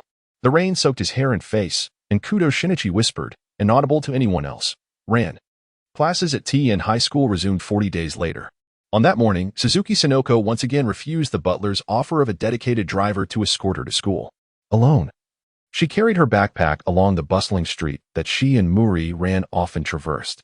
Entering through the main gate and stepping into the schoolyard, students regarded her with curious, scrutinizing eyes. After all, she was the close friend of the key figure in that horrific incident. Sonoko paid no heed to their stares, walking confidently through the campus. Everywhere she looked, there were signs marking dangerous areas still under construction, remnants of the devastation from that fateful day yet to be cleared away. At the shoe cabinet, Sonoko removed her shoes and turned to look at the nearby cabinet, number 17, Muri. It bore no signs of having been touched. Unable to contain herself, Sonoko covered her mouth, stifling a sob. Then, she changed into her indoor shoes and headed towards classroom 2B. Upon entering, a heavy silence greeted her. Everyone sat quietly in their seats. All were present, save for 2 empty desks, one of which held a solitary bouquet of white daisies. That was Rant's seat. Sonoko's backpack fell to the ground with a thud as she dashed to Muri Rant's desk, throwing the flowers out the window and crying out in despair. She is not dead. She is not dead. Sarah gently patted her shoulder. Sonoko. Exhausted. Sonoko slid to the floor, covering her face as she wept. Ran is not dead. Not dead. Since that day of the horrific incident. Sonoko had not seen Muri Ran or Kudo Shinichi. She had not attended Ran's funeral, and Sarah mentioned that the detective boy had also not appeared. Perhaps both were unable to accept the reality of Ran's death, or perhaps they clung to the belief that she was alive somewhere in this world. 3 years later. In New York City, On July 3rd, at 7 o'clock a.m., a luxurious seaside mansion nestled on a hill adorned with blooming red roses stood tall. The damp sea breeze wafted through the open window, carrying with it the faint sound of crashing waves. The mattress beneath her shifted slightly, sinking down as someone propped themselves on it, gazing intently at her from a breath's distance. Ranmao gently fluttered her eyelashes and opened her eyes, only to be met by the striking visage of a handsome face that filled her vision. With a hint of surprise, she noticed Toru Amuro had straightened his right leg, which had been curled up on the bed, and was now seated on the chair beside her. "Mr. Amuro," she exclaimed, rubbing her dry eyes as she sat up. The strap of her loose nightgown slipped off her right shoulder, revealing her delicate, fair skin. For Toru Amuro, this sight was far more dazzling than sunlight. He wrapped his arms around himself to conceal the frantic beating of his heart and awkwardly diverted his gaze. Perhaps the light streaming in was too blinding. As Ran furrowed her brow slightly and raised her hand to shield her eyes. Above the bed, the lace trim swayed gently. "What were you dreaming about?" Toru Amuro inquired softly, his voice warm and gentle. Maori Ran gently tugged the thin blanket upward, wrapping her arms around her knees. Her hair, once cut short 3 years ago, now cascaded down to her waist, softly flowing over the pristine sheets. What was she dreaming of? With her chin buried deeply between her knees, she envisioned a golden path blanketed in ginkgo leaves, an ancient cherry blossom tree with sprawling branches beside a bench, and a youthful boy animatedly discussing Sherlock Holmes. For the past 3 years, she had deliberately refrained from thinking about, listening to, or mentioning anything related to Kudo Shinichi. Yet, each time she dreamt, that boy would quietly linger in her dreams, allowing the passage of time to transform nothing. The initial and most cherished imprint remained as vibrant as ever, reflected in the boy's confidently upturned lips. Was it true? Had she dreamed of him again? Amuro Tura suddenly rose, leaning forward, his slender fingers brushing against her sorrowful eyes, a hint of a beguiling smile gracing his lips. "But, Ran, you mustn't cry. The more you feel like weeping, the more you should lift the corners of your mouth. That is the hallmark of a successful performer." "Eh?" Maori Ran sniffled, gazing at him in confusion. "Kakuta, haven't you mentioned it yet?" Amuro Tura looked at her, desperately holding back tears, while his other hand pressed against the sheets, deeply embedding into the mattress as he resisted the urge to pull her into his embrace. He sat heavily back in his chair, gazing out at the azure sea that stretched far into the horizon, frowning in dissatisfaction. "Rum claims he saved us and has hosted us for 3 years without charge, suggesting we ought to show some gratitude." "Indeed, that's precisely it." A middle-aged man suddenly barged in, dressed in an impeccably tailored black shirt and trousers, his stern face adorned with a smile that seemed at odds with his demeanor. "I've been troubled lately. Our company has introduced any fresh young faces, and the audience is nearing aesthetic fatigue." Thus, Rum's gaze shifted towards Maori Ran, only to be interrupted by Amuro Tura blocking his view. "I believe if it were the adorable Ran, she would be immensely popular." No, I can't," Maori Ran exclaimed, shaking her head vigorously. "Acting is something I know nothing about. I truly can't." Moreover, she lowered her eyes, revealing a sorrowful smile. "After that incident at Teton High, I no longer have the right to return to that place. I'm afraid you have no choice in the matter." In truth, Rum, seated at a distance, hands crossed over his elevated leg, exuded a distinct leader's charm, a stark contrast to his previous demeanor. "The organization was compelled to withdraw its influence from Japan 3 years ago, and we plan to re-establish our presence. It is the will of that gentleman for both of you to return to Japan and partake in the organization as reconstruction. Is that so?" Amuro Tura leaned against the window, a cold smirk appearing on his face as he strode purposefully towards the composed Rum, disregarding Rum's suddenly crestfallen expression. He seized the back of Rum's collar and dragged him outward, stating icily, "In the future, could you please knock before entering a room?" Because you didn't knock either," Rum protested, being obediently towed by Amuro Tura. "Silence." Amuro Tura flung open the door, unceremoniously tossing Rum outside. He then turned back, adopting a gentler tone. "Breakfast is ready. Come down after you've washed up." Rum peeked back through the narrowing gap of the door, waving at Maori Ran with a smile. "Then, I'll see you shortly." The sound of the door clicking shut resounded, and Maori Ran let out a heavy sigh. 3 years had passed, yet she still found it challenging to interact with Rum. At times, she felt he bore a resemblance to Amuro Conan, both enigmatic like flowing water. At other moments, he appeared playfully boyish, and occasionally, she felt an inexplicable fear of him, sensing another persona hidden beneath his exterior. At the window, a butterfly fluttered in, its wings shimmering in the sunlight. It lingered momentarily near the sheer curtain before returning to its own world. Muriran's gaze followed the delicate trajectory of the butterfly as it fluttered gracefully into the distance. After a prolonged moment of contemplation, she murmured to herself, "Am I returning to Japan?"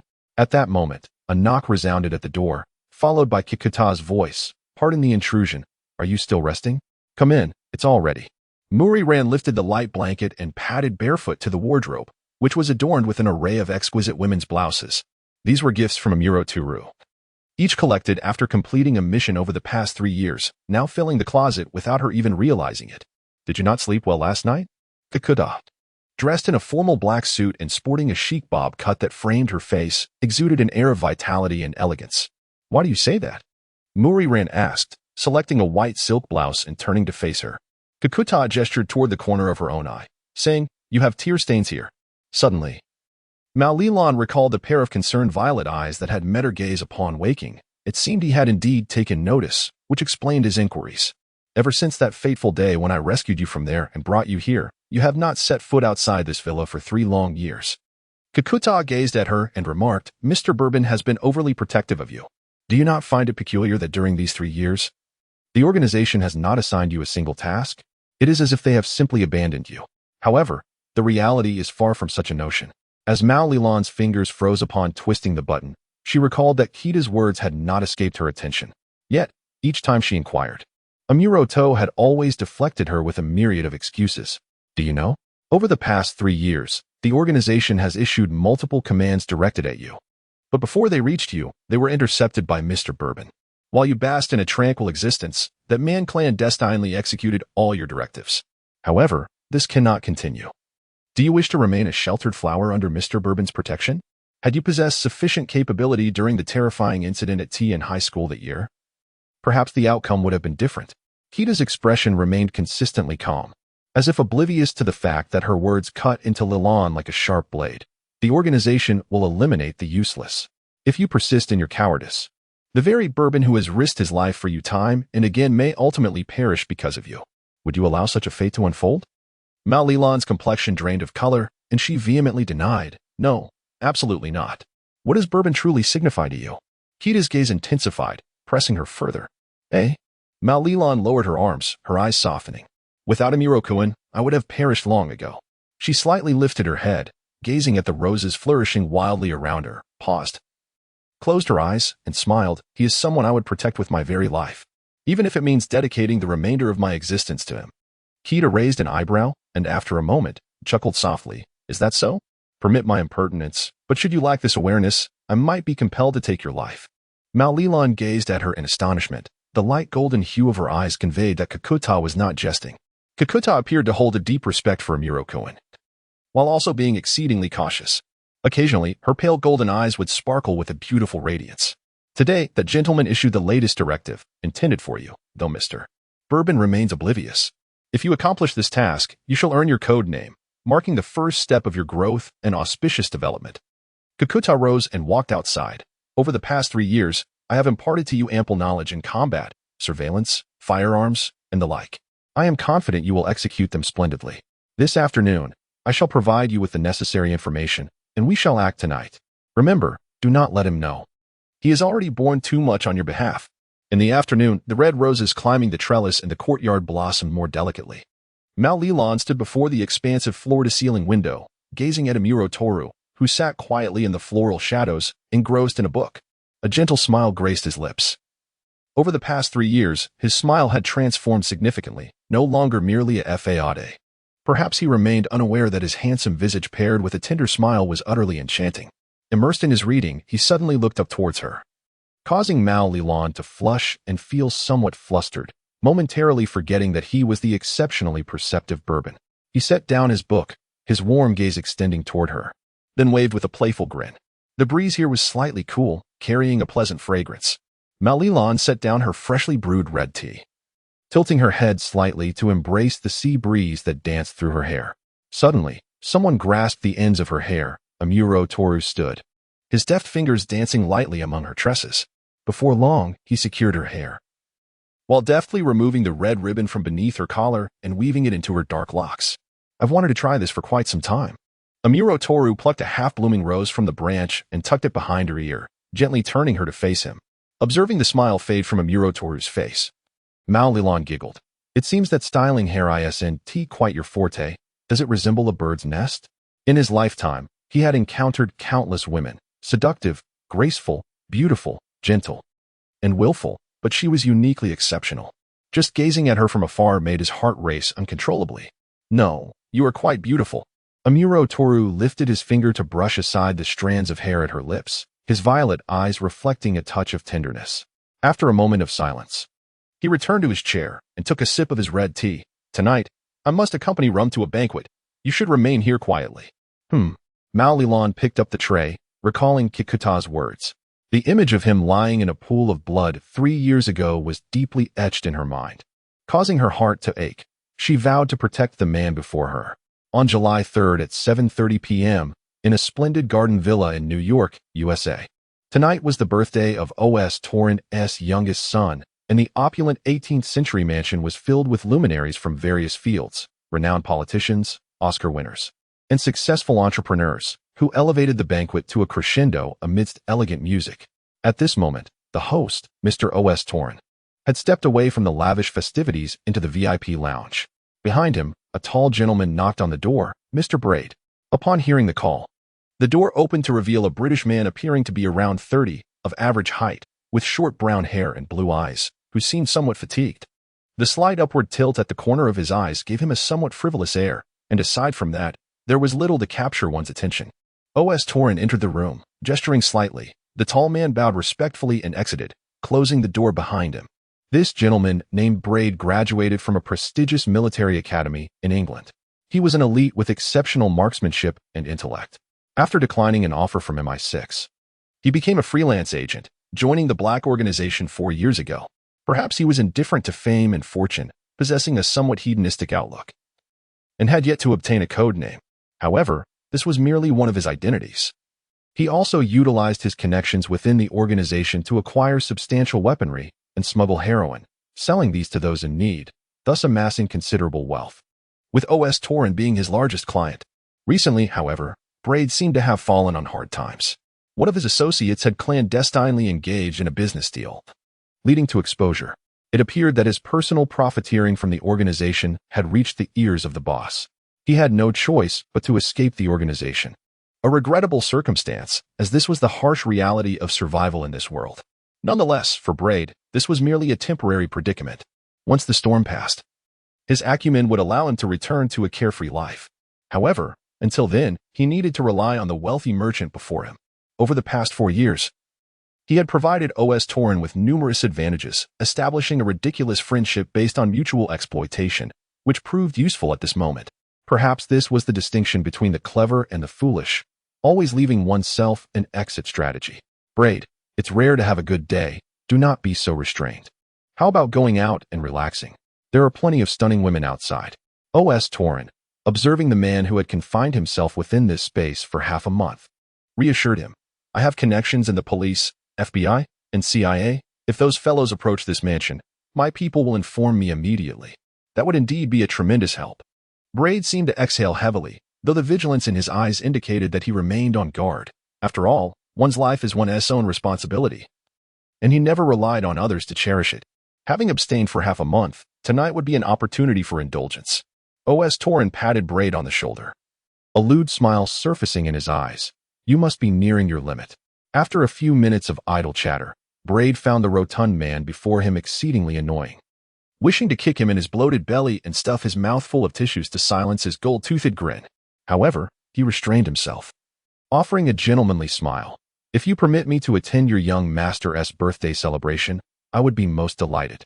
A few minutes later, Braid appeared in the banquet hall, impeccably dressed, his blue eyes roving playfully over the array of exquisitely adorned women of varying hues. O.S. Torrent truly boasted substantial influence, hosting a plethora of celebrities. No, Braid corrected himself silently. It was wealth and power that held sway. This seemed rather pragmatic. Braid chuckled softly. Oh my God. Heaven is so close.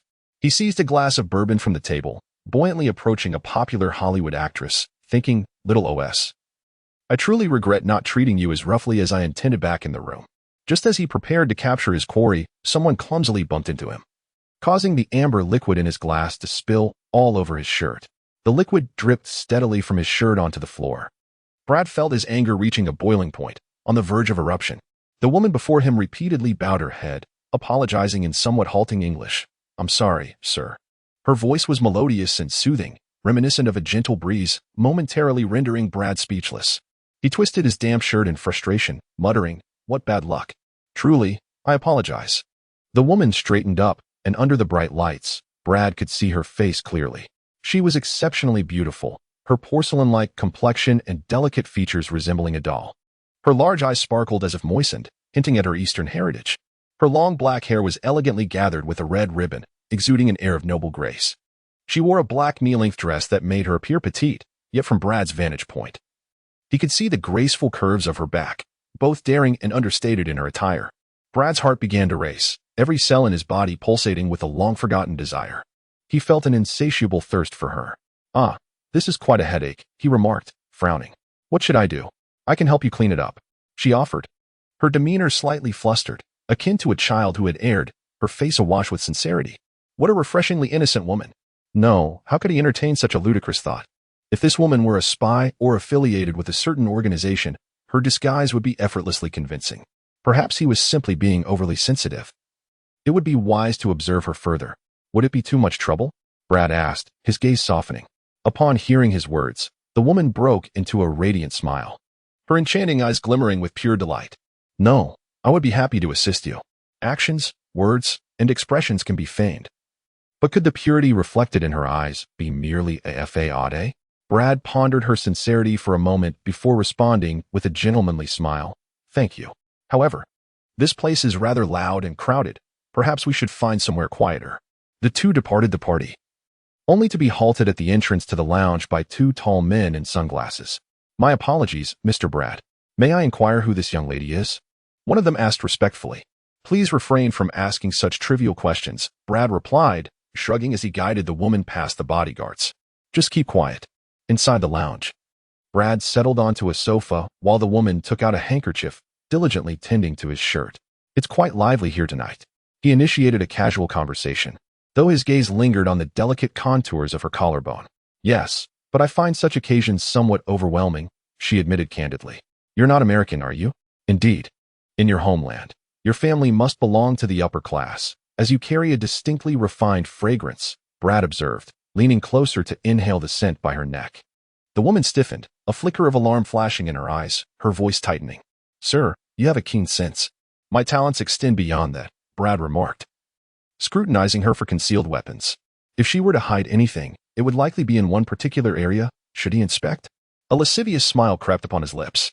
"Ah, all done." The woman stood, preparing to wash the handkerchief. Brad deliberately extended his foot, causing her to stumble forward. Seizing the opportunity, he swiftly embraced her, his large hand grazing her thigh through the thin fabric of her dress. "Excellent. No hidden weapons." "Ah," she gasped, breaking free from his grasp. Her cheeks flushed as she glared at him.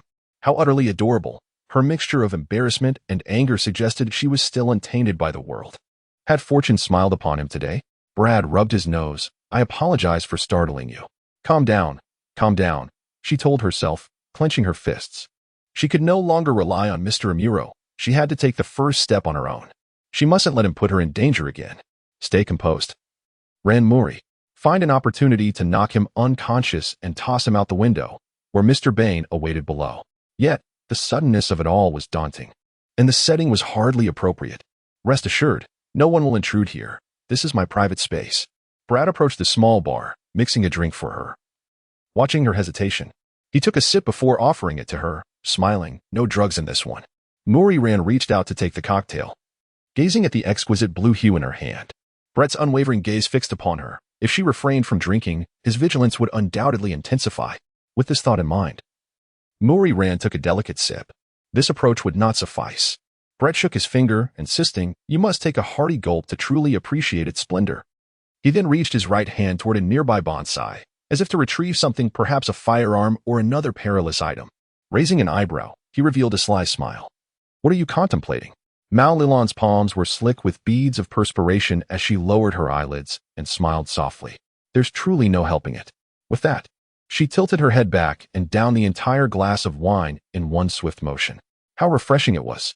Brett withdrew his hand from the potted plant, returned to the bar, and brought 2 more glasses over to her.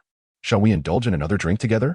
Mori Ran silently accepted the wine glass, realizing she was completely led by him. How would Miss Kikuta handle this situation? What could possibly alter her current passive state? Should she take action directly?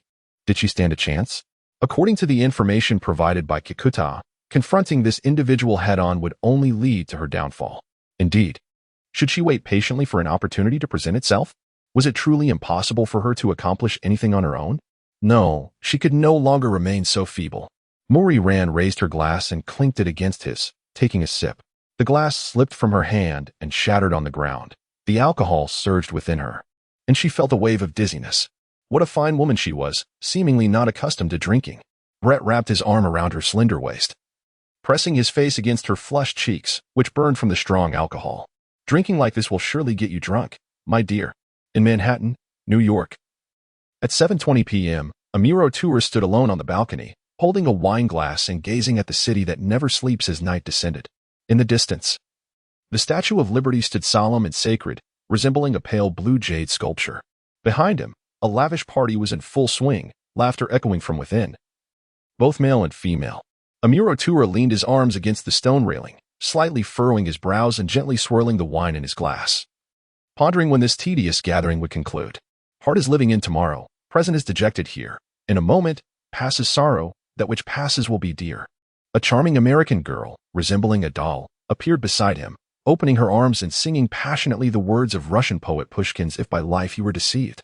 The distant lights illuminated a Muro Turu's icy purple eyes, while his light golden hair danced silently in the night breeze. After a moment of silence, the girl puffed out her cheeks, unable to withstand the awkward quiet any longer. Really, at least express something. A compliment would suffice, especially after such an impassioned performance. Sir, may I stay here for a while? The girl blinked her sparkling blue eyes at the handsome man beside her, who seemed oblivious to her presence. She shrugged and explained. It's just too noisy inside. Feel free. Amuro Turu replied, turning to leave with an indifferent remark. The night breeze, intangible, yet carrying a hint of summer's warmth, wafted a delightful scent of wisteria. The girl turned, her red skirt sweeping gracefully, her hands clasped behind her back as she smiled up at him. My name is Lola Bernatz. May I know yours? Lola Bernatz, 18 years old, calculated Einstein's gravitational field equations at the age of 12 without prior knowledge, making her a prodigy in the eyes of many. Beneath her genius facade, she was the only daughter of Percy Bernatz, the current boss of the powerful American mafia family. Since she was 7, Percy had taken her to various important events, granting her a high status within the family. During numerous family meetings, Percy hinted that Lola would be the next boss. Amuro Turu paused, one hand tucked in his trouser pocket, slightly tilting his head and managing a polite smile. Bourbon. As you know, Miss Lola. His lips curled into a smile, yet his icy purple eyes betrayed a chilling demeanor. His tall figure soon blended into the throng of mingling guests, but even so, Lola could easily spot him. A man with such a unique aura would undoubtedly capture anyone's attention, no matter the setting. Miss Lola is both beautiful and charming. Bourbon. Can't you be a bit more enthusiastic with her? After all, she is the next heir and the organization's most significant client and partner. Building a good rapport with her is essential. Rum leaned against a wall adorned with golden floral carvings, keeping a watchful eye on the balcony. Amuro Tura scrutinized him, sensing something unusual about Rum tonight. How to describe it? Although Rum was generally eccentric, this felt distinctly different, almost as if. I'll head back. Amuro Turu set down his glass and turned to leave. Wait, Bourbon. Rum grasped his arm, and in that instant, Amuro Turu swiftly turned around, reaching out with his other hand toward Rum's face. This sensation, was it indeed a mask? Time seemed to freeze as Amuro Turu glared at him. Refraining from tearing away the disguise, he withdrew his hand, exuding an imposing aura as he coldly stated, What are you hiding? I am merely here to fulfill Mr. Rum's distaste for socializing, the faux Rum replied, spreading his hands in a gesture of resignation. As you know, though he enjoys playing, he finds formal occasions quite distasteful. Much like a petulant child. Is that so? Bourbon replied coolly, his gaze piercing through. Kikuta, do you think you can deceive me? The lively atmosphere in the hall abruptly plummeted to a freezing silence, as Amuro Turu's sharp presence compelled those around him to instinctively hush, casting uneasy glances in their direction.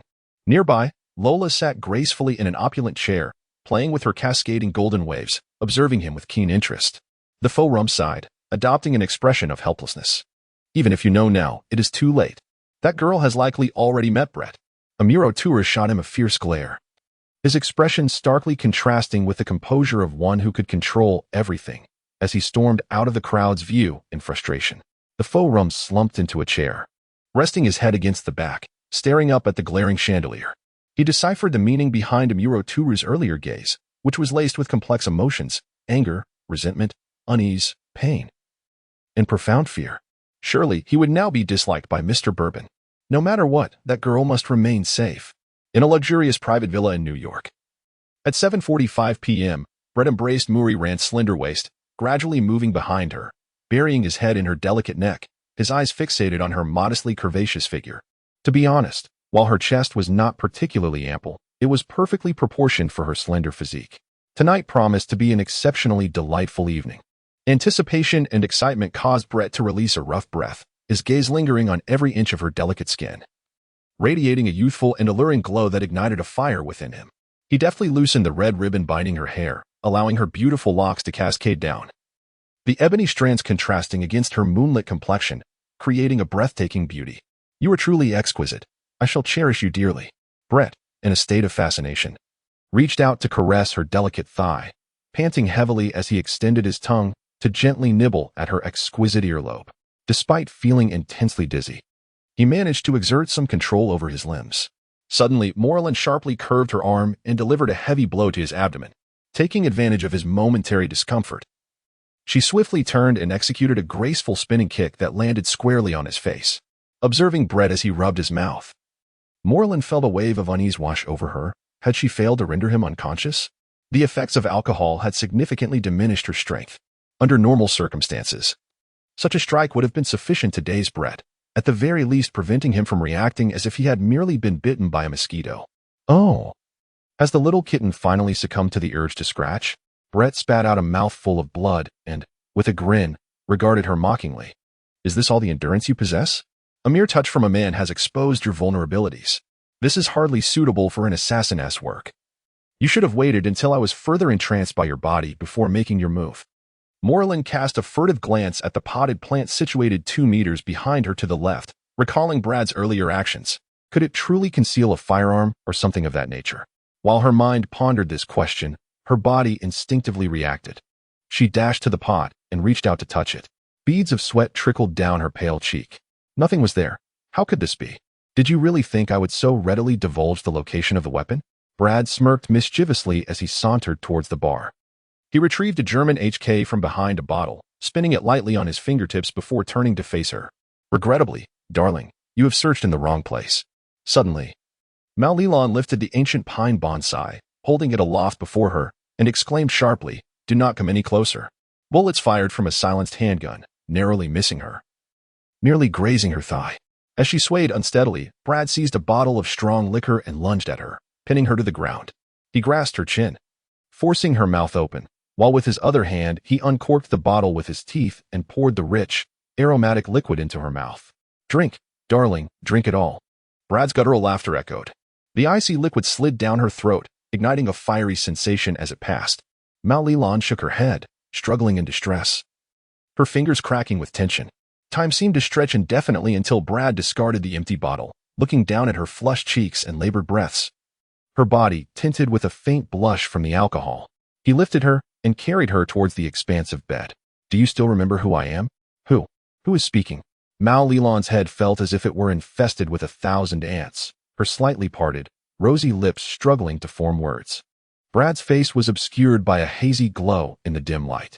She was thrown heavily onto the bed, and someone pressed down on her, like a massive stone weighing her down. Infuriated, she swung a fist at him.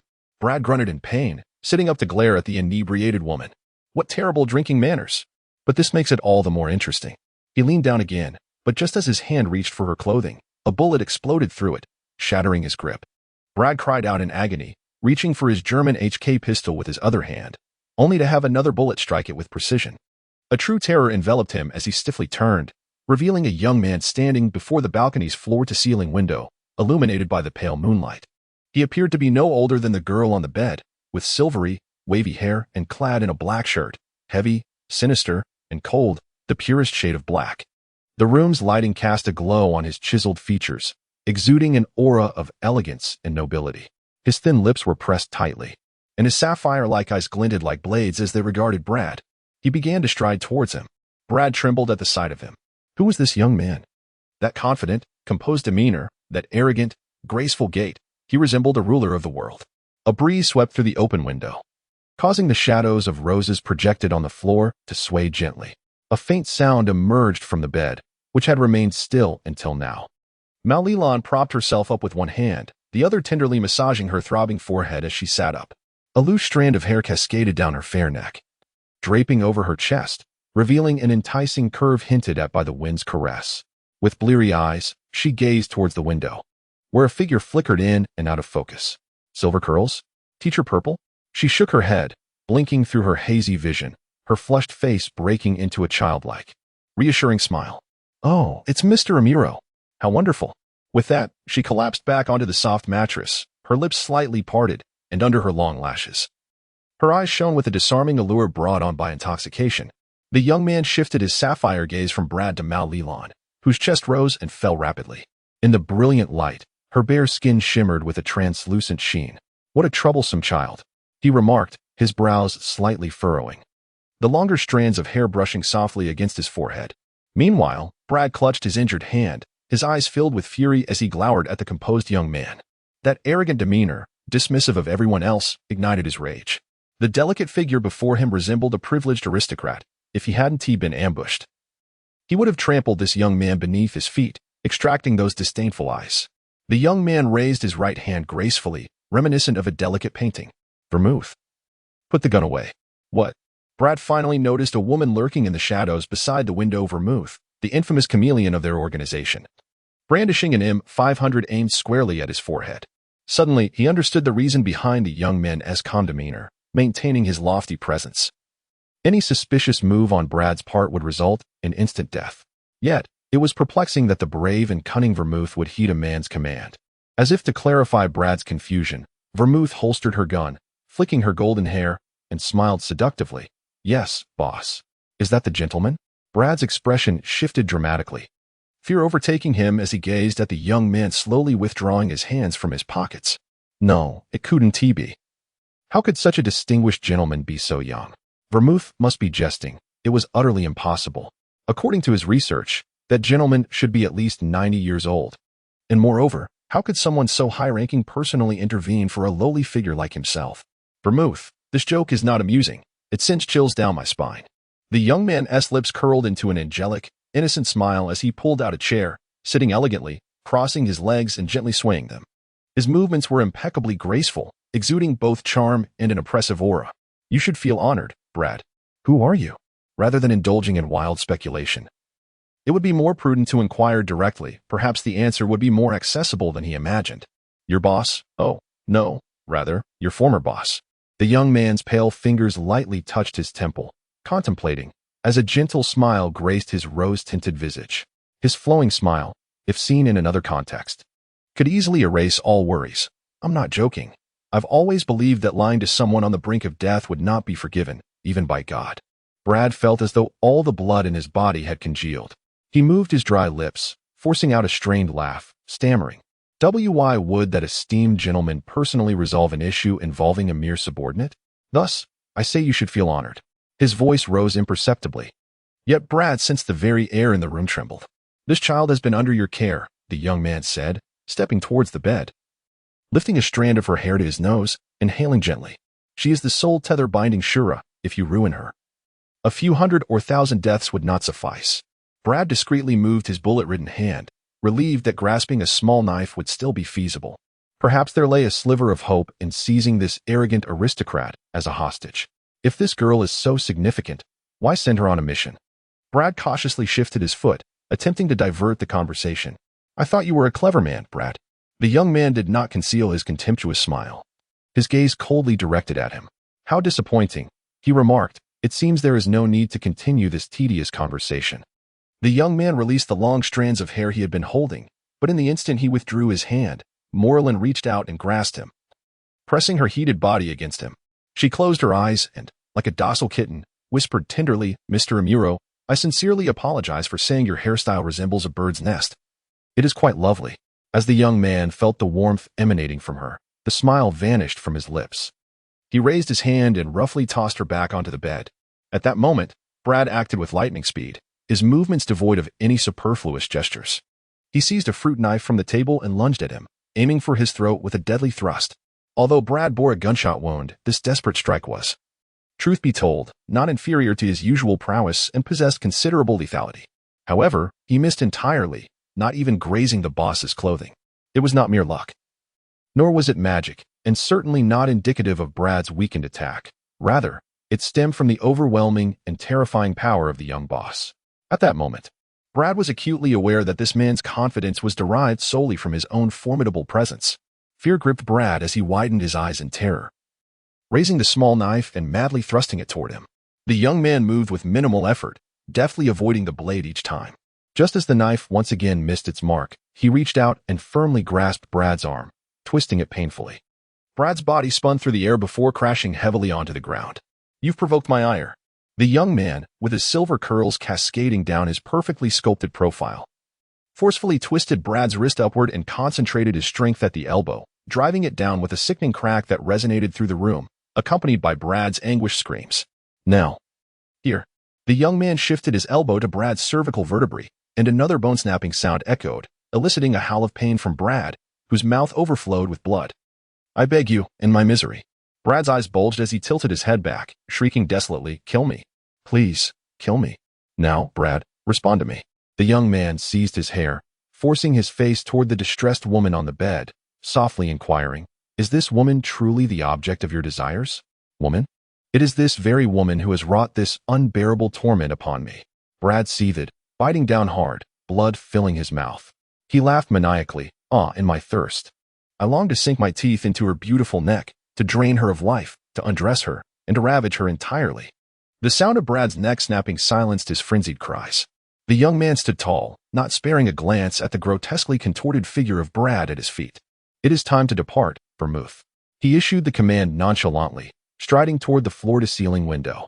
Vermouth cast a glance at the girl on the bed, quietly exhaling a sigh of relief before turning to follow him. Meanwhile, at the front of O.S. Torrens' estate, a man clad in an expensive suit suddenly burst into the banquet hall, drawing the focused attention of all present. The surrounding bodyguards promptly drew their firearms, encircling him. "Where is Brad?" Amuro stared coldly at O.S. Torren. "My apologies, but he is currently indulging in a woman's embrace. It would be unwise to disturb him."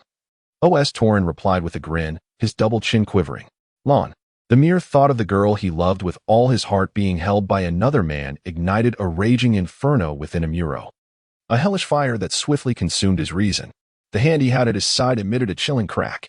O.S. Torren, frightened by Amuro's demeanor, faltered but managed to steady himself against a nearby chair. He cleared his throat, attempting to muster courage. "Can you possibly contend against so many of my men alone? What if I join him?" A sweet voice echoed from the entrance as a blonde girl clad in black leather appeared before them, Lola Bernatz, the princess of the Bernatz family. Behind her trailed a group of family members dressed in matching attire, their badges of rank gleaming in the light. O.S. Torren's legs finally gave way, and a towering bodyguard hastily caught him. He swallowed hard, contemplating how Brad had entangled himself with the mafia, and not just any mafia, but the most fearsome Bernatz clan. Wiping the cold sweat from his brow, he forced a sycophantic smile. "Miss Lola, you jest. I remember now, Brad is just down the hall in the lounge." "Ah. I've long wanted to see that loafing scoundrel thrown out." Lola flashed a playful smile at Amuro. "Go on then." "Thank you." Amuro nodded at her before swiftly making his way to the lounge. "Miss Lola, would you care to sit here for a moment?" O.S. approached her with a charming smile. "Step aside, you're in my way." Lola shot him an irritated glare, realizing that even bourbon could exhibit such expressions. Perhaps it was due to the woman presently with Brad? If so, what sort of woman could she be? Curiosity piqued, she longed to see for herself. The new moon of summer cast a melancholic glow, its chilly light filtering through the floor-to-ceiling windows, creating a thin layer of cold on the ground. Morlin clutched the bed sheets tightly, her vision clouded. Not far away, a red ribbon lay quietly on the floor. It was Mr. Amuro's red tie. How had it ended up there? Morlin brushed aside her cascading hair, straining to think. But after a fruitless effort, she shook her head and climbed off the bed, unsteadily making her way toward the red ribbon.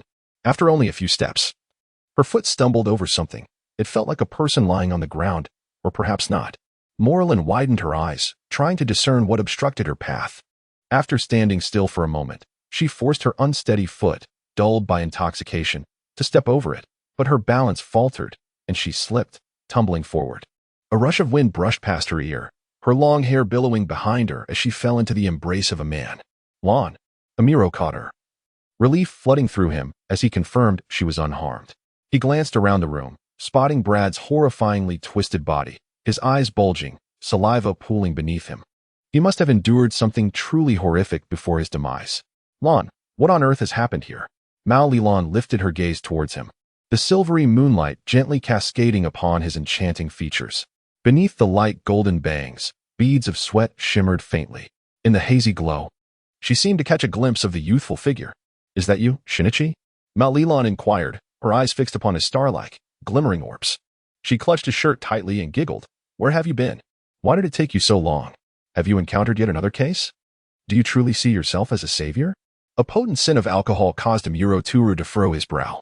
He reached out to gently pat her flushed cheek, suppressing the tempest of anger within, and asked in a low voice, Who am I? Mori Ran withdrew her hand from her face, her eyes widening as if veiled by a layer of mist. Before her stood Kudo Shinichi, his face radiant with a bright smile, and then suddenly, there was Amuro Toru, his striking features cold and solitary. Confusion enveloped her as she gazed at him for a moment longer, leaning against his chest, murmuring, Shinichi? Why would you ask such a foolish question? Amuro Toru's fingers instinctively tightened, causing Mori Ran to wince in pain.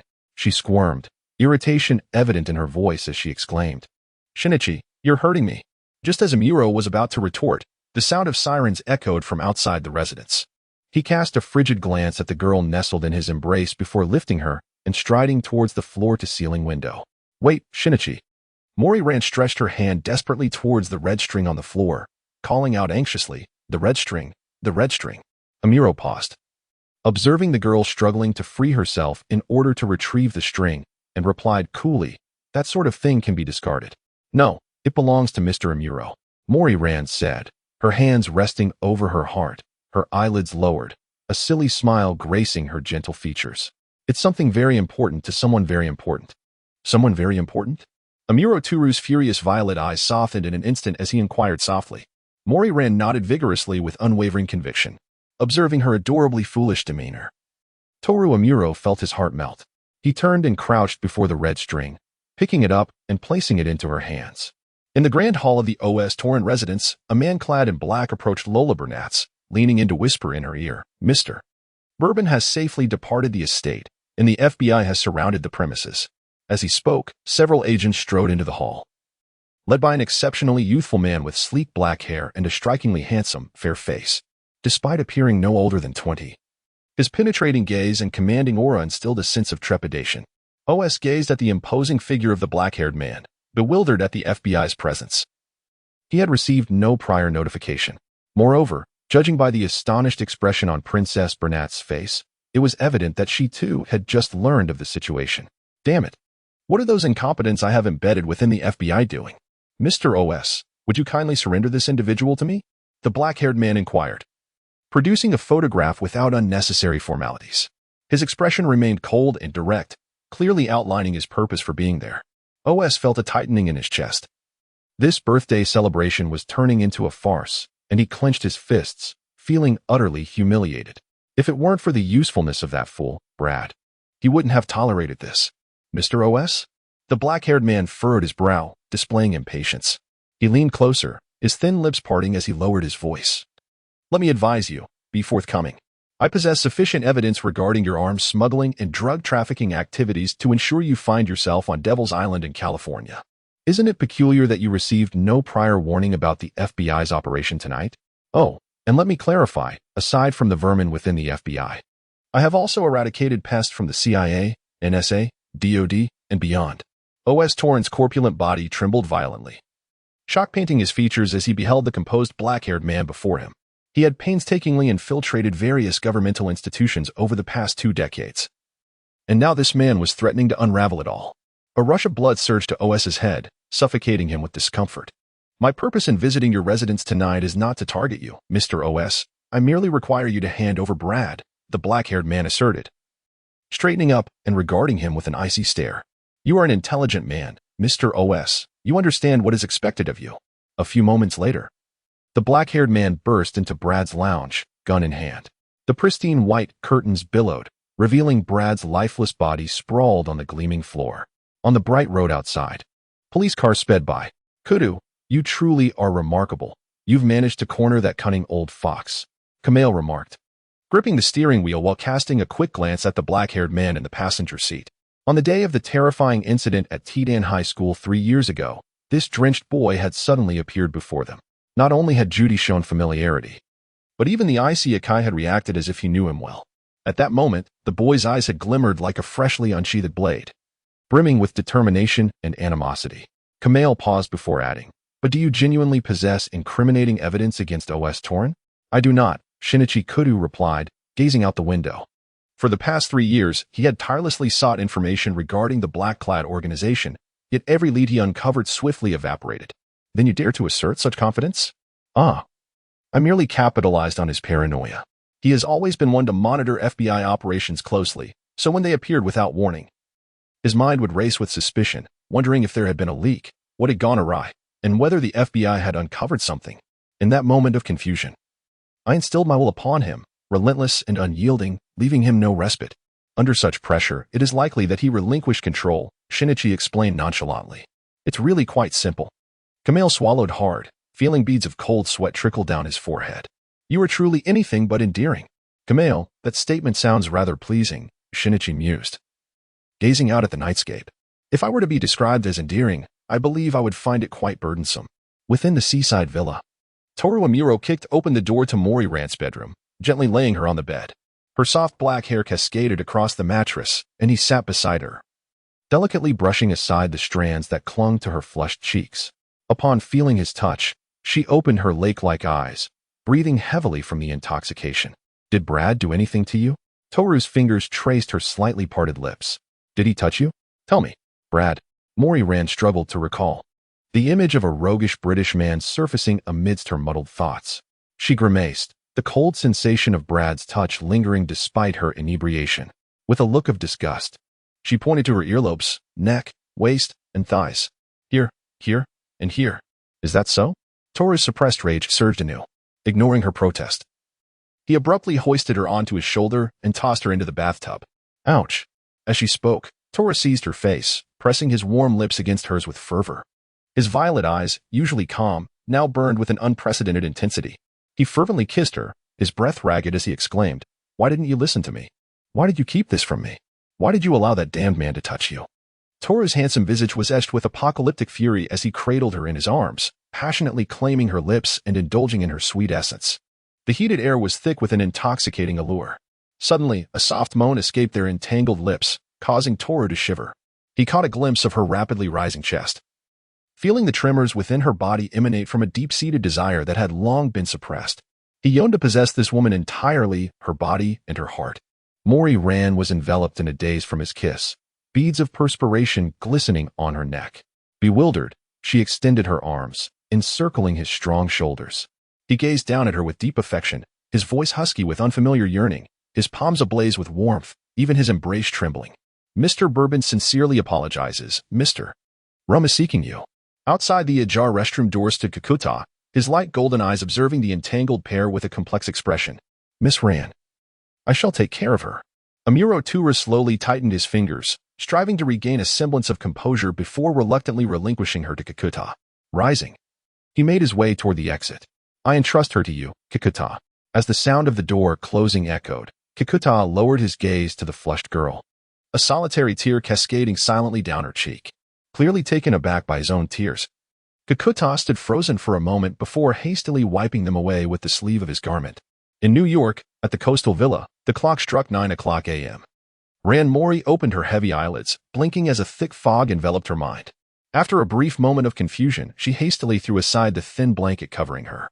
And upon discovering that she was still clad in her own pajamas, she breathed a sigh of immense relief. However, before she could fully relax, A grave concern struck her. Who had changed her clothes?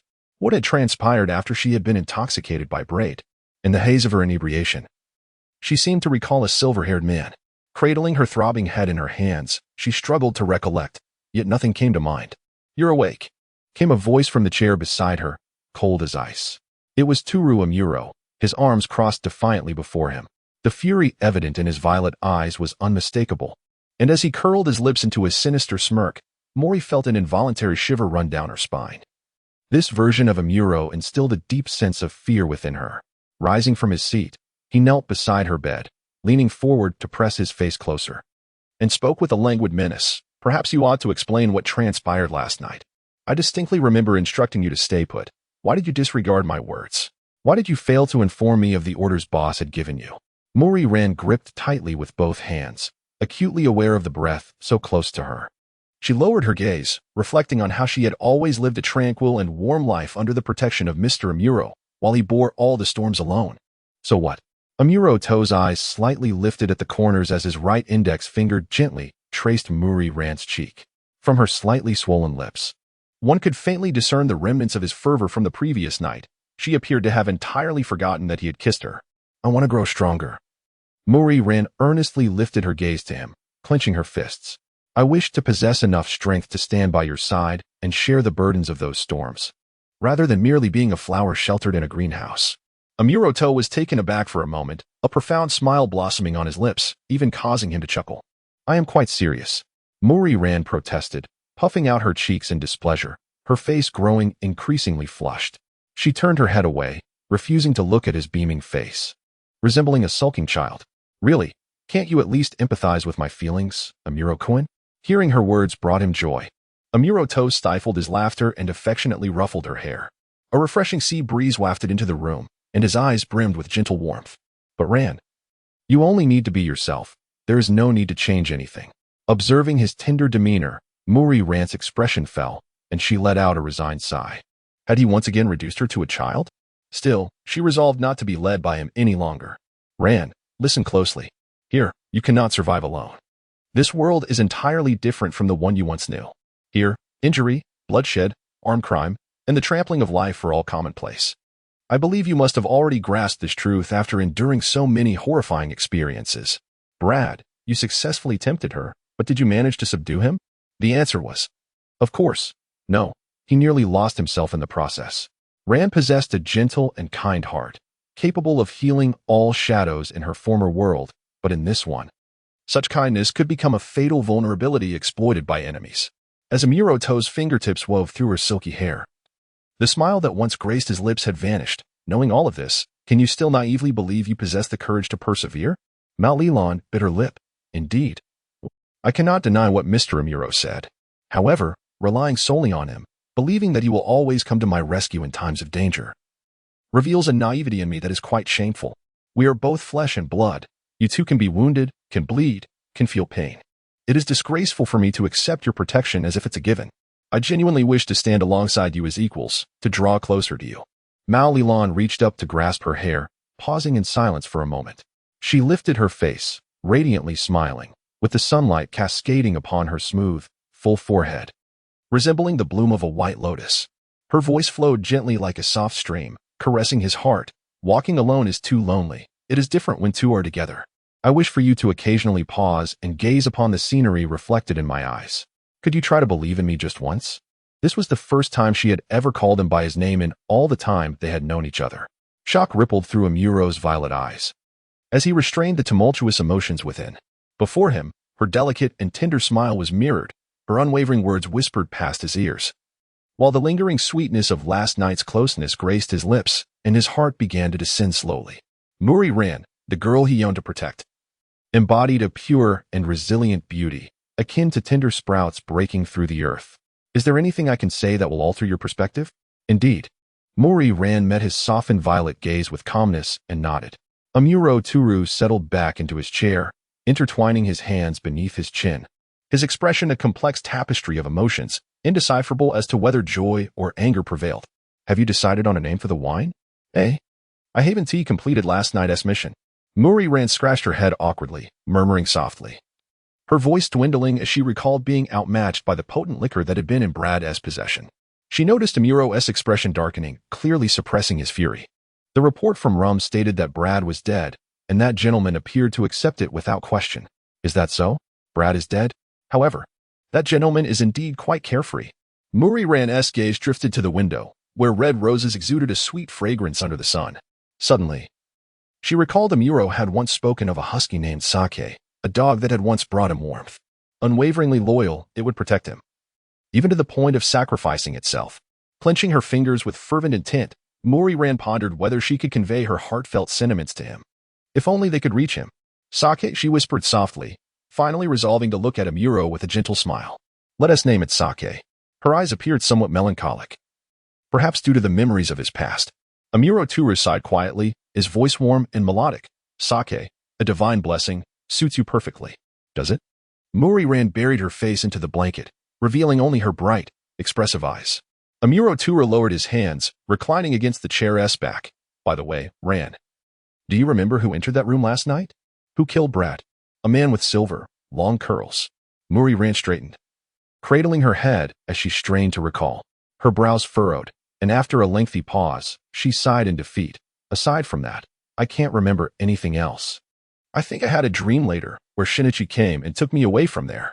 But I know that it's impossible. That deduction fanatic could never appear, could he? That's enough, Ran. Don't dwell on it anymore. Amuro Turu interrupted her. You must be hungry.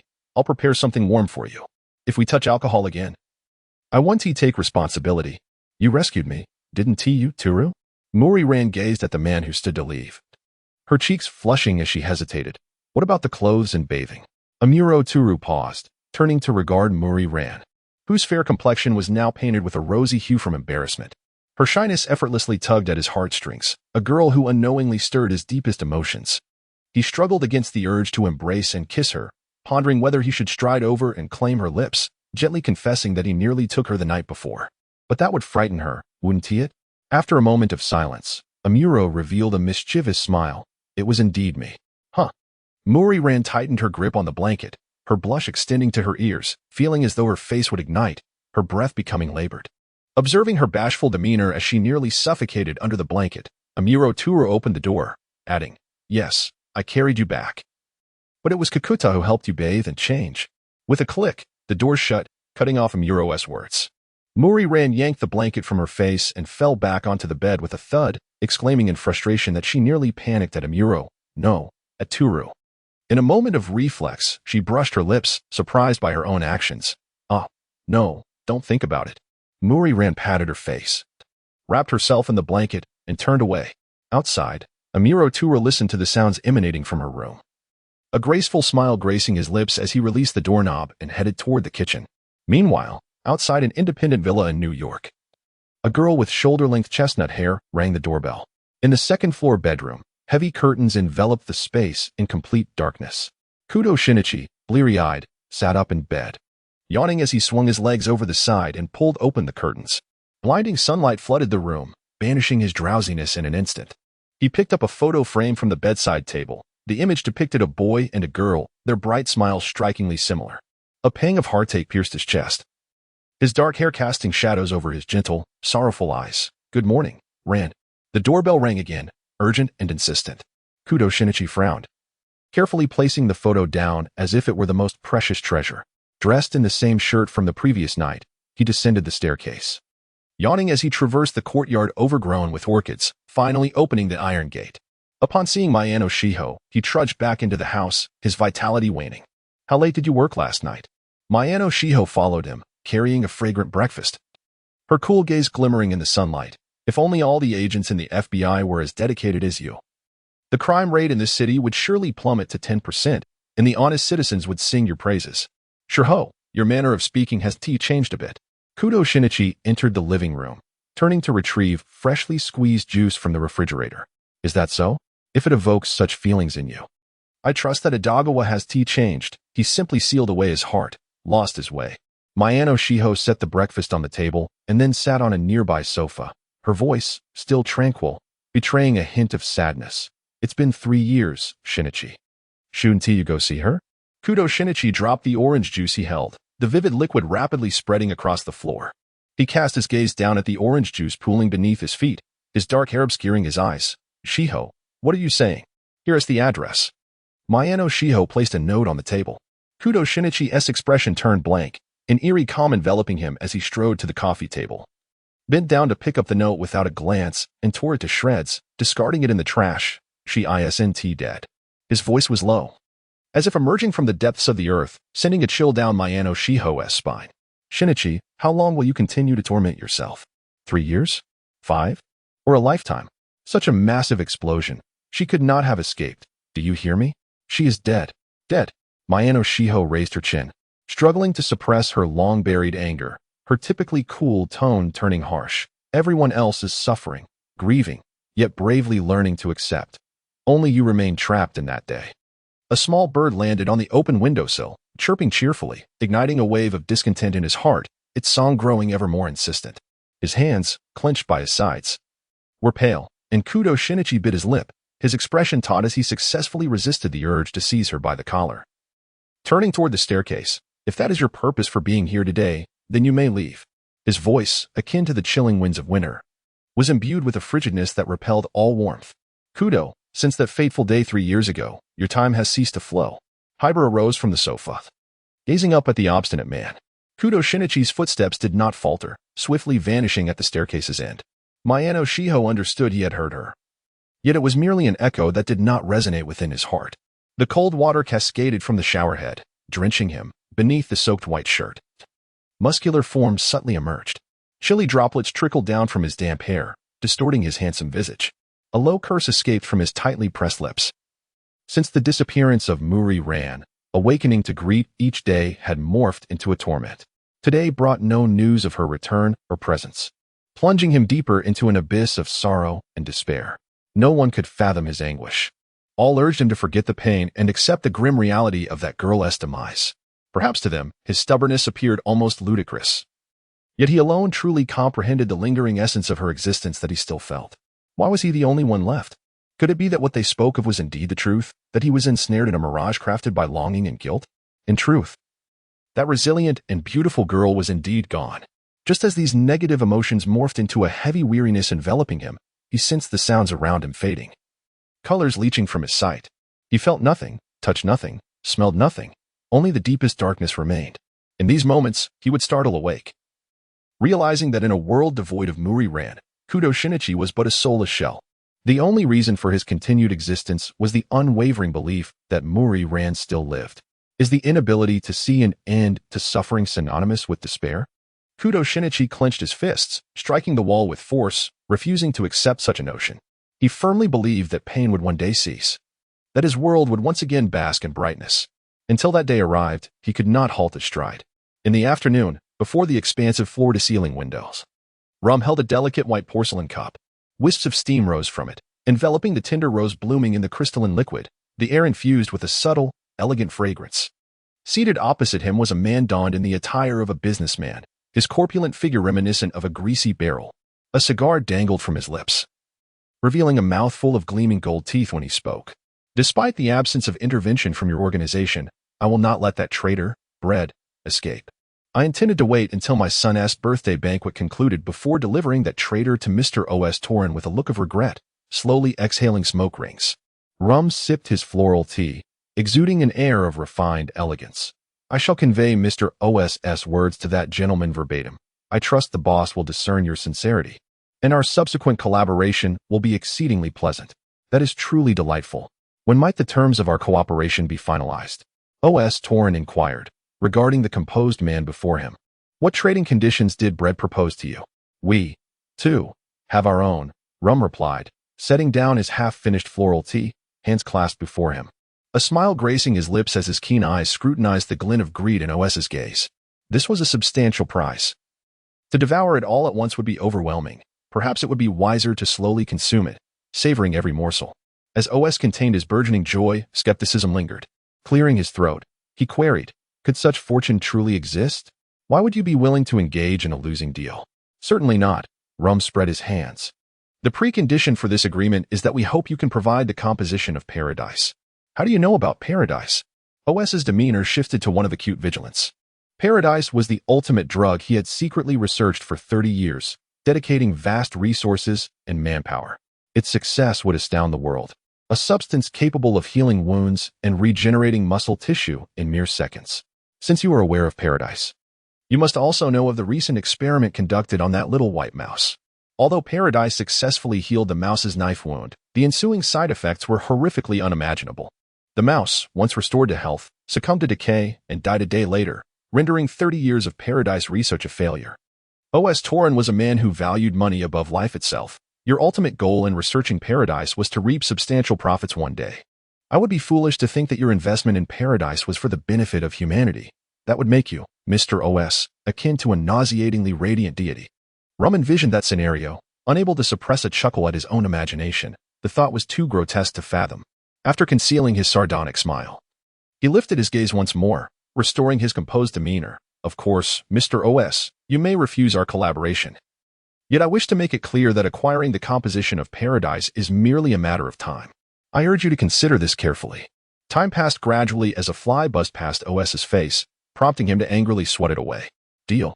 OS extinguished his cigar in the ashtray, feeling ill at ease in the atmosphere of the residence. I found our conversation quite enjoyable, Rum remarked, brushing off his attire though it bore no dust. Rising to display a courteous smile. Our dear young master has a matter to discuss with you. He awaits you in the rose garden. I believe the air there will be more refreshing. Please excuse my departure for now.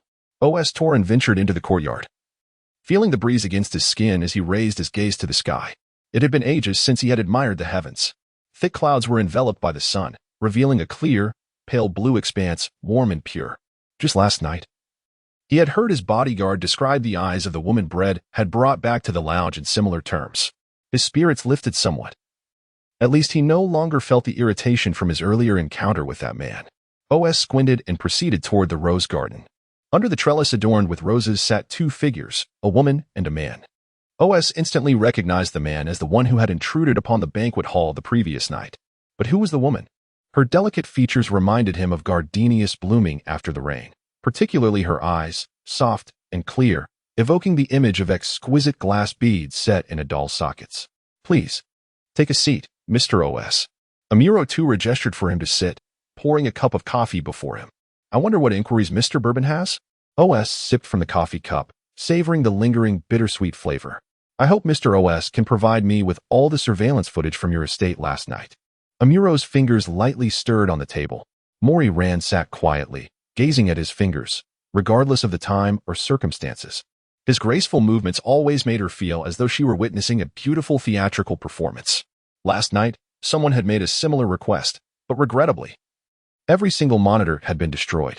I am equally astonished at who possesses such skill to locate and dismantle all the surveillance devices, even the concealed ones. OS's expression and subtle gestures indicated he was not lying, and there was no need for him to do so regarding this matter. Have you encountered anyone with long silver curls? Rand tightened her grip around her cup, raising her face to look at OS with urgency. Torn shook his head truthfully. I have not seen the person you described. Amuro Turu observed him for a moment before standing up, taking the girl's hand beside him, and preparing to leave. Is that so? I understand. Wait, Mr. Bourbon, I sincerely apologize for my rudeness last night. Since we are now partners, as a gesture of goodwill, allow me to take you to an entertaining place. A nauseating smile spread across OS's face, attempting to project the displeasure he had just experienced in the hall onto this man. Those women will give you a profound understanding of the pleasures of manhood. The softness and fragrant bodies of women are simply irresistible. Don't pretend to be virtuous. By the looks of you, you must have had your share of women. After all, men are creatures of carnal desire. The salty breeze carried the scent of the sea, wafting through the garden full of roses. The sunlight shone brightly, akin to the lingering glances of women, as the beautiful roses sparkled under its rays. Shut up. The furious outburst came from Mori Rand. Her slender fingers seized the coffee cup from the table and, regardless of whether the liquid was hot or cold, she hurled it at OS, whose jowls shook with laughter. She then rushed towards him, gripping the coffee-stained collar of his shirt, shaking him violently as she exclaimed, "Is your head stuffed with fat? How can you utter such words?" Quickly apologize to Bourbon. OS emitted a pained wail, his face gradually losing its color, turning pale. He raised his hand to pry her fingers away. Amuro Tura stared at her in shock, momentarily forgetting how to respond. He had never witnessed such fury from her before. This was a side of Moira he did not recognize, cold and unfamiliar, making him feel a bitter pain in some part of his being. How distressing. I understand. I apologize, OS managed to stammer. Let go. Do you not comprehend my words? Apologize now. Her eyes glinted with an icy light, resembling a frozen sea. As she tightened her grip further, insisting, I command you to apologize. I'm sorry. OS's eyes began to roll back, his tongue protruding, emitting weak groans. Ran. Amuro Turu stepped forward, gently embracing her from behind, bringing his face close to her ear, softly reassuring, Ran, you frighten me. If this continues, Mr. OS will truly become a heap of flesh. The cold gaze of Moira flickered momentarily, only to swiftly revert to her usual warm and clear expression. Upon witnessing OS's distorted face, struggling for breath, she hastily released her grip, her breath becoming erratic as she stared at her hands in disbelief. What had just transpired? Had she nearly strangled him? Was this truly herself? It felt as if a murderous fiend resided within her, a chilling realization that began to tremble from her open palms, gradually spreading to her arms until her entire being quaked. OS staggered backward until he collided with a flour rack, finally coming to a halt as he clutched his throat and coughed loudly. He was losing his mind. OS extended a trembling finger towards Moira, swallowing hard as he gasped for air, and bellowed, I will report your insolence to your boss. Amuro Tura stepped forward, pulling the frightened Moira behind him, his eyes fixed intently on OS. Suddenly, OS found his tongue tied, unable to articulate his next words. Not far away stood a man, his amethyst eyes radiant as gemstones, with a finely sculpted nose and delicate lips. Despite the beautiful smile gracing his face, one that could dim the brightness of the sun, it bore a chilling coldness that made OS instinctively shrink back, fleeing the courtyard in disarray. A breeze swept through, rustling the leaves with a soft whisper. Amuro turned to her, speaking gently, This is the first time I've seen you so angry. I never imagined you could be driven to violence.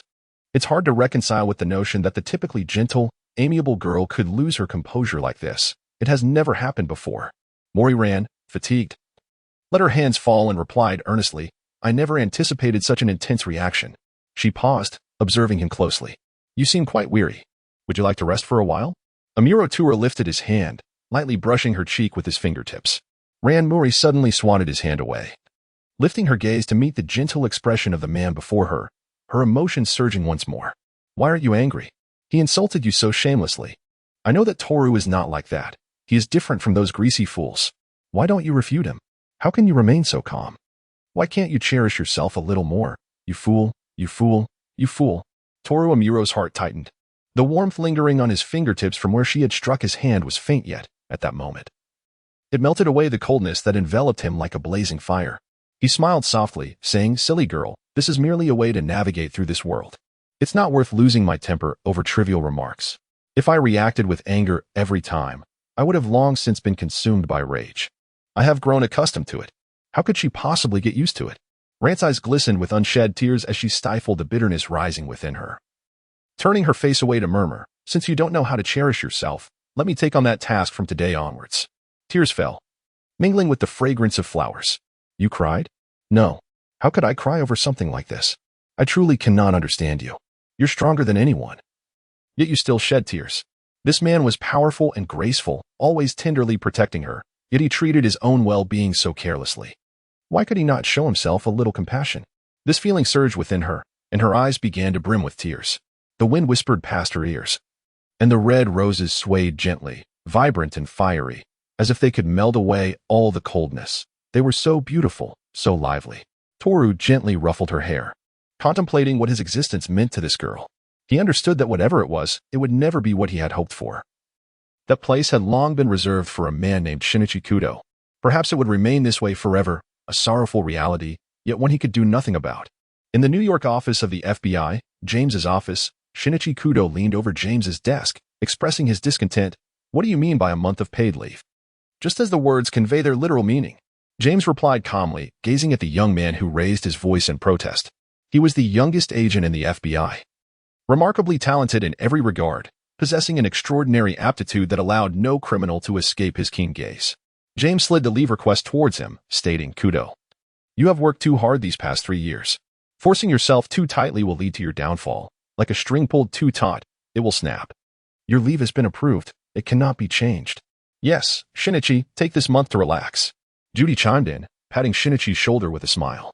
There haven't been any cases lately, so you can rest easy. Kudo, I've already organized all your current tasks, said Kamale, carrying a cardboard box.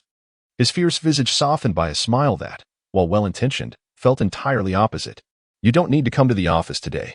Returning to Japan occasionally to refresh your mind is a good idea, added Akai Shuichi, arms crossed, leaning against the desk, his tone casual. Judy's expression shifted suddenly, and she cleared her throat, shooting a glare at Akai, who spoke so nonchalantly. Shuichi. Not only did Judy's demeanor change, but subtle shifts appeared on the faces of everyone else except Akai. The truth is always singular, great detective, Akai said, his perceptive eyes locking onto Shinichi as he approached him. He placed a firm hand on Shinichi's shoulder, saying, Why not use this time off to prove to everyone that you have always been right? The fact that that girl is still alive in this world. Those who speak of the impossible without evidence are hard to believe. You should know this better than I, the once high school detective Shinichi Kudo. Akai's words left Shinichi at a loss for rebuttal. He stared at the leave form on the desk, remaining silent for a moment before picking it up and striding out. I thought it would lead to another confrontation. Kamale sighed heavily, wiping the sweat from his brow as he turned to Akai, who was preparing to leave, asking, Do you also believe that girl is alive? The odds of surviving such a massive explosion are virtually zero. Only by presenting Shinichi with irrefutable evidence of her death could he truly accept it. It was not Akai speaking, but a young, cool voice that entered the conversation. This method, while cruel, is the most effective. Shiho Mayano stepped through the door, having evidently overheard their discussion. That girl. Akai paused, recalling the girl who bore a striking resemblance to Akemi Mayano. She was remarkably strong yet surprisingly prone to tears. He hesitated, tilting his head up slightly, a hint of a smile gracing his lips as he said, Perhaps she is indeed still alive. At least, that is my hope. The afternoon sun blazed fiercely, and the trees in the courtyard drooped listlessly. Shinichi Kudo sat on the grass beneath a paulownia tree, gazing intently at the azure sky. He was exhausted, too weary to even lift a finger. Shin, his mother, Yukiko Kudo, called from the iron gate. Moments later, a vibrant figure appeared before him, bending down to block his view of the sky. Honestly, you should respond when at home. Her face was exceptionally beautiful and delicate, untouched by the passage of time. As she stood with her hands on her hips, pouting in displeasure at her son, Shinichi withdrew his gaze as a rose petal brushed against his cheek. He lowered his eyelids to observe the petal resting lightly in his palm. After a moment of silence, he looked up at Yukiko, saying, Mom, I'm going back to Japan. Eh? For a moment, Yukiko thought she had misheard. She crouched down, her voice trembling slightly as she cautiously inquired, Shin, what did you say? I'm going back to Japan. My visa will be processed soon. Kudo. Shinichi gazed at Yukiko, longing to smile at her, yet found himself utterly unable to lift the corners of his mouth.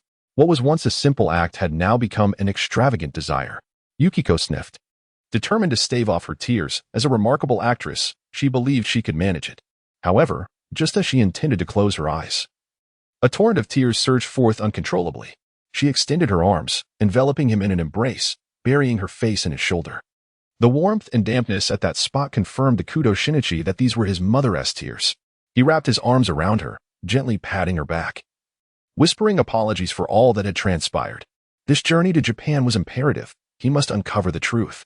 The sunset, verdant trees, and the tangled electric wires unfolded before Muri Kagoro in slow motion as he trudged forward, hands deep in his pockets, utterly dispirited after completing a mundane and tedious surveillance task.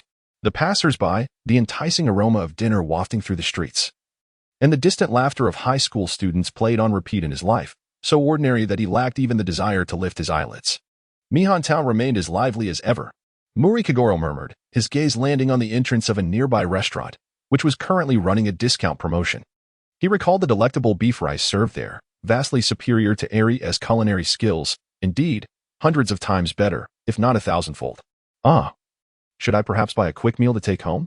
With a heavy sigh, he hung his head, grimacing at the thought of yet another dinner composed of unidentifiable dishes prepared by Ari, which only exacerbated his stomach's discomfort. To forego purchasing dinner would be to torment his stomach further, yet if he brought home a simple meal, Ari would undoubtedly be furious. It was likely he wouldn't even get a taste of that delicious beef rice. As Kagoro pondered this dilemma while walking, a dark object suddenly flashed before him. Sir. If you were to discover the treasure of the island of sorrow in Tottori Prefecture, what would you do with it? Without warning, a microphone appeared before Muri Kagoro. What is this? He stared at the dark microphone for a full 10 seconds. Ah, our gentleman seems to be deep in thought. What kind of answer will he provide? How intriguing, indeed. A young and beautiful woman turned towards the television camera, her face contorting into a spasm-like smile. Kagoro Mori, approaching the threshold of 40, has yet to amend his notorious passion for beautiful women, which remains as fervent as ever. However, today, his demeanor is decidedly somber. He appears utterly disinterested, not even casting a glance at the stunning woman before him.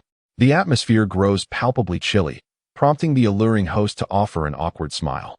Welcome to Evening Chit-Chat, where we are conducting a spontaneous survey among passers-by regarding the recent sensational rumor of a treasure worth 8 billion yen hidden beneath the sorrowful Tears Island. I wonder, sir, if you were to uncover such a treasure, how would you choose to utilize it? Yet again, such a trivial inquiry. Does answering her really grant access to that elusive 8 billion yen treasure? It seems rather juvenile. One must question whether the media is simply idling away their time lately. Kagoro Mori glanced at the camera lens with a hint of skepticism. Will I really appear on television? Finally, he spoke up, and the female host seemed to exhale in relief, revealing a sweet smile. Of course, this is a live broadcast. Look closely, sir. You have quite the star quality, somewhat reminiscent of Matsumoto Saito. Now, quickly, please ask me your question. The host thought irritably, wanting to scold him. Yet she had to maintain her most beautiful facade in front of the camera, forcing a mechanical smile. Matsumoto Saito? That Mediterranean comedian. Ah, I absolutely detest such individuals. Kagoro's expression darkened immediately. However, the thought of appearing on television made him involuntarily tense, and whenever he became anxious, he exhibited extreme neuroticism. Compounded by his already poor mood today, the beautiful host once again extended the microphone towards him. Sir, could you please provide me with your answer? How bothersome, Kagoro grumbled, scratching his head in irritation. One hand pushed the microphone away while the other pointed at the camera as he stepped forward, exclaiming, If you annoy me further, I shall see you for both violating traffic regulations and infringing upon human rights.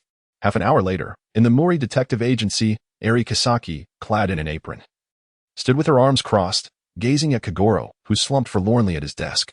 You truly startled me. Suddenly, your face filled the entire television screen. Humph. Are you trying to mock me? Kagoro supported his head with his hand, casting a sidelong glance out the window. Eri's lips curled into a smile as she turned and walked towards the kitchen. No, your ability to adeptly apply the law is indeed commendable. Upon hearing this, Kagoro Mori was taken aback, nearly dropping the cup from his grasp, almost causing it to collide with the table. What on earth had gotten into Eri today?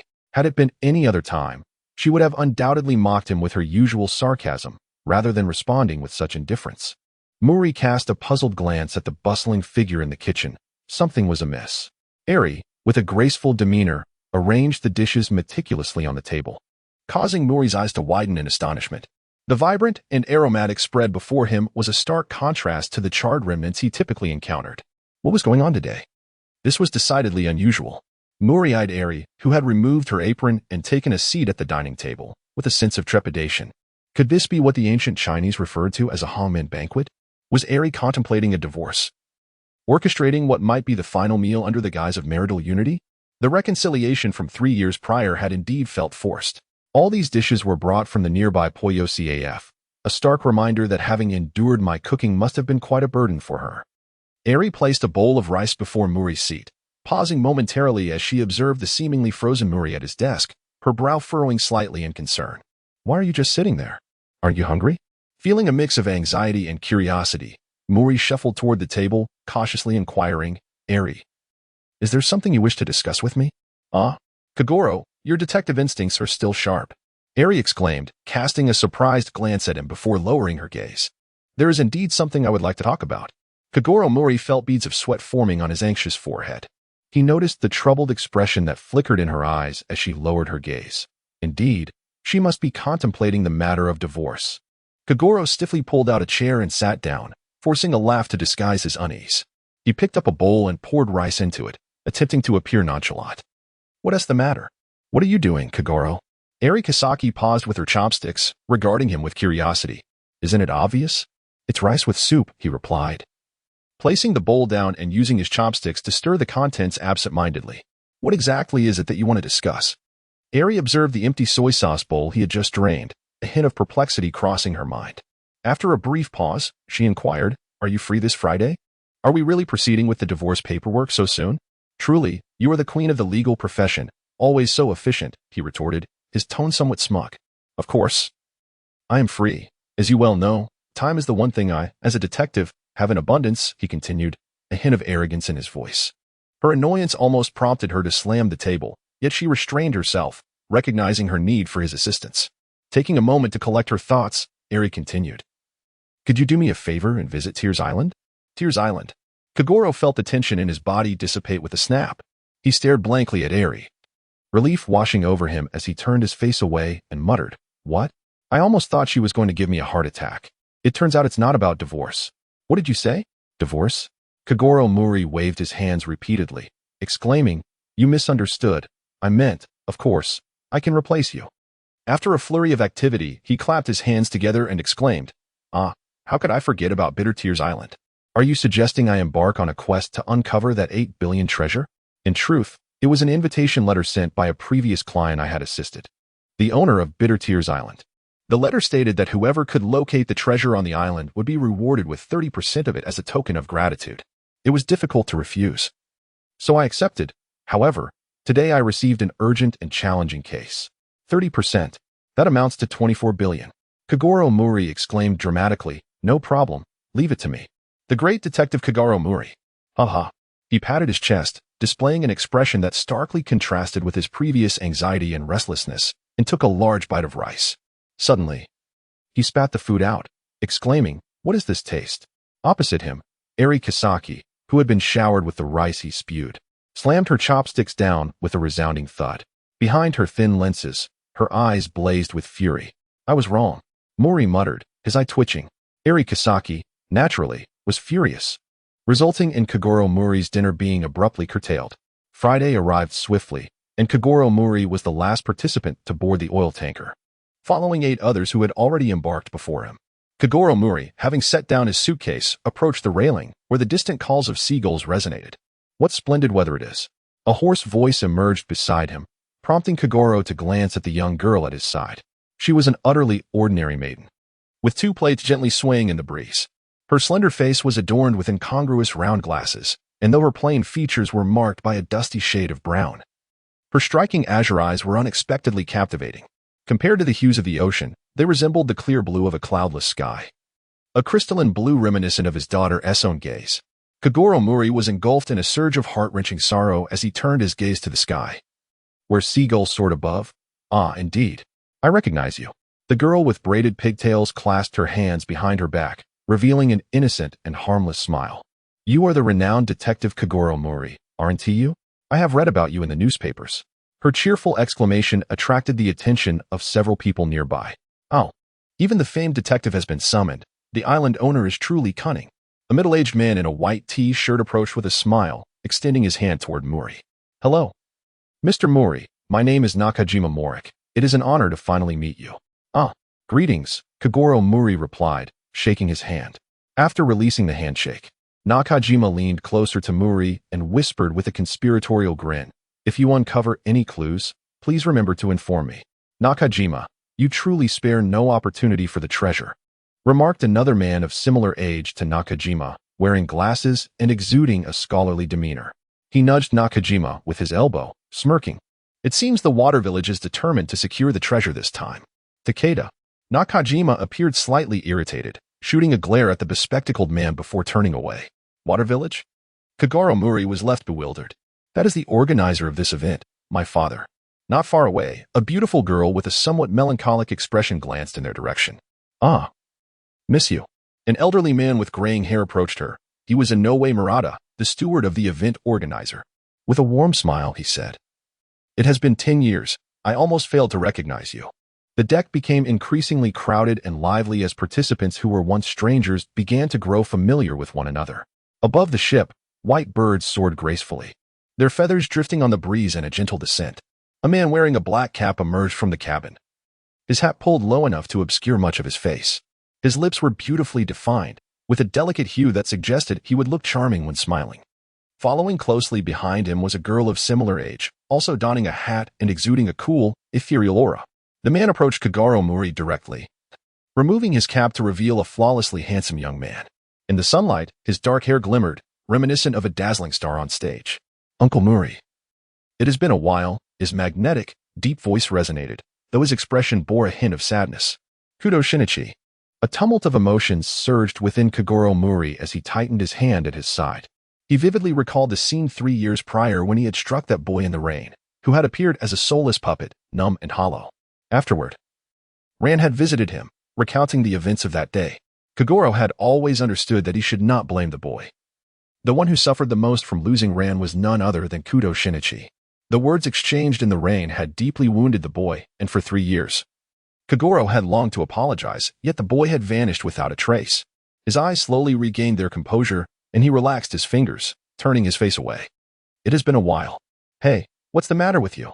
A furious voice erupted nearby. It was Nakajima Morik, now pulling at the damp hem of his t-shirt, visibly displeased.